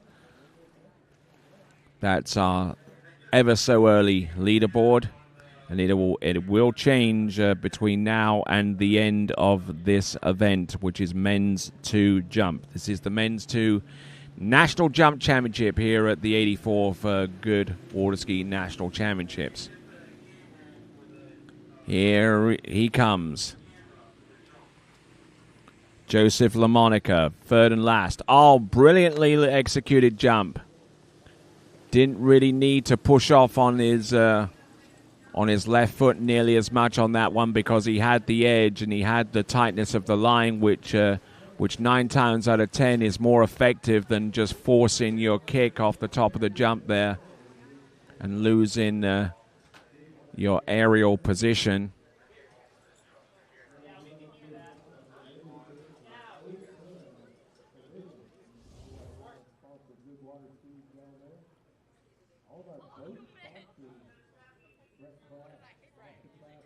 So looking good here. This is Joseph LaMonica.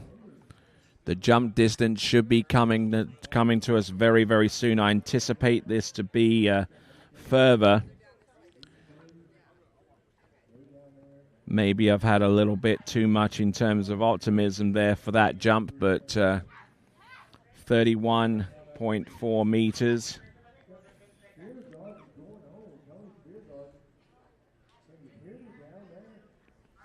31.4 meters, which I believe is 103 feet.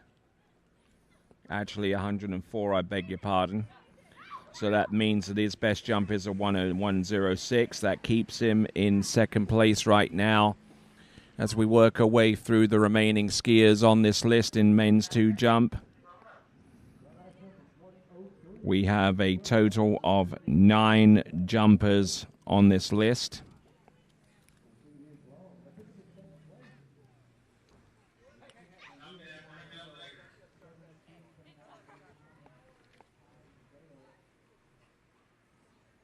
So those of you that have just joined us, welcome to the Water Ski National Championships, the 84th Goode Water Ski National Championships. We're coming to you from Central City in Minnesota, which borders Wisconsin over towards the east. And we're not too far away from Minneapolis, St. Paul, the Twin Cities that constitute the main hub of government and commerce and pro sports in this great state of Minnesota. As we see Tai Veo on the water right here and now, coming to us out of the golden state that is California.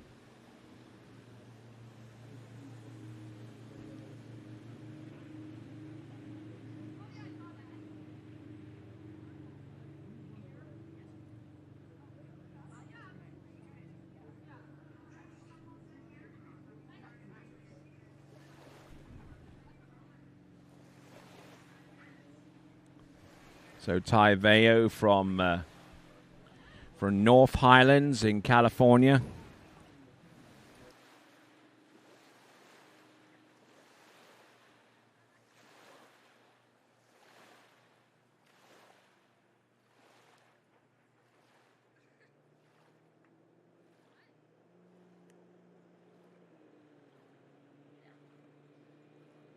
So Tai Veo, who comes to us from North Highlands in California, which is a suburb of California's state capital, Sacramento.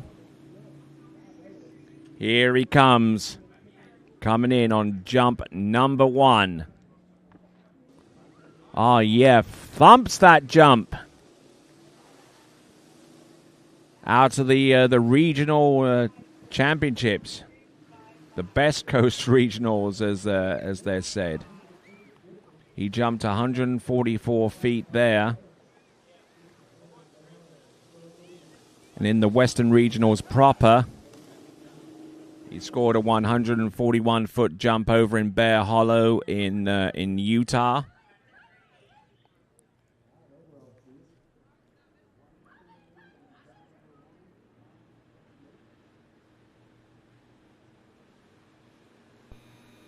So the distance coming through any moment now. A very, very quick turn here, and technically looking extremely proficient here.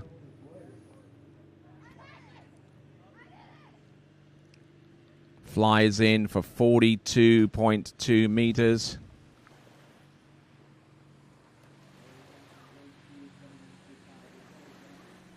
.2 meters.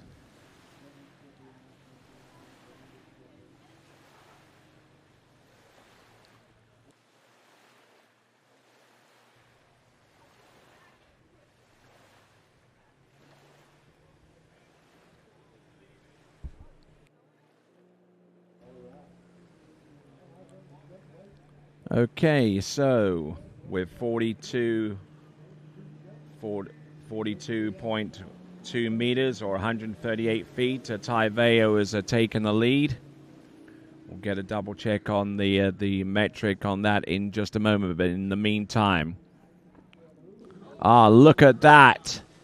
May not need to. That jump could end up being a little bit further there for him. That is a Taiveo. Taking in a lot of speed. A Taiveo, one of our officials here at the 2026 84 for Goode Water Ski Nationals. Certainly comes in with a lot of fire and a lot of energy here.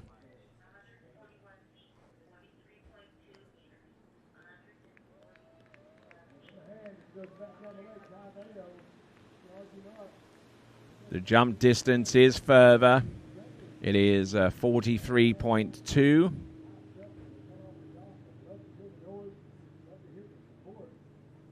So 43.2 here in the men's 2 jumps. Nice pull off the top of the jump there, just flinging himself over the tips of the skis to get more distance. Certainly they have yielding the belief that a jump is not complete as soon as you hit the ramp. There's plenty more distance to be had in the flight section itself. So here we go. This now is a Taiveo with 43.2 or 141 feet. What does he have by way of his final jump? Keeping the line tight. Now putting the pressure on. Boom!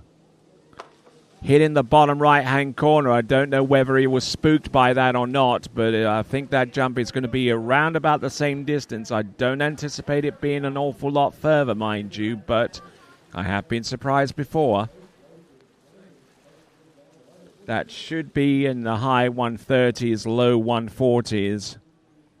We'll get the distance coming through in just a moment as Andre Broussard waits for his 3 jumps coming up next.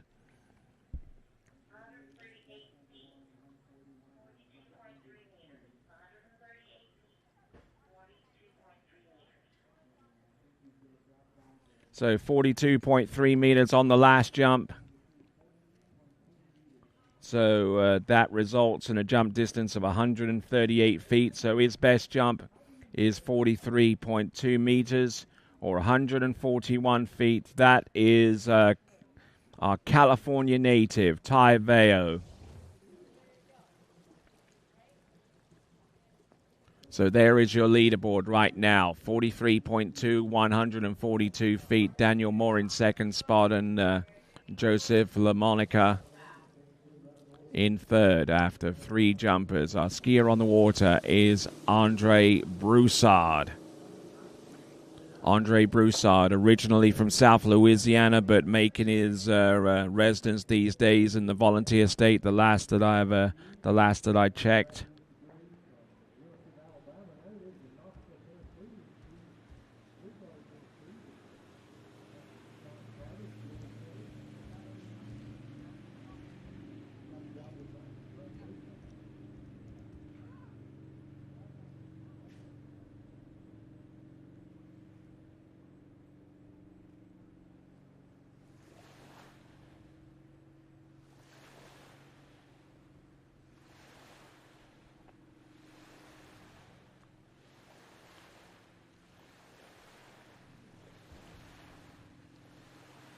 So Andre Broussard, who has resided in places as diverse as South Louisiana, Knoxville, Tennessee, and Sweetwater, Alabama. Let's see what he has coming up with the first of 3 attempts here. First jump for Andre Broussard.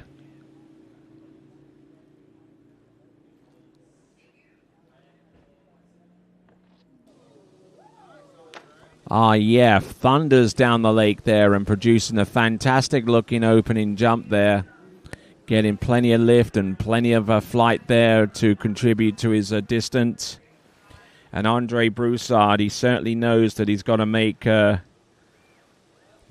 whilst the sun still shines, because he knows that the competitors to come after him may offer him a better looking jump and take any potential lead that he may have accomplished as a result of that jump and maybe the remaining 2. It's 45 meters. It's 45,149. 45,149. So he has the lead right now with that distance. Andre Broussard with 45 meters or 149 feet.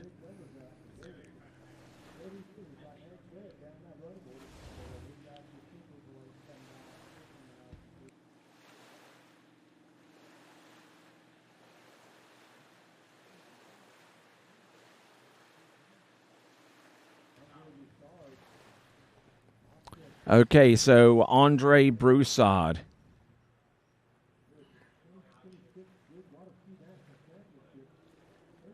With a 45-meter jump now really setting the competition alight. Now the question is, does he have anything left in the tank to maybe go a little bit further? He knows that the remaining competition that could usurp him has distances approaching 150 feet on average. Here he comes. Oh, he dumps the handle and did not like the look of that jump there.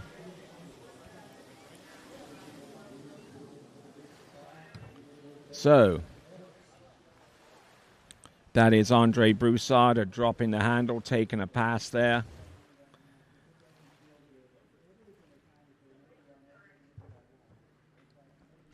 All right.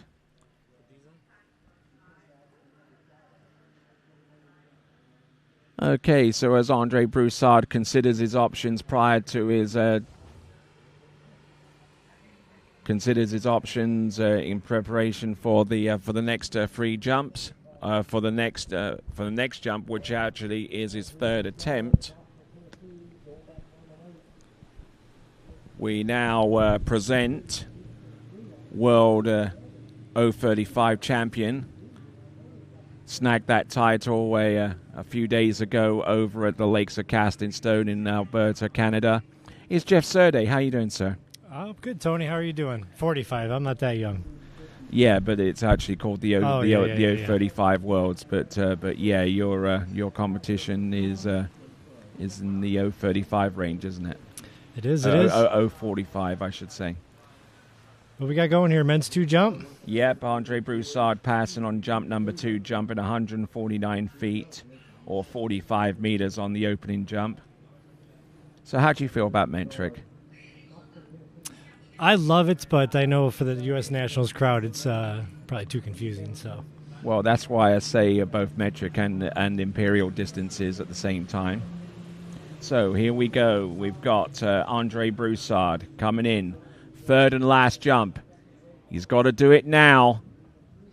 Oh, and he drops the handle here. Wow.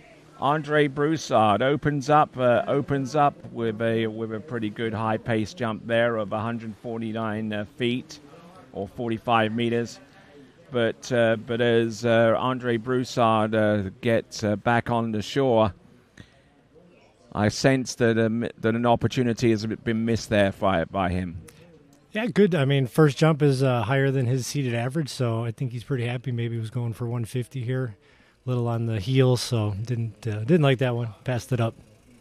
All right, there. So Andre Broussard steps away from the stage now and is ready to relinquish it to our next jumper, who should be Grant Shipper. I don't know why the boat's docking. 5.5, I think. Yeah, 5.5. So the ramp is going to be raised, and currently there is your leaderboard with Andre Broussard right up there at the top. Yeah, here men's 2 jumpers got the choice of 5 foot or 5.5, so pull the 5 footers first, and now we're going to get in the 5.5. We got a lot of good jumpers here, Tony. Yes, good scores, I see. Yeah, we've got Grant Shipper and Brandon Shipper. Now, both of those competitors have elected to jump in men's 2, but it will not count toward placement. They're basically doing that strictly for overall purposes, going down the line.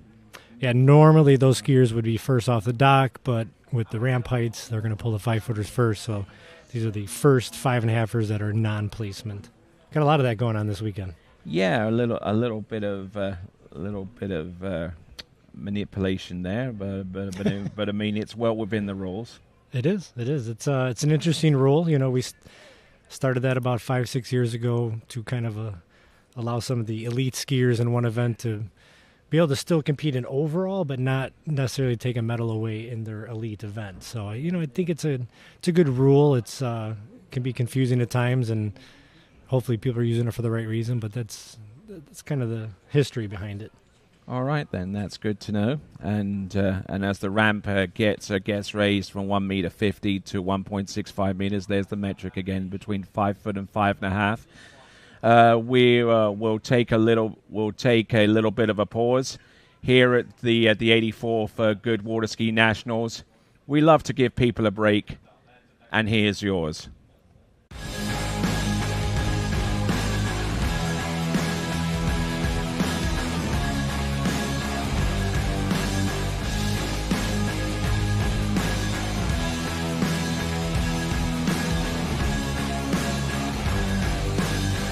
World record ropes masterline.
Thanks for calling Wake House. This is Brian. How can I help you? Yeah, Will. Can I let him know who's calling? All right, just a second. Will, I got a fill for you. Perfect. Give me just 1 second. All right, hit it. Thanks for holding. This is Will. Hey, how's it going? Good.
What if I told you there was a place where the sounds of nature are only broken by the roar of a boat, a place where that summer feeling lasts all year long, a place where the Florida sun is only outshined by the smiles of the skiers, a place where first-time skiers can ski alongside world champions and the world-class coaches work with all levels of skiers. What if I told you there was a place where life slows down and your only job is to make lifelong memories?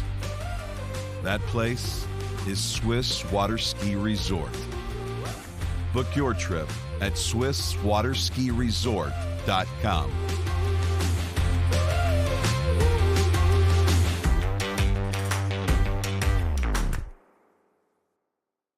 All right, then. Welcome back as we continue on with the 84th Goode Water Ski Nationals coming to you live from Center City, Minnesota, right in the heart of the Midwest, and here at the Trophy Lakes 3 facility.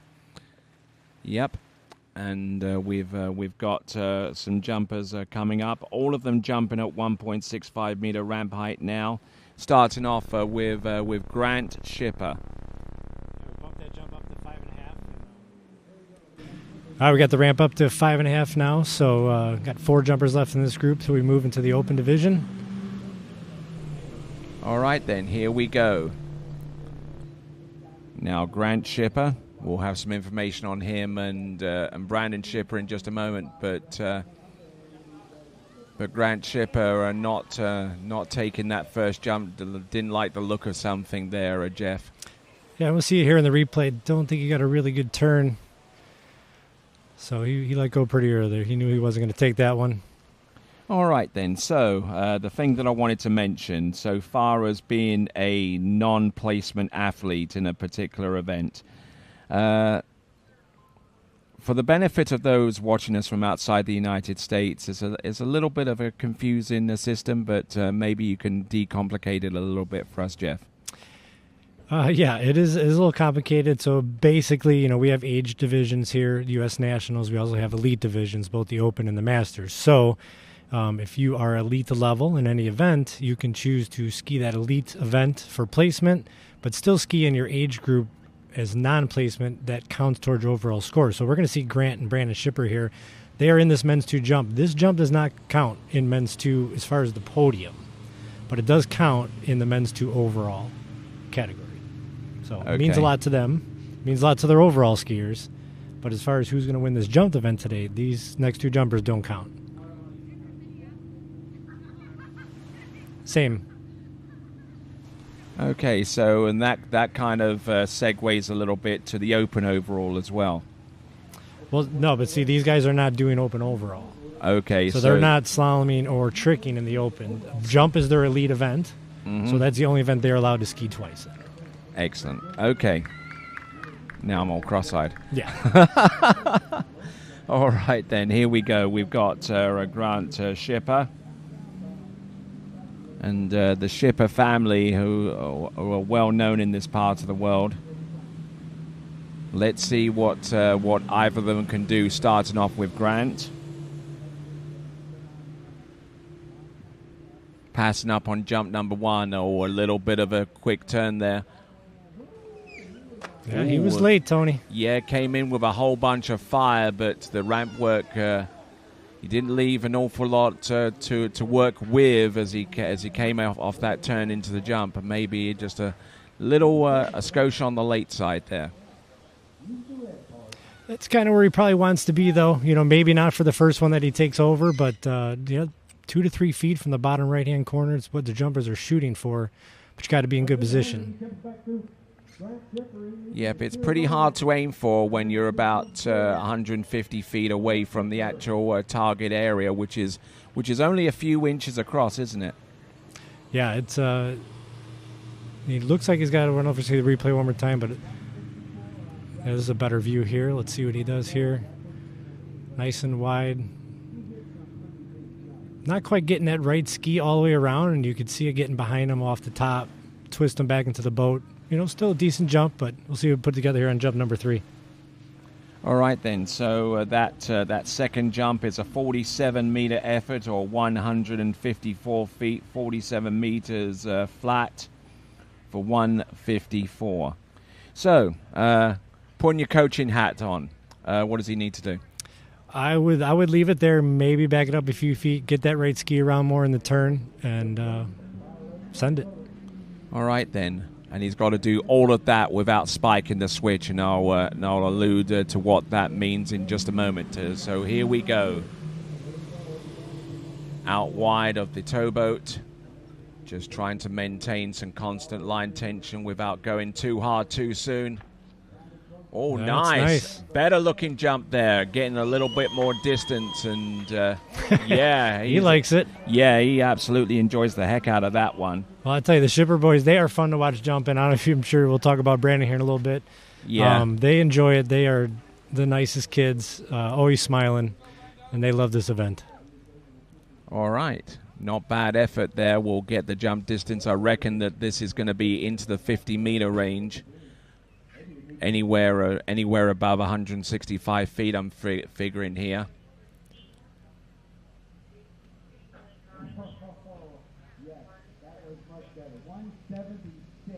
Wow. All right. There you go. 53.9, 176.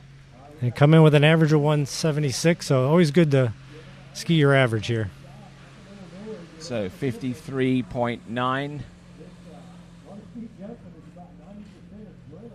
Is that 53.9 or 53.6?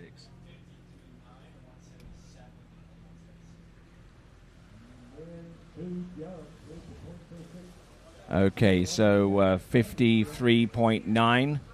So bear in mind that distant in metric because of how close these competitors have shown themselves to be over the last few seasons.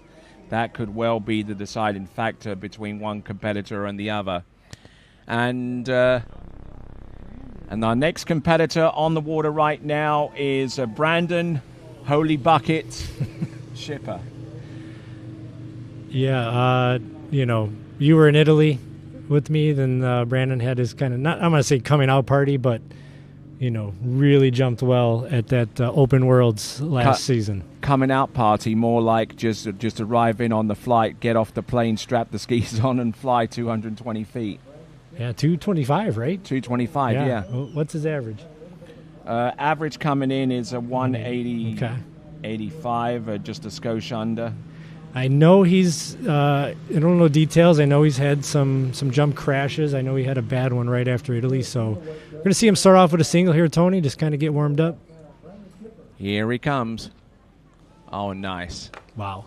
There, just a bog standard 140-foot jump. Yeah. Anyway, so yeah, Brandon has been trying to get back to his elite level of jumping, but the crashes come part and parcel with trying to push the envelope here and there. Yeah, that's the thing about jump. I mean, you start getting in the 220 range, or anybody starts getting to that level, and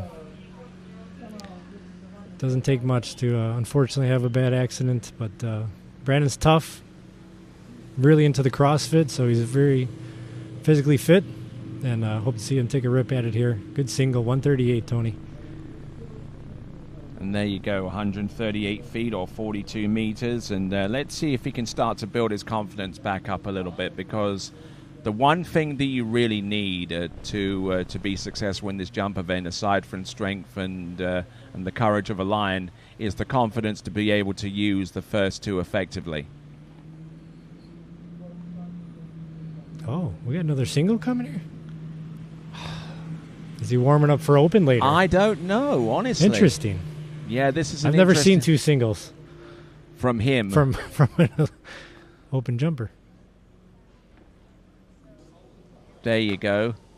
He's just trying to do his like one person single cut farthest jump competition all by himself. What's the farthest single you've ever seen? Furthest single ever seen? I don't know, but I think it was probably by Freddy Krueger or someone of that similar ilk. I think Freddie went 175 on a single, which is amazing.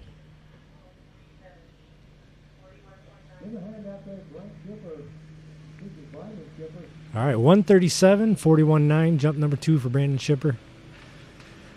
Guessing jump 3 is going to be a single again, but we'll see. He's jumping later, Tony, in the open, so maybe this is just a warm-up. Yep. Now, just to re-emphasize, he's doing these jumps in the men's 2 division for a placement in the overall competition, not necessarily a placement within this actual event. Yeah, that leaderboard right now should still be Andrew Broussard. Yes. He is the men's 2 leader, guaranteed a medal. Uh-huh. Absolutely. So Andre Broussard, and we've got our next placement jumper is Hunter Duffy, who is right after Brandon Shipper. Then Austin Kolota-Dajak. Oh, here we go, Tony. And here we got go. a double. Here we go. Watch out, folks. A jumper can only hold back so long. Yeah, absolutely. Very highly self-disciplined here. He knows what he wants. He's prepared to push as hard as he can to get there. Let's see what he's got. Jump number 3.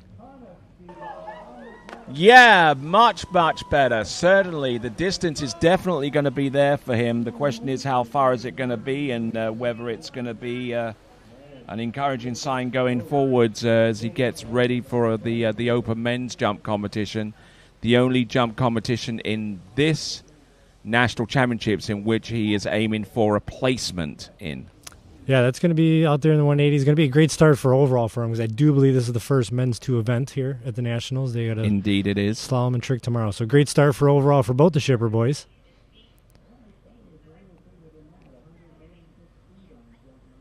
We await the distance. I reckon that's going to be closer to about 190 feet.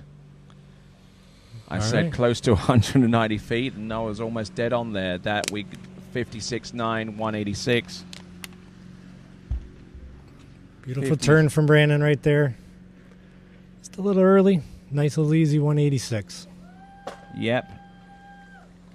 Watch out for him in the open men's jump competition, which is going to come up in about 10 or so skiers' time, at least so far as Brandon Shipper is concerned.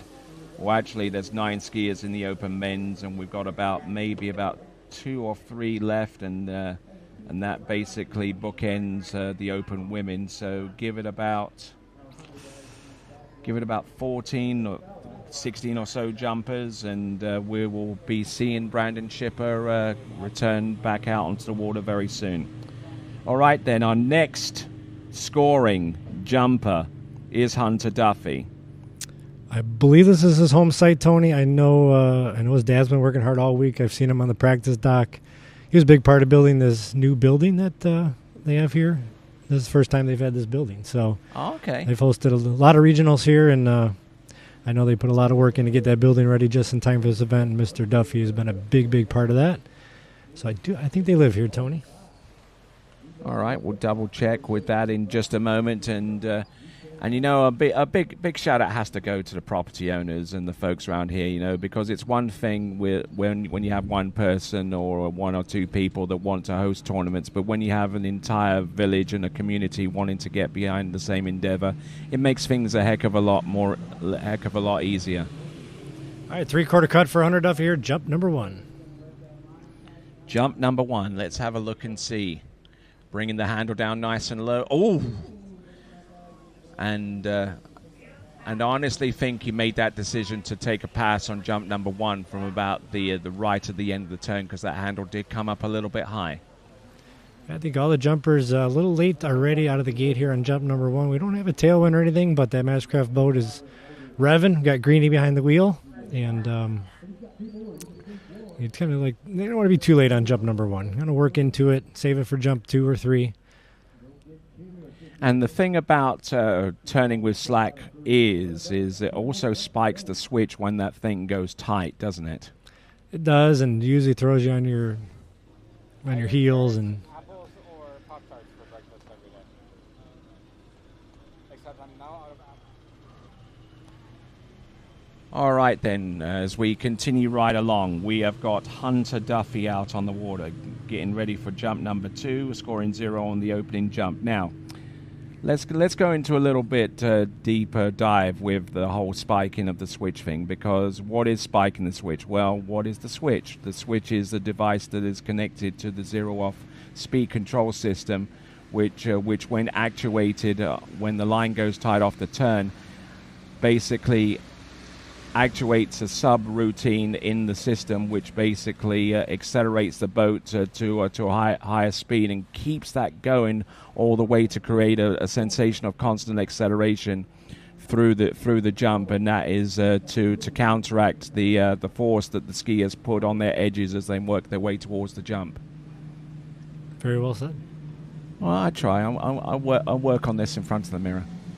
All right, there. Here we go. We've got Hunter Duffy coming in. Needs to stay light on the line, which he does this time. Now the switch hits him directly behind the boat, and he's still not 100% there. All right, this is our number 2 seed. We got a 148 in the lead. Is that what it is? And Hunter's average is right about that. So big jump here for Hunter. He's all gonna have to happen here on jump number 3. So Hunter Duffy is actually our third from last competitor. Oh, third from last. Yeah, third from last, which means he's national seed coming into this event, notwithstanding the likes of Brandon Shipper and Grant Shipper. He has the number 3 seed coming into this event. Now, the skiers who we have afterwards are Austin Kolodejek and Ryan Shipper. Another Shipper. Another Shipper, yes, absolutely. Yeah, Hunter looked good on that jump. I mean, the turn looked good. The line was tight. Kind of hard to tell the timing from that camera view, so I'm just guessing he was late again. And he hasn't had an awful lot of competitive action so far this season. In the Midwest Regionals, he jumped 151 feet and had a similar jump at the Greater Midwest Open. And those have been his only 2 tournaments of the season, and you can't underestimate the impact that skiing so few tournaments has to a jumper, especially one that's looking to try and increase his or her confidence going forwards. Could be because he's been so busy getting this tournament ready. Maybe. All right, jump 3 does not have a score yet, so we need Hunter to put one on here. All right, here we go. This is Hunter Duffy. Now, he needs to stay just as light on the switch here.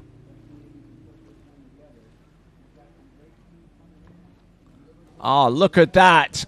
Getting the maximum amount of pull off the top of the jump, and certainly searching for some more distance as soon as he came off the top of the jump. It's not merely enough to turn and hit the jump and just relax. You still got to continue to work well into the landing there, Jeff. Yeah, that's when you leave it for jump number 3, man, the things that are going through your mind there. You have overall on the line. You have a jump podium on the line, but you want to go far. So he did it. He timed this one right. Nice tight line here in the turn. Shoulders square. Good weight on the right ski, and he just drove all the way through. Nice right up the middle. Good lift. 46.7, 153. As far as jump of the year? Yeah, absolutely. 153, 46.7 meters.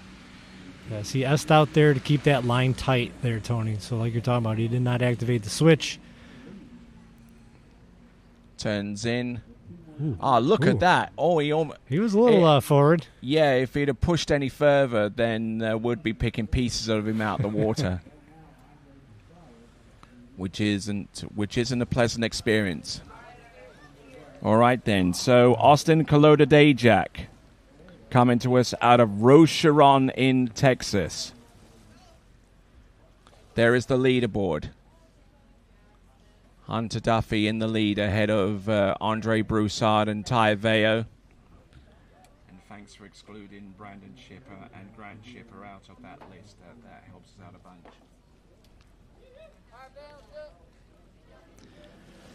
All right, men's 2 jump. Exciting event, Tony. We got open coming up after this, so stay with us. This is our last events here in day 5. Yep, day 5.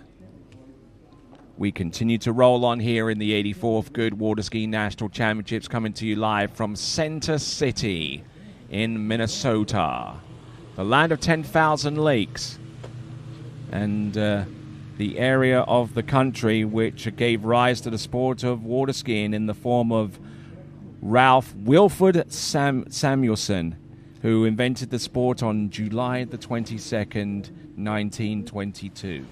I'd say we really appreciate having you guys here. Tony, TWBC is great production, and it's so nice to be able to watch back home. I didn't get here until yesterday, but great to keep up with everything. And you guys have done this now, 5 or 6 years in a row? Yeah. Started in 2020 at Bennett's. 5th Nationals. Okay. So our first national championships that we broadcast on TWBC was over at in Zachary, Louisiana, several years ago. Then we came back to Water's Edge, a place that you know quite well in Illinois, and followed on with Mystic in Wichita, Kansas. Whoa! Hang on a second. Now, that is one of the 2 methods of refusing a jump. He just didn't like the look of that. And for those of you that are new to the event, and you're probably quite aware by now that there are inherent dangers associated with jumping. So whenever a skier turns or gets ready to turn towards the jump, they have 1 or 2 options. Hold on to the jump, hit the surface, hold on to the jump, ski it away, or at least try to. Or drop the handle and ski around the bottom left-hand corner. Any other type of refusal, aside from this, which is edging away from the first wake and not crossing the back of the boat prior to the jump. If a skier decides to refuse any other way other than those 2 methods, then they will face disqualification. And usually you only see a skier do that if he is that late. I mean, you got to be so late that you're not going to try to pass. So this is another jumper coming out, jump number 1, really late right off the bat. So interesting. All right, so let's see if we can grab some numbers from Austin Colodadejak. Yeah, it comes in with an average of 170, so he definitely going to put a mark out there.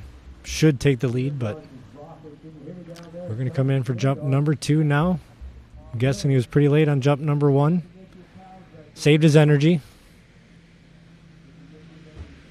Austin Colodadejak, who,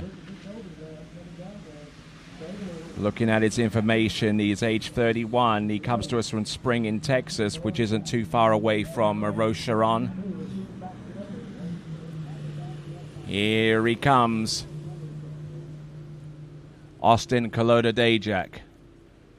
And, he's late. He's going to have to pass on this one. He had no other option, judging by how untidy that turn was. What's going on out there? I don't know. There's a lot of passes here. But now he's facing a bit of a situation here. He's put himself in a pretty pickle here.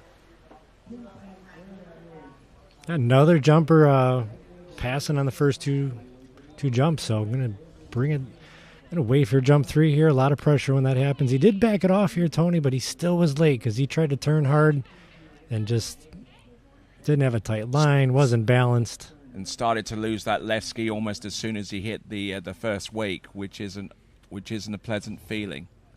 If you lose any of your skis, let alone the left one, it's gonna be curtains for you unless you pass up on that jump. I guess that Mastercraft boat probably got the 3-blade prop on it.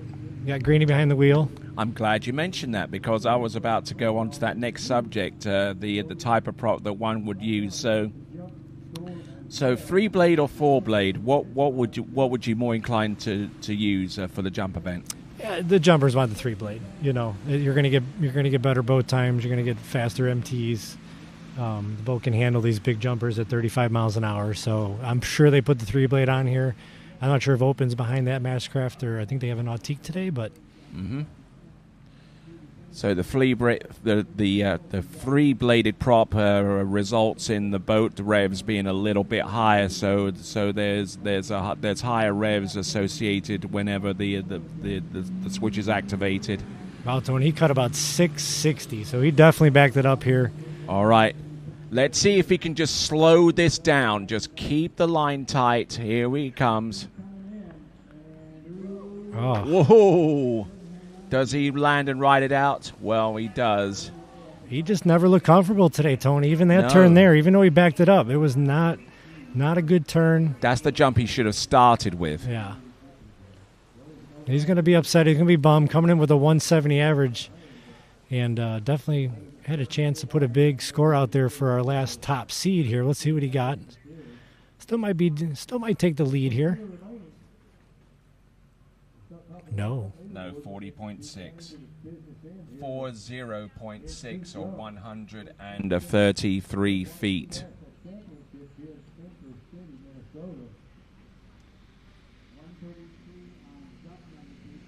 He just rushed that turn again. All the way on his heels, Tony. Boat's got him. All he could do is just hang on. Hope to get something out of it. Hang on and for the ride. So there we go. That is Austin Kolodadejek. So where does that leave our leaderboard with one competitor to go? The top 4 guaranteed a spot in the top 5 on the podium, as we are reminded that you should subscribe to the TWBC YouTube channel. So Austin Kolodadejek just sneaks into the top 4. Ty Veo in 3rd, Andre Broussard in 2nd, and Hunter Duffy is currently your leader on 46.7 meters. And Hunter Duffy's jump of 153 feet holds the sway. As we now see Ryan Schipper. Have you ever seen 3 brothers ski in the same event? No. I've seen some sisters. Yeah. Probably.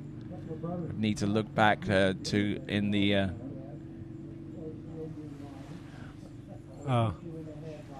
Yeah, you'd have to go a little ways outside the United States to actually find 3 brothers that ski in the similar tournaments, the Duplon Freiburg brothers.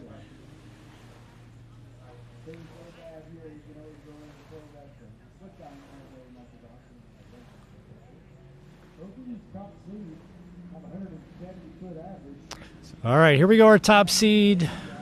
Let's see if he's learned from his competitors. Hopefully you've been watching, seeing that they've been getting late here right off the bat.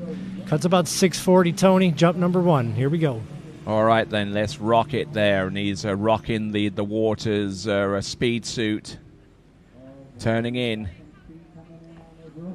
Oh, and had the speed, but just didn't quite have the ramp work, unfortunately. Needs a 154, I believe, to win this event. That's going to be close. I mean, he's got more in him, but was it enough to win? I like it. Matching gloves, matching helmet. Stylish. Yeah, absolutely. If you're going to go in style. Oh, he's fist pumping, Tony. I believe we might have ourselves a national champion. Let's see. Probably not with the kind of distance that would make him terribly happy, but it is 49.3 or 161. 49.2 or 161. So he is your winner chicken dinner. Yeah, congratulations to him. Don't know if it's his first national title. All right, then. So let's have a look at some of the scores that he brings in. This is Ryan Shipper. He's got a lot more in him, though, Tony. That was, wasn't the greatest jump for him either. I didn't think it was that far, but it was enough for the win, and now he can go have fun, go for PB. He comes in with an average of 170.5, so definitely capable of adding some distance to that 161 here. His best jump of the season was produced over at LA Night Jam in Zachary, Louisiana in the first part of June this year. Sure pleased with that effort there. All right, jump number 2, Ryan Shipper. Here he comes, Ryan Shipper. Oh, nice. Got pulled more in towards the jump and let the boat do more of the work this time around there, Jeff. Yeah, better jump. Still has a lot more in him, though. I'd like to see him put it together here in jump number 3. Let's watch his replay. And I don't know whether you see... A little forward there in the turn with his arm, but then he got back here. And I don't know whether you're watching the back of him, but I think his speed suit's coming undone. Yeah, he was a little early there, Tony, I think, in the end. So, when you're a jumper, you turn, you get set, and you're early, you're just not going to dig as hard as you can and need to, and that's when you see these jumpers come off on their heels. It may look like they're coming up the center of their jump, but they've backed off on their cut off of the second wake. So getting a little bit of swing off the jump as well, which skiers back in the day were very common in doing, but so far as today's jumping styles and techniques are concerned, you really want to try and avoid that and actually maintain more of your direction with your skis and body alignment coming off the ramp at the top left. Yeah, it's a different world now with zero off in these skis. It's fun to go watch those old events, though. Like Marine World and the Masters. You get a chance, just YouTube, 1980s, 90s Masters and stuff. It's a trip to watch those guys. So, all right, Ryan Shipper, jump number 3. He's got a 161, a 160. He's your national champion, but he wants more. Let's see if he can put it together here in this final jump. All right, then. Here he comes. Bringing the handle in nice and low, setting up his technique. Oh, that was it. He brought it down. Yep. He was later. Yep, that was a better jump for him to take, but he just tried to push too hard at the end, and sometimes it unravels with just the slightest minimal amount of movement. Yeah, he just didn't. 149 in that jump. Couldn't maintain that position just in that last 3-4 feet. But that last 3-4 feet is really what makes the difference here, Tony. That's when you get the pendulum. Good turn here. A lot of weight on the right ski. And then he just kind of flattened out there as he knew he was late. He probably just prepared for it a little bit and said, I'll stay sunny side up. All right, then. So 49.2, 161 feet. So he wins the men's 2 national jump title, and we're looking at him one more time. Hits the switch and let the boat pull him into the ramp a little bit too much. He didn't offer much in the way of resistance as the handle got rolled up over his right shoulder a little bit as he made his approach in towards the ramp. All right, that concludes men's 2 jump.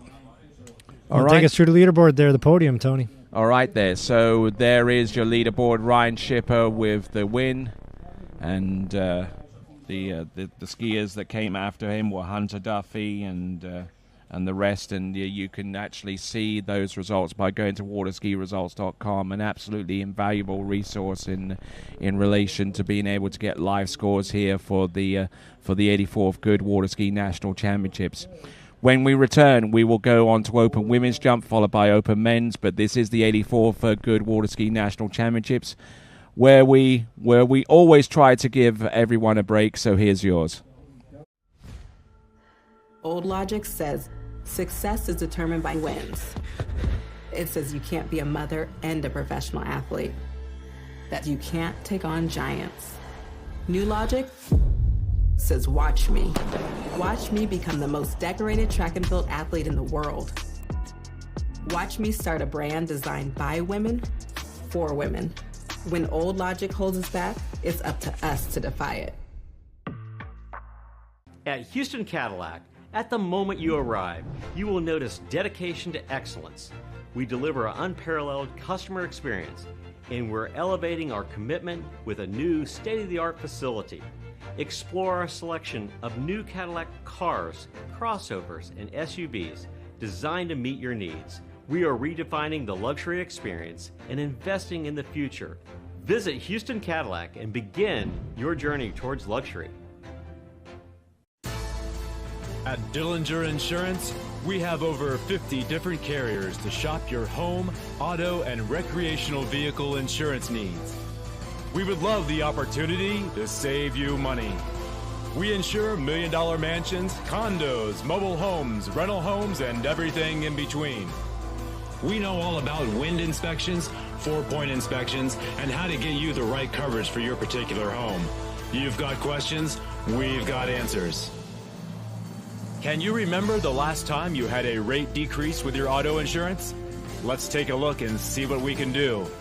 We know all the ins and outs of getting our customers the best rates, coverages, and discounts, so put us to the test. Don't monkey around with your insurance. Call Dellinger Insurance today. We've got tons of companies to help find you the best prices and the best coverage for your particular needs on home and auto insurance. Go Knights!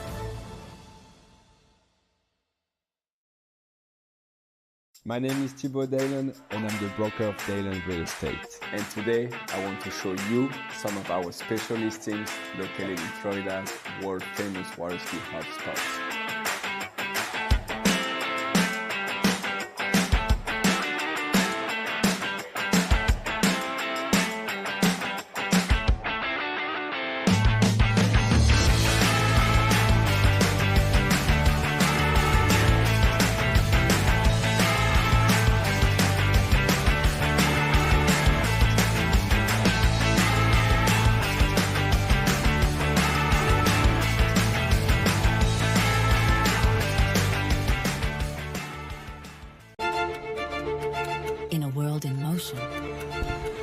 DNCA Finance has grown through crises and transformations.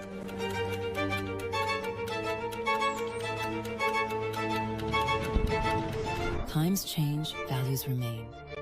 For more than 25 years, DNCA has been by your side for active and flexible management of your wealth. DNCA, Maison d'épargne de valeur. Speak with your financial advisor.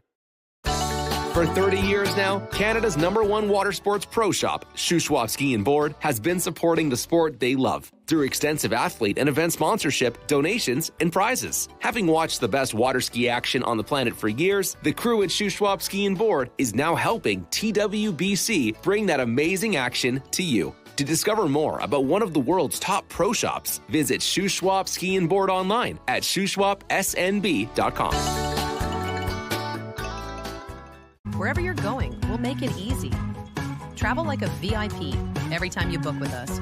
Receive perks like complimentary daily breakfast, room upgrades, resort credits, preferred access at thousands of luxury hotels worldwide, trips you actually want to take without the overwhelm from beaches in Portugal to African safaris, a vineyard weekend in Sonoma, or a solo escape to Mexico, curated just for you. Marola Travel. Wherever you're going, we'll make it easy.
USA.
Morning, Brian. Hey, morning. You have a good weekend? Yeah, got out on the water a couple times. How about you? Yeah, I got to set in. Just gonna make a quick phone call here. Oh, of course. Can you get that, Will? Yeah, man, I got it. Thanks for calling Wake House. This is Will. Yeah, looks like we've got those in stock.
What if I told you there was a place where the sounds of nature are only broken by the roar of a boat, a place where that summer feeling lasts all year long. A place where the Florida sun is only outshined by the smiles of the skiers. A place where first-time skiers can ski alongside world champions, and the world-class coaches work with all levels of skiers. What if I told you there was a place where life slows down and your only job is to make lifelong memories? That place is Swiss Water Ski Resort. Book your trip at SwissWaterSkiResort.com.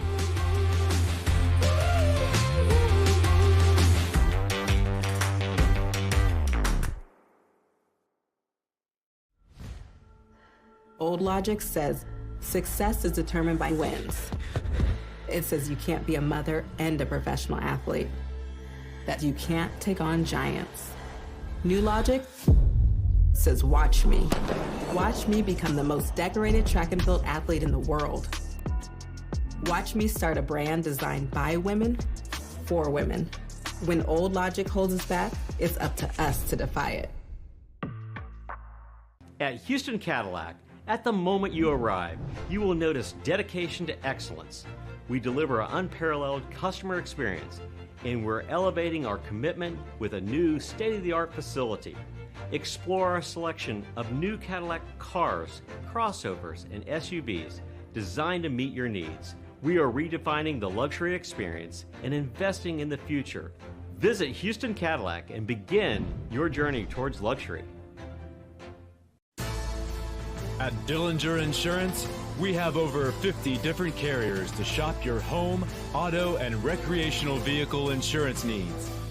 We would love the opportunity to save you money. We insure million-dollar mansions, condos, mobile homes, rental homes, and everything in between. We know all about wind inspections, 4-point inspections, and how to get you the right coverage for your particular home.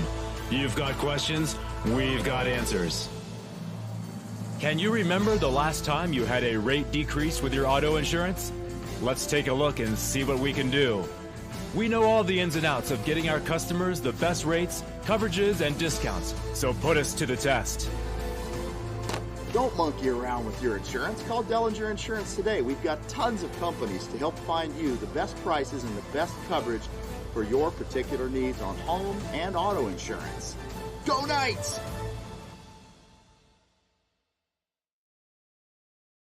My name is Thibaut Dalen and I'm the broker of Dalen Real Estate. And today I want to show you some of our special listings located in Florida's world famous water ski hotspots.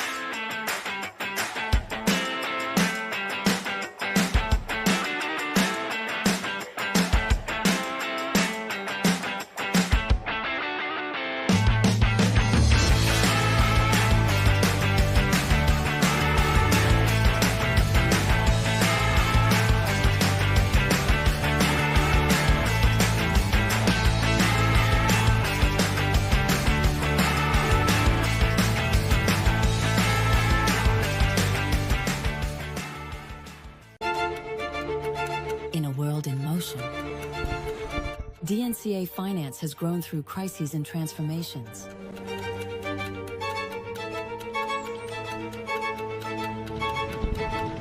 Times change, values remain.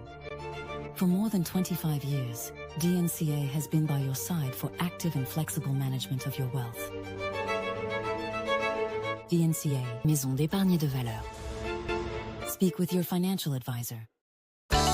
It's well known that Canada has produced many of the best skiers the world has ever seen. Well, more and more skiers are coming to realize Canada's Shuswap Ski and Board is one of the world's best pro shops. They stock D3, Radar, HO, Connolly, Reflex, Masterline, Syndicate, Stokes, Camaro, S-Lines, Eagle, KD, Stealth, Pegosky, O'Neill, and back them with Shuswap Ski and Board's performance and fit guarantee. Check them out online at ShuswapSNB.com.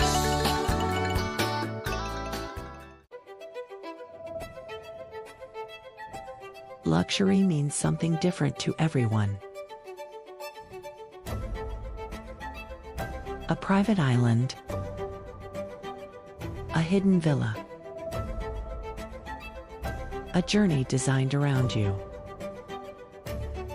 At Marola Travel, we take the time to listen to how you want to travel, how you want to feel, and what luxury truly means to you. Marola Travel. Wherever you're going, we'll make it easy.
Masterline, made in the USA.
All right then. So we've returned from the break, and we've got some news, and it concerns one of our competitors towards the end of men's too, Austin Kolodajczyk.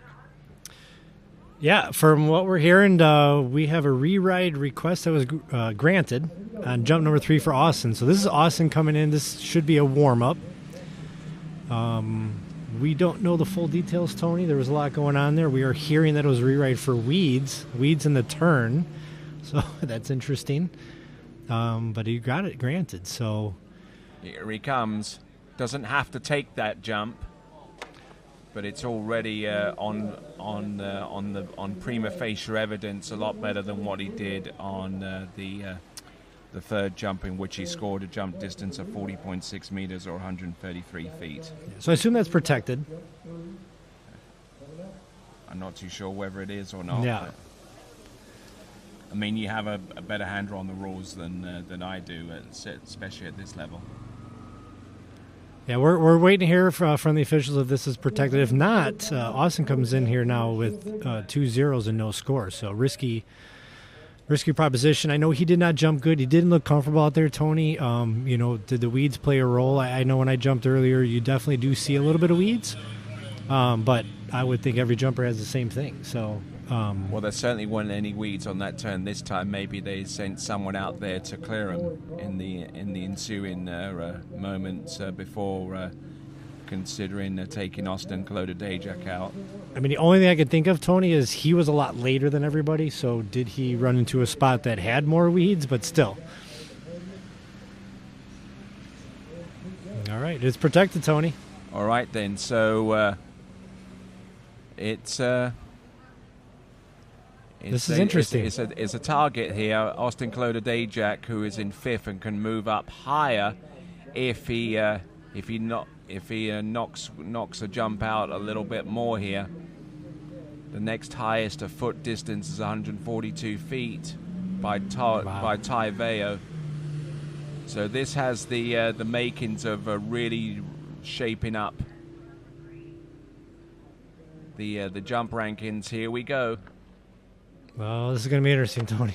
Yeah. Because here's the thing. We'll wait to see what the score is, but now you look at the rest of the field. You got Ryan Shipper, who thought he won a national title. Now he needs to know how far he needs to go to win, and he didn't know that at the time he went out. That's right. So I don't think, 156, so not enough to win. Not enough. That puts him within 5 feet, but not close enough to win the national jump title. But he does move up the ranking order.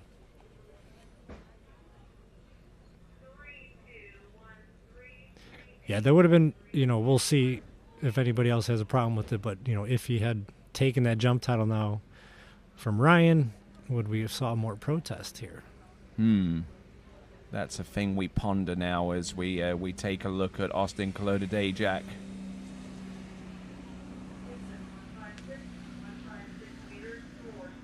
Certainly likes to spread the tips of his skis off the top of the jump to try and get a little bit more air. 47.7 meters. It's not. Now we wait. Let's see a new podium here, Vince. All right, let's have a look and see. Ryan Shipper, still your winner with 49.2, and Austin Kolodajczyk has moved from 5th up to 2nd with 47.7. Duffy 46.7. Andre Broussard with 45, and Tai Veo occupying the 5th spot below that. Waterskiresults.com is the place to go to find out the live score. And if you want to chat with us some in regards to this situation, why not subscribe to the TWBC YouTube channel? You're a subscriber, aren't you? Of course. How long have you been a subscriber for? For a few years now? I hope so. All right, then. Yeah, let's see here. So, that didn't take a medal away from anybody. Didn't change who won.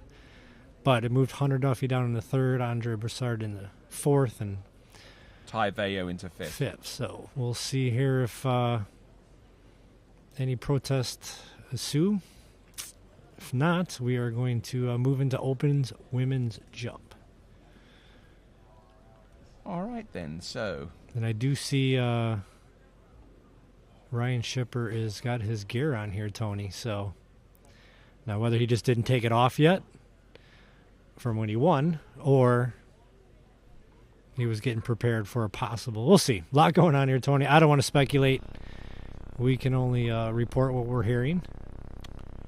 All right, and while the Mastercraft towboat with its stars and stripes livery makes it back to the dock, we'll see what comes up next. It should be, according to our schedule, the Open Women's Jump competition, but we continue on with this event, the 84th for Goode Water Ski National Championships. We'll continue to monitor the situation on dockside, and hopefully when we get back, it should be time for Open Women's Jump. We'll be back right after this.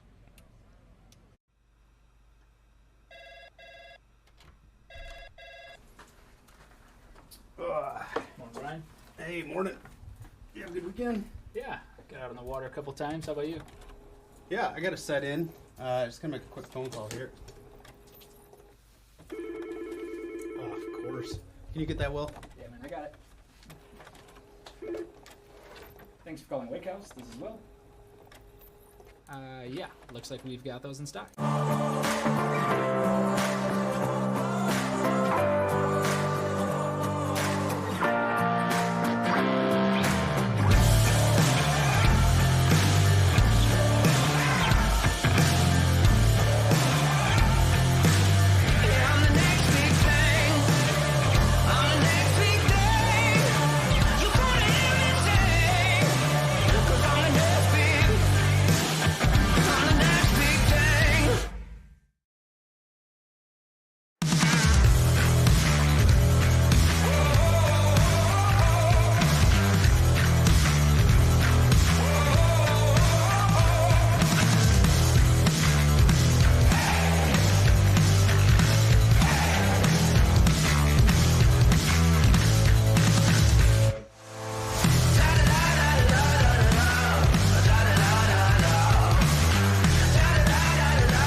What if I told you there was a place where the sounds of nature are only broken by the roar of a boat?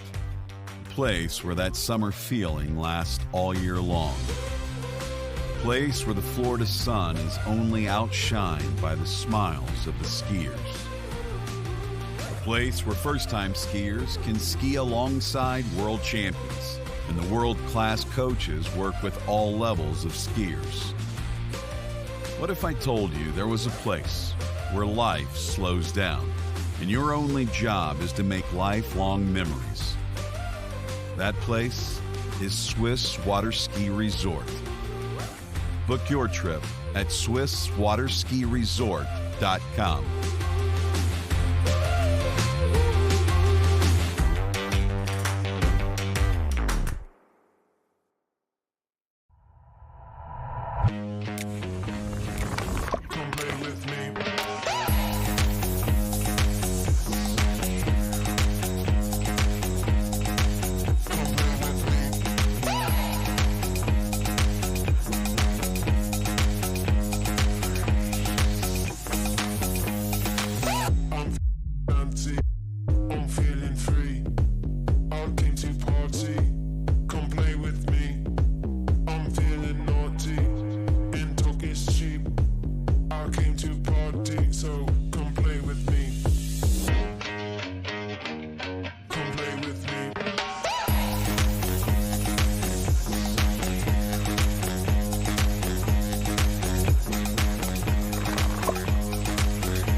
At Houston Cadillac, at the moment you arrive, you will notice dedication to excellence. We deliver an unparalleled customer experience, and we're elevating our commitment with a new state-of-the-art facility. Explore our selection of new Cadillac cars, crossovers, and SUVs designed to meet your needs. We are redefining the luxury experience and investing in the future. Visit Houston Cadillac and begin your journey towards luxury. At Dillinger Insurance, We have over 50 different carriers to shop your home, auto, and recreational vehicle insurance needs. We would love the opportunity to save you money. We insure million-dollar mansions, condos, mobile homes, rental homes, and everything in between. We know all about wind inspections, 4-point inspections, and how to get you the right coverage for your particular home. You've got questions, we've got answers. Can you remember the last time you had a rate decrease with your auto insurance? Let's take a look and see what we can do. We know all the ins and outs of getting our customers the best rates, coverages, and discounts, so put us to the test. Don't monkey around with your insurance. Call Dellinger Insurance today. We've got tons of companies to help find you the best prices and the best coverage for your particular needs on home and auto insurance. Go Knights!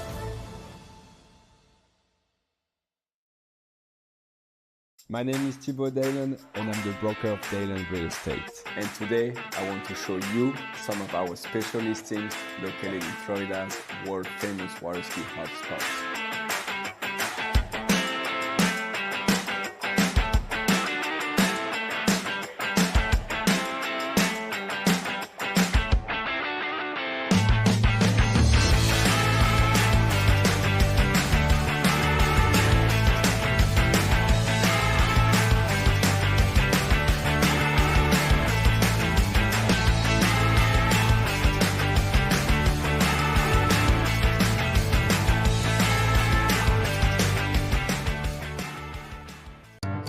For over 20 years, because times are always changing, the men and women of DNCA have been invested in future-oriented solutions through active and flexible conviction management.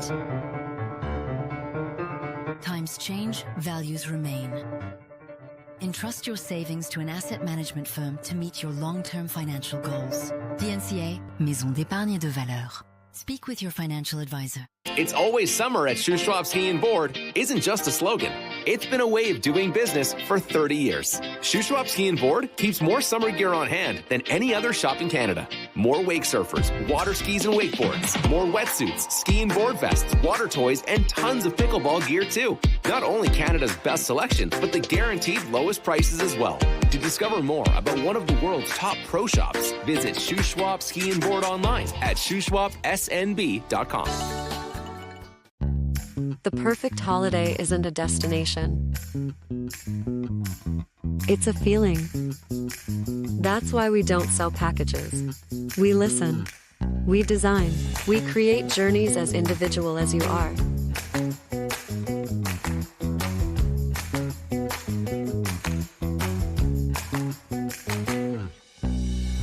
Marola Travel. Wherever you're going, we'll make it easy.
They'll all tell you their boat's the best. We don't need to, because the moment you're behind the wheel of a Mastercraft, you'll feel it. Speaking of performance, watch this. In the boat, plush, premium, cool to the touch, plus the smartest tech and the smoothest ride. Because we're built to last, not just built to sell. You might call it bold. We just call it the standard. Mastercraft. Better every time.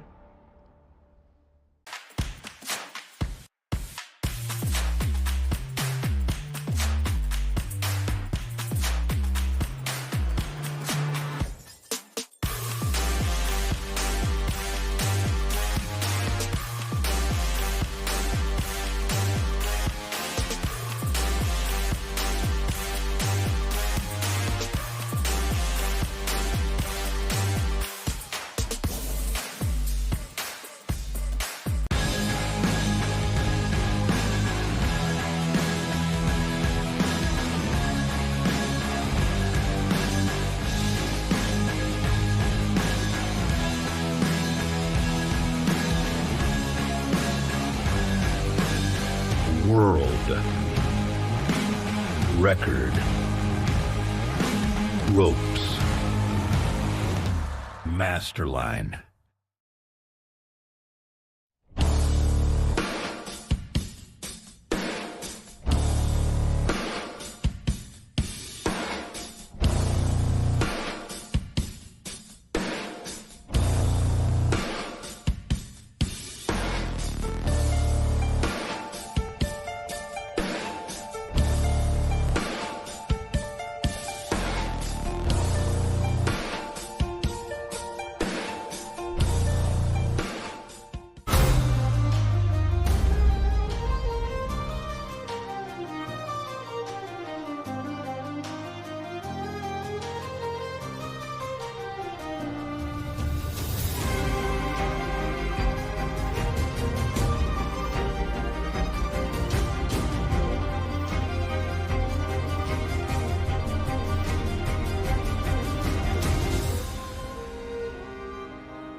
Thanks for calling Wake House. This is Brian. How can I help you? Yeah, Will. Can I let him know who's calling? All right, just a second. Will, I got a fill for you. Perfect. Give me just 1 second. All right, hit it. Thanks for holding. This is Will. Hey, how's it going? Good.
What if I told you there was a place where the sounds of nature are only broken by the roar of a boat?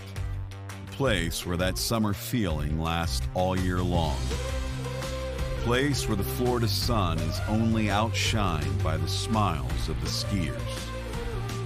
A place where first-time skiers can ski alongside world champions, and the world-class coaches work with all levels of skiers. What if I told you there was a place where life slows down, and your only job is to make lifelong memories? That place is Swiss Water Ski Resort. Book your trip at SwissWaterSkiResort.com.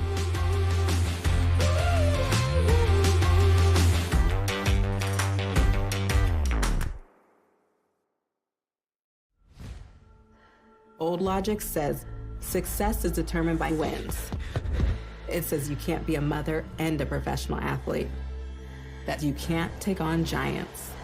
New logic says watch me. Watch me become the most decorated track and field athlete in the world.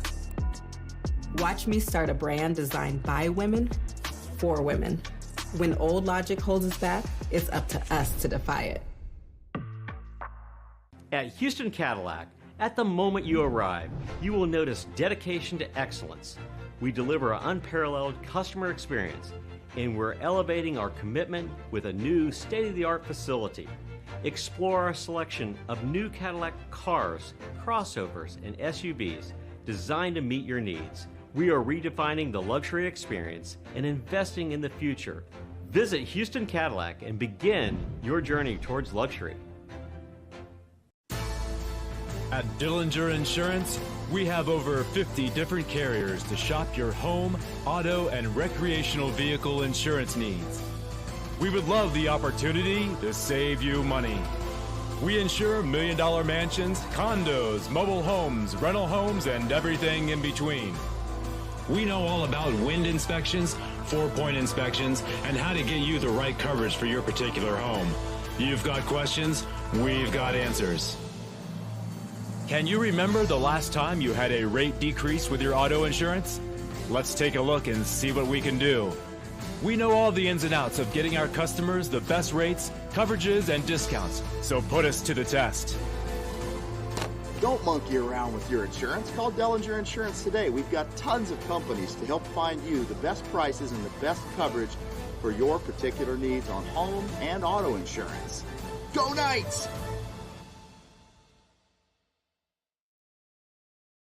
My name is Thibaut Dalen and I'm the broker of Dalen Real Estate. And today I want to show you some of our special listings located in Florida's world famous water ski hotspots.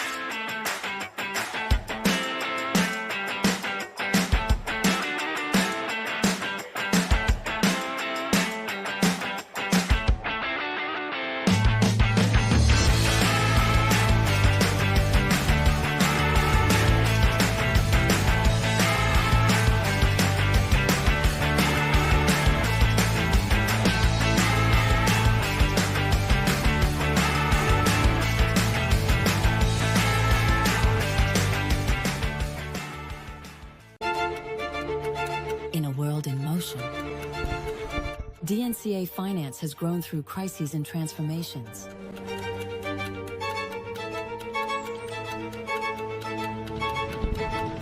Times change, values remain. For more than 25 years, DNCA has been by your side for active and flexible management of your wealth. DNCA, Maison d'épargne de valeur. Speak with your financial advisor. For 30 years now, Canada's #1 water sports pro shop, Shuswap Ski and Board, has been supporting the sport they love through extensive athlete and event sponsorship, donations, and prizes. Having watched the best water ski action on the planet for years, the crew at Shuswap Ski and Board is now helping TWBC bring that amazing action to you. To discover more about one of the world's top pro shops, visit Shuswap Ski and Board online at shuswapsnb.com.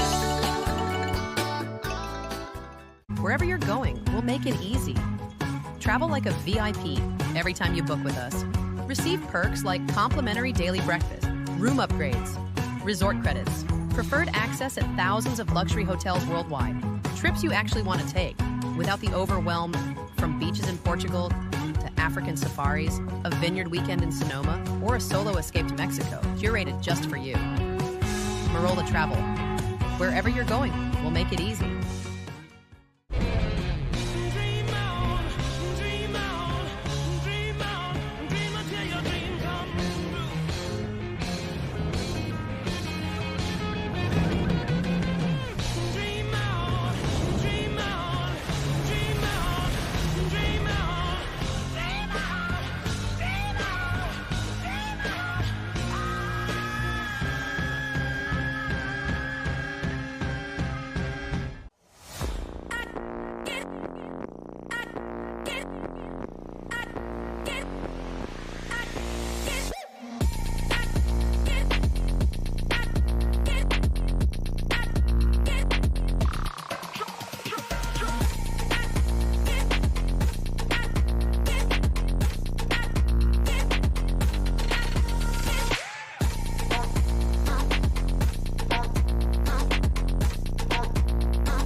All right then, folks, welcome back to live and continuing coverage of this, the 84th Goode Water Ski National Championships, coming to you live from Center City, Minnesota. All right, skier on the water now. We have got Lauren Morgan, our first competitor, out in the open women's competition.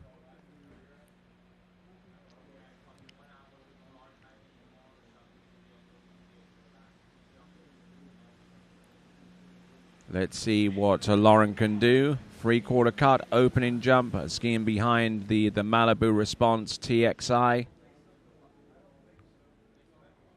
Sets herself up nicely off the second wake. Oh, nice. Good-looking first jump. It's been a while since last saw Lauren take to the water and jump at this this kind of level, but she's hitting the ramp pretty safe at this time. And we will see what that jump distance is momentarily. That is Lauren Morgan.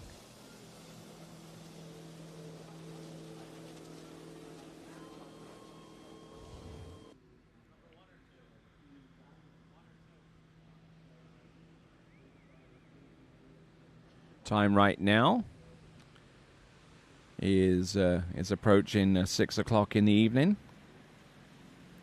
We are at 5:43 Central Daylight Time here in Central City, Minnesota. We will have a distance shortly for Lauren Morgan.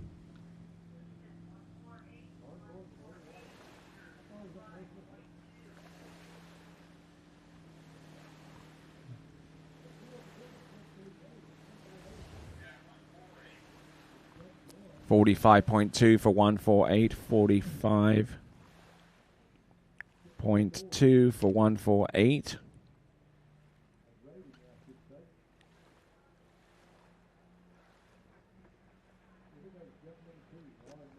All right, coming back in for her for a second jump. Looks like she's going to go with the full double cut here. So aggressively making her way towards the outside of the timing buoys.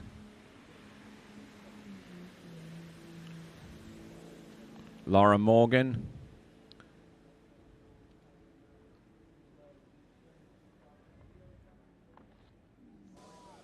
Oh, gotten a lot of speed, but unfortunately not connecting with the jump in the way that she would typically do in order to throw out jump distances in excess of 160.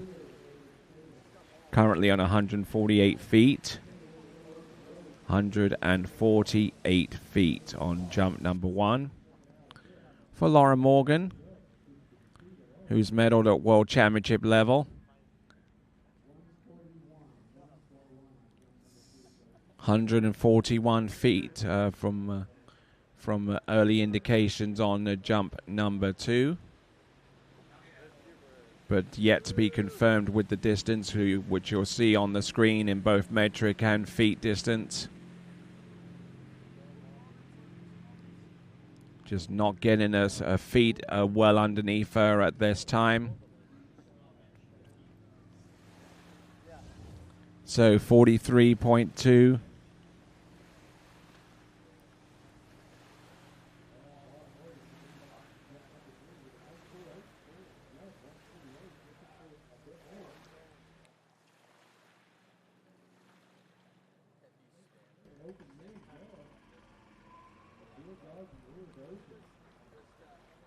Probably already jerked off to that video.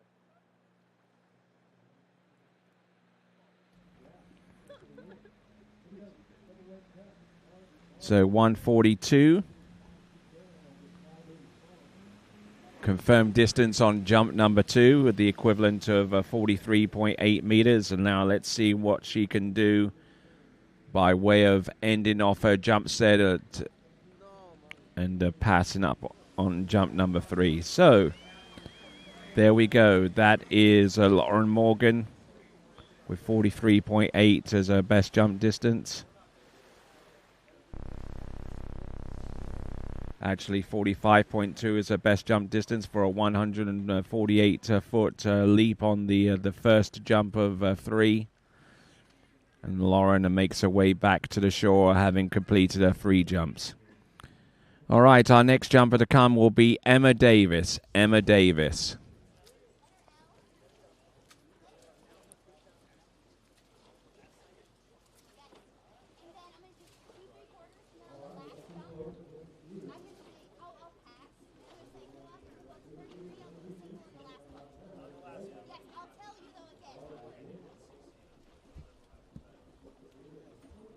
All right, there. So we're on our penultimate skier in the open women's jump competition.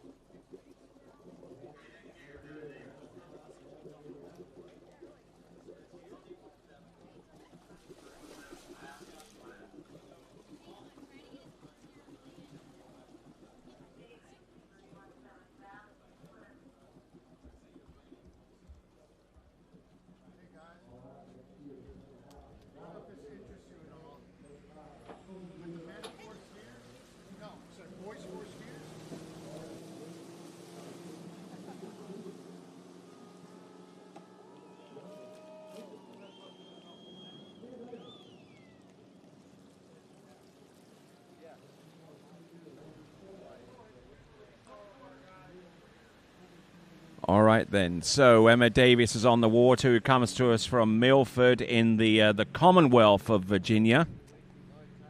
Had one of our good friends message me earlier on the live chat just to remind me that it's not officially a state, but it is a Commonwealth that is Virginia, otherwise known as Old Dominion. Emma Davis from Milford in Virginia.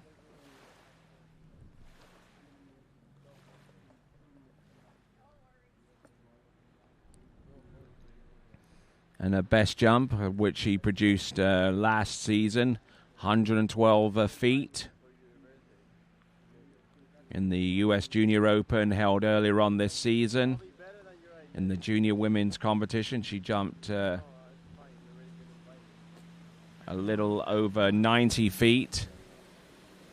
So let's see what she has for us by way of a first jump.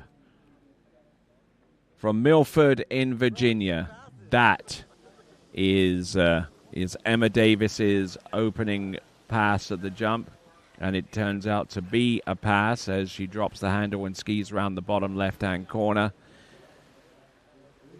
A safe approach, but just didn't want anything to do with that jump once she'd committed her turn towards it, and looked like a pretty decent turn, eyeing up the ramp, and we probably ended up a little bit too late for her to take safely. So she drops the handle and skis around the bottom left. That is Emma Davis, who we saw a little bit earlier on, I believe, with the tricking demonstration.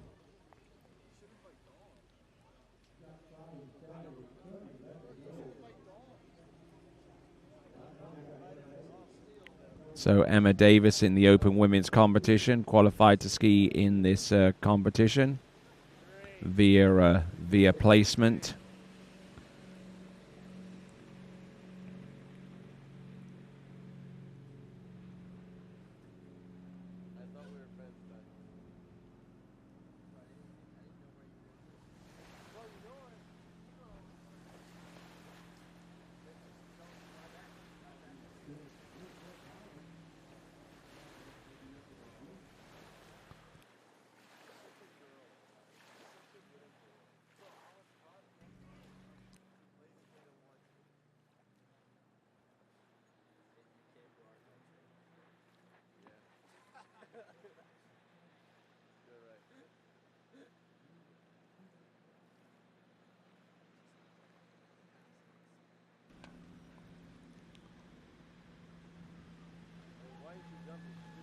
All right, here we go, folks. Coming in on the jump number 2, the second attempt, passing up on the opportunity to take jump number 1 and post a distance. Here she comes on pass number 2. Whoa! And that left ski started to rattle a little bit there, and that sent alarm bells through the body of Emma Davis, who decides not to take the jump, and probably a wise course of action there. But what it does do for Emma Davis, and it puts her into a bit of a situation here, where she's passed up 2 jumps, has no score, and only has 1 jump remaining.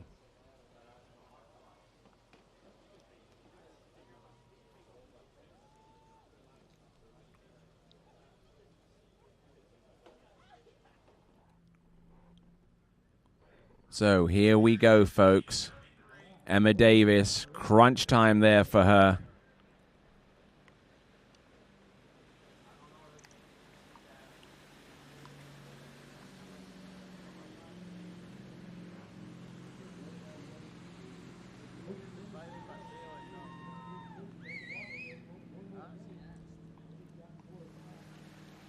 All right, then.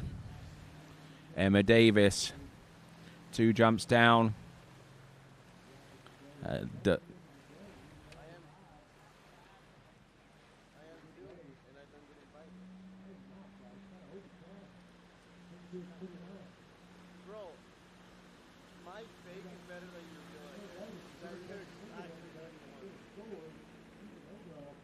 All right, let's see what she's got. Emma Davis, her third and last.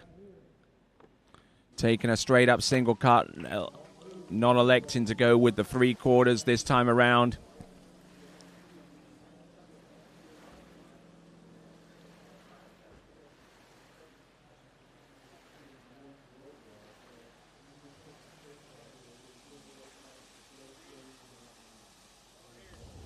So Emma Davis returns to the dock. She will score on her third and last jump, but she was kind of forced into this situation to make the choice between taking another cut at the ramp and potentially passing, or coming into the ramp with a fairly sedate looking single cut in order to achieve a score that keeps her in the frame for the women's overall competition in the Open Women's category.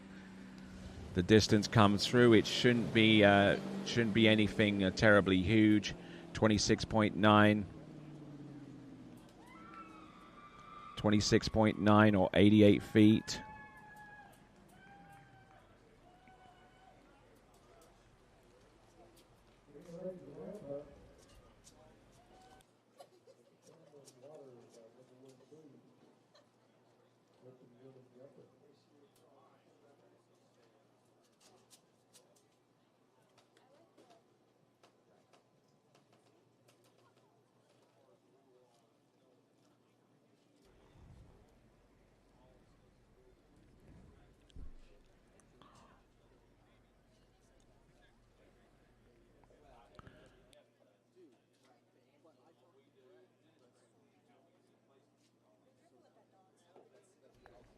Okay, so working our way down to our final competitor in the girls, the open women's competition. We're moving the ramp up from 5 foot high to 5.5 feet high.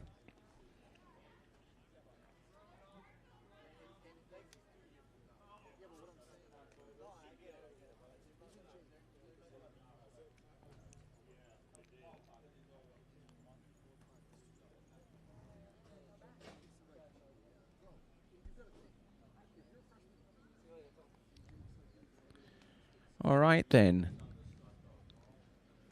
Just waiting around, waiting for that ramp to be raised from 1 meter 50, from 1 meter 50 to 1.65 meters high. 5 foot, the difference between 5 foot and 5.5 feet high. Cameron Waters.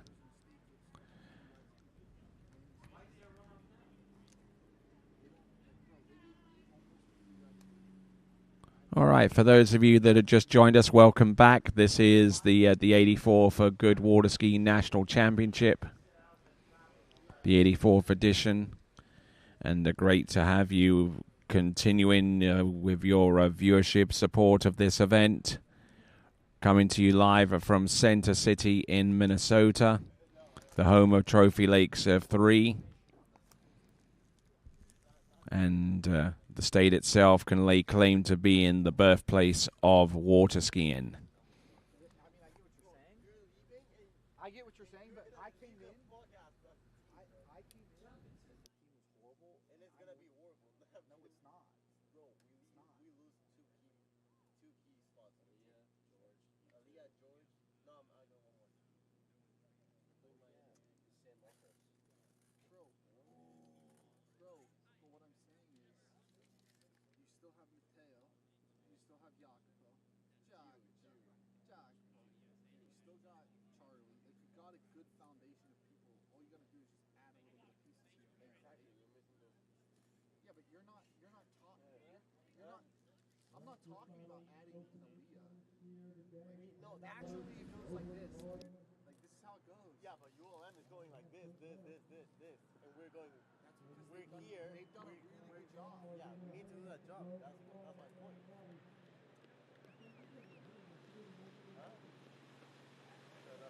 All right, then, moving on. We've got Cameron Waters, averaging 141 feet in qualifying to compete in open women's jump competition. Ordinarily trains over at Groveland in Florida at the home of Jack Travers Water Ski School. And ordinarily during the collegiate season will be found training at Airport Lake in Lafayette, Louisiana, as she is a member of Louisiana's Raging Cajun water ski team. Will be entering a sophomore year of studies this coming late part of August, early part of September.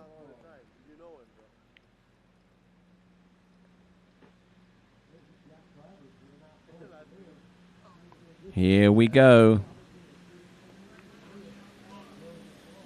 This is Cameron Waters. Turns in, drives hard.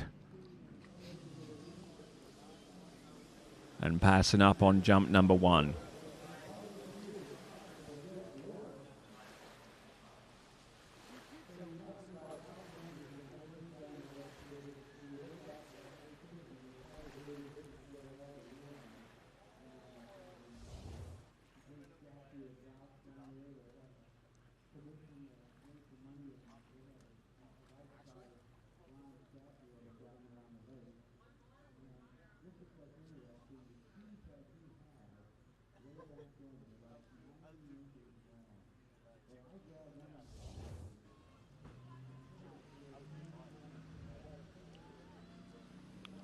Okay, so Cameron Waters, who's been jumping there and thereabouts 140 feet so far this season at the Sunset Cup. She recorded a distance of 142 feet. at the Bill Wenner Memorial record. In 2 out of the 3 rounds, she jumped distances approaching 140 feet, so she's pretty consistent around about that mark. We will see if she can jump close to her average, which was 141 feet coming into these nationals. So making the turn round the island.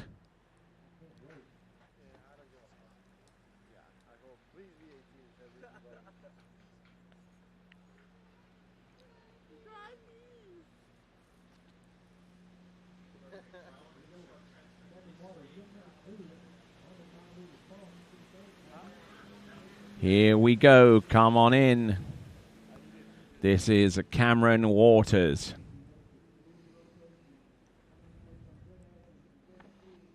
Up and over, and we'll ride that jump out.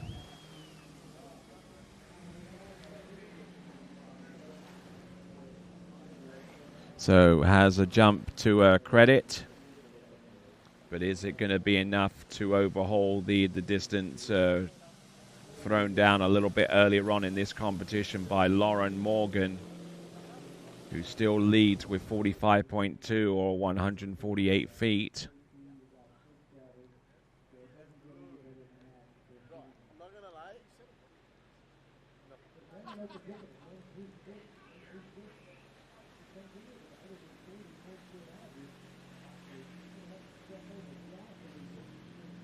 So 38.6 or 127, 38.6 or 127 feet.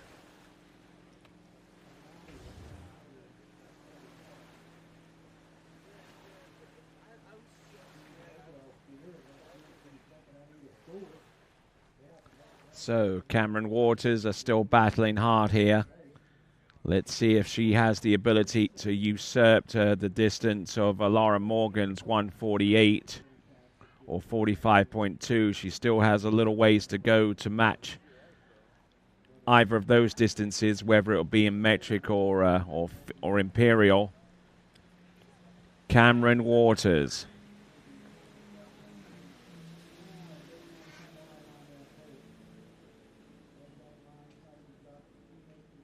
Coming in, jump number 3.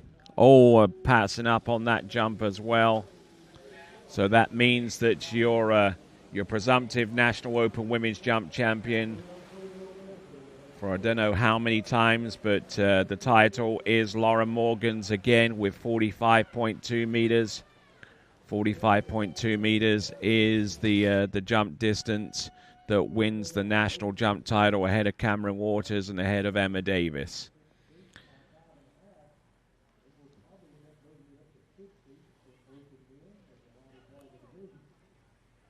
All right, with the ramp staying at 1.65 meters high or 5.5 feet, we'll go into the open men's jump competition.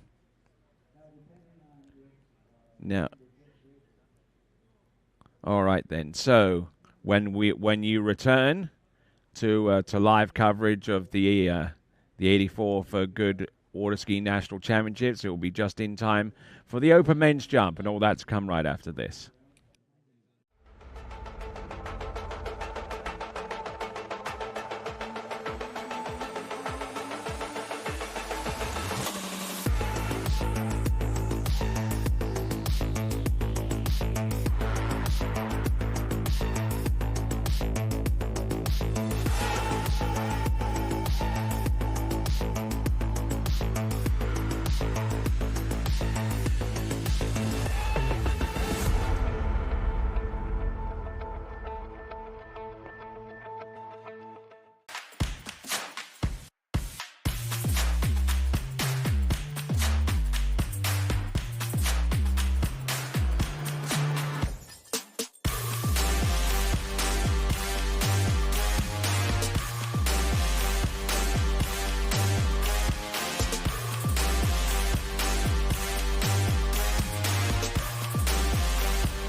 USA.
Morning, Brian.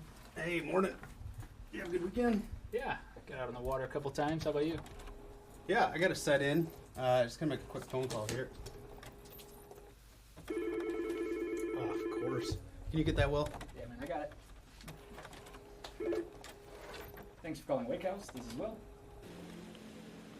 All right, then, here we go. This is James Bryans coming in on jump number 1 to open up the open men's jump competition. Whoa, whoa, whoa! Oh, how on earth was he able to get those jump skis back underneath him to where he could recover out of that soup safely? I do not know.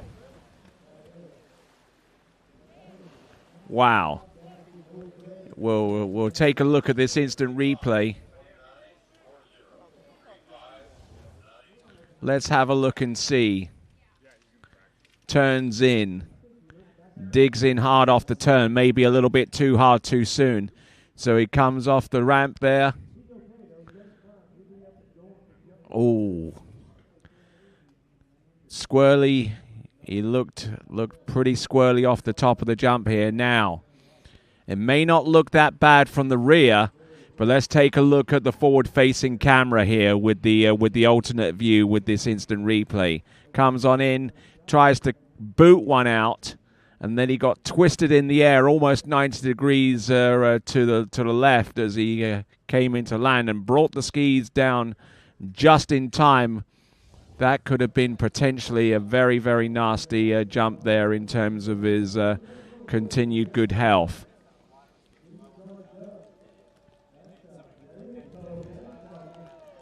Yeah, he's trying to get the crowd into it. There we go. James Bryan's competing in our final event of the day. It's been a long one.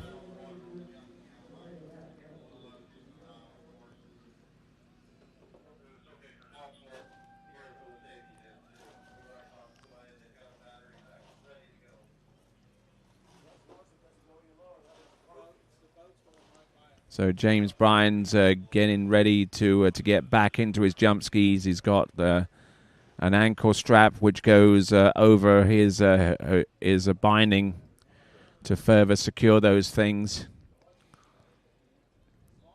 Now those bindings are excruciatingly tight. You only have about somewhere between 5 to 6 minutes of comfort in those bindings before those things become numb to the fit.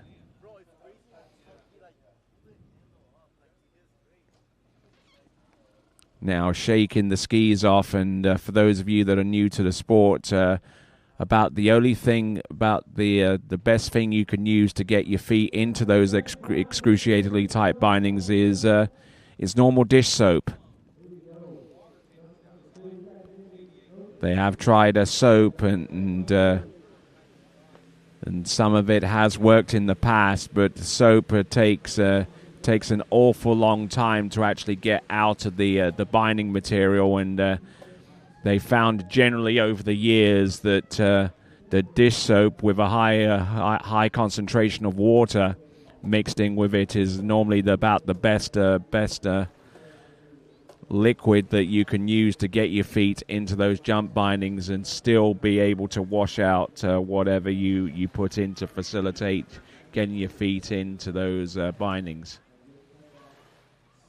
All right there, so let's focus in on James Bryan's a skier for Louisiana Lafayette on the collegiate season.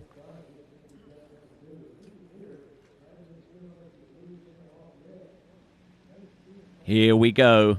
James Bryan's turns somewhere between 600 and 700 feet away from the jump. Here he comes, jump number 2. Oh, and he's all over the show! And he managed to pull his skis back underneath him, but he's having an absolute disaster of a jump set. 2 jumps in, 2 crashes, and nothing to show for it score-wise.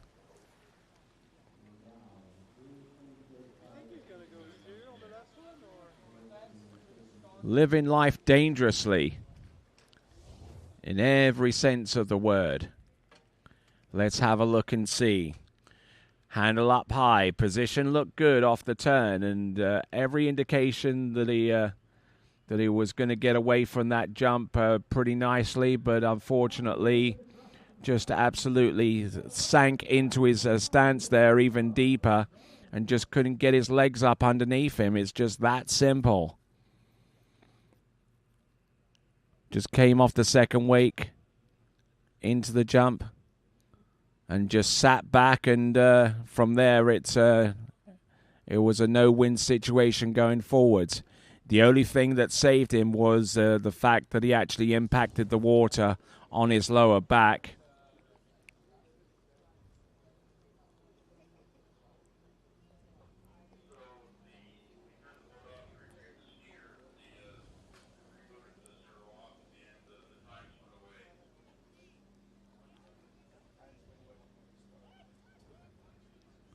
So it looks like we got another potential situation in regards to our boat times for James Bryan's. He's got one more jump officially to go, but in the process of assessing his condition,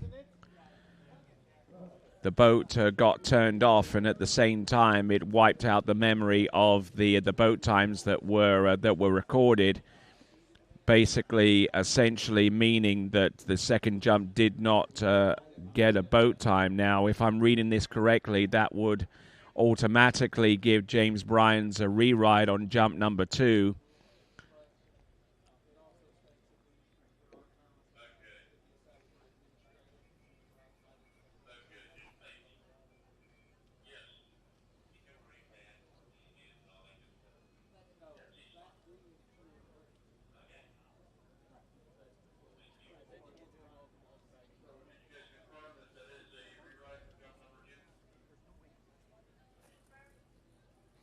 So we are confirming that he is going to get a re-ride on jump number 2, due to the fact that in the midst of all of that confusion with his crash on jump number 2, the boat had to switch off in the process of rescue and assessing the condition of James Bryans, and at the same time, as I mentioned just a moment ago, the boat times that are relied upon to gauge the correctness of the speed and all that kind of gumph. The memory got wiped out in the towboat, and it's just the same as having never recorded the jump times at all. So he's going to get a re-ride on jump number 2, and hopefully he'll get his legs up underneath him, at least for his sake, going forwards. James Bryans getting ready for a re-ride of jump number 2.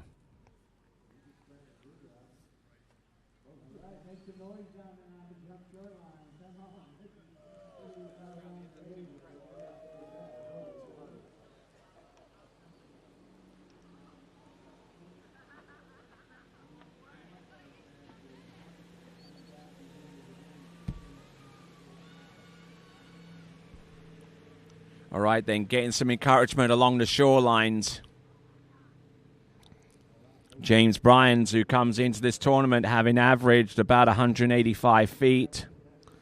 But none of that really matters at this moment in time, at least from his perspective.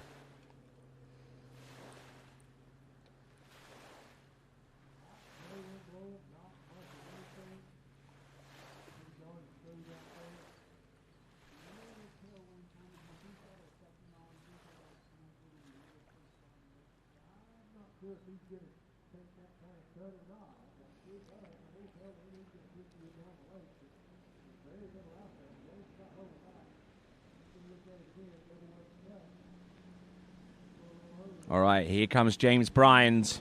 Jump number 2, re-ride.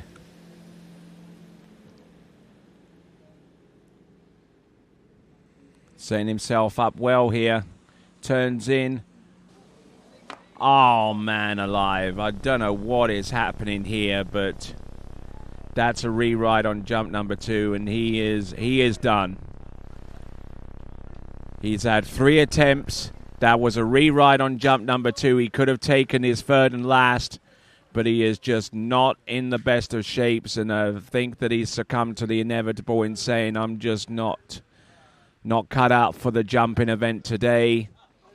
And it'll be going into the back of the boat and we brought back to the dock for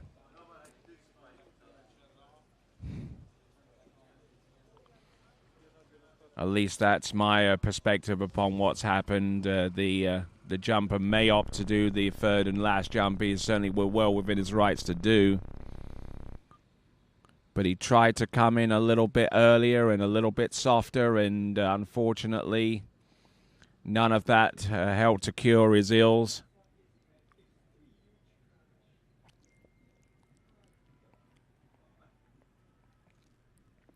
So James Bryans, I guarantee he's capable of far better than this, folks.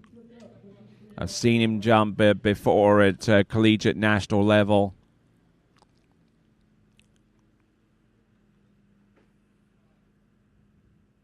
Still had his skeet on in the landing. So James Bryans, unfortunately, out of 3 taken jumps, the first jump, the original second jump, it's re-ride. None of them yielding a score. He's been going to be brought into shore. Next competitor is going to be Brandon Waters.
What if I told you there was a place where the sounds of nature are only broken by the roar of a boat? A place where that summer feeling lasts all year long. A place where the Florida sun is only outshined by the smiles of the skiers. A place where first-time skiers can ski alongside world champions, and the world-class coaches work with all levels of skiers. What if I told you there was a place where life slows down and your only job is to make lifelong memories? That place is Swiss Water Ski Resort. Book your trip at SwissWaterSkiResort.com.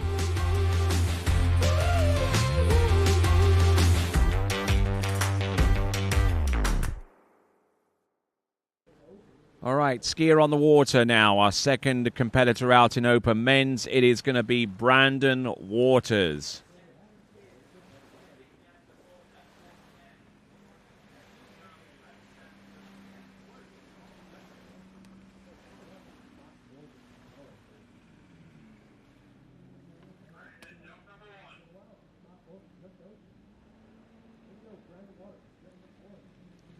So Brandon Waters, who averages a little over 190 feet.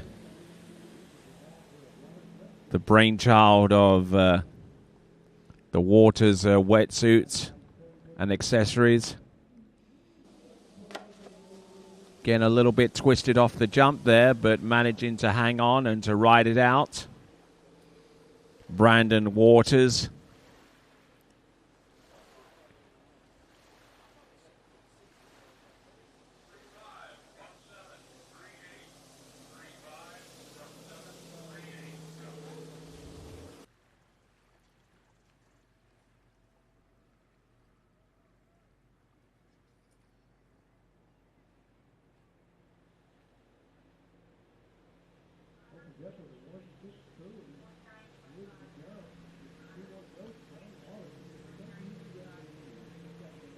So I'm figuring on a distance that's going to put him in about the 160s.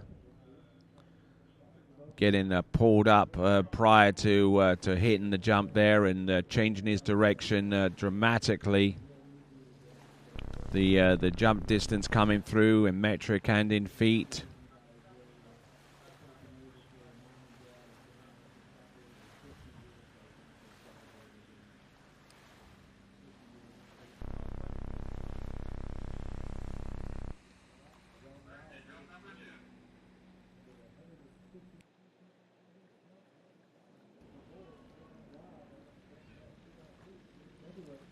Okay, 49.5 meters, 162, 49.5, 162. Second jump coming right up here. Handle up a little bit high. And laying an egg a little bit with that jump there. Came in with just as much speed, but even less control this time around.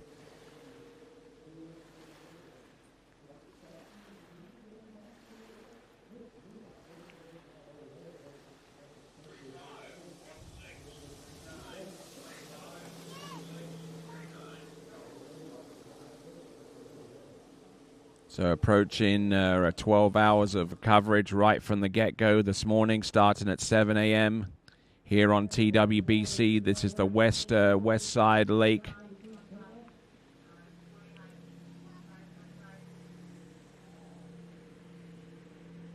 Just looking at that jump again with the instant replay, 45.5 meters or 149.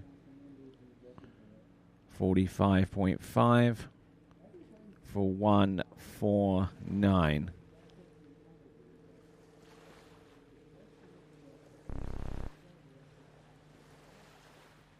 So we'll see what he comes up with the remaining jump that he has at his disposal. And here he is, Brandon Waters.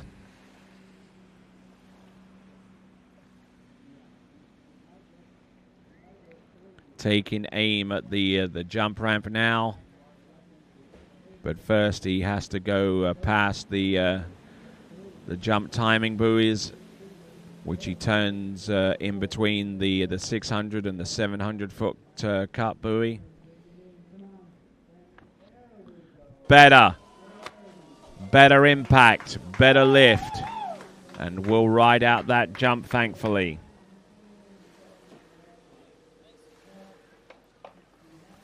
So, plenty to like about that last jump. Certainly a heck of a lot better than what he produced before with the openers.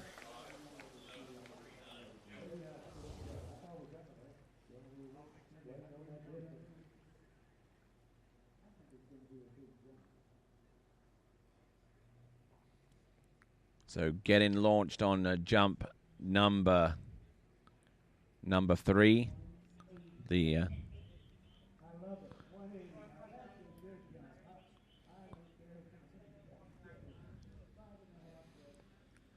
So the jump distance should be revealed in just a moment or so. We anticipate this one to be a heck of a lot further than the previous two. And 54.9 is the distance that currently holds the lead right now. 54.9 or 180 feet. That puts him in the lead with 7 skiers to go. The first of those 7 is Ed Roberts.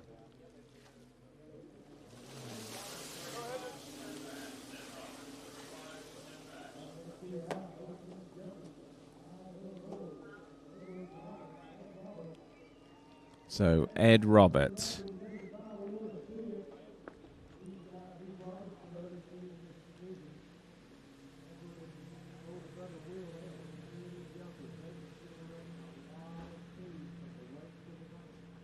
Okay, coming to us out of Dow in Illinois, and with a best jump distance of 199 feet this season, in recording that in another division that is men's 1, because he was able to exceed the jump distance, the requirement to enter in open men.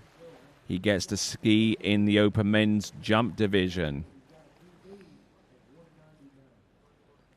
So he's a best score coming into this competition is 199. So he's definitely capable of maybe sailing over 200 feet. This is Ed Roberts. Handle up high, but manages to get... Oh, and clouting the bottom right-hand corner. He's just feeling around where that fin would ordinarily be. And this is extremely close to the bottom right-hand corner.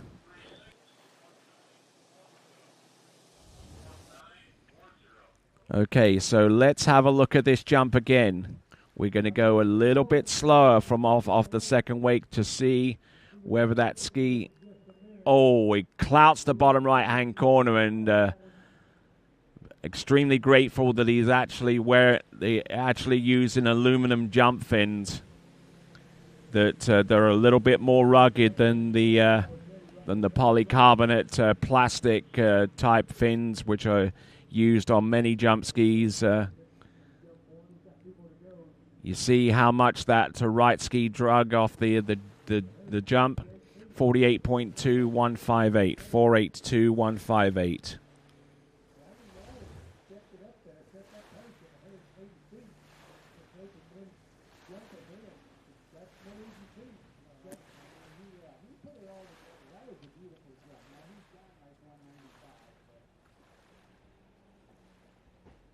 So still that lead distance from Brandon Waters at 180 feet or 54.9 is still holds the sway as the target distance. Coming in on jump number 2. Handle still up high and close to the bottom right hand corner, but gives himself a few more inches to work with. Like the way he recovered to knock down a potentially lead-changing distance That is Ed Roberts coming to us out of Dow in Illinois.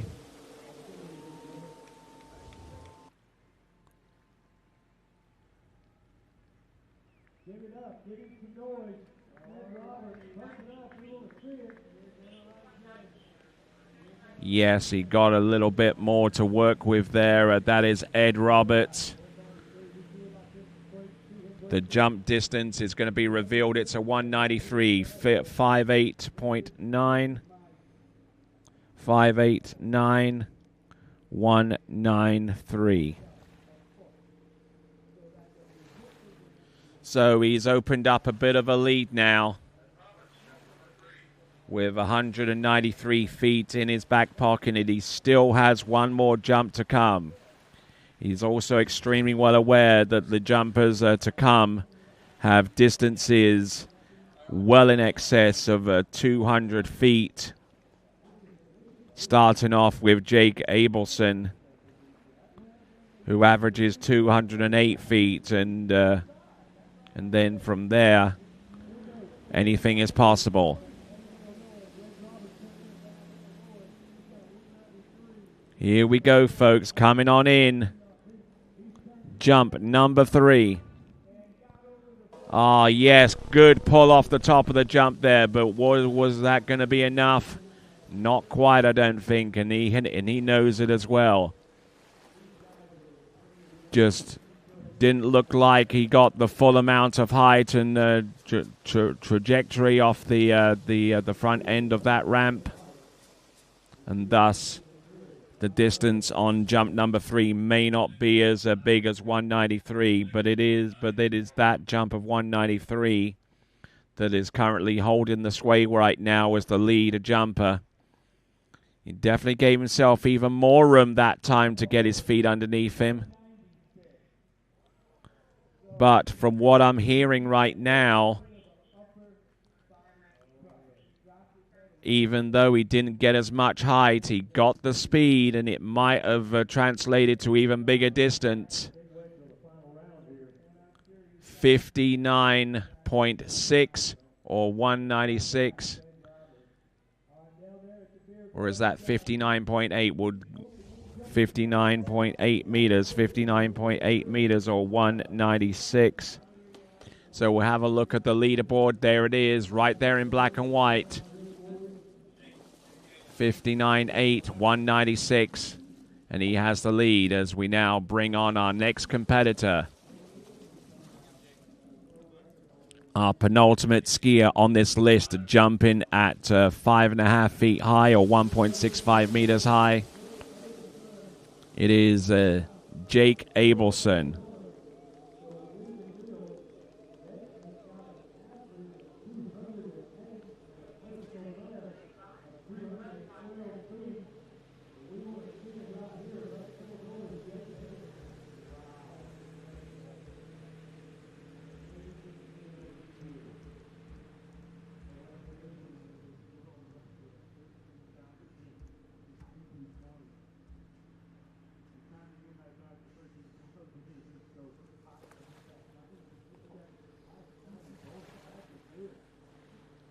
So Jake Abelson, aside from his accomplishments in the tricks event where he has recently set a new world trick record with the performance that he created for himself over at the Nautique, the Royal Nautique Pro in Rabat in Morocco earlier on in the season. He is an exceptional talent where it pertains to not only the overall but individually in the jump event, where he won the U17 World Jump title a couple of cycles ago, and looking good there on jump number 1 in full control. Holderness, New Hampshire native, aged 16. Aged 18, I beg your pardon.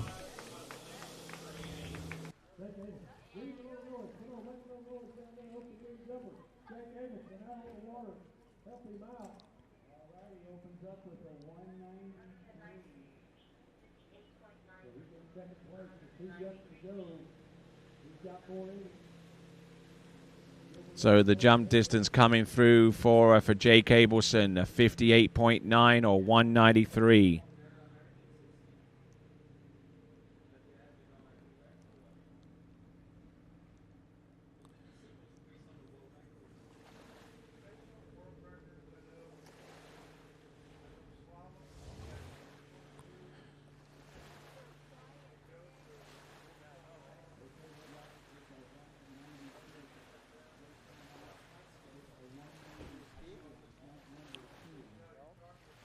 So Jake Abelson,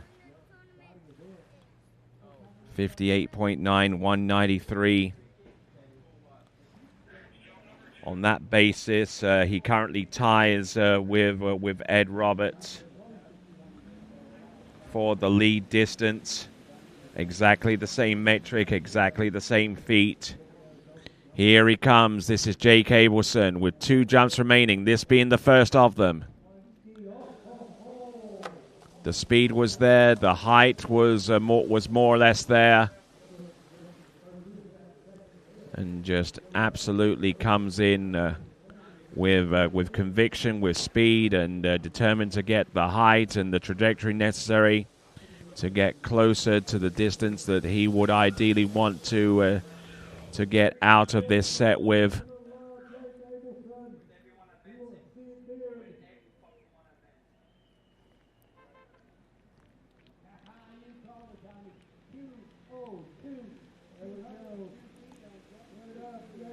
So looking at that jump there, I would say that that the distance coming through is going to be a sensational one for Jake Abelson. The distance is going to come up right up on your screen in just a moment. Getting some incredible pull from that towboat coming into land.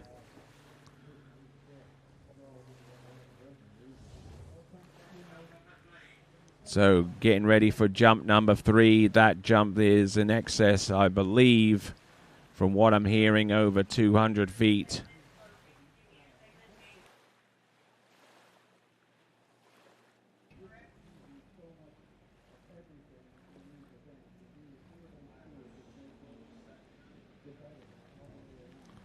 Okay, so from what we understand, there was a slow segment on the previous jump there. So before we publish the distance, we're going to take the third and last attempt to see if he outstrips that distance, not requiring the need of a re-jump.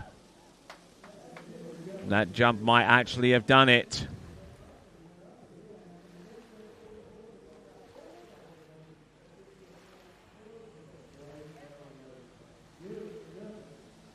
So good, consistent effort there from Jake Abelson as he searches not only for the jump title but also the overall crown as well in the open men's competition here at the 84th Goode Water Ski Nationals.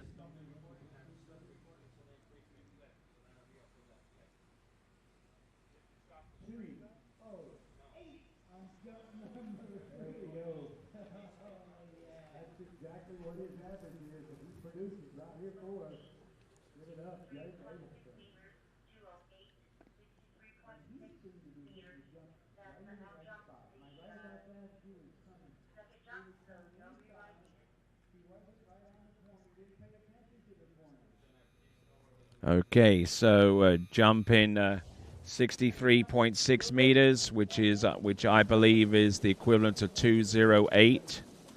208 feet there for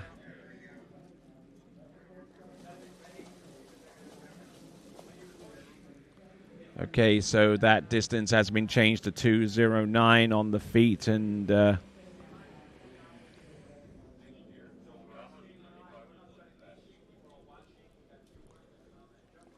so 209 on that third and last jump. 209 on that third and last jump there.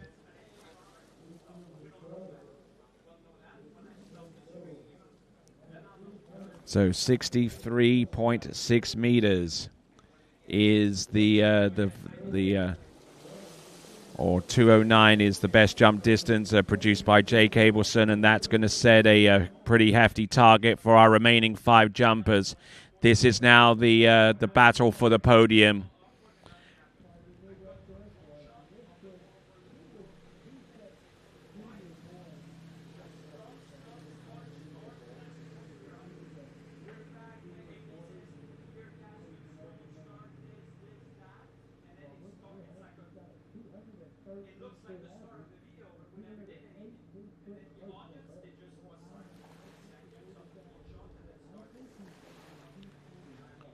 All right, so the skier on the water right now is Will Roberts.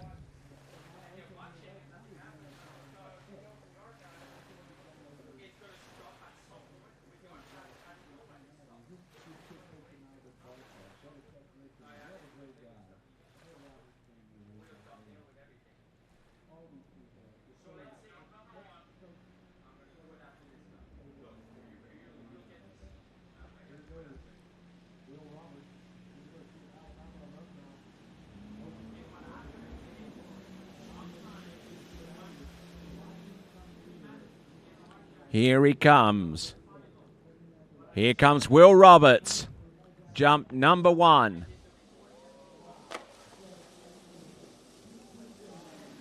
The effort was a pretty stout one. Had the speed, had the lift.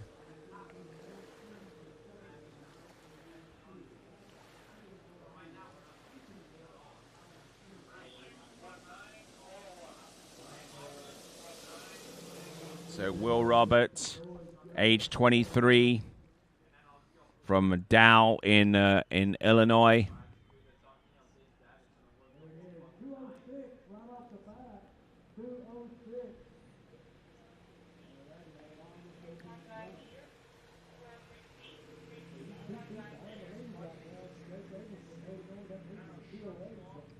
So 206 or 62.9 meters, 62.9.